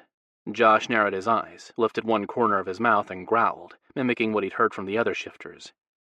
The deep rumbly sound coming from him sounded deeper than he'd expected. The ache in his gums returned. His fingers itched. He ignored the sensations as the silent battle of wills continued. Molly fell quiet and stared at him. Instinctively he knew it wasn't enough. He didn't want the child to cower, but he had to establish she was in charge. He leaned forward so his face was a couple of inches from hers and gave another low growl. Molly went limp and dropped her gaze. Hating himself for her reaction, yet knowing it was the only way to deal with the little cub, he snarled once more, then wrapped her in his arms, hugging her furry body close. She nuzzled his chin and gave his cheek a lick. He smiled. Yes, little one, we're cool. Just remember who's in charge, and if you think to mark anything inside the house, think again. He pressed a kiss to the tip of her nose and set her down. She scrambled off. Within moments, she was occupied by a rubber ball, the little dominance rift obviously forgotten. The sensation of an intense gaze settled on his back. He turned his head. Devon sat on the couch, elbows on his knees, and deep creases lining his forehead. Josh raised a brow. What? If I didn't see it with my own eyes, I wouldn't believe it.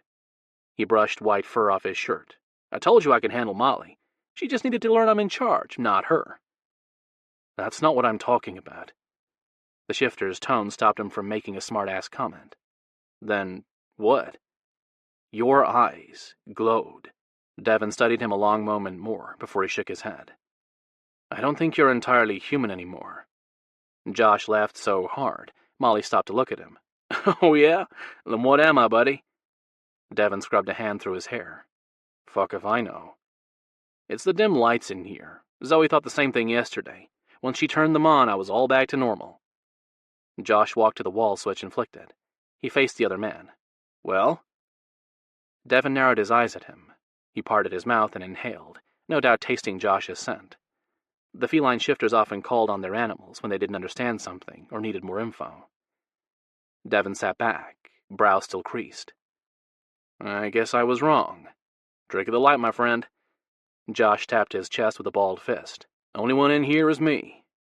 Except the snickering echo in his head made him wonder if he really had lost his mind, once and for all. Chapter 26. Mira sat in her car and stared at the nested carts in front of the grocery store.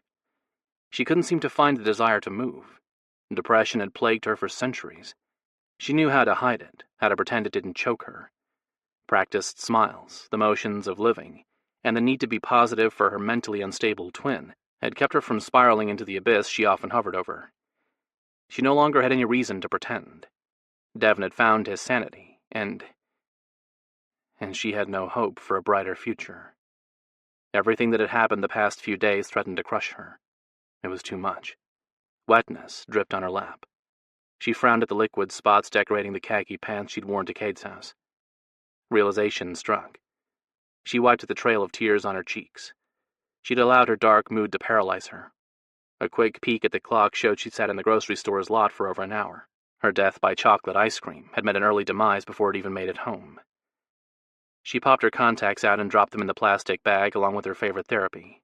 With a pair of sunglasses shielding her feline eyes, she shuffled to the garbage can and dropped her melted purchase.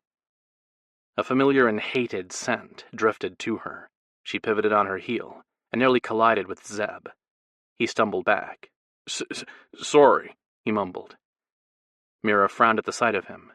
Bloodshot, unfocused eyes contrasted with his pasty skin. Sweat beaded on his forehead. His cracked lips trembled. All in all, he looked horrible. She parted her lips and inhaled. Fear, pain, and a residual trace of unfamiliar chemicals surrounded him. She drew in another slow breath, allowing the foreign odors seeping from his pores to coat her tongue. The information didn't make sense.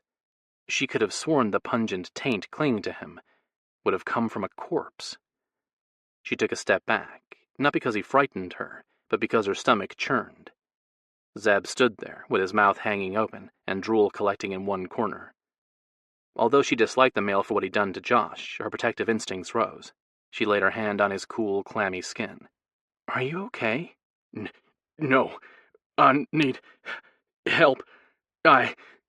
He glanced over his shoulder. His eyes widened, and a garbled cry crawled up his throat. He licked his lips. Never mind. My sis... She's right there. She'll help me. He spun on his heel and ran, in the opposite direction. She watched his uncoordinated movements and frowned harder. She peered over her shoulder, but didn't see anyone suspicious or his sister, just humans going about their daily business. She glanced in the direction Zeb had run. He darted across the road, horns blared and tires screeched. He hopped into a rusted hatchback parked on the other side. The car peeled out. Black, noxious smoke burped out of its exhaust pipe and obscured her view of the license plate. She debated getting in her car and going after him, but dismissed the idea. It wasn't her place to get involved in investigating every illegal activity involving the humans. She'd mention it to Cade later. Ignoring the disturbing encounter, she made her way to her car and drove back to her place. The trip passed too quickly. Before she knew it, the metal box she called home loomed before her. She didn't want to be alone inside the trailer's claustrophobic walls, but had nowhere else to go.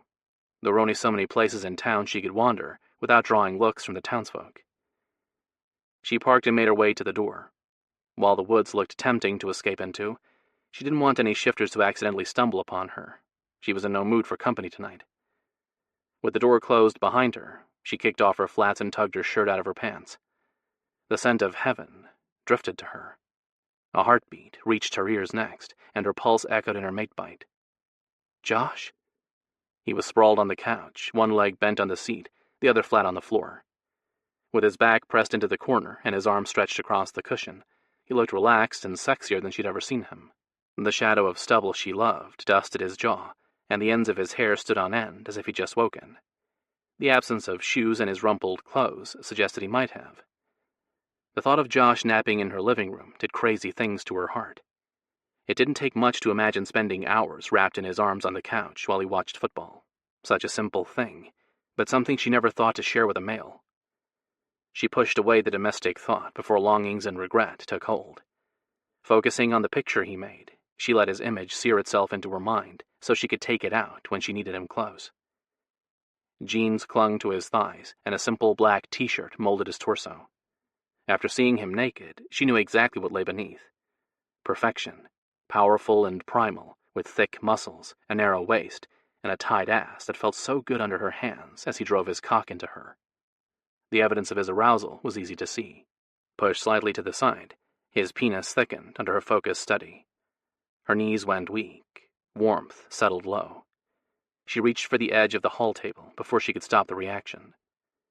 One corner of his mouth lifted in a lopsided smile. It hit her dead center and left her raw, vulnerable, and more aroused than the sight of a mere grin should make her. Hey, kitten. I was wondering when you were going to come home. He slowly skimmed his heated gaze over her. She ignited under his carnal inspection. Every inch of her skin heated, and demanded he repeat the caress with his fingers. I was getting lonely. She licked her suddenly dry lips. How did you get in here? He chuckled. I picked the lock. She waited for him to say something else, maybe close the distance between them. He did neither. He merely watched her. Lust hazed his eyes, but so did patience and confidence. He wore the look of a male who knew exactly how he affected his woman. Why are you here? Shouldn't you be home with Megan? She's with Jazz. He crooked one finger. Come here, kitten. Her breaths quickened. She took several steps before she forced herself to stop. Hands clenched, she shook her head. I told you I need time to think. I haven't yet. Please go home. Instead of arguing, he held his hand out, palm up. Think later. We need each other. Come here. She did need him. Micah's visit had chilled her, but Josh could warm her. Her dignity stopped her from running to him. She slowly closed the distance between them. As she approached, he adjusted his position on the couch so both bare feet hit the floor and created an inviting spot in his lap. He waited until she placed her hand in his before tugging her close. She settled over his groin, the hard line of his arousal pushing along the seam of her sex. That's better. He wrapped his hands around her waist and used his hold to seat her more firmly over his trapped erection. The soft material of her pants allowed her to feel the strength pressed against her. A soft sigh fell from her lips. Do you enjoy feeling what you do to me? How hard I get for you? He brushed a wisp of hair from her cheek. Or are you thinking about riding my cock and wondering if I'll let you? Yes, both. She bit the inside of her cheek instead of voicing the truth. The teasing lilt to his voice lightened her heart. She smiled. Feeling a little cocky tonight? He dropped his head against the cushion and peered at her through half-lidded eyes. No, kitten. Confident. I know what you want, and I'm here to give it to you. Unable to resist, she stroked his arms from elbow to shoulder. Muscles tensed under her fingertips. What do I want? Me. She forced a chuckle past her lips. I was right. Cocky. He grinned at her. She folded her forearms over his chest and leaned closer. As much as I enjoyed what we did together, we shouldn't have sex again. I really do have to think about everything. She trailed her fingertips along his jaw. Okay? Sure. The easy agreement struck her as fishy. She eased back and met his eyes. No argument. Another lopsided smile graced his mouth. Like I said, I'm here to give you what you need. We don't have to fuck for me to do that. She studied him for some clue as to his motive, but the lust darkening his eyes and the confidence emanating from him confused her. He wanted sex. The thick rod nudging her clit left little room for misinterpretation. What do I need? He tugged at the edge of her neckline, exposing her mate bite. Using a single finger, he circled the scar. Sparks skipped down her spine. For me to prove to you that I'm your mate. But He popped the button on her pants and slipped his hand into her panties.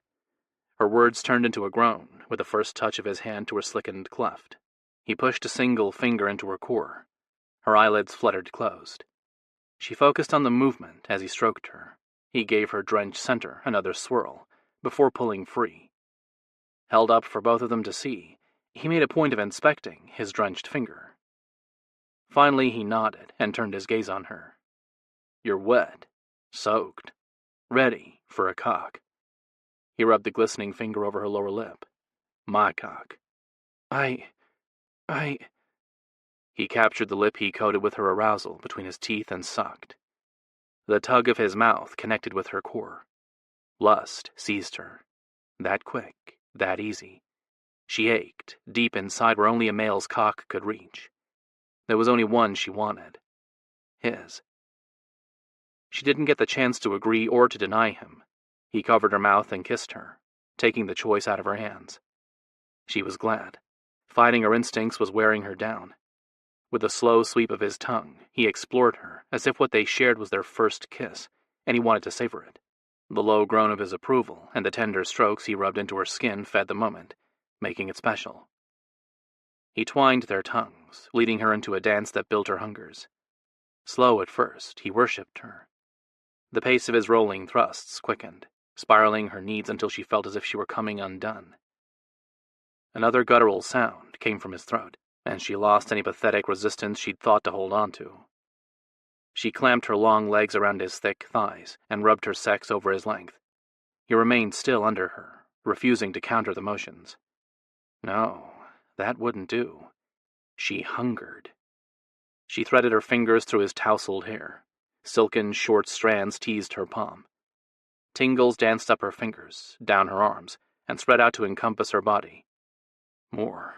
She wanted more of the energized feeling, but she knew there was only one thing that would appease her craving. She wanted to come around Josh's rigid length and milk him dry. A desperate moan escaped her, desire rising faster than she could contain. She scraped his scalp with talon-tipped nails, not hard enough to bleed him, but enough to pull a raw sound from his throat. Only a primal male could meet her wicked cravings. Josh, with a touch of animalistic aura surrounding him, did it for her. His rough moan betrayed how close he was to losing control. Exactly what she needed. She nipped at his tongue to bleed it.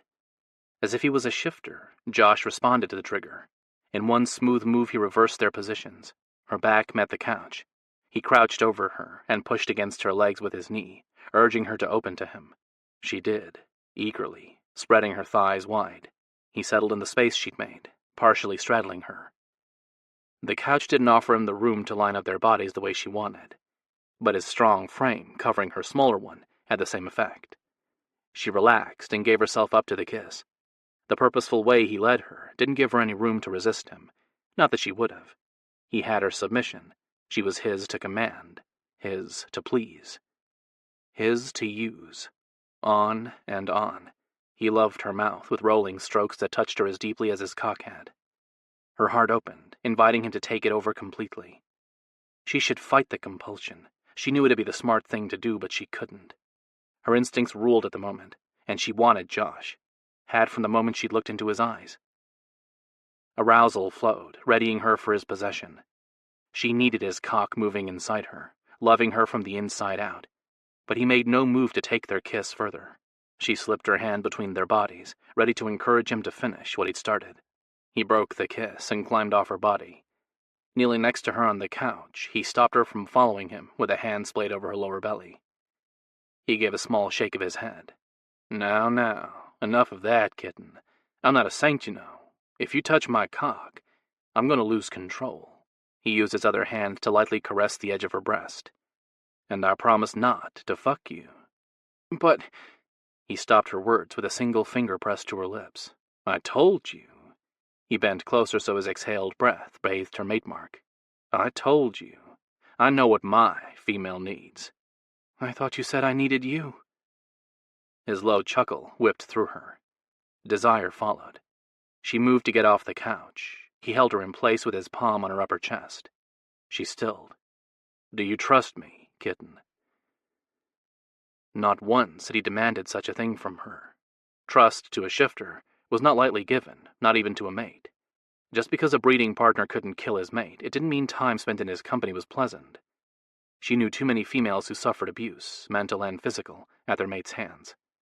It was not wise to blindly give her trust. But this was Josh who asked for it, the male she loved more than anyone in the world.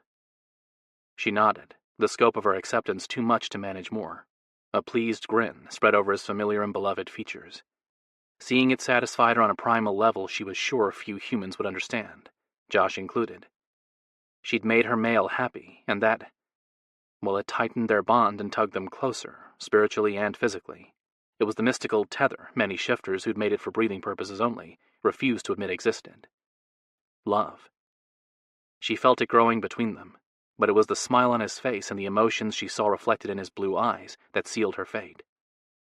It was unstoppable, like the rising sun each day. Fears threatened to surface and ruin the moment. She shoved them aside. Tomorrow.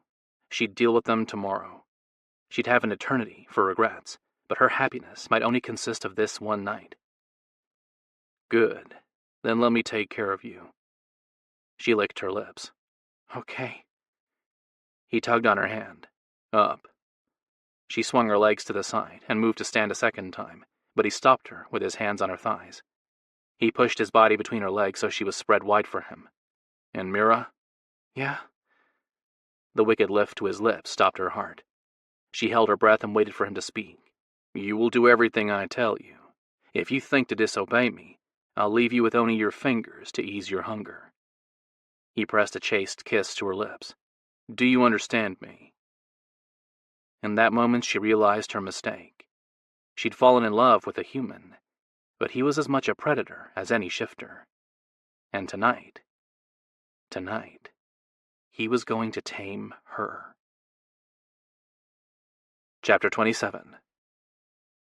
Josh enjoyed the shocked look on Mira's beautiful face for a long moment, before the compulsion to prove he was the man she needed took over. He lifted her off the couch and set her on her feet. She swayed. The sight of her weak legs filled him with an intense satisfaction. He'd made his little predator tremble. Yeah, he fucking loved that. It felt like power, the kind that left a man satisfied beyond anything he could imagine. Without looking at her, he yanked off his shirt and tossed it in the corner. Don't even try it. At her snapped threat, he peered over his shoulder. Fire burned in her narrowed eyes. He raised a brow and resisted the smirk, threatening to break free at her adorable ire. If you try to dominate me, I'll fight you. It's in my nature to resist. She waved a hand to encompass his body. You're only human. I don't want to hurt you. Instead of responding, he didn't think he could without snarling at her for her doubt in him. He unzipped his jeans. He'd already tamed her jaguar. The other two predators would follow suit. He knew that instinctually. The big cats she housed understood he was her mate. Today the woman needed to commit to him, once and for all. He sensed her in her debate. She didn't trust the truth. He understood her fears, but didn't share them. They were mates. Fucking impossible, but true nonetheless. He felt her in his heart, his soul, his mind. The connection he never knew was possible had flared to life after they'd made love. Every second since had strengthened it. The tie to her was the reason he'd begged Jazz to watch Megan tonight. He'd shared in Mira's fear and anxiety this afternoon. It had spiked and left her in a state of depression she'd been unable to bear. She'd needed him, so he'd come. Nothing would have kept him from her. "I mean it." She stomped her foot. This time he did chuckle. She huffed. "Don't take this lightly. I can seriously harm you if you trigger my instincts." He made a show of undressing, slowly dragging the denim down his legs. She sucked in a breath when his ass was fully exposed to her. She liked his backside. He'd caught her staring at his rear too many times in the mirrored wall of his bar, not to know she favored it. He stepped out of his jeans and flung them to land with his discarded shirt. With his foot, he shoved the coffee table out of the way, then ambled toward the chair in the corner and grabbed a plush blanket. "Oh, gods." Her whisper brought a smile to his lips. He peeked at her and found her gaze locked on his erect dick. Liquid welled at the tip under her heated study. She licked her lips. He turned away before he gave in to her silent demand. Endgame, he reminded himself. He spread the blanket on the floor. Feigning a patience he didn't feel, but knew she needed to see, he stretched out on the couch, his back propped against the mound of soft cushions, and his legs stretched out across the seat. Finally he lifted his gaze to capture hers. "Strip." She blinked, but didn't obey him. Her disobedience triggered his newfound instincts. He fought the growl threatening to escape. No, alpha male bullshit wasn't what she needed. He dropped his head against the cushions and closed his eyes. Several minutes passed before he heard the brush of cloth. He cracked his eyelids. She reached for the hem of her top with a slightly trembling hand. He bit his cheek to hide his grin. She fisted the material and tugged it up. Slower. She paused with the shirt's edge at the top of her stomach. Quickened breaths lifted her bound breasts. Slowly, exactly as he'd ordered, she revealed what he'd neglected earlier. Dark blue satin hugged her full breasts. His mouth watered. He grabbed the arm of the couch to stop himself from closing the distance between them. Inch by inch, she unveiled her body. The simple top she'd worn sailed across the room. She reached behind her for the clasp of the bra. "Leave it," he waved to her khakis. "Those next." With controlled motions, she yanked the zipper down, then shimmied out of the pants. She kicked them behind her. The sight she made had to be the sexiest he'd ever seen. Tanned, smooth skin over lean muscles and softness in all the right places. Power and beauty, all wrapped in one. Simple yet sensual, the lingerie she wore suited her. The unadorned blue satin drew his eye and teased his imagination. Her nipples strained the cups, and the string holding the tiny swatch of blue over her sex appeared delicate. A small tug, and the thin cord would snap. He dug his fingers into his palm. She hooked the string with her thumb and peered at him through the strands of brown hair. Her kaleidoscope eyes looked wrong, shrouded by the ordinary hair. He pushed aside the thought and focused on the silent question she asked. "Leave it for the moment." He drew a circle in the air with his finger. "Turn around. Slowly, Mira. Slowly." She spun on her heel for him. The fall of her hair teased the globes of her bottom. As she moved, the heavy mass swayed so the ends danced over her bare skin, the way he wanted to caress her with his lips. He waited for the motion to stop and swept his gaze over her glorious body. His fingers itched with the desire to fist the strands and hold the locks out of the way so he could kiss her back. He curled his fist tighter until his nails bit into his skin and continued his perusal. "You're beautiful." She glanced over her shoulder and met his gaze. Lust hazed the eyes focused on him. He held her gaze and let the moment stretch. She panted, but waited on him. "Fucking perfect." "Face me." He waited until she complied. "Good. Now spread your legs a little." She did, but not enough. "Wider." She exhaled softly and took the position he desired, putting herself on display for him as if she were a sexual goddess, open and ready to accept her chosen lover. He let his gaze roam over her, searing her image into his mind. The supple lines of her limbs demanded his attention. Before he left her tonight, he'd lick every inch of her skin from her feet to the tip of her nose. The vow eased the compulsion to do so now. He wouldn't rush anything. No way would he lose his chance to ensure her heart was his and his alone. Always and forever. "Slice the string of your thong. Show me your beautiful sex." The sight of her shaky hand tore a groan from him, but the raw sound seemed to settle her nerves. She blew out a shuddering breath and unleashed one sharp talon. With a flick of her finger, she cut the band. The triangle of blue silk fell, settling on the floor at her feet and revealing smooth, bare skin. Her glistening cleft tempted him. He licked his lips, anticipation riding him hard. He inhaled, needing to ground himself. The sweet scent of her arousal filled his lungs. He parted his lips to take in more and groaned. He could almost taste her fragrance on his tongue. Rich and heady, as if her arousal were a fine wine meant to be savored. He dragged in another breath to savor the way it flowed through him. Hunger rose, leaving his muscles vibrating and his skin sensitive. Touch yourself. She skimmed her hand over her skin, but hesitated at her lower belly. Wouldn't you rather touch me? He shook his head. If I do, we'll have sex. I told you, I'm not a saint. He motioned to his rigid dick and gave it a rough tug. More pre-cum welled. And I promise not to ask for sex. Then why, Mira? He waited until she raised a brow. Touch yourself. She slid her hand between her thighs, brushing the edges of her cleft with the tip of one finger. A slow pass, top to bottom, followed by a quicker circle that teased the opening of her sex, but didn't linger there. She pressed her fingertip at the top and rubbed her clit, back and forth, until her mouth opened on a breathy moan. The confident way she stroked herself told him she often masturbated. She knew what she liked, and by watching her, he'd learned too. She widened her stance and swept 2 fingers through her center to flick her clit before repeating the move. She swayed with the stroking of her hand. He waited until she dipped a finger into her center and asked, Do you think about me when you get yourself off? She glanced at him. Well? She ran her tongue over her upper lip. Yes, I think of you. I have ever since I first saw you. Her answer pleased him. He nodded and motioned for her to continue. I used to imagine what it would feel like to have your tongue part my lips and drink of me. I always get so wet thinking of you. My arousal soaks my hand. She pulled her fingers free and held them out for him to see. Look at what thinking of you has done to me. Ah, fuck. That's nice. Real nice. He focused on her face. Lick them clean. Shock widened her eyes. She didn't follow his order. Instead of telling her again, he curled a finger. Come here. She did, hips swaying sensuously with each step. He grasped her wrist. Satisfaction glinted in her eyes. She'd obviously thought she'd won, and he'd do her bidding. Oh yeah, he'd play her game. Mira begging for his cock was a fantasy he couldn't wait to have come true. He raised her fingers to his mouth. She offered no resistance as he urged her closer with a hand on her bottom. No. Victory shone on her face. Perfect.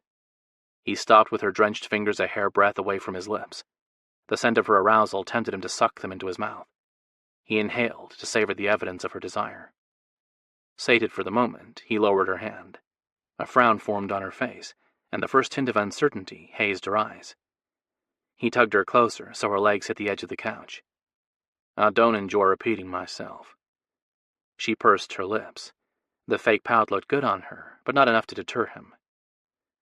You didn't give me the chance. She blinked her sultry eyes at him. And I thought you'd rather taste me. You're the reason I'm so aroused. Is that so? She nodded, the smile back on her face. Well, damn. He stroked her wrist, and her grin widened. I'm a lucky man to have you think of my needs, huh?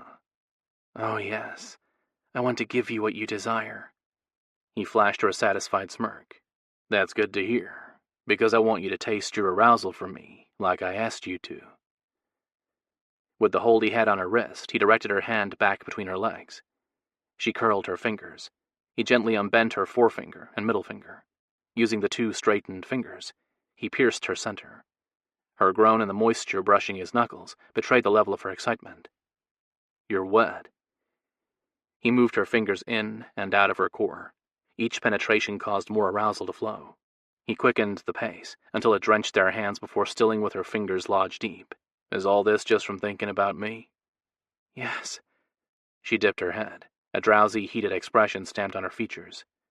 Hearing that makes me hot. He dropped his gaze to his straining dick. And hard. Really fucking hard. She pressed her lips together, but not before a small squeak escaped. He sighed and pointedly glanced from his hand splayed on her hip to the one between her legs. I'm out of hands to take care of myself. He shook his head. There's only one thing left to do. She wiggled her bottom and tried to close the distance between them. He saw the intent in her eyes as she focused on his rigid length, standing at attention. She wanted to straddle him, take him inside her body, ride him until he exploded. While that scenario was the way he wanted the night to end, he wasn't ready to feel her heated glove stroking his dick. He tightened his grip on her hip, holding her in place, and worked her fingers in and out of her core. She stopped fighting to get closer to him and rocked against his hand so they both finger-fucked her. He took her up until her inner muscles quivered and raw abandon flushed her cheeks and slackened her jaw. At the first hint of her release, he tugged her hand free. She groaned. Irritation flashed across her face. She narrowed her eyes. Don't stop. He didn't plan on it, but she had to follow his direction first, otherwise he'd lose her respect. Mira wasn't simply a woman. If he hoped to convince her of the truth of their bond, he had to appeal to all aspects of her personality. That left him walking a tightrope. He had to be dominant, yet not so much that he became overbearing. With a surge of possessiveness he experienced around her, it became a fine line. He directed her drenched fingers and used the moisture on them to stroke a single line down his erection. He released her and settled back against the pillows. There. Lick it off me. Panting, she knelt next to the couch and bent toward his dick. Wait. She did, looking at him with questioning eyes. He gathered her hair and wrapped the locks around his palm so he could see her face. That's better. Go ahead, kitten. Mouth open slightly, she lowered her head. He waited until her breath bathed the head of his cock before tugging on her hair. She growled and his cock jerked. Lick. Don't suck. She bared tiny fangs at him, the modified ones she let slip free when she was highly aroused. If she thought the sight of them wouldn't sway him, she was in for a shock. He yanked harder on the hair he held, holding her head away from his rigid length until her eyes drifted closed. That's my good kitten. He eased his firm grasp. Now lick me. She lowered her mouth to the base of his penis. The tip of her tongue touched his sensitive skin. Fire raced to his balls, tightening them. He bit his cheek, ignored the ache, and focused on what Mira was doing to him. With the tip of her tongue, she gave another small flick to his shaft. More energy skipped along the length of his cock. He lifted his hips, pushing his aching flesh harder against her wet lips, the response one he couldn't fight. Again, kitten. Her gaze on him, she licked from the base of his dick to the head with her flattened tongue. Fuck yeah. The drag of her roughened tongue should have been uncomfortable. It wasn't. It felt like heaven, a cross between a blowjob and a handjob, wet and warm, but with an added bit of stimulation. Give me more. Worship me. She groaned, a hungry sound that told him she wanted nothing more than to spend time doing exactly that, cherishing him. The press of teeth, no fang, accompanied the teasing. Each wet caress came quicker than the last. She added swirls of her tongue along the ridge of the swollen head until he moved with her, pushing his dick into her mouth. Each stroke took him deeper than the last. His muscles tensed from the effort it took not to lift her and drop her on his cock. He wanted to pound into her, to fuck her until she trembled, to kiss her while they reached heaven together. She skimmed her fingertips over his clenched fist and grinned, then pressed her hand against his hip, urging him to remain still. He did, immediately.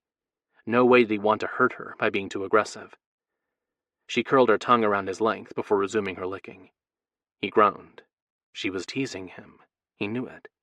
He'd told her not to suck, so she hadn't, not even while his dick had stretched her lips. She'd opened herself to him, letting him fuck her mouth, welcoming his thrusts. No matter. He didn't mind the playful edge of her attentions. Mira's willing touch just ramped up his needs. She gave his erection one last wet lick and focused her attention on the base of his length. Nibbles there whipped an electric current through his body. He arched under her small nip. Curses fell from his mouth. The sting of her teeth did it for him. More nips, and he shuddered. He loved having her fangs on his dick. Kitten. He couldn't get the words out. What she was doing to him scattered his thoughts. She gently clasped her mouth around the length of his cock, so the sharp, deadly teeth held him in a dangerous kiss. Mira took him to a level of lust he'd never felt with any other woman. Balls drawn tight and ready to explode, he tensed. Tingles danced over his skin. Sweat beaded on his brow. Time stretched. Finally, she flicked the tip of her tongue over him. His eyes rolled back in his head. She worshipped him, the same way he had her mate mark, and he responded with the same full-body pleasure he'd sensed had whipped through her. If she kept up her wicked game, he'd explode. He bit his cheek to hold it back. Filling her mouth would feel incredible. Doing so would also ruin his plans. He tugged on her hair, and she released him. "Mira," he panted. "Enough." He pulled her up and captured her mouth. Their kiss turned wild, matching the level of their growing passion. She followed his lead, quickening the twining of their tongues with his prompting. The hint of arousal flavored the melding of their mouths. Tasting it fed his hunger. He loved her taste and wanted to drink of her every day. With an incredible effort, he eased back. The sight of her swollen lips tempted him to kiss her again. Instead, he skimmed his fingers up her spine to the clasp of her bra. He grasped it and waited for her to focus her half-lidded eyes on him before he unhooked the closure. The straps slipped over her shoulders and down her arms, revealing her full breasts. The flushed tips stood erect, ready to be suckled. He pressed the tip of his tongue to the roof of his mouth and ignored the urge to capture the cherry between his teeth. "Did you enjoy tasting your arousal?" "Yes." Her shy whisper appealed to him. He enjoyed the hesitant agreement, as if what she admitted to were dirty. With his hands wrapped around her arms, he urged her to stand. She grasped his wrist as if unwilling to let him go, and only released her firm hold when he slipped his hand around her waist. Relaxing into the pillows, he lazily stroked her rounded bottom with his knuckles. "That's good, baby. Real good." He dropped his gaze to the juncture between her thighs and licked his lips. "But I'm feeling a little jealous. I know how good you taste." She sucked in a shaky breath. He peeked at her from under his lashes. The tiny fangs that had added a dangerous spark to the way she'd worked his dick dented her lower lip. He enjoyed the sight of his woman so lost to desire she couldn't hide how it affected her primal side. He forced a sigh. "I guess I'll just have to wait until you're ready to share it with me." "I'm ready." She moved closer so temptation was inches from his face. "Eat me out, Josh." He grasped each glorious butt cheek and massaged them. Pulling her closer, he leaned forward and stopped with his nose pressed to the soft skin of her lower belly. He pressed a kiss at the top of her cleft and flopped back onto the pillow with a groan. "Too bad I can't." A cross between a moan and a growl came from her throat. The guttural noise was about the best sound he'd heard outside of her cries of release. "Don't tease me." He pushed into a sitting position, then slipped off the couch. "Sorry, but I can't. I said I wouldn't fuck you. But, now don't worry, kitten. I also said I'd take care of you, right?" He looked over his shoulder. She nodded. "Kneel on the blanket. I've just the thing for you." Hesitantly, she moved to the center and knelt. He pulled out the present he'd stashed inside the entertainment center when he'd arrived. Her gasp told him she knew what he held. He ambled back to her side and mimicked her pose. "Here you go, love." He held his gift out to her. She stared at it with a look of utter shock on her face. He chuckled. "You do know how to use a vibrator, don't you?" Considering she had one in her nightstand with a spare pack of batteries, he figured she enjoyed hers. "I don't want that." She scrunched her nose. He made a point of examining the object. "But the lady at the adult shop said this was her best seller." He turned it on, and the low hum filled the air. "Give it a try." She shoved his hand away, anger flashing in her eyes. "I want you, not some sex toy." He feigned surprise, widening his eyes and sucking in a rough breath. Her narrowed gaze told him she didn't fall for his pathetic acting skills. He gave up on his attempt and grinned. "What part of me do you want, love?" "Don't call me that." "I'll call you whatever I want, love. Now answer me." "Your cock," she spat. "I see." He gave his best exaggerated pout. "That's it?" With pinched brows and a small frown, she nodded. "That's not enough for me, kitten. I want you to need all of me." "Don't, Josh." With a sigh, he slipped the vibrator between her legs and stroked it along her cleft. Her eyelids fluttered closed. He pushed the length into her core and let the little toy do its thing. In and out. He thrust it into her. She didn't fight him. She even rocked for him. More arousal flowed and coated his fingers. He slid his other hand around her waist, holding her against him. The press of her naked body to his threatened to break his control. His cock leaked pre-cum, and the ache in the shaft was unbearable. He needed her wet glove wrapped around it, milking his length and bringing him relief. He bent his head to whisper into her ear, "If sex is all you want from me, then take my present and get yourself off." "Don't make me admit it." He worked her with the vibrating toy while he nibbled on her earlobe. "I'm your mate, Mira. Nothing will break that bond. I know it as well as you." "Your death will—" He latched onto her unspoken agreement, and not the despair in those words. "Admit the truth, kitten. I'm yours, and you're mine." He added his thumb to the stimulation he gave her, circling the erect nub at the top of her sex. "Tell me." A long moment passed before she wrapped her arms around him. She rocked harder over the toy he held as she tried to get herself off. He didn't stop her, even pressed his thumb against her clit. With her nails digging into his back, she cried out, not in pleasure, but in frustration. "Yes, damn it! Yes!" A sob shook her chest. "You are the mate of my heart." The qualifier wasn't lost on him. He'd heard the wolf shifters in Xander's pack use the term when they referred to widowed breeding partners, who went on to love again, or in reference to committed same-sex partners. Actually, it was the title he would have held if he'd simply married Mira, and had the relationship blessed by Cade, under the light of the moon. Making love to Mira had changed the game, though.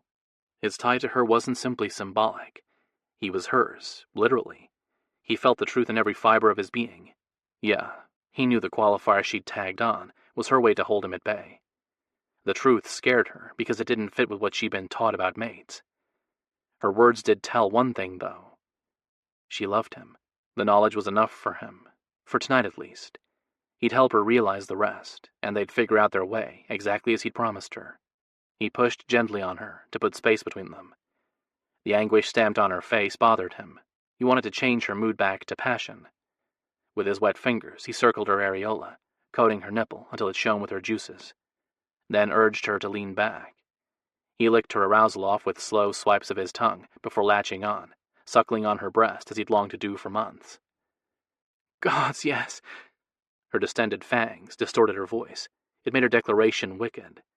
He listened to her roughened breathing to help him judge how close she was to finding release. With gentle sucks and nips to her erect tip, he took her to the brink. "Please, fuck me. Make me come. I need you, the mate of my heart, inside me. Nothing else." Her plea gave him the okay to give them both what they craved. Each other. He pulled the vibrator out of her drenched center, turned it off, and tossed it behind him. She groaned. He captured the sound with his mouth as he lifted her up and dropped her on his ready cock. Her gasp turned into a moan with the first wave of her orgasm.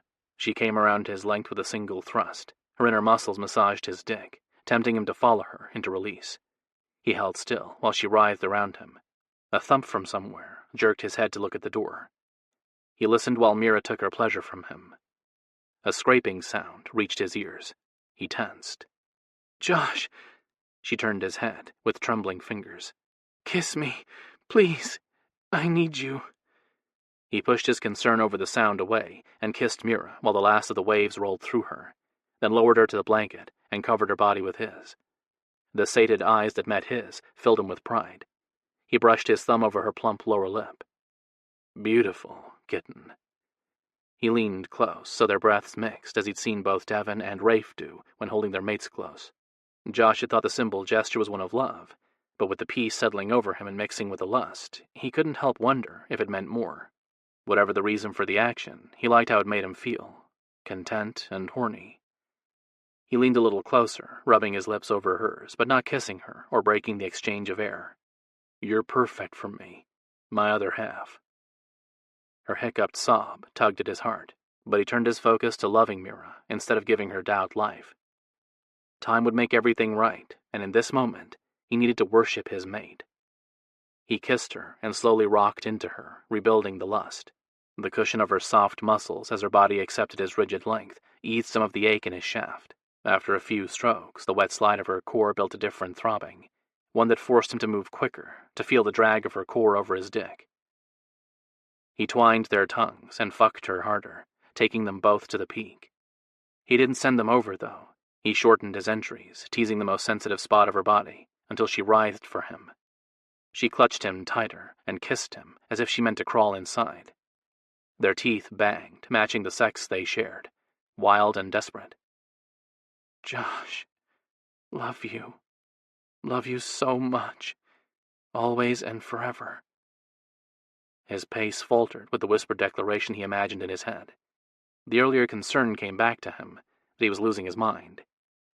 Mira's orgasm wiped away the concern. Her core tightened around his dick. With a rough thrust and grunt, he followed, filling her with his seed. Each jerk of his cock appeased his need to lay his claim on her.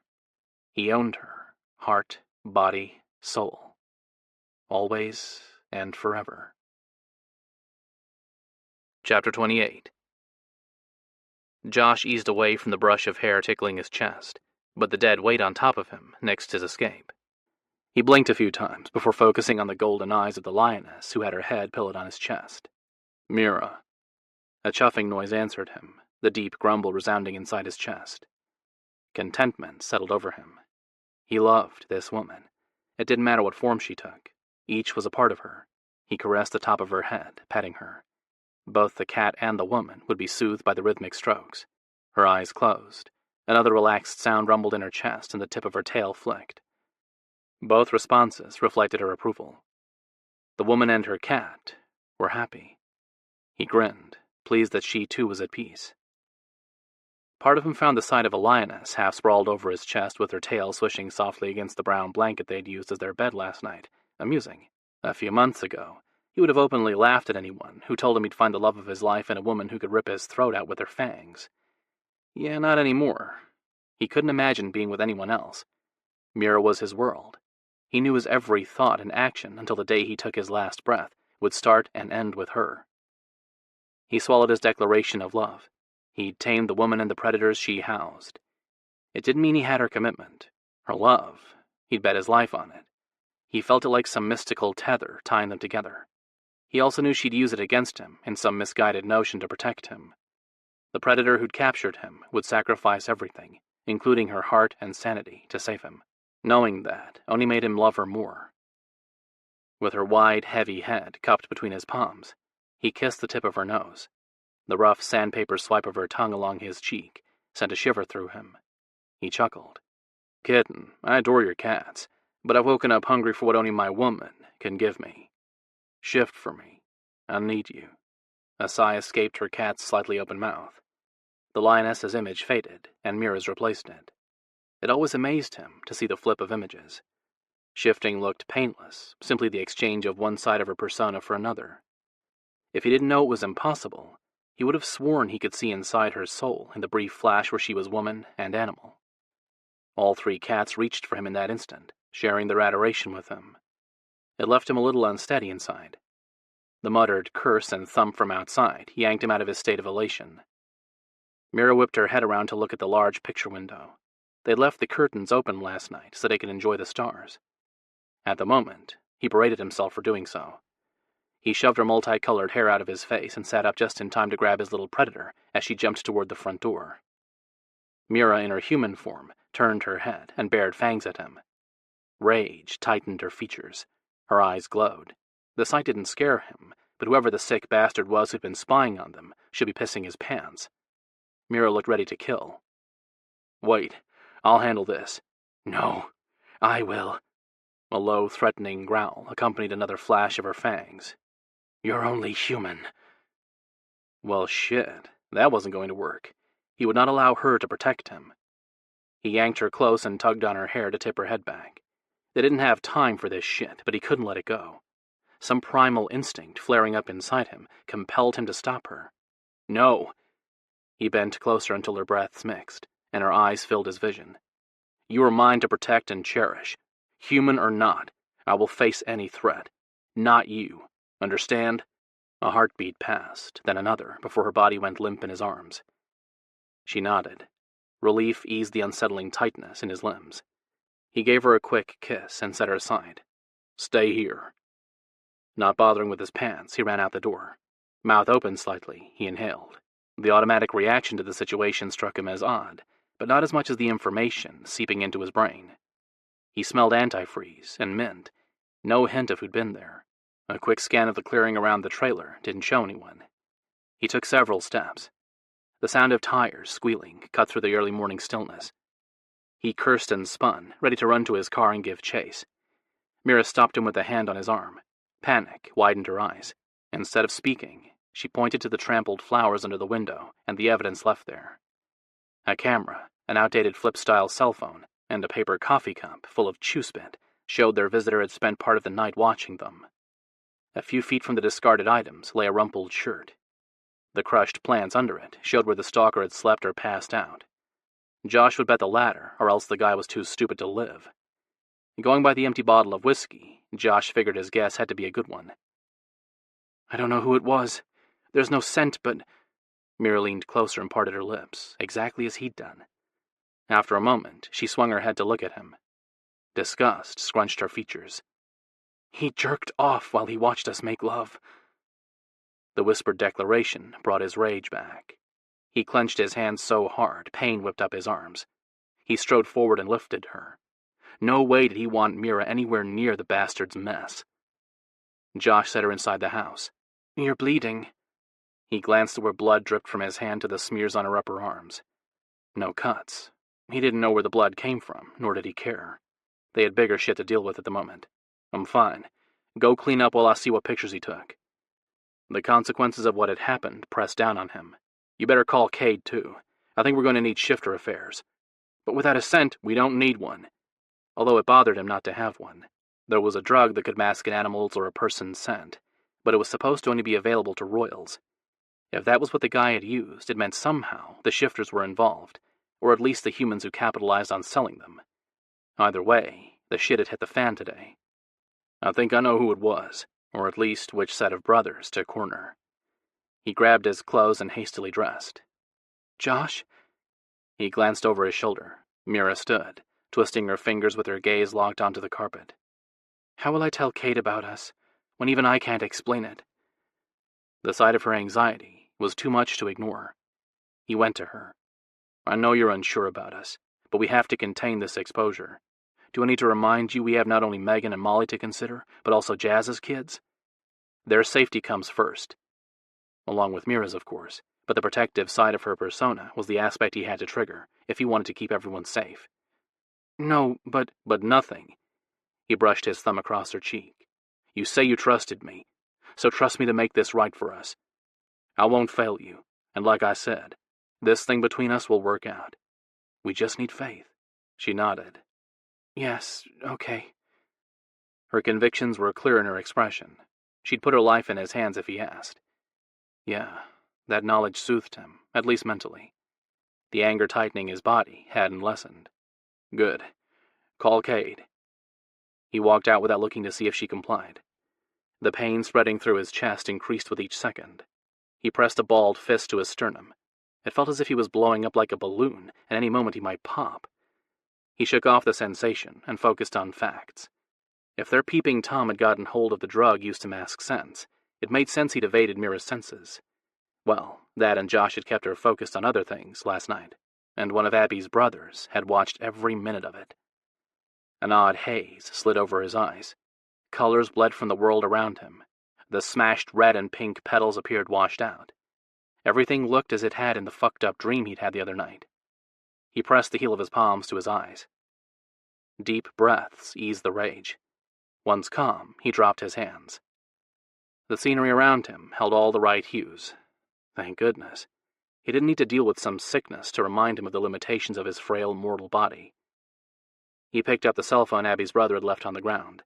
Dead. He dropped it and glanced at the shirt. The ripped flannel with the label for Ernest Farms on the breast pocket proved who'd invaded his and Mira's privacy. Josh should have known. Zeb wouldn't let the little incident of Josh's miraculous recovery go without questioning it. Well, Zeb might have, if Josh hadn't made that slip when Zeb had accused him of lying. Whatever the reason, Zeb or whichever of his little brothers had spied on Josh and Mira had made a dangerous choice. Josh wished he'd gotten the shifters involved in the situation with Zeb in the first place. But days had gone by without so much as a peep from Zeb.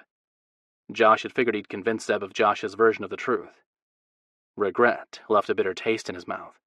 No going back. He'd made his choice. He had to live with it.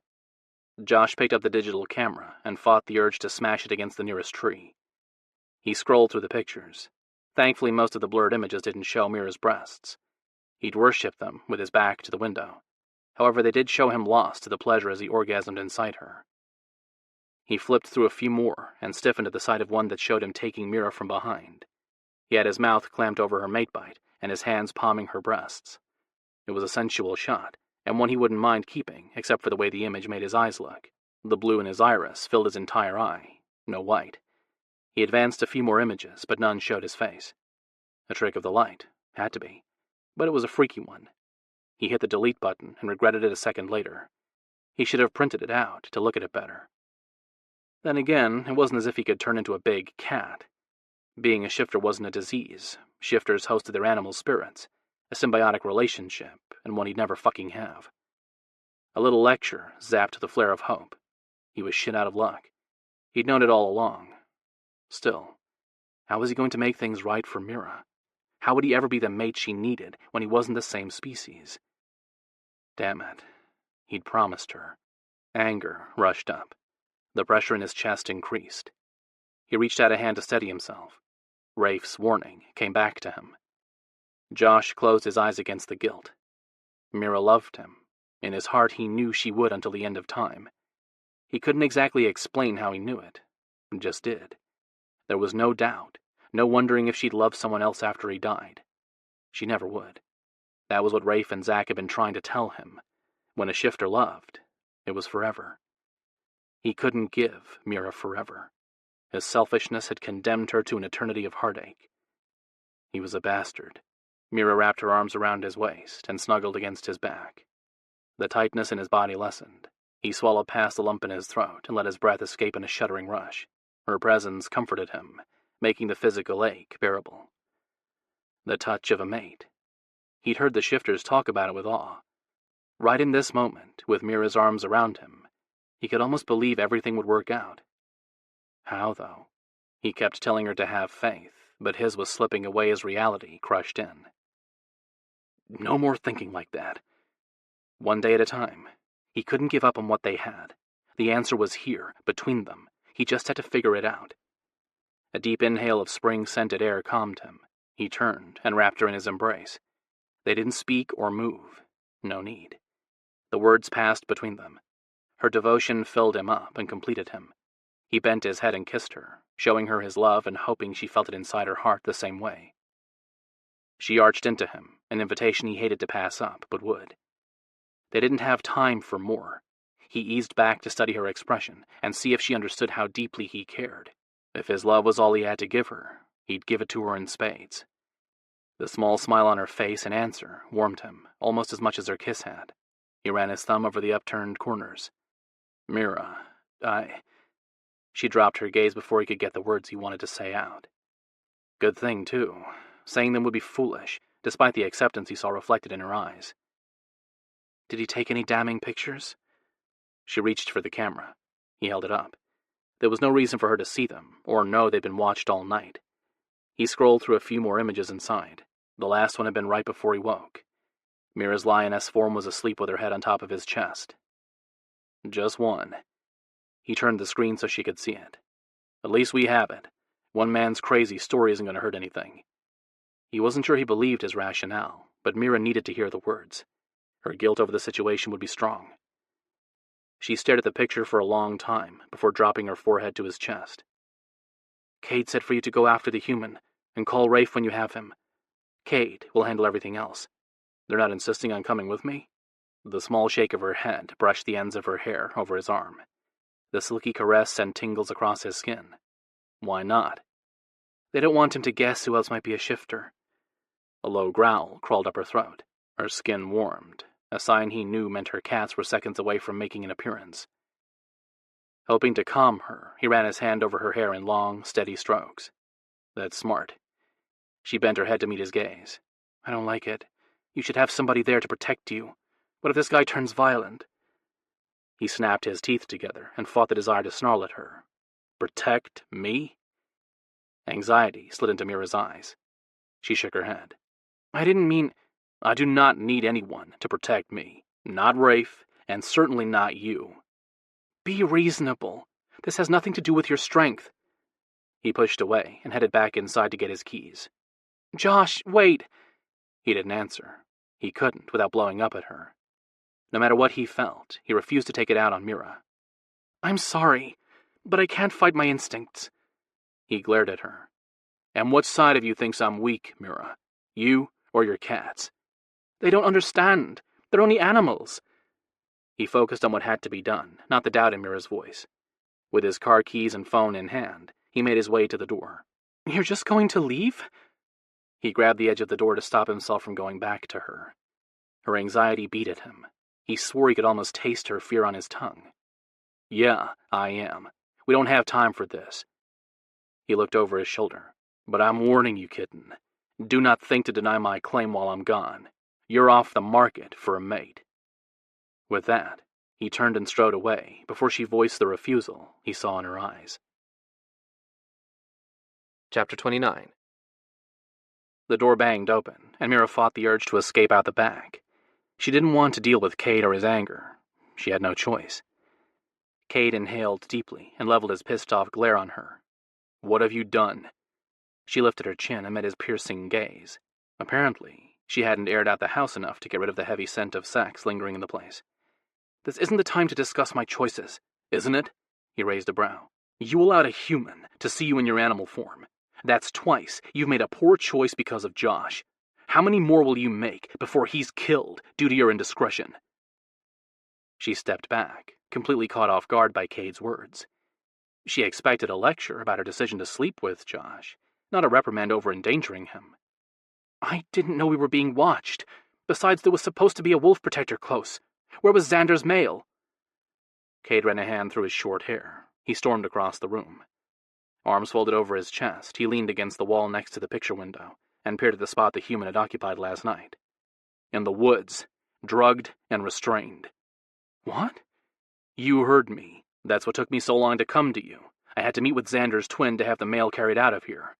If I had tried to wake him, the wolf shifter would have likely attacked me.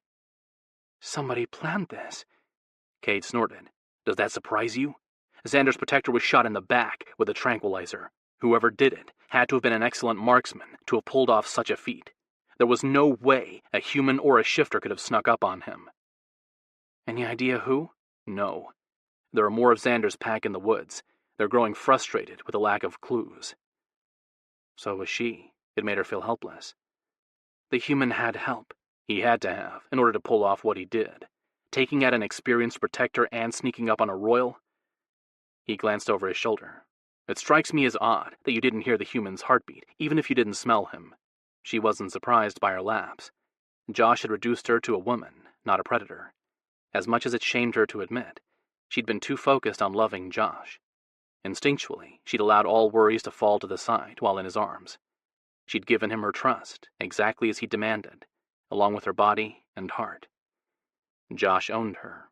As such, her primal side expected his devotion and protection. Except he couldn't give her the safety a true shifter male could. Josh would try. She knew that with certainty. But as a human, he lacked the instincts to remain one step ahead of danger. The knowledge didn't dim her love for him. She only had to remember that truth next time, and protect him. She turned away before Cade saw the depth of her affection for Josh in her eyes. Josh kept me focused on him, not what was happening outside. You're a predator. No amount of sex would override your instincts to protect yourself. I assumed we weren't entirely alone. I was relying on Xander's protector to have our back. Don't feed me any lies. You would not have blindly trusted another male to protect you completely. Even with me or Rafe by your side, you've always faced danger head-on, not allowing us to fight your battles. That scene with Micah proved it, so don't tell me you've suddenly ignored your instincts to defend yourself. He narrowed his eyes. Or dismissed the drive to protect your beloved human. She turned away. What was she supposed to say? Cade was exactly right. Only one male had earned her complete trust. Josh. Cade laid a hand on her shoulder. Talk to me, Mira. I need the truth so I can help you. The sincerity in his voice compelled her to answer. Fine. I'll give you the truth. Not that you'll believe it. She wrapped her arms around her stomach. Impossible or not, Josh is my mate. I put my trust in him last night to protect me, except he doesn't have the instincts to do so. He can't be your mate. Cade narrowed his gaze and hardened his tone. The harsh pride leader was back in charge. You're imagining things, and allowing your desperate desire to keep the human to cloud your judgment. I am not allowing anything to cloud my judgment. Her anger rose faster than she could contain. Claws burst from her fingers. She stepped closer and invaded his personal space. Did your little speech to Micah truly reflect your beliefs about females, or was it for show? If you have to ask that, then you and I never really knew each other. His words hit her with the same force a palm across the cheek would have. She staggered back. You see? This is what I'm talking about. He waved to encompass her vibrating body. You're not acting rational where Josh is concerned. This kind of behavior is what will make the vision a reality. It's not. I'm merely defending your claim on him. Cade sighed and pinched the bridge of his nose. Be realistic. No royal female has ever mated a human male. The goddesses, by their own spoken law, deemed it impossible. If you allow this belief to continue, I fear you'll convince yourself that binding his soul to yours is what the prophecy implied. The possibility tempted her. She couldn't deny that. Josh had said to have faith in their love. Could that be what the goddess's blessing meant? That she and Josh would prove their dictate was no longer applicable? Cade grabbed her biceps and shook her hard.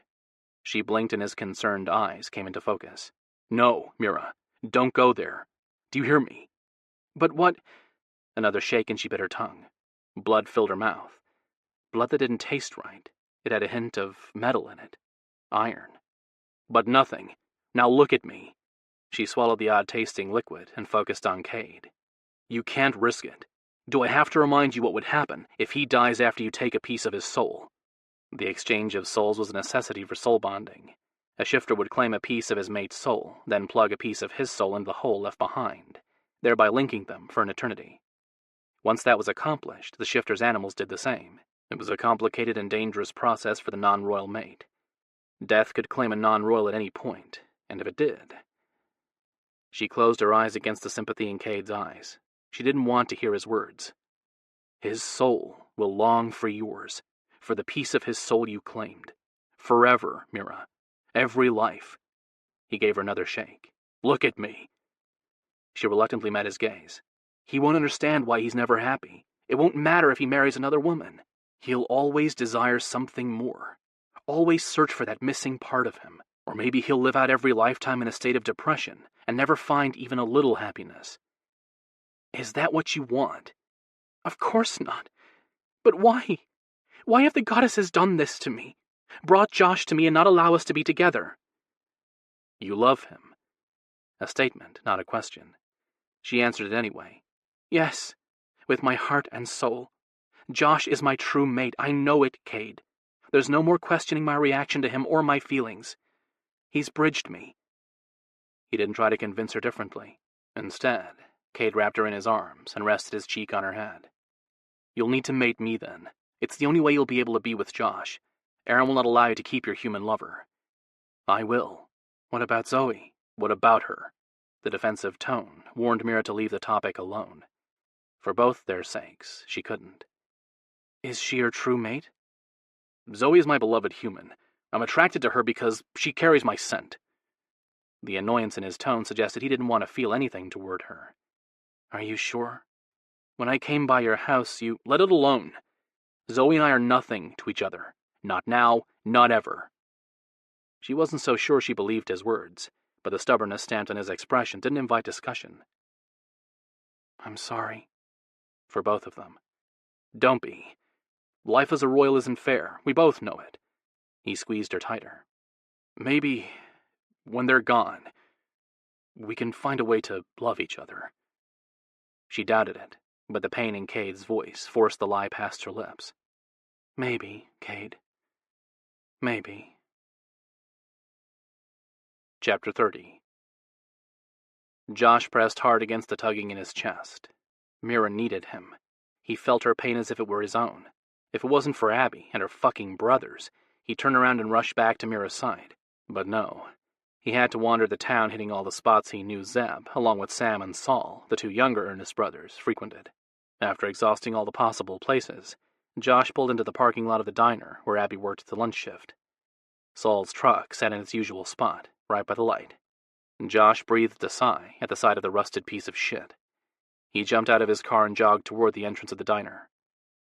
Halfway across the lot, he froze. The sensation of being watched spurred a tingle along his shoulder blades. He spun on his heels and surveyed the area. Parked cars and a few couples coming and going. Nobody paid him any notice, yet he swore someone was staring at him. Movement near the dumpster behind the neighboring gas station caught his attention. He narrowed his eyes and studied the spot. Nobody stood there. Nothing else moved. Although the compulsion to investigate beat at him, he ignored the urge. Dealing with Saul had to come first. Besides, he had a feeling he knew what lurked there. A shifter. Cade might not want his family exposed for what they were, but he wouldn't allow Josh to walk into danger unprotected. Josh turned his back on the shifter and made his way to the entrance. The diner had its normal breakfast crowd, retired couples and widowed seniors who made the greasy grill their second home. He nodded in response to the greetings from those people who acknowledged him, but he didn't stop to chat with anyone as he normally would have. His gaze was locked onto the curly red hair at the end booth and the two half-eaten breakfasts that sat on the table in front of Saul. No doubt, one belonged to whoever Saul had met, telling that person Mira's secret. Hands clenching and releasing at his sides, Josh strode toward the smallest of the Ernest brothers. Saul turned his head at Josh's approach. Saul's eyes widened and his jaw dropped. The impression of a shocked teenage girl would have normally pulled a laugh from Josh, but he had too much anger brewing inside him. Saul had watched Josh make love to Mira last night, and Josh hated the fact that he'd never noticed Saul. That annoyed him, leaving him bitter and regretful. He should have known. Actually, he thought he'd heard something, but he'd been balls deep inside Mira at the time. She'd been his entire focus. No matter, he'd fix things and make sure it didn't happen again. Saul grasped the edge of the table. His nostrils flared, and a tremor shook his body. Weak. The word bounced in Josh's head. Saul looked like a fool as he scrambled out of the booth and fell to his knees. He reminded Josh of prey. Yeah, that was the word that suited Saul best. Prey. My prey. Josh grinned. Excitement and a sense of satisfaction replaced the anger that had gripped him. He'd put Saul in his place years ago, the day he'd told Jazz she was fat and made her cry. Today, however, Josh would break him and make him understand that hurting his family would never be tolerated. He hauled Saul up by his collar so they were eye to eye. Going somewhere? They have to go to work. We're short on farmhands today.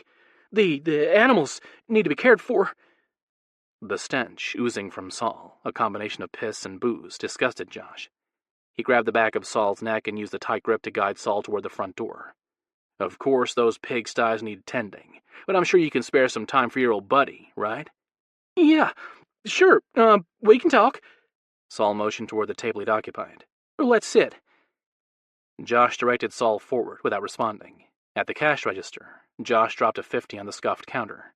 For Saul's breakfast, keep the change. Once outside, Josh dragged Saul around the back of the diner. Let me go! Saul shoved at Josh's chest. I'm not going anywhere with you, freak! Josh tightened his hold on Saul's neck until he squeaked. Didn't I teach you not to call people names back in the 8th grade? Do I need to give you another lesson? Saul shook his head. No, but I know what you are. You ain't normal. Shut the fuck up, Saul. Josh clamped his hand over Saul's mouth and narrowed his eyes on him. And if you even think of biting me, I'll bite you back, and I promise you, I'll make it hurt. Whimpers fell from Saul's throat. The sound pleased Josh on some level he'd never known he had. He liked seeing the stark terror in Saul's eyes, and knowing Josh had put it there without trying. He shook off the chilling realization and stared at the trembling man. Do you understand me? Josh waited until Saul nodded before uncovering his mouth. Now, you and I are going to take a little walk and discuss your unwise decision to spy on me and my girlfriend last night. I don't know what you're talking about. I didn't... Walk, Saul, or when I'm done with you, I'll make sure you can't. Saul shuffled with him, gaze on the ground as if he was going to his death. In the small alley between the diner and the empty store next to it, Josh slammed Saul against the wall and held him dangling a foot off the ground. Josh leaned close and ignored the nauseating combination of whiskey, eggs, and coffee on Saul's breath. "Who sent you to spy on me?" "Nobody did. Josh growled, and panic slid into Saul's green eyes. "No lies." "Abby, she's got a new boyfriend, and he doesn't like how you've treated her. He wants you to be humiliated, like she's been." Every muscle in Josh's body tensed. "Who's the new guy?" "I don't know. He's..." Josh grabbed Saul's biceps and bounced him off the wall. The crack of his skull against the brick echoed in the narrow corridor. "I said, no lies." Saul blinked hard. Unfocused eyes met him. "I'm not. I never seen him." "Name."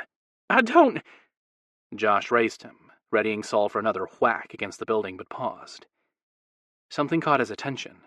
A glance over his shoulder answered his earlier question about who Cade had sent to protect Josh. "What are you doing here, Rafe?" "Cade asked me to help you with your little problem." "I don't need help. Saul and I were just having a little chat." Josh glanced at the man he held. "Weren't we?" A whiff of piss surrounded them.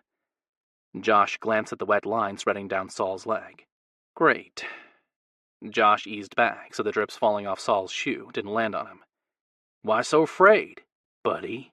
I told you why. I know what your new friends are." Saul jerked his head in Rafe's direction. "And I know they're making you into a freak, too." Josh wished it'd make his life easier. "I'll tell you the truth about what my new friends are. Want to hear it?" He waited until Saul nodded. "They're a powerful, honorable family who live, love, and put their pants on one leg at a time just like you do. They're also going to be mine as soon as Mira and I tie the knot." "You're going to marry that thing?" Josh grabbed Saul's shoulder with one hand and delivered 3 short, hard jabs to his nose. Bone cracked. Saul shrieked. Josh covered Saul's mouth to muffle the cry and berated himself for giving in to his rage. Blood dripped over Josh's knuckles. Instead of it bringing him back to reality, he wanted more of Saul's blood, preferably in his mouth as he tore his throat out. Josh shook his head to get the violent images out. With his raging instincts held at bay, he bent closer. "That beautiful woman is the love of my life. She's mine. You understand what that means for me and what I'll do to protect those I love, don't you?" Saul nodded quickly, and another weak whimper escaped him, the sound garbled by Josh's palm. "Are you sure? I know how sometimes you forget things." Josh pulled his hand away from Saul's mouth and lifted him so his shoes skimmed the ground. "But I bet your buddy Vince remembers." Josh had made sure he'd left enough scars on Vince to ensure he'd never forget. "How many years does he have left for taking Zoe's family away from her?"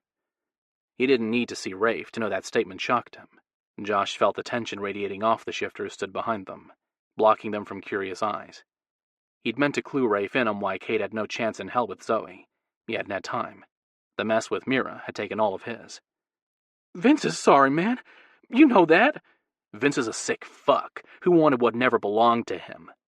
"It was the drugs. He's all cleaned up now." Saul licked the blood away from his lips. "The judge believed him. That's why he went easy on him." More likely, the judge had been paid off. Vince's family owned the biggest meatpacking plant in the state. They also supplied the local dealers, including Zeb, not that the police could tie Vince's family to it. Bree had tried for years and kept running into dead ends. As much as Josh wanted to find out what Saul meant by the judge going easy on him, last Josh had heard Vince was doing 20 to 30 in the state penitentiary. He had to deal with the images of Mira that Saul should never have taken. Josh tightened his grip on Saul's shoulder. "So, about last night. Who did you tell?" Nobody. I didn't tell..."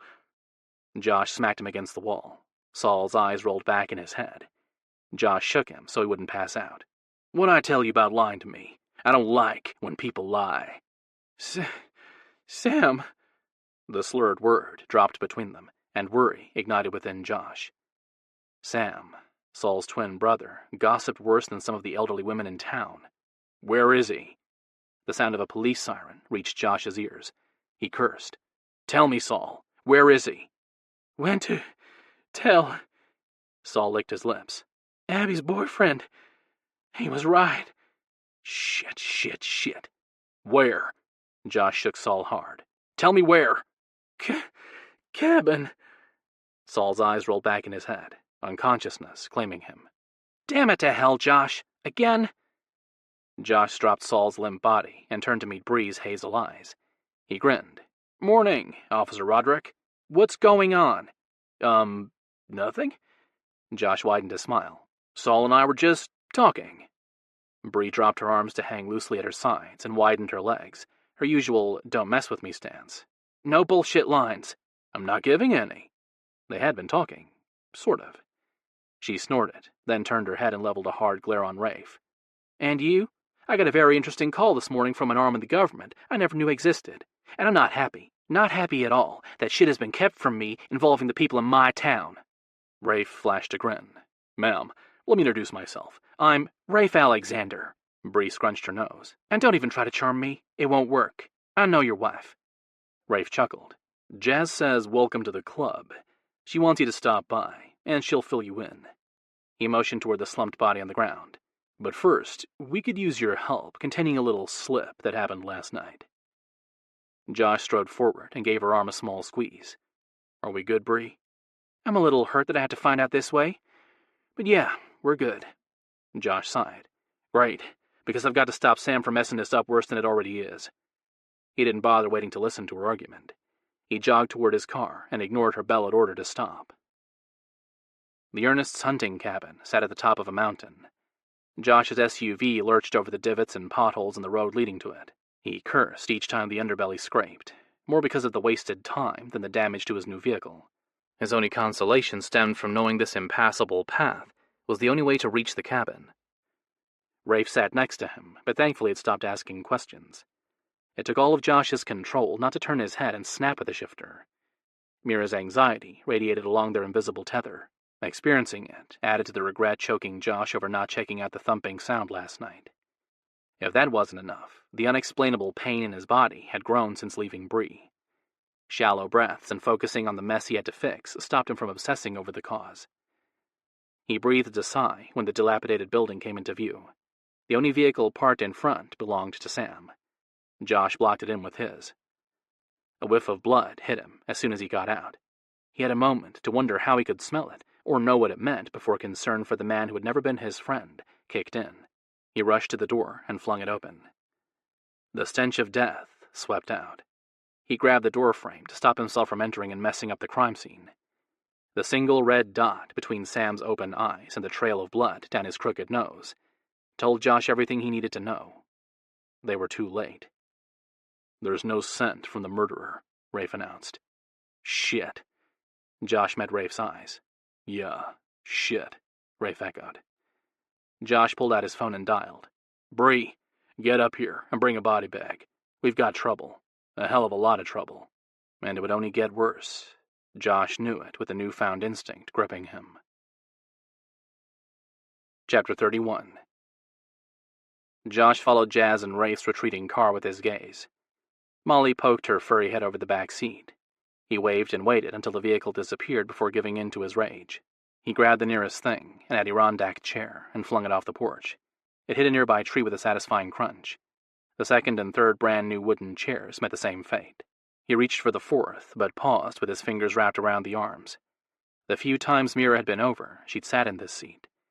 He dropped his weary ass on it and held his head. The pressure between his ears made the world around him take on that weird haze where colors dimmed and grays sharpened.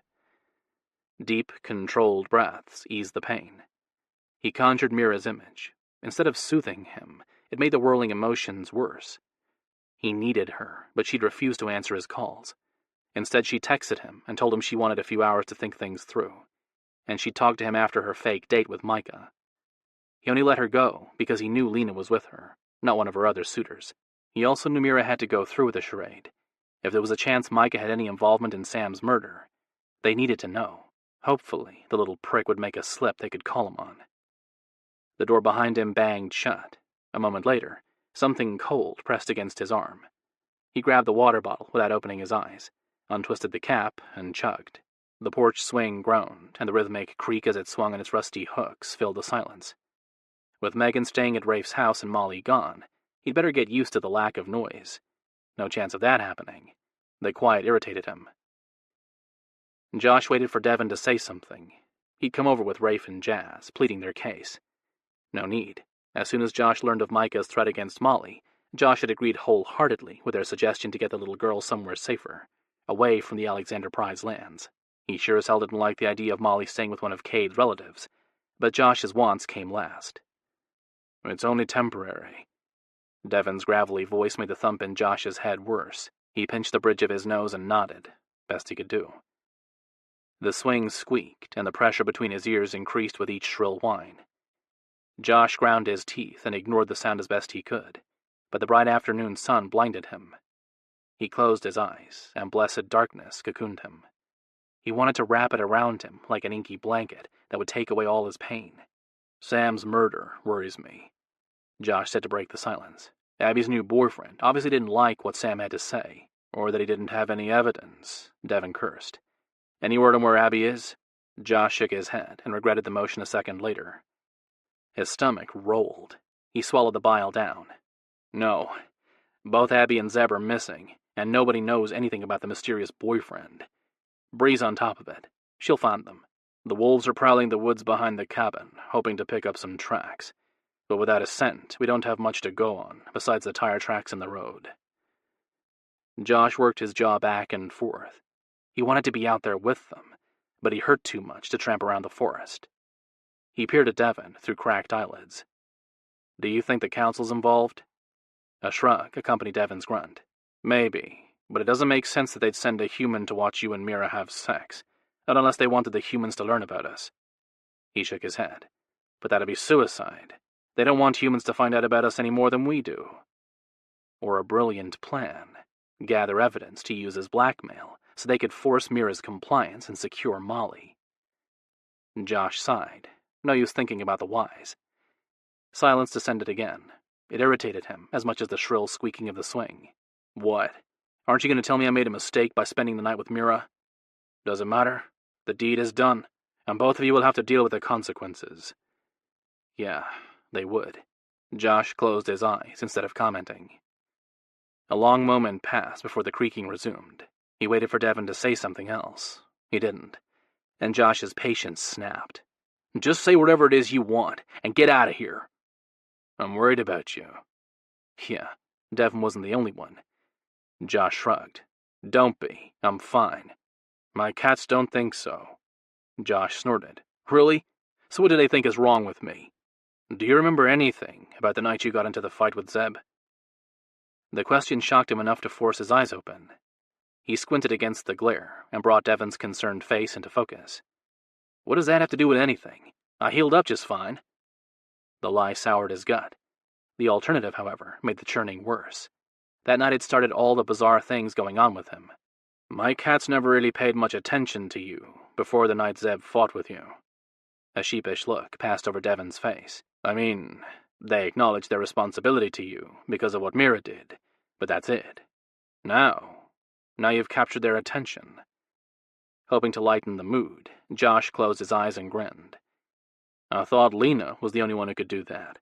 He heard the whoosh of air and snatched the water bottle Devon hurled at his head before it made contact.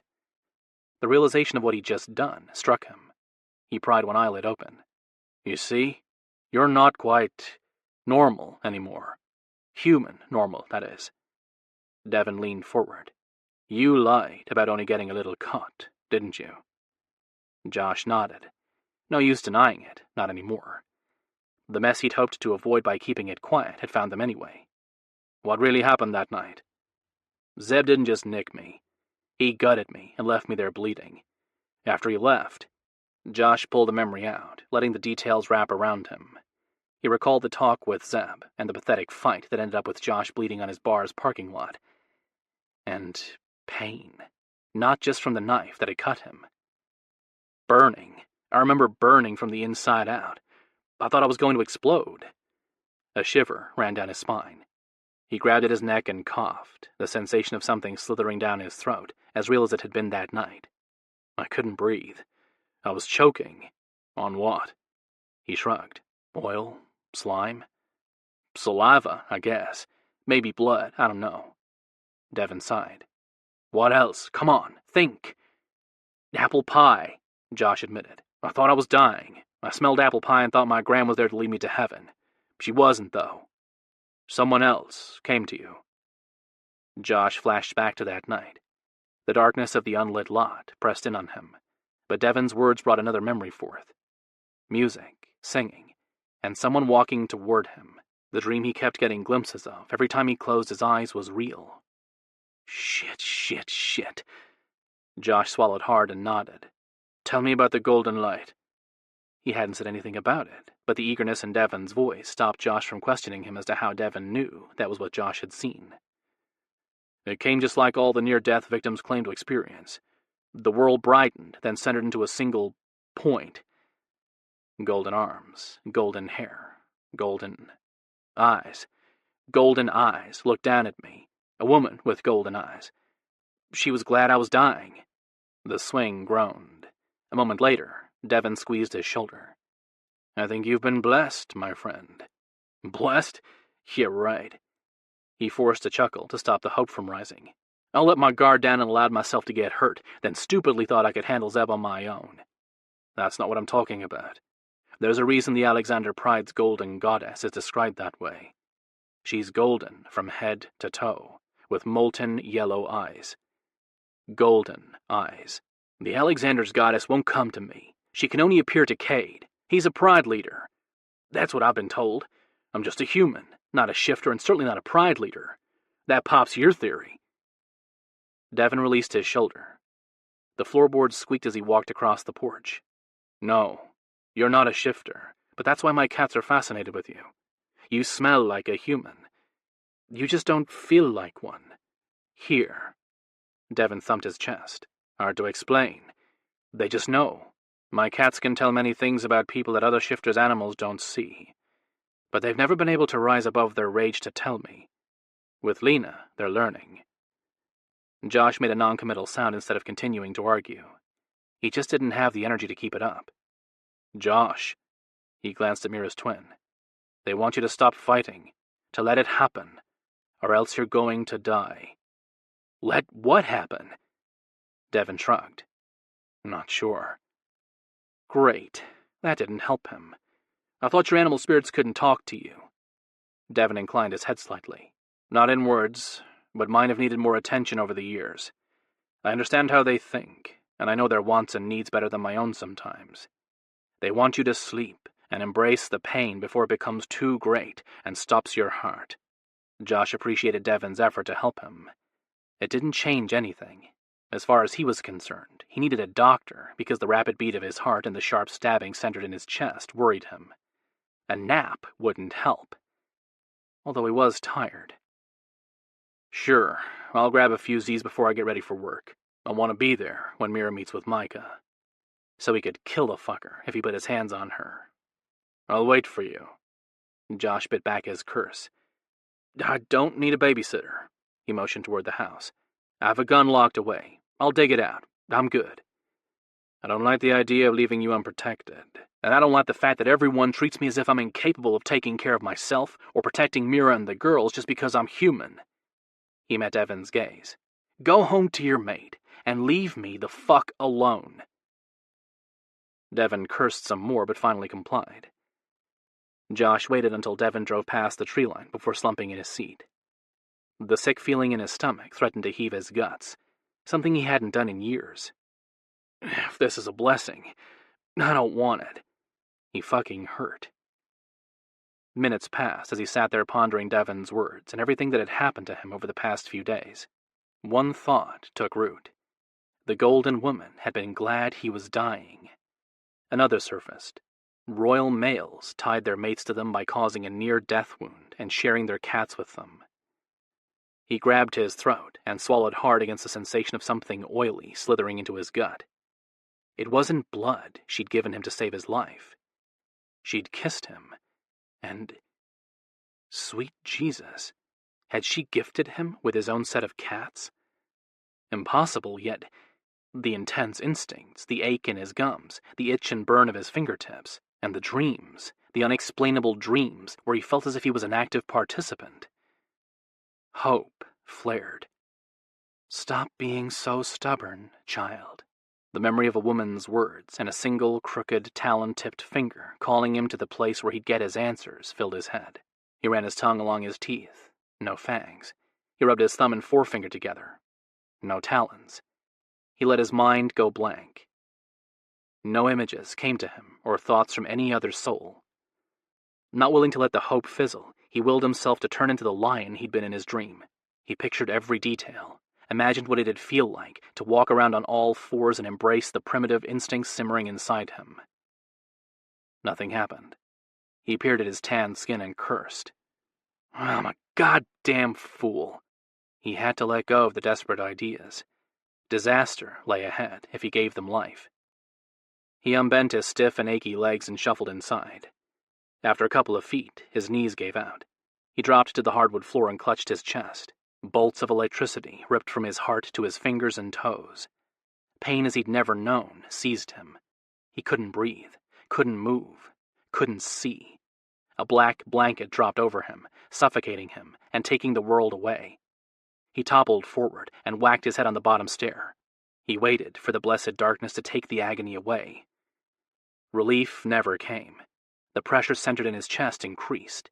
The more he fought it, the greater it became. He would have thrashed, screamed, anything to ease the pain. He couldn't. The balloon puffing his chest kept expanding and locked his muscles. A bright spot formed behind his closed eyes. Not a golden one. No, this was different, yet familiar. Colors flowed over the undulating surface, hues of reds to blues, variations of black and white. They twirled and mixed in an unending flux of life. Yeah, the description fit. The ball pulsed with life. His life. The pulsating flashes of color surrounding him matched the beats of his heart. An echo of each thump reverberated down the white cord connected to him. It fed him strength, but with each passing moment, the rhythm stuttered. Another tether, this one a collage of shimmering fall colors, extended from the opposite side of the sphere. Beautiful. He wanted to get lost in the swirling kaleidoscope, but the rope was unraveling before his eyes. No, he didn't want to lose it. He'd never find his way home if it severed, but no matter how hard he tried, he couldn't grasp it. The vortex spun, faster and faster. Agony built with each colorful thread that snapped. Too much. It was unbearable. Any minute the glowing ball would burst. They want you to sleep and embrace the pain before it becomes too great and stops your heart. Devon's voice whispered through him. Embrace it? Josh had been fighting the agony for days. He didn't want to accept it. It scared him. He had no room in his life for the weak emotion, not with all the threats surrounding him. Of course, just as with Zeb, he thought he could handle everything on his own. He hadn't been able to pull it off. Now, he was dying. He'd promised Mira he'd make everything right if she trusted him. Tears burned his eyes. Weak. He felt so weak. He was a failure, not fit to be the man Mira needed. She'd be the one to suffer too. Always and forever. I think you've been blessed, my friend. Devon's words wrapped around him. Stop being so stubborn, child.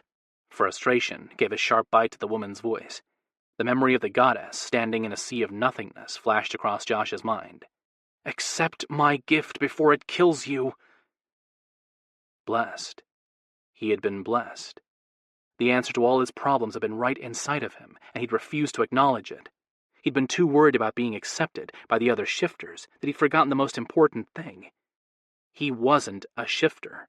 He was human and didn't have to play by their rules. He'd been making his own since he'd taken his first steps. He was a leader, not a follower. A pride leader. He dragged Mira's image from the inky blackness, held it close, and stopped fighting. The pressure gave way with a pop that lifted his body off the floor. A third golden rope spattered from the glowing ball inside him. 3 tethers, white, kaleidoscope, and golden, yanked him in different directions, a tug-of-war he couldn't control or stop. His body seized, and he screamed, one continuous roar that lasted forever. He hung in the middle of nowhere and did the only thing he could. He reached out to Mira, felt her love wrap around him, and then he knew no more. Chapter 32. Something alive moved under his skin. Josh knew what it would be, a trio of big cats. At the moment, however, it was a formless entity struggling to understand its host. It wasn't the only one confused, but he wrapped his metaphysical arms around the blob and sheltered it from the agony still seizing his body. The grandfather clock he'd inherited from his gran chimed the hours. Each one that passed frustrated him. He didn't have time to writhe in pain, not that he had a choice in the matter. Mira needed him. He shared in her growing anxiety, but the changes in his body, along with the terror of the animal spirits he held inside, prevented him from going to her. At first he hadn't been able to make sense of the jumble of feelings they shared with him. With nothing else to do besides roll around in misery in his hallway floor, he focused on the whirling emotions whipping through him. They wanted to help him and protect him. They loved him, as crazy as that sounded, and were upset because they couldn't. He closed his eyes and let himself sink deeper into his mind. The three fuzzy shapes forming out of the blob were tied to the bright spot inside him. They were still growing, still forming, still changing him. But the longer he watched them take shape, the clearer their thoughts. Actually, they didn't talk to him, not in words. They sent him pictures, all fuzzy, all black and white, all of him and the three cats that belonged to him. He'd focused on the images until he understood what they were trying to show him. Finally, their message clicked, and Josh understood why they were so upset. Well, shit. They were trapped forever inside him because his physical body wouldn't conform to theirs. He was still human, sort of. If they tried to emerge, he'd pop, literally, body and soul. Great fucking gift. Thanks, goddess. An image flashed across his mind, him in his lion form at the bar. My dream. Another replaced it, him and Mira as tigers running through a sea of black mist. More snippets danced across his head. In every one he was a cat. Well, which is it? Can I shift or not? Another memory surfaced, the golden goddess standing in the middle of nowhere, blackness all around her. Come to me, child. Accept me and hear what I have to say. The words he hadn't been able to hold on to, then repeated in his head. Josh grinned. Well, shit. I'm a doorway. The shrill ring of a phone pierced the air. He pushed to his feet and grabbed the landline from the hall table. Hello? Are you okay? Zoe's voice filled the line. He hesitated. Was he? Josh, answer me. Do you need me to come out there? No, I'm fine. Depending on what he defined as fine. But he was breathing. That was a plus.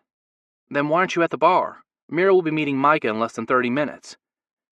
Josh ran a hand through his hair. Shit. I'll be right there. He ended the call and shuffled for the door. The sensation of having his insides ripped apart made each step a lesson in misery, but excitement pushed him forward. He didn't have all the answers, but he had the one that Mira needed to hear. The goddesses loved her after all. Mira cut the engine and dropped her head against the seat. She panted through the surge of desire. She'd never been so aroused before, or wanted to fuck anyone so badly. Her inner muscles quivered at the thought of having Josh's cock lodged deep inside her. The tingling sensation along her limbs told her why. She was in heat. Royal females weren't fertile every lunar cycle the way single shifters were once they reached maturity. Yes, royals could only conceive on the night of the full moon, but it didn't happen often. Some women tracked them, giving them a better idea of when they needed to seek out their mate, but Mira hadn't bothered. What was the point when she'd ignored any compulsion to have children? At the moment she wished she had. If she'd known, she never would have agreed to a date with Micah. That was all she needed. Go to him smelling aroused and ready to conceive. He'd take it as an invitation. At least he'd accepted her lame excuse when she'd called him to break their date. The only male she wanted to touch while in heat was Josh. She'd meant to drive to his house tonight and wait for him to come home. Instead, she'd come to his bar. For sex. Dirty, raw, and immediate. She felt as if she might die if she didn't get to spasm around his shaft and pull his seed free. It wasn't as if he could actually get her pregnant. But if he was with her, no other male would be able to do so. Was her refusal to accept the goddess's blessing selfish? Probably. She didn't care. She refused to allow her dream to come true. No way did she want to go to Josh while carrying another male's children. She loved Josh too much to disrespect him that way. Her destiny would just have to wait. She scanned the employee parking lot of the Black Widow. Josh's vehicle sat there with a few others. No humans lingered close by. She blew out a shaky breath. One more sweep of the lot to ensure she had a modicum of privacy, and she slid her fingers under the skirt she wore. Her sensitized skin tingled with the first brush of her fingertips. She skimmed the length of her inner thigh, torturing herself, but loving the way her body responded. Once Josh put his hands on her, she'd combust. A shuddered sigh fell past her parted lips. She'd never experienced anything like this, despite being in heat many times before. What she was experiencing was different, more intense. She didn't know why, nor did she care. The quivering of her lower belly promised ecstasy. She touched the damp stain of her thong. Soaked. All she'd done to reach this state was picture Josh's blue eyes. She rubbed her forefinger down her cloth-shielded cleft. Her breathing came faster. She peeked at herself in the rearview mirror. Her flushed cheeks and dilated eyes would clue even the humans in on her state of arousal. She couldn't go in the bar looking as if she were ready for a tumble. They'd descend on her with their hopeful gazes, while the shifters would be drawn by her scent. She smelled ready for a cock, and many of the males, no matter the species, wouldn't mind offering theirs up to ease her ache. No way. There was only one she wanted. Hooking her fingers around the elastic of her panties, she shimmied the material down, kicking it to the side. With her thighs spread wide, she pressed 2 fingers deep inside her dripping center. A groan crawled up her throat. She pumped into herself as she imagined Josh would soon. In and out she moved, smacking the heel of her palm against her wet lips. The sound of her moans filled the car. She quickened the pace, the release she needed to take the edge off so close she could taste it.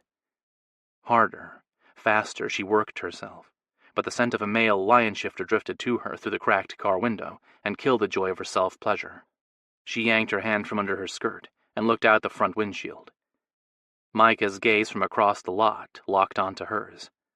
Her heart skipped a beat. What was he doing here? A grin spread over his too thin face. She bared her fangs. His answering chuckle reached her and stirred her rage. She wiped her fingers against her skin and got out. Legs spread lightly and hands balled at her sides, she waited for him to make a move.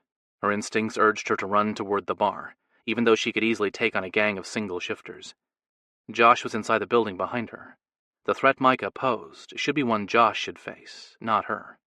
He'd insisted he would protect her. She also knew she couldn't allow that to happen. Death would find Josh soon enough. She refused to lose him too soon, especially to the male who looked so similar to the one who'd ruined her life. Besides, she wasn't completely alone. Kate had confirmed another one of Xander's pack predators would watch over her. Just because she hadn't seen him didn't mean he wasn't close. If her life was endangered, he'd step in. Unless he too had been drugged and restrained. Micah approached slowly, as if he had all the time in the world. The tiny hairs on the back of her neck rose, along with her wariness. She scented his excitement. It mixed with the heavy dose of lust oozing off him. He'd done something to support the confident strut he took. Something that angered her cats. She didn't know what, neither did her inner animals, but her instincts raged with the certainty of it. And where exactly was her wolf protector? Her muscles tensed as her tigress shoved her head against Mira's sternum, demanding to be set free. The cat wanted to kill Micah. Mira wanted the same, but the humans close by prevented her from going furry. Another accidental exposure wouldn't be so easily forgiven, which was probably why Xander's male hadn't stepped in yet. She wasn't in immediate danger. Her displeasure over being close to Micah didn't count. She opened her mouth to demand what he'd done. Muffled screams and the sounds of fighting answered her unspoken question. He'd caused a distraction, one that needed the support of others, which clearly broke Cade's original requirement that Micah not bring any family members into their territory. What other rules would Micah violate? She shoved back the concern and focused on why he'd conveniently stumbled upon her. "You followed me here." It was the only explanation. He lifted his lip in a half-smile. The lopsided grin didn't look endearing or sexy on him the way the gesture did on Josh. On Micah, it made him appear feral. "No, sweet Mira. I knew you'd lied about why you wanted to reschedule our date, so I had my friend," he grinned, "put a tracking device on your car and take out your second predator. As soon as you turned this way, I knew you'd be coming to your human lover. I came to stop it. I won't share you with him, especially not tonight, while you're ripe." Her heart skipped a beat before she could stop it. Unease settled over her with his unspoken plans for her. Mate her by force and get her pregnant. But that wasn't the only concern plaguing her. Micah knew Josh was her lover. Had Micah sent the human to watch them? And her protector? Oh, gods.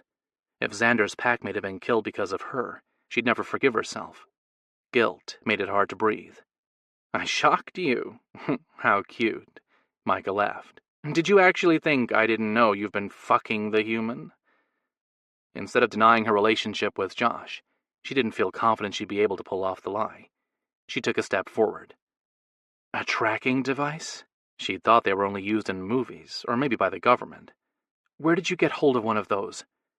He offered a half shrug to match his cocky grin. I have my sources.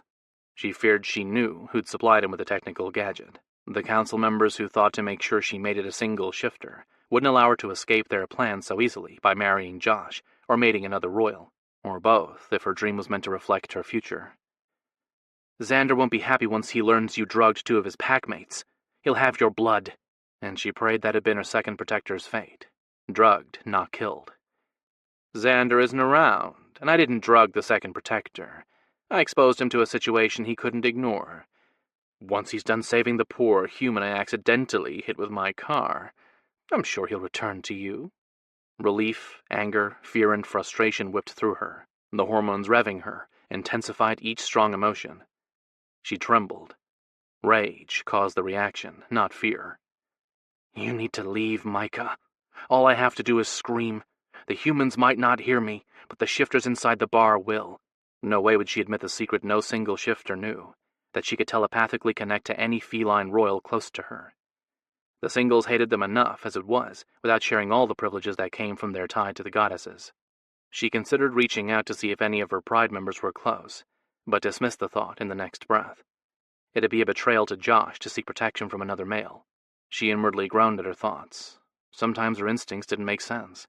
For the moment, she'd play this out and see exactly what game Micah had in store for her.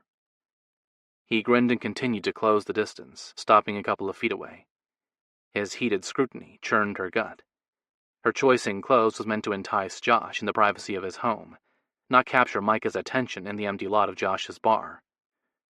The short, billowy skirt offered easy access to her sex.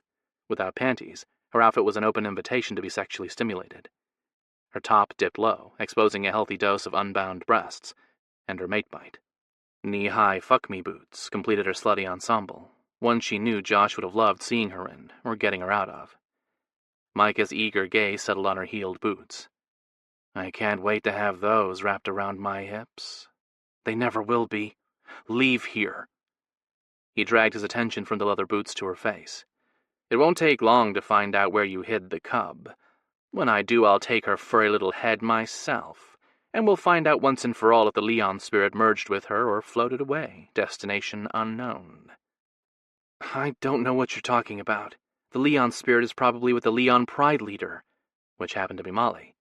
As for the cub, I don't know who you're referring to. Molly isn't with us. She was recaptured by the Bear Shifters.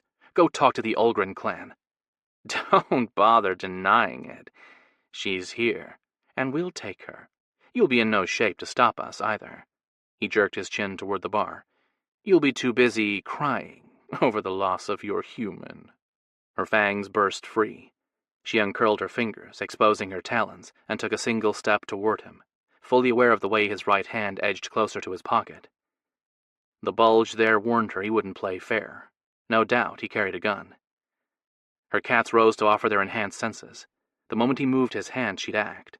She was confident in her speed and strength. With them on alert, she lowered her voice. Threaten my family, and you die, Micah. Right here, right now. I don't have to shift to take your head. I'm stronger than you will ever be. It's why you haven't made a move on me, isn't it? He shrugged, unfazed by her words and obviously unwilling to answer her. If you don't come to me by midnight, your beloved male will die, and you'll become mine. I won't need to overpower you. You'll be too weak to stop me. A roar rang out. Micah flinched and stepped back. She didn't need to see Aaron to know he was running toward them. Several human lifetimes might have separated them, but some things never left a person.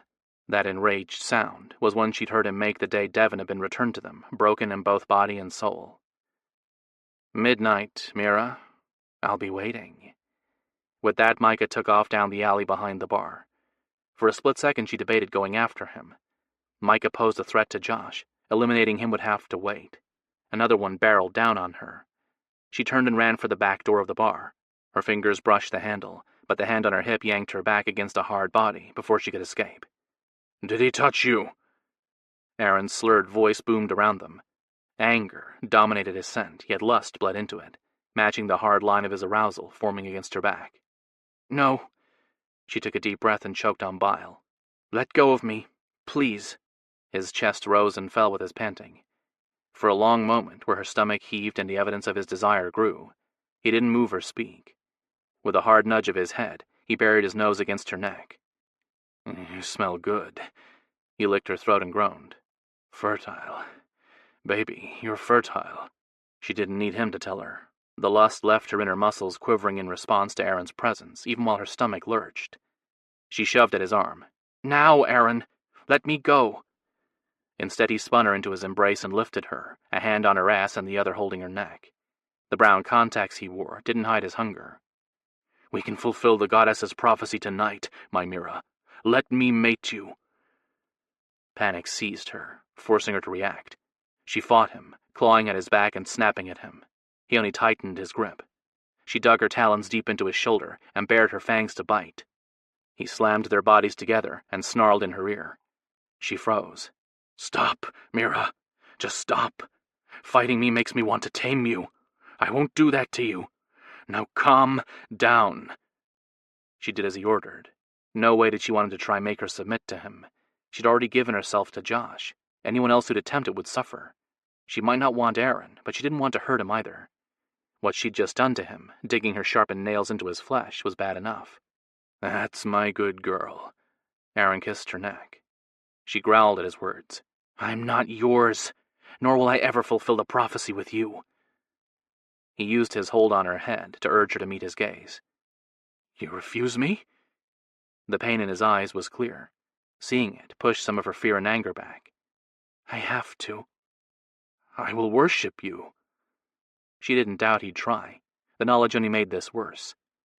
"Will you let me marry Josh?" "Never. I won't." "Then that's your answer. I won't give him up. I can't. Now." She shoved at his chest.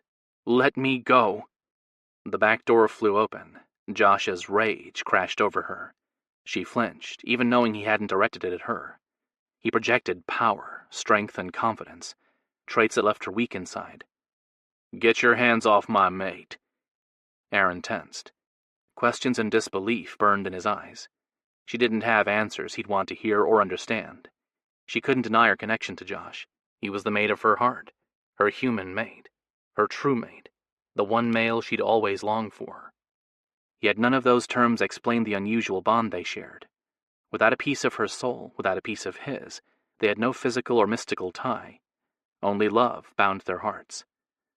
With her lips pressed together, she met Aaron's gaze and let him see what she couldn't put into words. Josh was her world, her everything. "Impossible, Mira. It's impossible."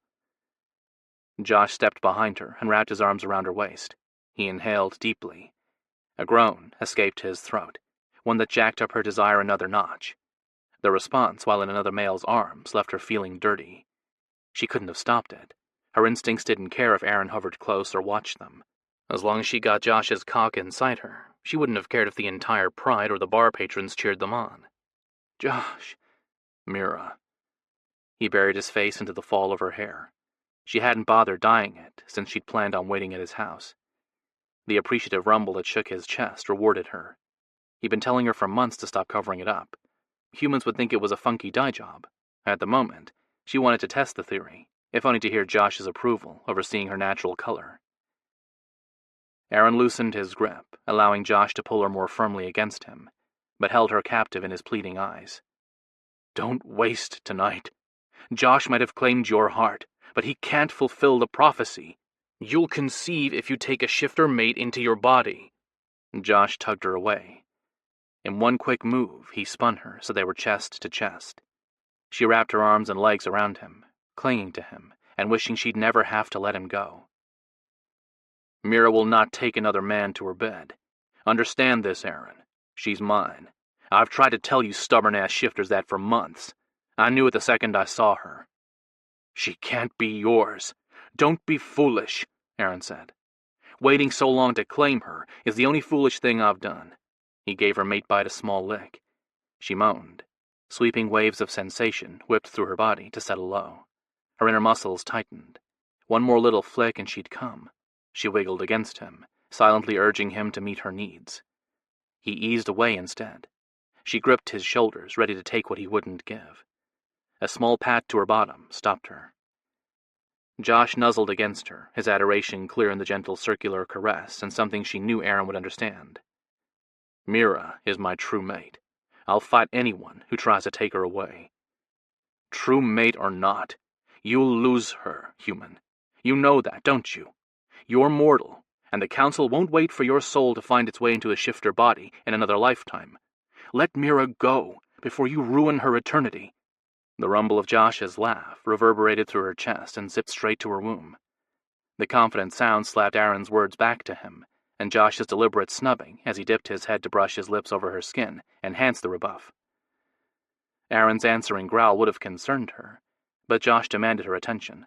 He clamped his mouth over the thumping bite on her shoulder. She stilled, waiting with bated breath for what he'd do to her. With his teeth pressed against the 4 raised bands, he flicked the tip of his tongue to the center. Time stretched while Aaron snarled and Josh's heart beat steadily. Finally, Josh groaned and gave them both what they desired. He sucked on her bite and sent her careening into a powerful orgasm. Her limbs seized as waves rolled through her body, from the bite on her shoulder to the center of her core. The clenching of her inner muscles seemed to last forever. She cried out, not bothering to muffle the sound. Each pull of his mouth yanked another crest over her. The emptiness in her core disturbed her. She needed Josh's cock inside her, stretching her, giving her a hard length to massage. The unfulfilled yearning threatened to ruin her release. She shoved it away, knowing he'd see to her desires. Soon. Very, very soon. She cradled his head. The last of her orgasm slid through her. She sagged in his embrace for the briefest of moments before the lust returned, stronger than before. "Josh, I need—" He kissed his way up her neck to her ear.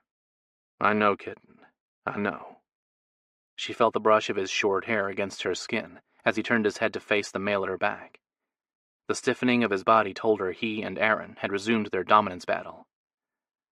After a moment, Aaron cursed. "When he's gone, come to me. We'll finish what we should have centuries ago. I will give you the babes prophesied to grow in your womb. No other shifter. That is my vow to you." His scent faded as he walked away, and Josh's familiar one cocooned her. He nibbled over her vein. "You smell so good. Like candy. Something I want to devour." I'm in heat. It happens every few years. This one night is the only one I'll get to conceive until the next time I'm fertile." Her heart ached, admitting the truth, knowing it meant nothing for them. He exhaled a shaky groan that spoke of stark hunger and need. The sound cut at her and made her sadness grow. She pushed it aside before it took root. "You need me to ease your ache, don't you?" She licked her dry lips, focused on answering him, not the crazy lust making her burn. "Yes, I want you to make love to me. You're the only male I want to touch me tonight." Or ever. But she didn't bother voicing her wants. He skimmed his lips along her jaw, leaving tingling awareness in his wake. With a contented sigh, he kissed her. The slow, reverent strokes of his tongue tugged on her heart. His love and devotion filled her up. The fire sensitizing her body eased enough to allow her to enjoy his attentions. Her sexual needs hadn't faded. He'd only banked them. On and on, he made love to her mouth. She cradled the back of his head and returned his adoration, letting all her worries fade away. He broke the kiss, and blue eyes that looked too bright in the darkness met hers. "If I could father your kids, would you choose me?" Yes. Yes, Josh. I... She couldn't get the words out. They stuck in her throat. He pressed a chaste kiss to her lips. With their breaths mixing, he murmured, "I know you do, kitten. I feel the same. Always and forever, just like I told you." He started walking toward his car. She squeezed his arm. "Josh, I can't wait. I need you now." "You sure? The only place we can go is my office. Cade's inside the bar along with many of the wolf shifters trying to contain the mess Micah caused. He paid off a bunch of college students to start a fight. Police will be coming. Cade will handle it, but the shifters will know what we're doing." "Don't care. Need you." Midnight was too close. She wanted to greet the new day joined with Josh. He pressed his lips to hers. "Then you can have me, any way you want." Chapter 33. Fertile. Josh turned the word around in his head. He was going to be a dad. Mira skimmed her fingertips along his cheek. "I feel as though I've been waiting for you all my life." He grinned. "You have." "I don't understand." He debated telling her about the cats sharing his body, but decided against it. Mira's needs beat at him, demanding he ease her ache. The compulsion was one he couldn't fight. They had plenty of time to talk. Tomorrow. I'm your destiny. Your choice. That's all you need to remember. He pushed the door open and carried her inside before she voiced the questions he saw reflected in her eyes. The blast of music and laughter assaulted him, messing with his balance, while the ripe scent of sweat and perfumes churned his gut. He paused and buried his nose in Mira's colorful hair. A deep breath of spring rain chased away the unpleasant smells. His woman, his life, his everything. He pressed his lips to her ear. "I love you, Mira. Always and forever." She sucked in a rough breath. Knowing their relationship still scared her, he kissed her, so she didn't have to admit the truth. He didn't need the words. She did. Mira pulled him closer and yanked at his shirt, her intent clear. He broke the kiss and grasped her wrist to stop her from tugging his pants down. She gave up trying to free his cock and bent close, brushing her lips against his. He turned his head so her open mouth skimmed over his cheek. Indulging in her sounded wonderful, but he couldn't. Any more of her kisses and he'd fuck her right there. Mira might not care. Shifters didn't mind public sex, but he didn't want anyone to witness the act they'd commit tonight. That was special. Sacred. He tucked her close, pushing her head into the crook of his neck, and headed toward his office. A few friends glanced his way and gave him a thumbs up. Bob, one of the workers from Zeb's farm, stared at him. Josh paused mid-step. The predators inside him raised their heads. Rage pulsed in his veins. Theirs. They didn't like Bob's attention on Josh. Bob posed a threat. The image his inner feline slammed to the forefront of Josh's mind was easy enough to interpret. Kill. They wanted to rip Bob apart. "Please, Josh. I hurt." Mira's desperate voice yanked his focus back to her. Mouth open slightly, she panted. A flush stained her cheeks. Lines etched the delicate skin by her eyes. His pulse kicked up to match her runaway rhythm. "What's wrong?" She gripped his shirt and pulled herself up so they were eye to eye. "It's the mating heat. I need to orgasm." She cupped his cheeks. "I need you." He groaned and took her mouth in a rough kiss. He shoved away the concern over Zeb's employee. Finding out why Bob had glared at him could wait. Mira couldn't. She rubbed her core against his trapped length. The heat radiating from her triggered something inside him, a mating urge to match hers. His dick hardened to the point of being painful, and the zipper biting it tortured him. Josh reached for the door handle of his office, twisted the knob, and shoved the door open. They stumbled inside, and he slammed it closed with his foot. Without windows, the darkened interior of his office left them in pitch black. A week ago, he would have needed to flick on the switch for the overhead fluorescence. Not anymore. The sliver of light sneaking under the door brightened the room enough. Besides, he didn't need to see in order to love Mira. He'd memorized every inch of her body already. The urgency to sink his cock inside her beat at him, but he refused to give in to the animalistic impulse until he had her exactly the way he wanted, naked and open for him. He wanted to see the evidence of her desire for him with his enhanced eyesight, experiencing Mira the way only her mate could. He crowded her against the door and used his hips to pin her in place so she'd stop writhing over him. The position allowed him access to her body. He gripped the hem of her shirt and tugged it over her head. The gorgeous breasts he revealed looked plumper. Her nipples stood erect. Each rough breath she took lifted her breasts, begging him to close his mouth around the hard points and suck. Hands circling her waist, he lifted her, bringing those luscious buds closer. She curled her fingers around his neck and used her hold to direct his head to her breast. He drew one nipple into his mouth and sucked. Yes, more of that. Make me come. The yearning to give in to her demand warred with the need to spill his seed inside her and get her with child. They'd make their triplets tonight. 2 boys and a girl, the ones he dreamt about. He ran his tongue around her nipple once more and eased back. Dilated, hungry eyes met his. I'm going to make love to you, kitten. What we'll create tonight will be a result of our commitment. You understand? She didn't. He saw the confusion in her eyes. Do you trust me? She nodded, no hesitation. Good. Then let's fulfill our destiny and accept our blessing. He kissed her. Affection fed the melding of their mouths. Lust took over.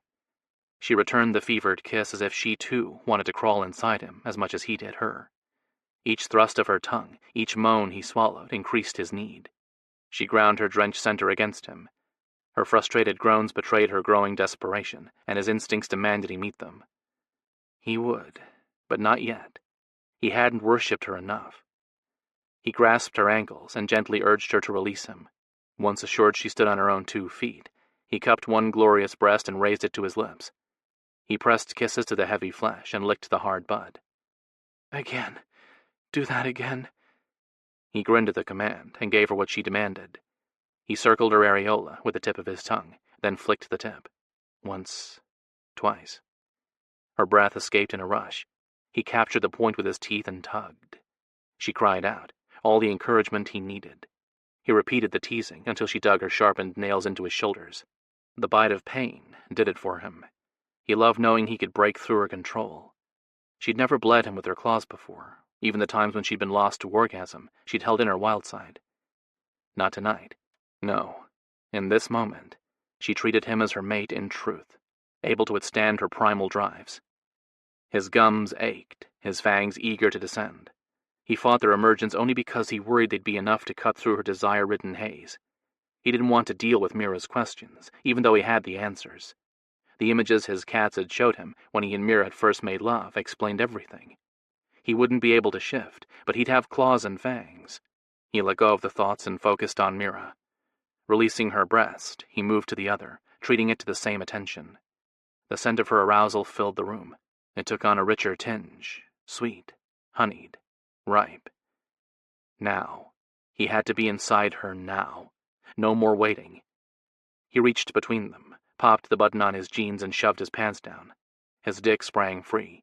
Without any more foreplay, knowing she didn't need it, he joined them in one hard thrust. Mira cried out.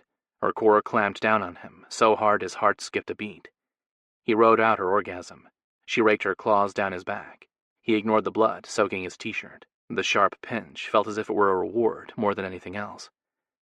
As soon as the waves of her release eased, she whimpered. Actual pain seized her body. It resonated through the link he shared with her. Shame filled him. He'd wanted to pleasure her, but this wasn't about how many orgasms he could pull from her. This joining went deeper than that, but it was simpler too. She needed a good, hard fuck. Lucky for them both, he could give it to her. He pulled his dick back so her lower lips only grasped the head and waited a heartbeat until her lust-hazed gaze focused on him. You are mine, Mira. Mine. Always and forever. He thrust into her quivering core. She cried out, but he kept up the pace of his driving cock, pushing her higher. As long as he kept moving, she didn't hurt. Her panting and breathy moans confirmed it. He dragged his rigid shaft in and out, pounding into her and shaking the door at her back. Gods, yes. Fuck me harder. Her breathy command forced him to do exactly that. He couldn't deny her if he tried. With the strength humming in his limbs, he slammed into her with a thump that whipped vibrations up his cock. Again and again, he joined them until the tightness in his balls grew unbearable. He stilled with his erection lodged deep and let Mira's orgasm take hold. She screamed his name. In a rolling wave that whipped from the base of his dick to the head, her clenching muscles massaged his seed free. He didn't fight the release as he'd done last time. He groaned and filled her up. Love you, kitten. Love you. Always and forever. He didn't know if she heard him, but the way she tightened her arms around him made him think she did. On and on, their joint orgasm flowed over them until he gave her everything. She sagged in his arms unconscious. He tensed, unsure why she'd passed out. Seeking the guidance of his cats, he closed his eyes and reached inside himself. Contentment spread through him, from them to him. They didn't appear to be concerned over Mira's state. He allowed his connection to them to fade, trusting in their instincts. Maybe she was just tired, or it was a consequence of being in heat. Whatever the reason for her sleep, he'd watch over and protect her. He eased a semi-erect cock out of her core and swung her body into his arms. Dressed in only her short skirt and sexy black boots, she could have passed for a naughty temptress. Beautiful. His personal goddess. He pressed his lips to hers. My mate. My heart. My love. With her body cradled against his chest, he kicked off his boots and made his way to the couch. He stretched out on the surface with Mira on top of him. Slowly he petted her hair. She might be asleep, but she'd feel the soft caresses and know she was safe. We did it, kitten. We broke the rules and made our own. Chapter 34. Mira woke to Josh's steady heartbeat under her ear. She grinned and snuggled closer, but the first hint of unease slithered through her. Although she didn't hear or smell anything unusual, her instincts flared. Not wanting to wake Josh, she reached inside herself and prodded her inner cats, who'd been dozing too. They'd done it again, and given their trust to Josh. She growled at each big predator, reminding them they had to stay on alert to protect Josh. Their annoyance resonated along the bond she shared with them, but her tigress raised its head. After a moment, the big cat snarled. Josh sat up, wrapping his arms around her. He swung his head in the direction of the door and cursed. Smoke, she stated the fact Josh seemed to have picked up on too. The bar's on fire. He lifted her and set Mira on her feet. The next thing she knew, he was yanking a shirt over her head. He grabbed sweats off the back of the couch and had his phone in hand before she could move. She shook her head. He'd acted so fast, she'd barely followed his movements. He grabbed her hand and tugged, already dialing on his cell. Let's go. When we get out in the hall, stay below the smoke. In her 300 years of life, she'd never been in a fire. Her heart raced. She clung to Josh's hand. He wrapped the edge of his shirt around the doorknob. With her held back into the side, he flung it open. A wave of heat swept into the room. She blinked rapidly to ease the sting of the smoke. What fucking good are they if they fall asleep? Josh muttered. She frowned at his words but didn't get the chance to question him. He pushed firmly against her head and forced her to squat. The confident hand holding her trembling one gave her strength. Josh led her into the darkened hallway while he relayed news of the fire to someone on his phone. Cade will be here in 5. He's calling the fire department. She breathed a sigh, and Crab walked down the hall behind Josh. Although the smoke hung thick above them, the space they occupied didn't fill their lungs with a noxious scents. The heat irritated her skin and agitated her cats, however. She ignored both environmental triggers, mentally soothing her inner spirits with gentle strokes, and kept her gaze locked on Josh's strong back. The first crackle of fire reached her ears. She peeked over his shoulder. Flames crawled along the walls in the main bar, spreading along the dark wood faster than she would have imagined. It's moving fast. Josh gave her hand a reassuring squeeze. That happens when you use an accelerant. She gasped at his words. It wasn't an accidental fire. Micah had followed through with his threat. She inhaled deeply. There. She scented the chemical, faint and unrecognizable, but it clung to the walls and around the floorboards. Josh got behind her and gave her bottom a small push. She'd stopped to watch the flames race in a line toward the bar. Hurry. Once the flames reach the alcohol, we're going to be in trouble. They weren't already? She didn't voice her fear. It wouldn't help. She focused on the spot in front of her and moved as quickly as she could toward the door. Once there, Josh set her to the side and hit the handle to open it. It didn't budge. He tried again. No luck. It's locked, she stated the obvious. Something loud popped. A whoosh sounded. An angry roar rang out that shook the wall behind her back. She screamed. Josh threw his shoulder against the door. He groaned and pushed harder. It flew open, him stumbling out with it. He reached back a moment later, grasping her hand, and tugged her into his arms. Her feet left the ground. He cradled her against his chest and ran. More breaking glass tinkled in the background. More sizzles and pops. She buried her head in the crook of Josh's neck, needing his scent and comfort. Her inner predators reached for him too. What was she doing? She was immortal, strong. She should be the one protecting him, shielding his body with hers. She wiggled in his arms. No use. He held her tight. Before she realized it, they were at the small building in the rear of the property. He used to live in the tiny one-bedroom apartment before he became Megan's guardian. Since Zoe had returned, she'd taken over the place. Mira's back met the door, and Josh curled his larger frame around hers. A moment later, an explosion shook the world. Fangs filled Josh's mouth. The tips of talons peeked from his fingers. Somebody, Micah or Zeb he'd guess, had tried to kill Mira. Well, in all honesty, she wouldn't have died. Hurt? Hell yeah. According to Devon, being engulfed in flames resulted in excruciating pain, but wouldn't kill a royal. Only losing their heads or their hearts would do that. Devon would know, too. He'd been set on fire multiple times while confined to the shifter torture chambers, their version of prison. Josh glanced over his shoulder. Flames hungrily ate the beloved bar his great-granddad had started. Josh had used his college savings towards remodeling the place. He'd invested everything he owned into that bar. It angered him to see his business destroyed. He pushed aside the loss and focused on the woman who could have been hurt in the fire. The real reason the world around him took on the red tint he finally understood came from the predators inside him. He laid his palm on Mira's belly. "Are you okay, kitten?" "Your bar." The hollow look on her face and the fear souring her scent pushed his rage to a higher level. He didn't like seeing Mira upset. He reined in his anger so as not to add to her unease. "I have insurance. Don't worry about it. I want to know how you feel. Any pain? Dizziness?" She shook her head. No, I'm fine." She pressed her hand to his cheek. "You could have been killed." He flashed her a lopsided smile. "No, I don't have to worry." A garbled groan stopped his words. "Zoe." Josh tried the door, locked. He lifted Mira, setting her to the side, and threw his shoulder into the door leading to Zoe's apartment. The sense of blood, pain, and anger saturated the air. All Zoe's. Not smelling or hearing anyone else's heartbeat, he tugged Mira inside and slammed the door behind them. Mira scooted around him and headed for the stairs. The only rooms on the first floor were a half-bath and the storage room, housing the furnace, water heater, and enough crap to hold 10 yard sales. Josh caught Mira before she stepped on the first tread. "I go first, never you." He saw the irritation in her eyes, but they didn't have time for a verbal spat. He took the stairs 3 at a time. The small bedroom at the top looked nearly the same as he'd left it when he'd moved out. A big bed and a lamp on an overturned milk crate. The only difference? Zoe was tied spread eagle to the 4 posters. Thankfully, she still wore her sleep shirt and panties. The sight didn't ease him, however. Cuts ran down her arms and legs. Bruises marred her pale skin. With one eye swollen and a gag shoved in her mouth, she should have looked scared, especially considering her history. But his little sister had given up that crippling emotion years ago. What he saw in her eyes was what had saved her life after she'd been left to die. Rage. She thrashed against her bonds.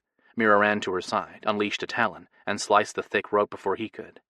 Zoe pulled the balled-up shirt out of her mouth. She cursed. "Who did this, Zoe?" He asked so he could find the fucker and kill him. "Don't know. He was a shifter, though. A lion." Her lips split. Zoe winced but licked the trail of blood away. "Ugly bastard. Thin face, long black hair." "Micah." Mira grabbed Zoe's hand. "Did he rape you?" Zoe shook her head. "But he said—" "What? What did he say?" "He left you a note." She motioned to the envelope tacked to the wall. "And said all of your loved ones would meet the same fate, starting with Josh." "He won't hurt me, Zoe. I'll kill the fucker first." Zoe nodded. No doubt showed on her face in the face of his declaration, but sheer terror showed on Mira's. She ran across the room and snatched the letter, ripping it open in her haste. A picture fell out and floated to the ground. She clamped a hand over her mouth. "Oh, gods." Josh picked it up. The photo showed a wolf shifter with a gash across his throat. Josh didn't know his name, but he'd seen him in the bar several times. Zoe gasped. "They killed him." "No, he's a royal. This looks bad, but he won't die unless he loses his head or his heart." He glanced at Mira, who'd taken several steps back. "Right, Mira?" She squeezed her eyes shut and nodded quickly. "Right. If he were human, he would be dead." And that was the point Micah was trying to make. "Don't let this get to you, Mira. I'm fine. Zoe's fine. We're going to—" Police sirens wailed in the distance, stopping Josh's words. He glanced toward the door. "Kitten, give Zoe some blood while I stall the cops." He focused a hard glare at his stubborn sister.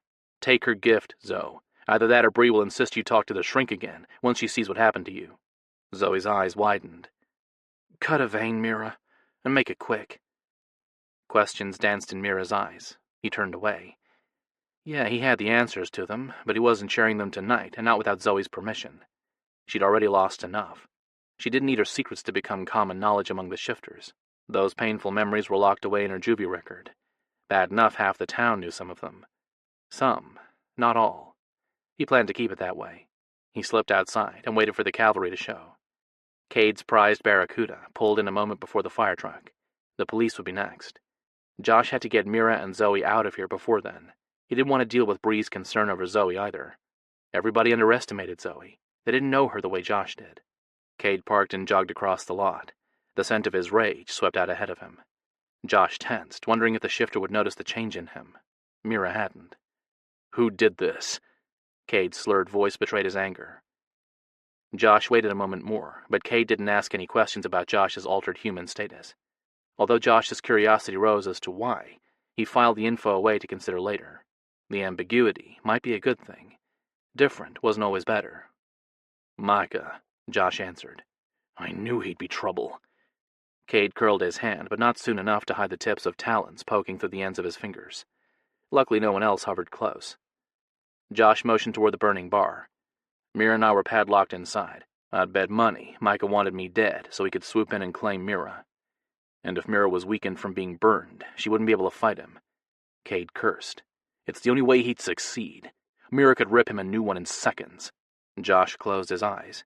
The thought of Mira being at Micah's mercy enraged Josh.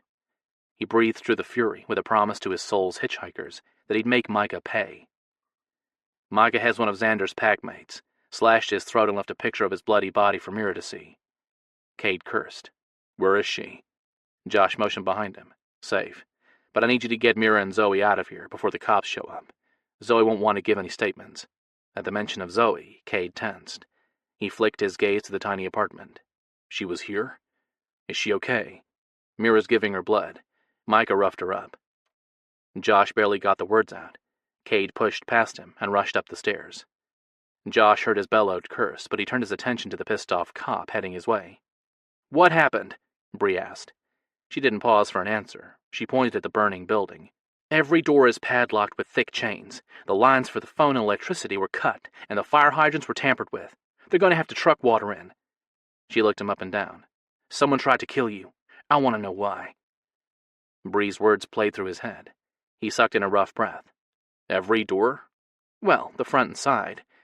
He sprinted across the yard, faster than he'd ever moved. Shit. He'd have to be careful not to run so fast around humans. Humans? He would have laughed at the distinction, but he had to avert another catastrophe first. He picked up the broken metal chain and padlock from the ground in front of the employee exit. The snapped, heavy links couldn't be found. Bree dropped to her knees beside him, her gaze locked on his face. He met her shocked eyes. "What are you?" "I don't know." He gave the only answer he could. She stared at him a long moment more before glancing at the broken lock. She yanked off her coat and tossed it over his hands. "We need to hide that." He breathed a sigh. Bree might live and breathe justice, but she knew sometimes rules had to be broken or remade, especially when it involved her loved ones. "Yeah, we do." With the evidence wrapped in Bree's jacket, he stood and strode toward Zoe's apartment, being careful to walk at a normal pace. Cade emerged with Zoe cradled in his arms. She beat at his chest with balled hands. "Put me down, you Neanderthal!" The fierce expression stamped on Cade's face reflected his answer. No. Josh hurried to Mira, who exited behind them. He pulled her into his arms, but her stiff body didn't ease in his embrace. He kissed her anyway. She didn't open to him. "What's wrong?" She gave him a wan smile. "Nothing. I'm just upset." "You sure?" Mira slipped from his arms and ran a shaky hand through her hair. "Absolutely." She pointed toward where Zoe pummeled Cade's back as he tried to get her into the back seat of the Cuda. "I'd better go help Cade. Your sister isn't too happy with him." Josh reached for Mira as she stepped away. She avoided his hand. He let it fall to his side. They didn't have time for cuddling anyway. If one of the firefighters rounded the building and saw Cade and Zoe, there'd be a scene.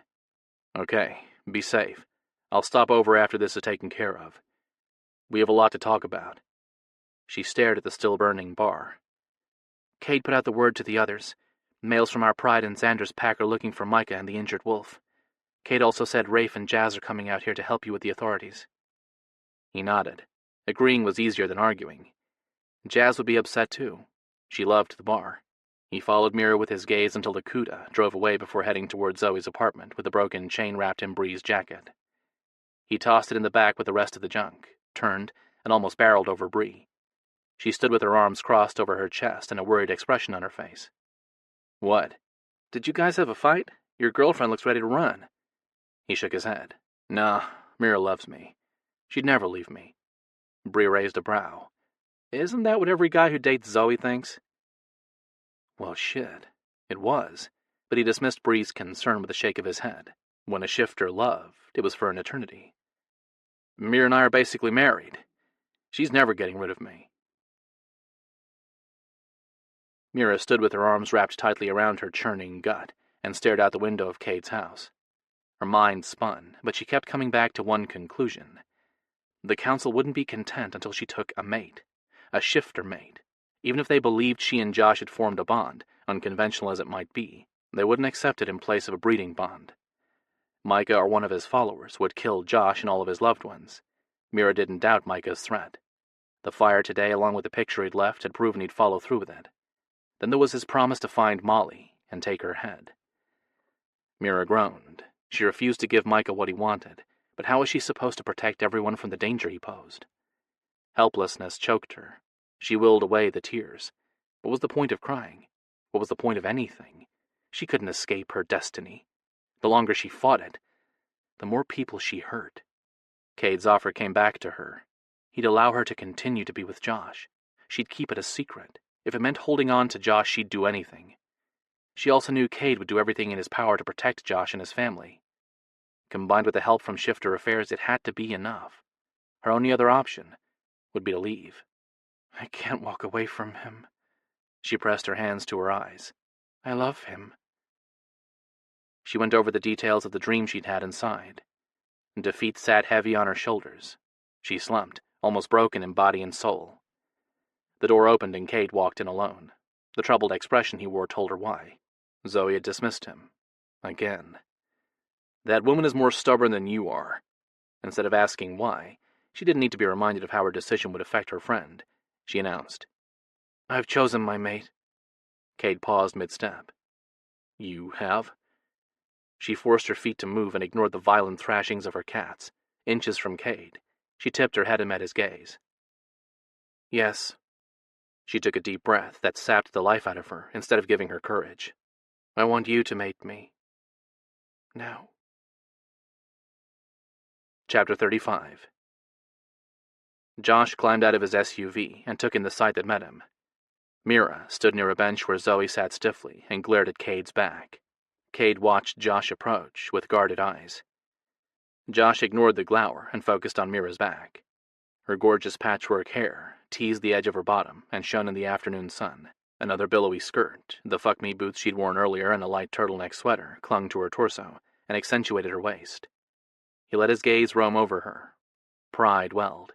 She was beautiful, and all his. He grinned. Mira glanced over her shoulder.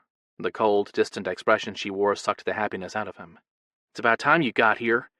Zoe waved at Cade. "He insisted I hang out, so I can be a witness or something, since all the other shifters are out looking for the freaky-looking guy who burned down the bar and hurt that shifter." Josh glanced between Mira's indifferent eyes and Cade's angry ones. "What's going on? I have..." "No, Cade. I will tell him." Mira stepped forward. She lifted her chin and captured Josh's gaze. "Tell me what?" "Cade and I are mated." Silence stretched as if the world awaited his response. Finally, Josh laughed.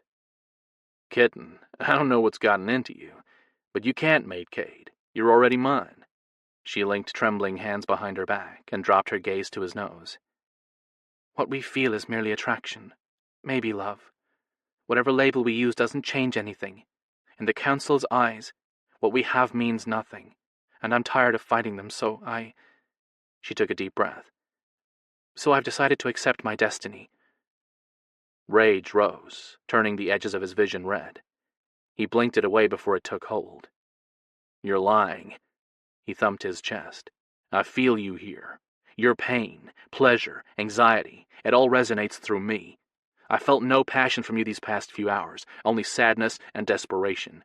Do not feed me any lines about leaving me." Her eyes widened before she closed them.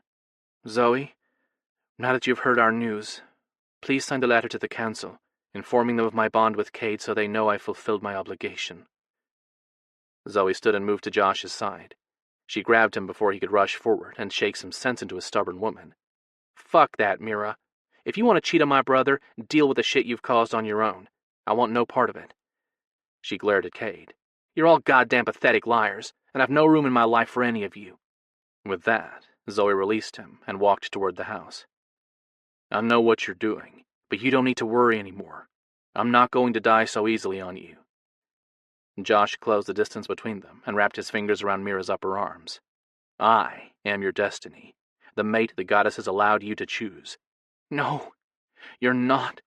I didn't take a piece of your soul, and you can't take a piece of mine. Love doesn't count. Do you understand? I was never meant to have it." Her voice broke. "Never meant to be happy. I'm supposed to breed." He lifted her chin and stared into glistening eyes. "Don't cry, kitten. Love does count. The Alexander Pride's goddess has visited me, too. She said the night you declared you belonged to me in the bar sealed our fates. You chose me, then and there." He wiped away the tears from her cheek with his thumb. "I am your mate, the only one you'll ever have." "No," she shoved away. "No, you're making stuff up. The goddess can't visit you. She can only connect to Cade." "Not anymore." Josh reached for her. She scrambled backward, tripped, and nearly fell. Mira righted herself, but her gaze darted around. She appeared ready to run. "Calm down. Let's sit and talk. You're overreacting because of what happened today." "Overreacting? You could have died. Micah meant to kill you. He will, too. That's what that picture meant. He's going to slit your throat." "But he didn't hurt me." He spread his arms wide. "Look, I'm fine." "And I intend to make sure you stay that way." She pointed to his SUV, then reached for Cade. He took her hand. "Go, Josh. Once Cade's cousin uncovers the traitors on the council and sees them punished, you and I can resume our affair, secretly, of course. Until then, I want you to stay away from me." It was too much. Josh closed the distance between them and yanked Mira out of Cade's arms. "Never. You will never touch another man. You are mine for eternity." "Please don't be cruel, Josh. I'm doing this for your own good." "I'm not. I'm trying to explain to you that—" A rumble of an engine started drifting to them. Squealing tires came next. Cade ran past them, knocking him to the side, and screamed, "Zoe!" Josh glanced at the other man. Cade hopped into Josh's SUV and peeled out after the black sports car. The Cuda, carrying Zoe, skidded sideways down the driveway. She straightened out the car and disappeared around the bend in the private road. A sob from Mira yanked Josh's attention back to her. She ran toward the woods. "Mira, wait!" She shook her head, shifted into her tigress form, and disappeared into the woods. A shot rang out. Chunks of grass pummeled his legs. Another blast hit the section of the ground where Mira had just been. Josh swung his head in the direction of the sounds. A few hundred feet down the tree line, from where Mira had disappeared, he caught a glimpse of a red beard and a plaid shirt. Another gunshot pierced the night, quieter than the last. It came from deeper in the woods. Josh cursed and chased after Mira before he lost her for good. The sound of a gunshot echoed in Mira's ears. She skidded to a stop. "Josh." She scrambled for footing and turned around. Micah stood a few feet away with the redhead who'd claimed to be Josh's lover. He held her in his arms with a talon-tipped hand wrapped around the female's throat. She was naked, bruised and bloody. Tears ran in twin lines down her freckled face. Mira shifted into her human form. There was no use hiding what she was, not when the human's life was at risk. Mira might not like the female, but her protective instincts rose. Mira knew the pain and the shame of being raped. She couldn't abandon the girl, no matter what the human had done. The female's eyes widened, but a plea for help shimmered in them, not disgust or fear. Mira's heart cracked. Josh skidded to a stop on the opposite side of them, but Micah didn't face him, or appear concerned that he was surrounded. "Good of you to finally respond the way I intended, sweet Mira." Micah scraped the sharpened nails of his free hand over the girl's cheek. Blood ran in thin rivulets off her jaw. "Now do what I say, or the female dies." Josh advanced slowly, but Micah laughed without taking his gaze off Mira. "Now, Zeb." Josh stopped and turned a moment before another shot rang out. He stumbled backward. 2 more quick blasts and he fell, blood oozing from his chest, stomach, and over his heart. Mira screamed and leapt the distance between her and Micah. She swiped at his head with her clawed hand and ripped his throat out. Another pass, and his spine shone through the blood and gore. His limp body toppled. She followed him down and ripped his head from his body. She pushed away from the dead shifter and ran to Josh. His unmoving body told her the truth. She pressed her fingers to his neck anyway. No pulse. Panic rushed up, stopping her heart. "No. Oh, gods, no." Tears blurred her vision. She dropped her head to his bloody chest and wrapped her arms around him. "No. You can't die. You can't." She gave him a little shake. "Wake up." No answer. No movement. Nothing. He was gone. Dead. She'd lost her true mate. Tears ran down her face. How could he be gone? She didn't even get the chance to save him. The goddesses took him. In the blink of an eye, they dangled heaven in front of her, then yanked him away. Why do they hate me so? And why did she bother asking? She'd known the truth for centuries. The goddesses didn't care about her happiness. They only wanted her kids. No. They weren't getting them. She'd kill herself first. There was a shifter out in Colorado who'd take her head for the right amount of money. Devon had kept his name and number on his cell, just in case the pain of living grew too much. Mira had hated that her twin had sought out the male as a last resort, but at the moment, she was glad. It saved her the effort. One call, and she could be put out of her misery. Her resolve stronger, she blinked the tears away and pressed a kiss to Josh's closed mouth. "Love you," she nuzzled his cheek. "Always and forever. My mate." The human female shrieked. Mira glanced over her shoulder. 2 jaguar shifters were dragging the girl across the ground. She fought them, kicking and squirming. The bigger of the 2 punched her. She cried out. Mira jumped away from the lifeless body of the male she loved and attacked the ones who thought to hurt a mortal. She wrapped her arms around the one who'd hit the female and rolled with him across the ground. He snapped at her. Claws raked her sides. She let the fury, the sorrow, and the injustice consume her. She grabbed his head and twisted. The crack of his neck sounded. His body went limp. Not good enough. She let her talons slip from her fingertips and gutted him. Something hit her. She pressed a hand to her belly. Blood met her touch. A dozen more pops sounded, shaking her body. She dropped to her knees. The world swayed. 3 more thumps to her torso, and she collapsed. Her head cracked against the ground. Amber filled her vision. A wolf shifter, one she'd never seen before, pressed his booted foot to her chest. "Bind her. Roscoe wants the Royal Immobile, so she can't kill him when he mates her." "What should we do with the humans?" another wolf shifter asked. "Make sure the male is dead, and bring the female." The wolf shifter raised his fist and pummeled Mira's face.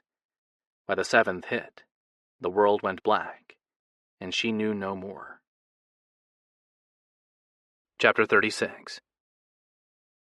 Josh opened his eyes and glanced around.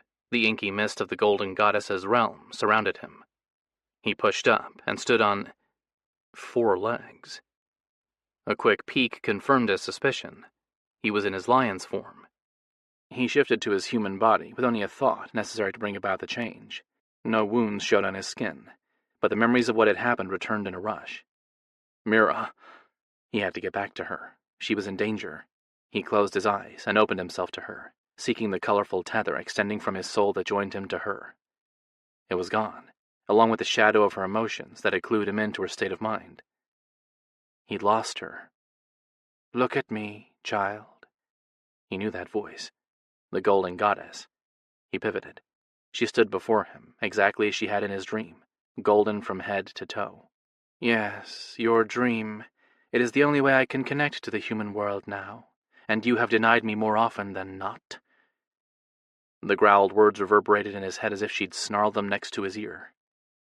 He ignored her irritation and asked, "Mira, what happened? Why can't I feel her?" "I do not know what happened to her. You died and broke the bond you had formed with her." "I'm not dead. What are you talking about?"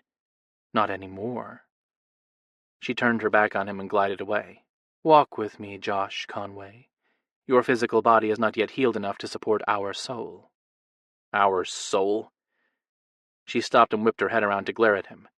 "Do you think what I accomplished was easy?" He didn't know how to answer, since he didn't exactly understand what she'd done. "For over a millennium, we have planned this. My sisters and I have influenced pairings among our children to produce the strongest offspring. Mira's birth was the culmination of our work. She is our beloved daughter, one of the 3 children chosen to fix my mistake." "Your mistake?" The distinction wasn't lost on him. The goddess started walking. After a moment, she quickened her pace. Josh hurried after her. He stepped into her path. "What mistake?" "Love is a powerful emotion, but so is jealousy. I fell victim to both and damned all the goddess's children. I regret my actions, but I cannot change them. It is why I have sacrificed myself." Anger tightened his chest. She still avoided his question. "What mistake did you make?" She snarled. "Do not think to question me. You do not need to know." "Don't I?" He raised a brow. "After that little comment about our soul, I think I've every right." She raised her chin. "Do you know what I am?" "Sure I do. I am a goddess, more powerful than you can ever imagine. I deserve your respect." "You're a hitchhiker on my soul. I don't remember accepting you before you poured that sludge down my throat." He stepped closer. Maybe he should be intimidated by her, but something told him he needed to establish himself in her eyes. "Now show your host a little respect. That's what I am, right?" The goddess glared at him, lip raised in a silent snarl, and anger tightening her features. Several moments passed while they stared each other down before she exhaled slowly, easing the tension between them. "Yes, you are my host.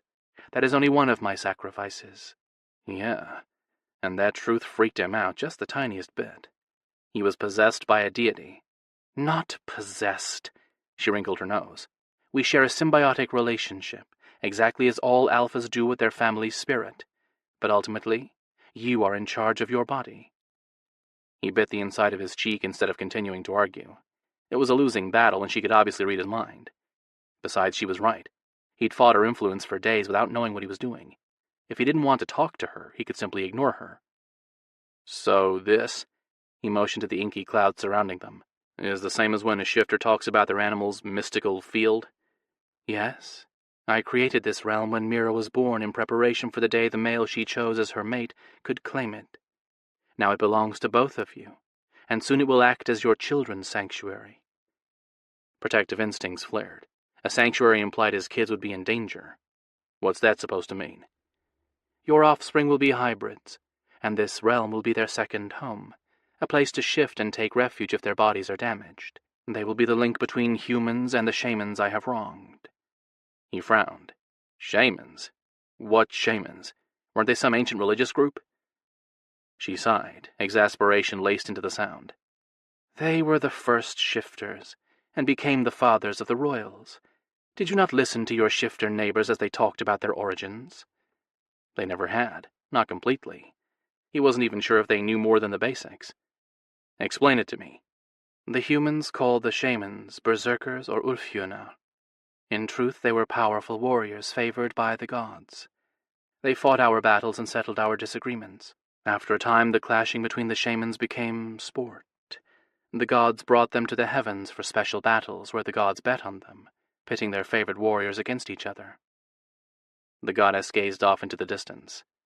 "They were strong, primal, and alluring. It was easy to fall for their charms." "You're talking about sexually, right?"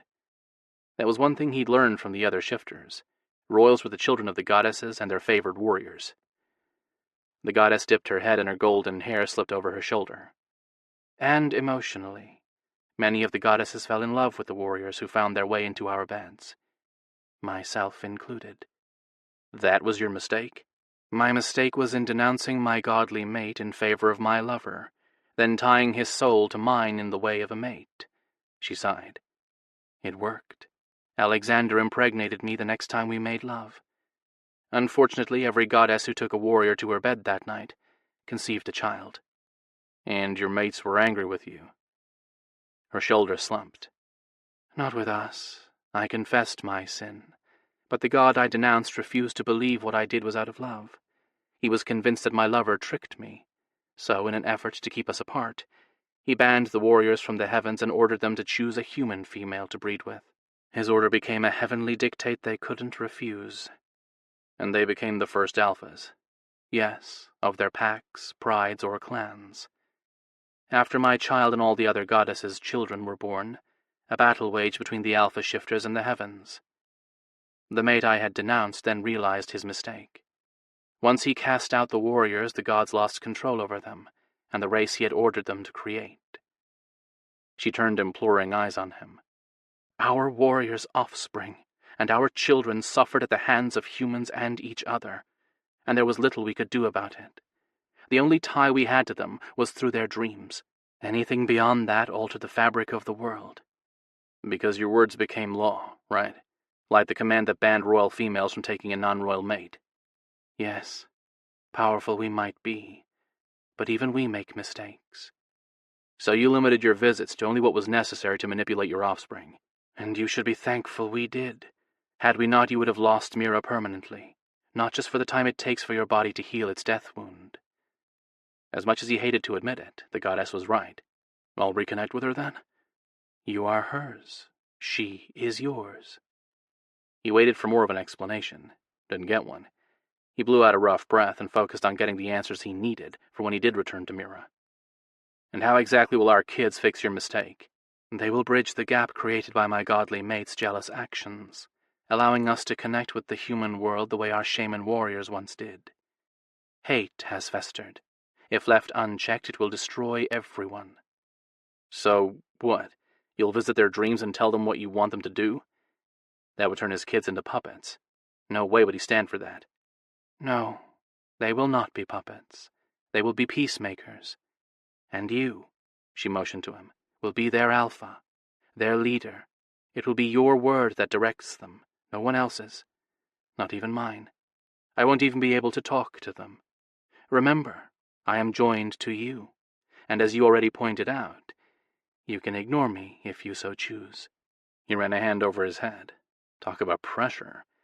The goddess had basically dropped the fate of the world in his lap.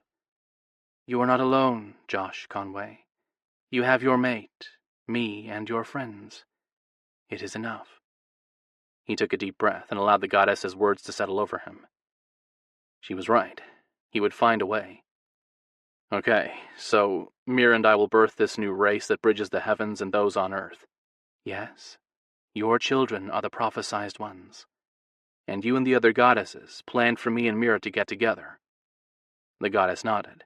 Then why did you send Cade the vision of me dying? It frightened Mira and made her question our connection. Did you not hear my words when I said I have been influencing my children? How exactly do you think I accomplished that? She took a step closer. The fangs in her mouth lengthened. Had I not influenced Cade to keep the two of you apart, my beloved daughter would have tried to mate you. She would have killed you. But the events had to play out the way they did. I could not intervene in your life's path until she verbally chose you to father the prophesized children. She pressed her palms to her eyes and groaned. But because of my connection to you, I have lost my ability to foresee the future. My last glimpse was the one I shared with you, because I could no longer reach Cade. Do you remember it? He closed his eyes and pulled up the memory of when he'd last spoken with the goddess. The rapid succession of images he'd shoved into his head slowed into a slideshow that chilled his soul. The final one of Mira, beheaded, stopped his heart. She's going to die? Unless the events are altered, yes. You must save her, or else my plan will fail. But how do I do that? I don't know how to reach her. Love transcends death. Follow yours back to her and re-establish your bond. The goddess took several steps, but stopped and glanced over her shoulder. And Josh, you do not need to sleep to enter this realm. Picture yourself here and you will come. The same applies to Mira, but she must follow your tether here, as you are the one tied to it, and she to you. Be warned, however, your bodies cannot follow. They will remain in the human realm. With that, the goddess vanished, leaving him alone with only his fear as company. He needed to get back to his body so he could chase after Mira. He willed himself to go to Mira. Nothing happened. Our love transcends death, huh? What is that, some kind of riddle? He slowly turned and surveyed the vast sea of nothingness. All right, then. I'll find our love. Somehow, kitten. Somehow. Something wet and rough brushed against Mira's cheek. She pried her eyelids apart. Abby stared down at her with a bloody piece of cloth in her hand. Thank goodness. Abby dabbed at Mira's forehead with a clean edge of the material. I thought they'd killed you too. Mira tried to move but couldn't. She was tied spread eagle on a bed. Panic seized her. She jerked on her bindings. Biting pain raced up her legs, arms, and across her neck. Her pulse raced at the realization of what had been done to her. Don't move. Abby pressed a trembling hand to Mira's upper chest. They're wrapped chains with sharp spikes around you. She turned her head, ignoring the pinching along her neck, and peered at the bindings she'd heard about, but had never seen. Designed to restrain a shifter, the manacles had a tension-sensitive trigger. If she struggled excessively or shifted, the cuffs would snap together, severing whatever body part it encircled. I'm so sorry, Mira. I should have listened to Zeb. He told me to forget about Josh. Abby sucked in a rough breath. It was just that I've wanted him since 5th grade. He would always stand up for me whenever somebody made fun of the pig farmer's daughter. I got it in my head that if he cared enough to do that, then I could make him love me. Mira closed her eyes to block out the human's face. Hatred and empathy rose for the female. Neither were emotions she could give in to. She took a steadying breath and scanned the area where they'd been left. A single mattress lay on the pine floor under her. A plastic bucket and a roll of toilet paper sat in one corner of what she guessed was a barn. In the other corner, a gallon jug of spring water had been left on top of a crate. On the far side of the otherwise empty room, a closed door served as the only way in or out. Next to it, butchering tools hung on the wall. She focused on the knives. They appeared thin enough to jam the spring on her manacles. Hopefully. Abby, we don't have time for regrets. Go grab those. I can't. Abby raised her cuffed hand. They chained me to you, and took all Mira's options away, except one. Die. Chapter 37. Josh sat in the middle of nowhere and tried to connect with Mira. Deep, controlled breaths slowed his heart. He conjured her face and let his love for her consume him. Minutes passed before the first whiff of spring rain drifted on the unnatural breeze that whipped strands of black mist around him. He stretched his psyche out, latched onto her scent, and followed it back to the woman he loved. Her sadness washed over him first, followed by defeat. She was giving up. No, she couldn't stop fighting. They'd finally made their own rules. Mira.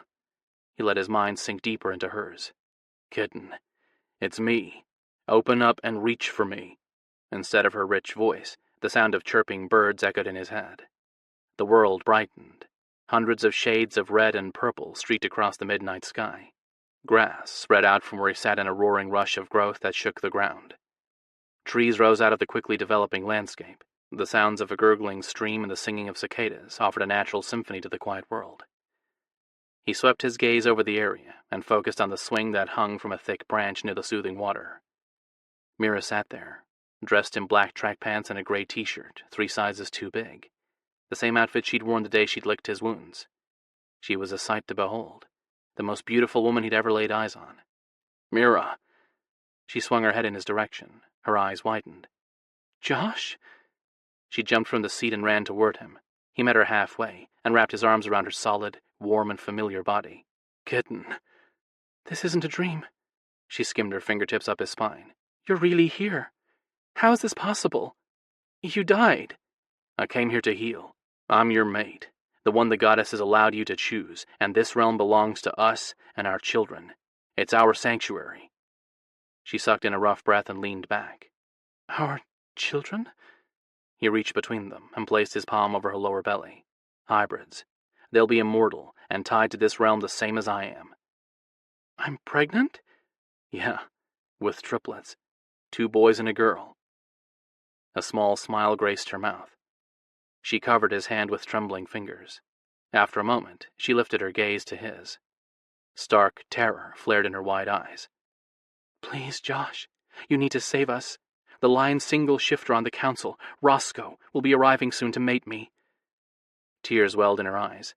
They use jagged bindings, so I can't fight him. If I do, I'll die. His heart raced.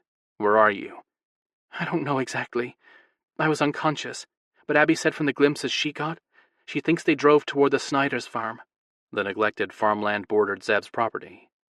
Josh ran his hands over her arms, hoping to soothe her. Okay, I'm coming. Josh?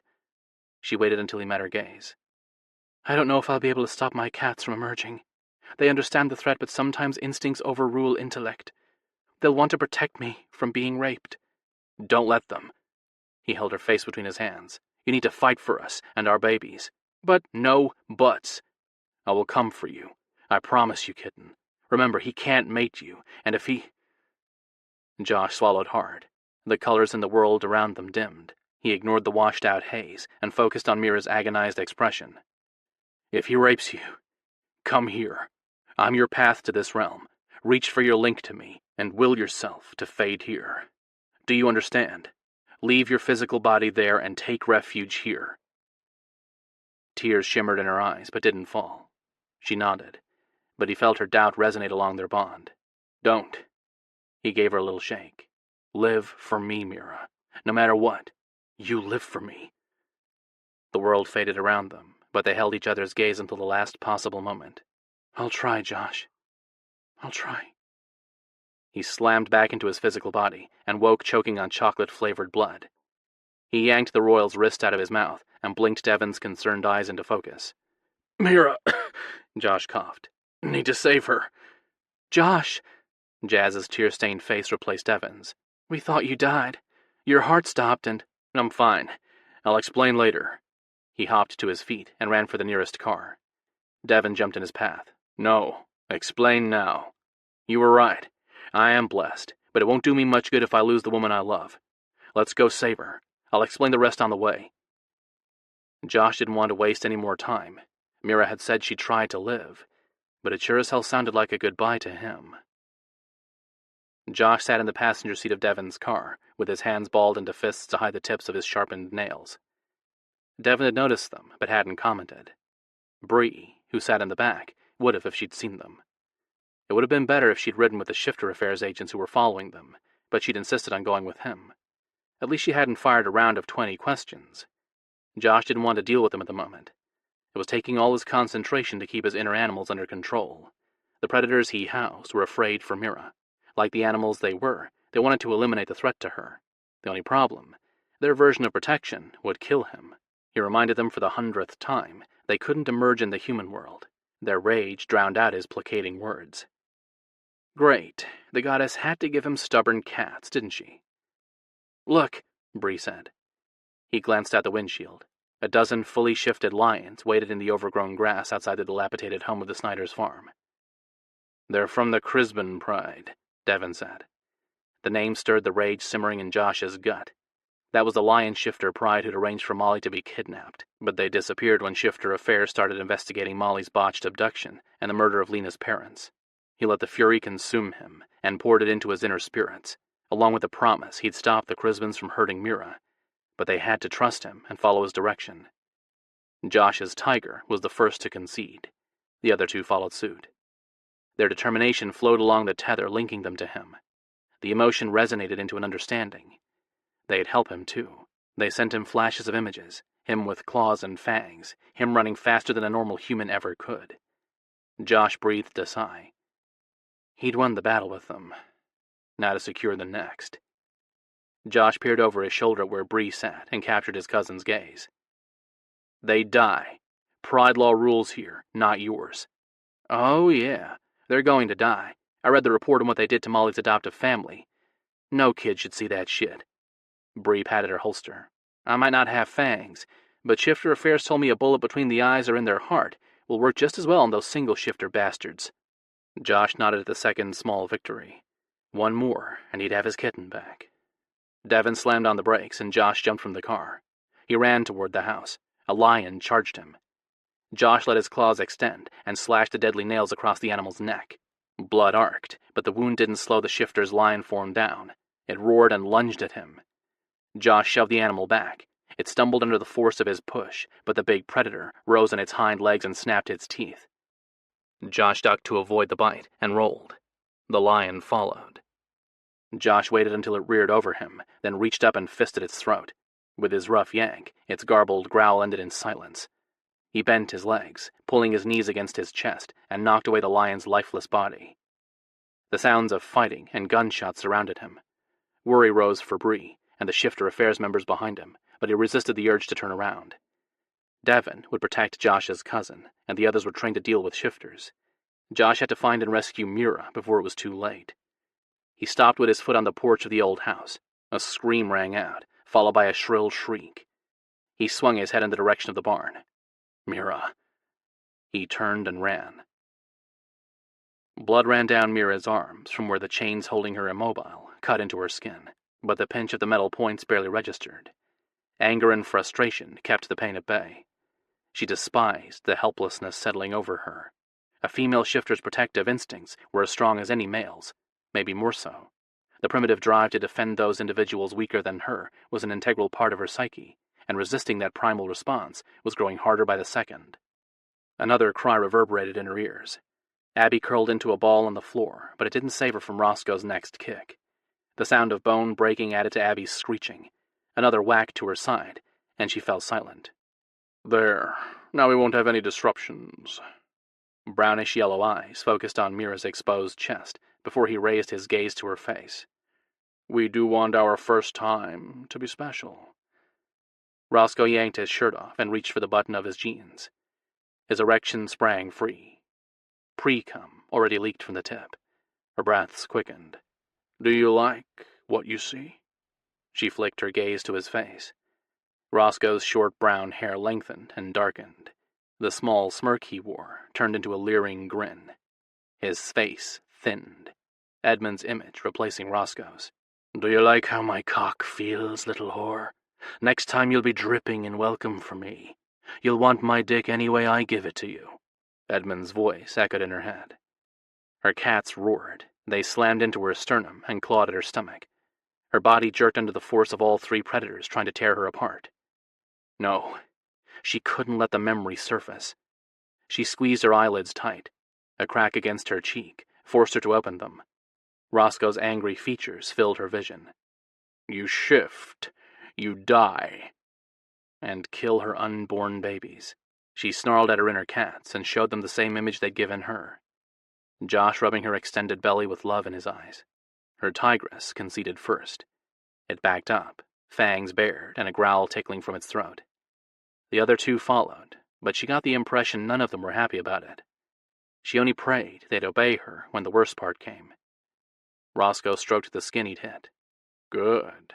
Now let's get your body ready for me. He skimmed his fingers down her neck to her upper chest. She bit her lip. A whimper escaped. Tears rolled down her cheek. She didn't have the strength to hide her weakness. She was afraid for herself, but what chilled her blood was the stark terror settling in her soul. If she couldn't keep her cats contained, the 3 innocent lives she and Josh had created would never see the light of day. Roscoe grabbed her breast and squeezed. Pain whipped through her. She choked back a cry and yanked on the metaphysical tethers linking her to her inner animals. She held them back with sheer will alone and closed her eyes on the side of Roscoe's fingers, manipulating her nipple. She curled around her inner spirits and allowed her mind to fade into the darkened realm she shared with Josh. Maybe it was the cowardly thing to do, but she'd promised Josh she'd live for him. For her mate and their babies, she'd try. She only hoped she'd be able to heal her broken mind when the violation of her body was over. Josh slammed his shoulder into the door. The wood cracked and he stumbled inside. He swept his gaze over the room. Mira was chained spread eagle on a bare mattress with a faraway look on her face. A naked shifter stood next to her, fondling her breast. Josh leapt the distance between them. He knocked the bastard away from Mira and followed him to the floor. The guy's claws raked Josh's sides, but Josh snarled and returned the swipe. The man's eyes widened, and his gaze locked onto Josh's mouth. Josh used the man's shock at seeing Josh's fangs against him. Josh gripped the shifter's head and twisted it, snapping his neck. "Josh," Abby said in a slurred voice. Her bloody and bruised body lay on the floor. "Sorry. So sorry. I was a fool. Micah promised me he could help me win your love. I didn't believe him when he told me about the shifters, but he started giving me these drugs and I couldn't resist him." "Don't, Abby. I don't want to hear any excuses from you." He swept his gaze over her. None of her injuries looked life-threatening, but she'd suffered. He sighed. "Stay still. You're going to be fine. Shifter affairs will be here in a moment, okay?" She nodded. He turned his back on her and jogged to the bed. Mira remained unresponsive, her blank gaze on some distant spot on the wall. Good. He wanted the bindings off her before she came around. He studied the cuff. It reminded him of a prong collar, only these tips were razor-sharp. Blood oozed from each contact point on her delicate skin. He examined the bindings from every angle, but couldn't figure out how to get them off without hurting her. He needed a key. Bastard better have it. He grabbed the shifter's pants from the pile of clothes on the floor and dug through the pockets. His fingers met something smooth. He pulled out the small key. Bingo. He unlocked the cuff on her neck first, then repeated the process until she was free. She remained limp the entire time. She must have retreated to their realm, as he told her. It was the only explanation, but he needed her to return to him. He captured her face between his palms. "Kitten, come back to me." No response. He bent his head and kissed her. After a moment, she groaned and met him, stroke for stroke. She linked her arms around his neck. "Josh, you're safe." "I'm safe. So are you." He didn't. The door flew open. He shoved Mira behind him. The brown-haired shifter standing in the doorway held a shotgun. He pointed it at them. "Get away from the female, human!" Josh tensed. He surveyed the distance between him and the threat to Mira. A bullet wouldn't kill her, but he didn't want her hurt anymore. His instincts demanded he protect her. He firmed his hold on Mira's tense body. "Put the gun down. Shifter Affairs is outside. You won't get away." The guy grinned. "I don't need to escape. Once I mate the royal, they won't kill me." "You can't bind her to you. She's—" Movement out of the corner of his eye stopped his words. He cursed inwardly. Abby held a jagged slat of wood in her hands. She crawled toward the doorway. The shifter whipped his head around and swung the gun. Josh leapt. He wrapped his arms around Abby. A shot rang out. His body jerked. Another blast followed, and the world went black. Chapter 38. Something yanked Josh out of his regenerative sleep. He opened his eyes. Inky mist filled his vision. What had woken him? He frowned and reached for Mira. The tether to her was severed, but her emotions teased him. Where was she? Something brushed against his stomach. He glanced down. Nothing. He pushed to his feet and surveyed the empty realm. No grass, no swing, no Mira. Yet he heard her pitiful moans and felt her hands clutched around his waistband. Of course, she was in the human realm, not theirs, and she clung to him, physically and emotionally.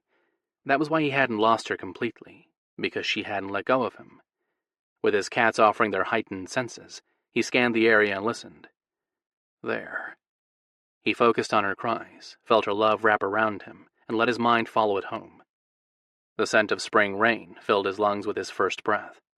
The barn where he'd found Mira surrounded him. People talked in the background, but the sound of Mira's sobbing captured his attention. He peered at her. She lay in a fetal position next to him, with her hand fisted around the edge of his bloody jeans. His heart squeezed. "Baby, don't cry." She jerked her head up. Her eyes widened. "Josh!" She threw herself into his arms. He held her close. "Kitten." "Where were you?" She leaned back. "I tried to find my way back into our realm, but I couldn't. I couldn't feel you at all." Because he died. Again. He ran his hand over her tangled hair. "I'm sorry. I had to heal first. Or return from the dead, whatever description worked. I'll always return to you. I don't understand. What are you? Obviously not human anymore, but you're not a shifter either. He glanced over Mira's head. Several shifter affairs agents stared at him, with shock. Not good. He turned his head and met Devon's eyes. The other male nodded and ushered the humans out. Once they were gone, he faced Mira. I'm still human. Well, mostly. He shook his head. I'm different. Not a shifter, not a hybrid like our kids will be. He grinned and thought back to the night in the bar that started everything. I'm a black sheep. She chuckled and tightened her grip on him. You're my destiny. That's what you are. He nuzzled against her. And you're mine. The door flew open. Cade stormed inside. Zoe's fucking gone. Mira twisted in his arms. Her pulse kicked up. Oh, gods. It's my fault. It's mine, Mira, not yours. Remember I ordered her to witness our mating announcement. Cade flexed his clawed hands over and over. I'd thought allowing her to believe you and I had mated was the best solution. Otherwise, if the council questioned her, they'd send her lie. It'll be okay. The reassuring smile she wore didn't match the anxiety in her voice. Josh will be able to get in touch with her. She glanced at him, pleading with her eyes. Won't you? I wish I could. But Zoe... Josh didn't know how to broach the subject of his little sister's horrific past. Finally, he sighed and decided the facts Cade would find out if he investigated her would have to do. Zoe doesn't stay in one place. She roams the country, working odd jobs and living day by day. Excuse me? Cade retracted his claws and stepped closer. Why? She's been running from her memories for years. I meant to tell you, but... Josh blew out a rough breath. What happened to her? She lost the love of her life, and her unborn child, within hours of each other. Cade cursed, and Mira gasped. She covered the tattoo Josh had inked on his arm for his nephew. John was her son? He nodded. She hugged him close. I thought John was yours.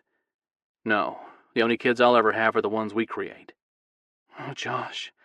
She breathed and snuggled closer. Tell me everything. Cade's hardened voice boomed around them. Josh met Cade's pained gaze. They were killed. Cade growled. How? I'm warning you. Let it alone. Her family's gone. The murderer is in jail, and Zoe wants to forget it. You push at her, and you'll never see her again. Cade turned and punched a hole in the wall. He braced his arms against the wood and hung his head. She's not here. I don't think that'll be a problem. She'll be back. When? Josh shrugged. Cade strode to the door. Not good enough. I'm going to find her and bring her home. You can't abandon the pride, Mira said. He stopped and whipped his head around to glare at her. No, I can't. But I can hire enough private investigators and stick enough shifters on her pretty little ass that she'll learn what it feels like to be labeled as prey. Cade stormed out before Josh could deliver his warning. He'll alienate her. Mira tipped her head back to meet his gaze. Won't he? Yeah, kitten. He will. He scooped Mira into his arms and pushed to get up, but she pressed a hand to his chest, stopping him. Josh? What? I never touched Cade. I couldn't. He settled her bottom over his lap and brushed his thumb over her cheek. I know. You love me. She blinked rapidly. I do. I love you so much. He leaned in and pressed his lips to hers. I love you too, kitten. Always and forever. She smiled. Always and forever, my mate. Always and forever. Epilogue. Mira stared at the full-length mirror and grinned at the sight of her distended stomach.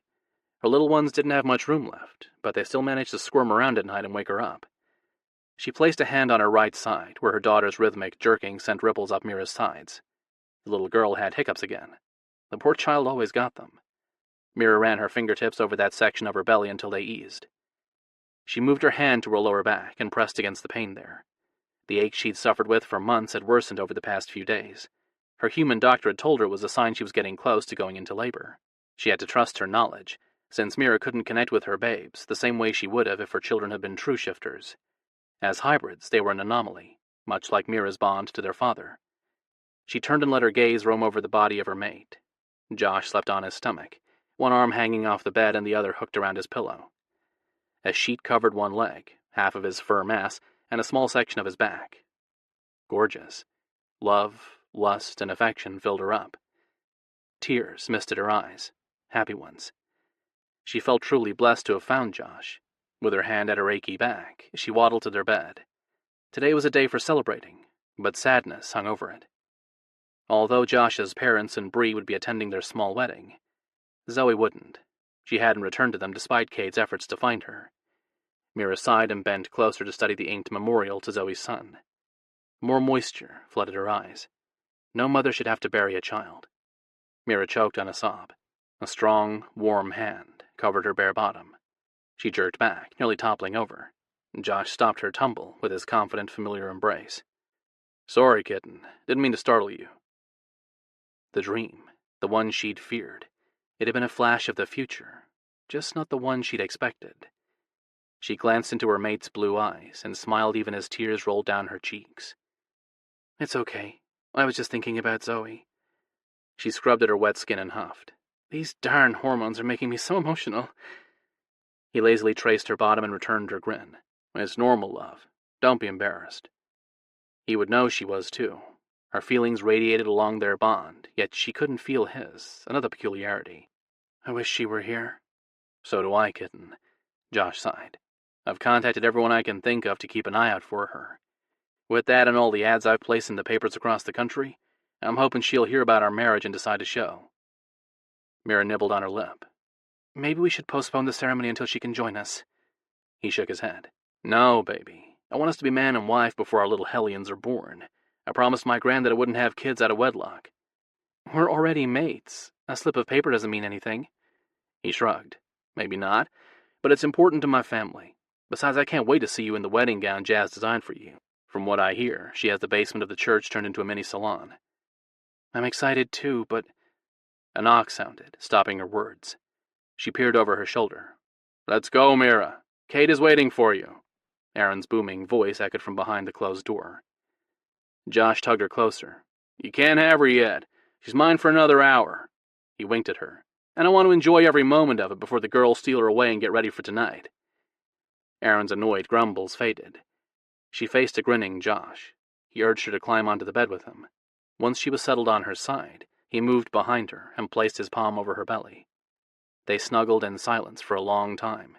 There was no need for words. Finally, Josh kissed her mate mark, sending tingles skipping through her body. "Are you ready to become my wife?" "Yes, I'm ready." "What about being a mom?" She covered his palm. "I already am one." Another wave of sadness swept through her. "At least, to Megan." Josh pressed his lips to her neck. "You are to Molly, too. Cade said his cousin reads her all the letters you write to her. She sits and listens to them. That tells me she understands." "I want her to come home." "Soon, love." Josh helped her sit. "After the babies are born, we can plan a trip to visit Molly, okay?" "Do you think it'll be safe to do so?" Josh rubbed soothing circles over her belly. "Trust me, I won't let you or our little ones get hurt." She smiled. "I do. I trust you with my heart, body, and soul." "Same here, kitten." He stood and offered her his hand. "Now let's go get ready to tie the knot." She placed her palm in his. 300 years since she'd lived with the prophecy and the shame of her childhood hanging over her shoulders. With Josh smiling down at her, she didn't resent any of the pain she'd suffered.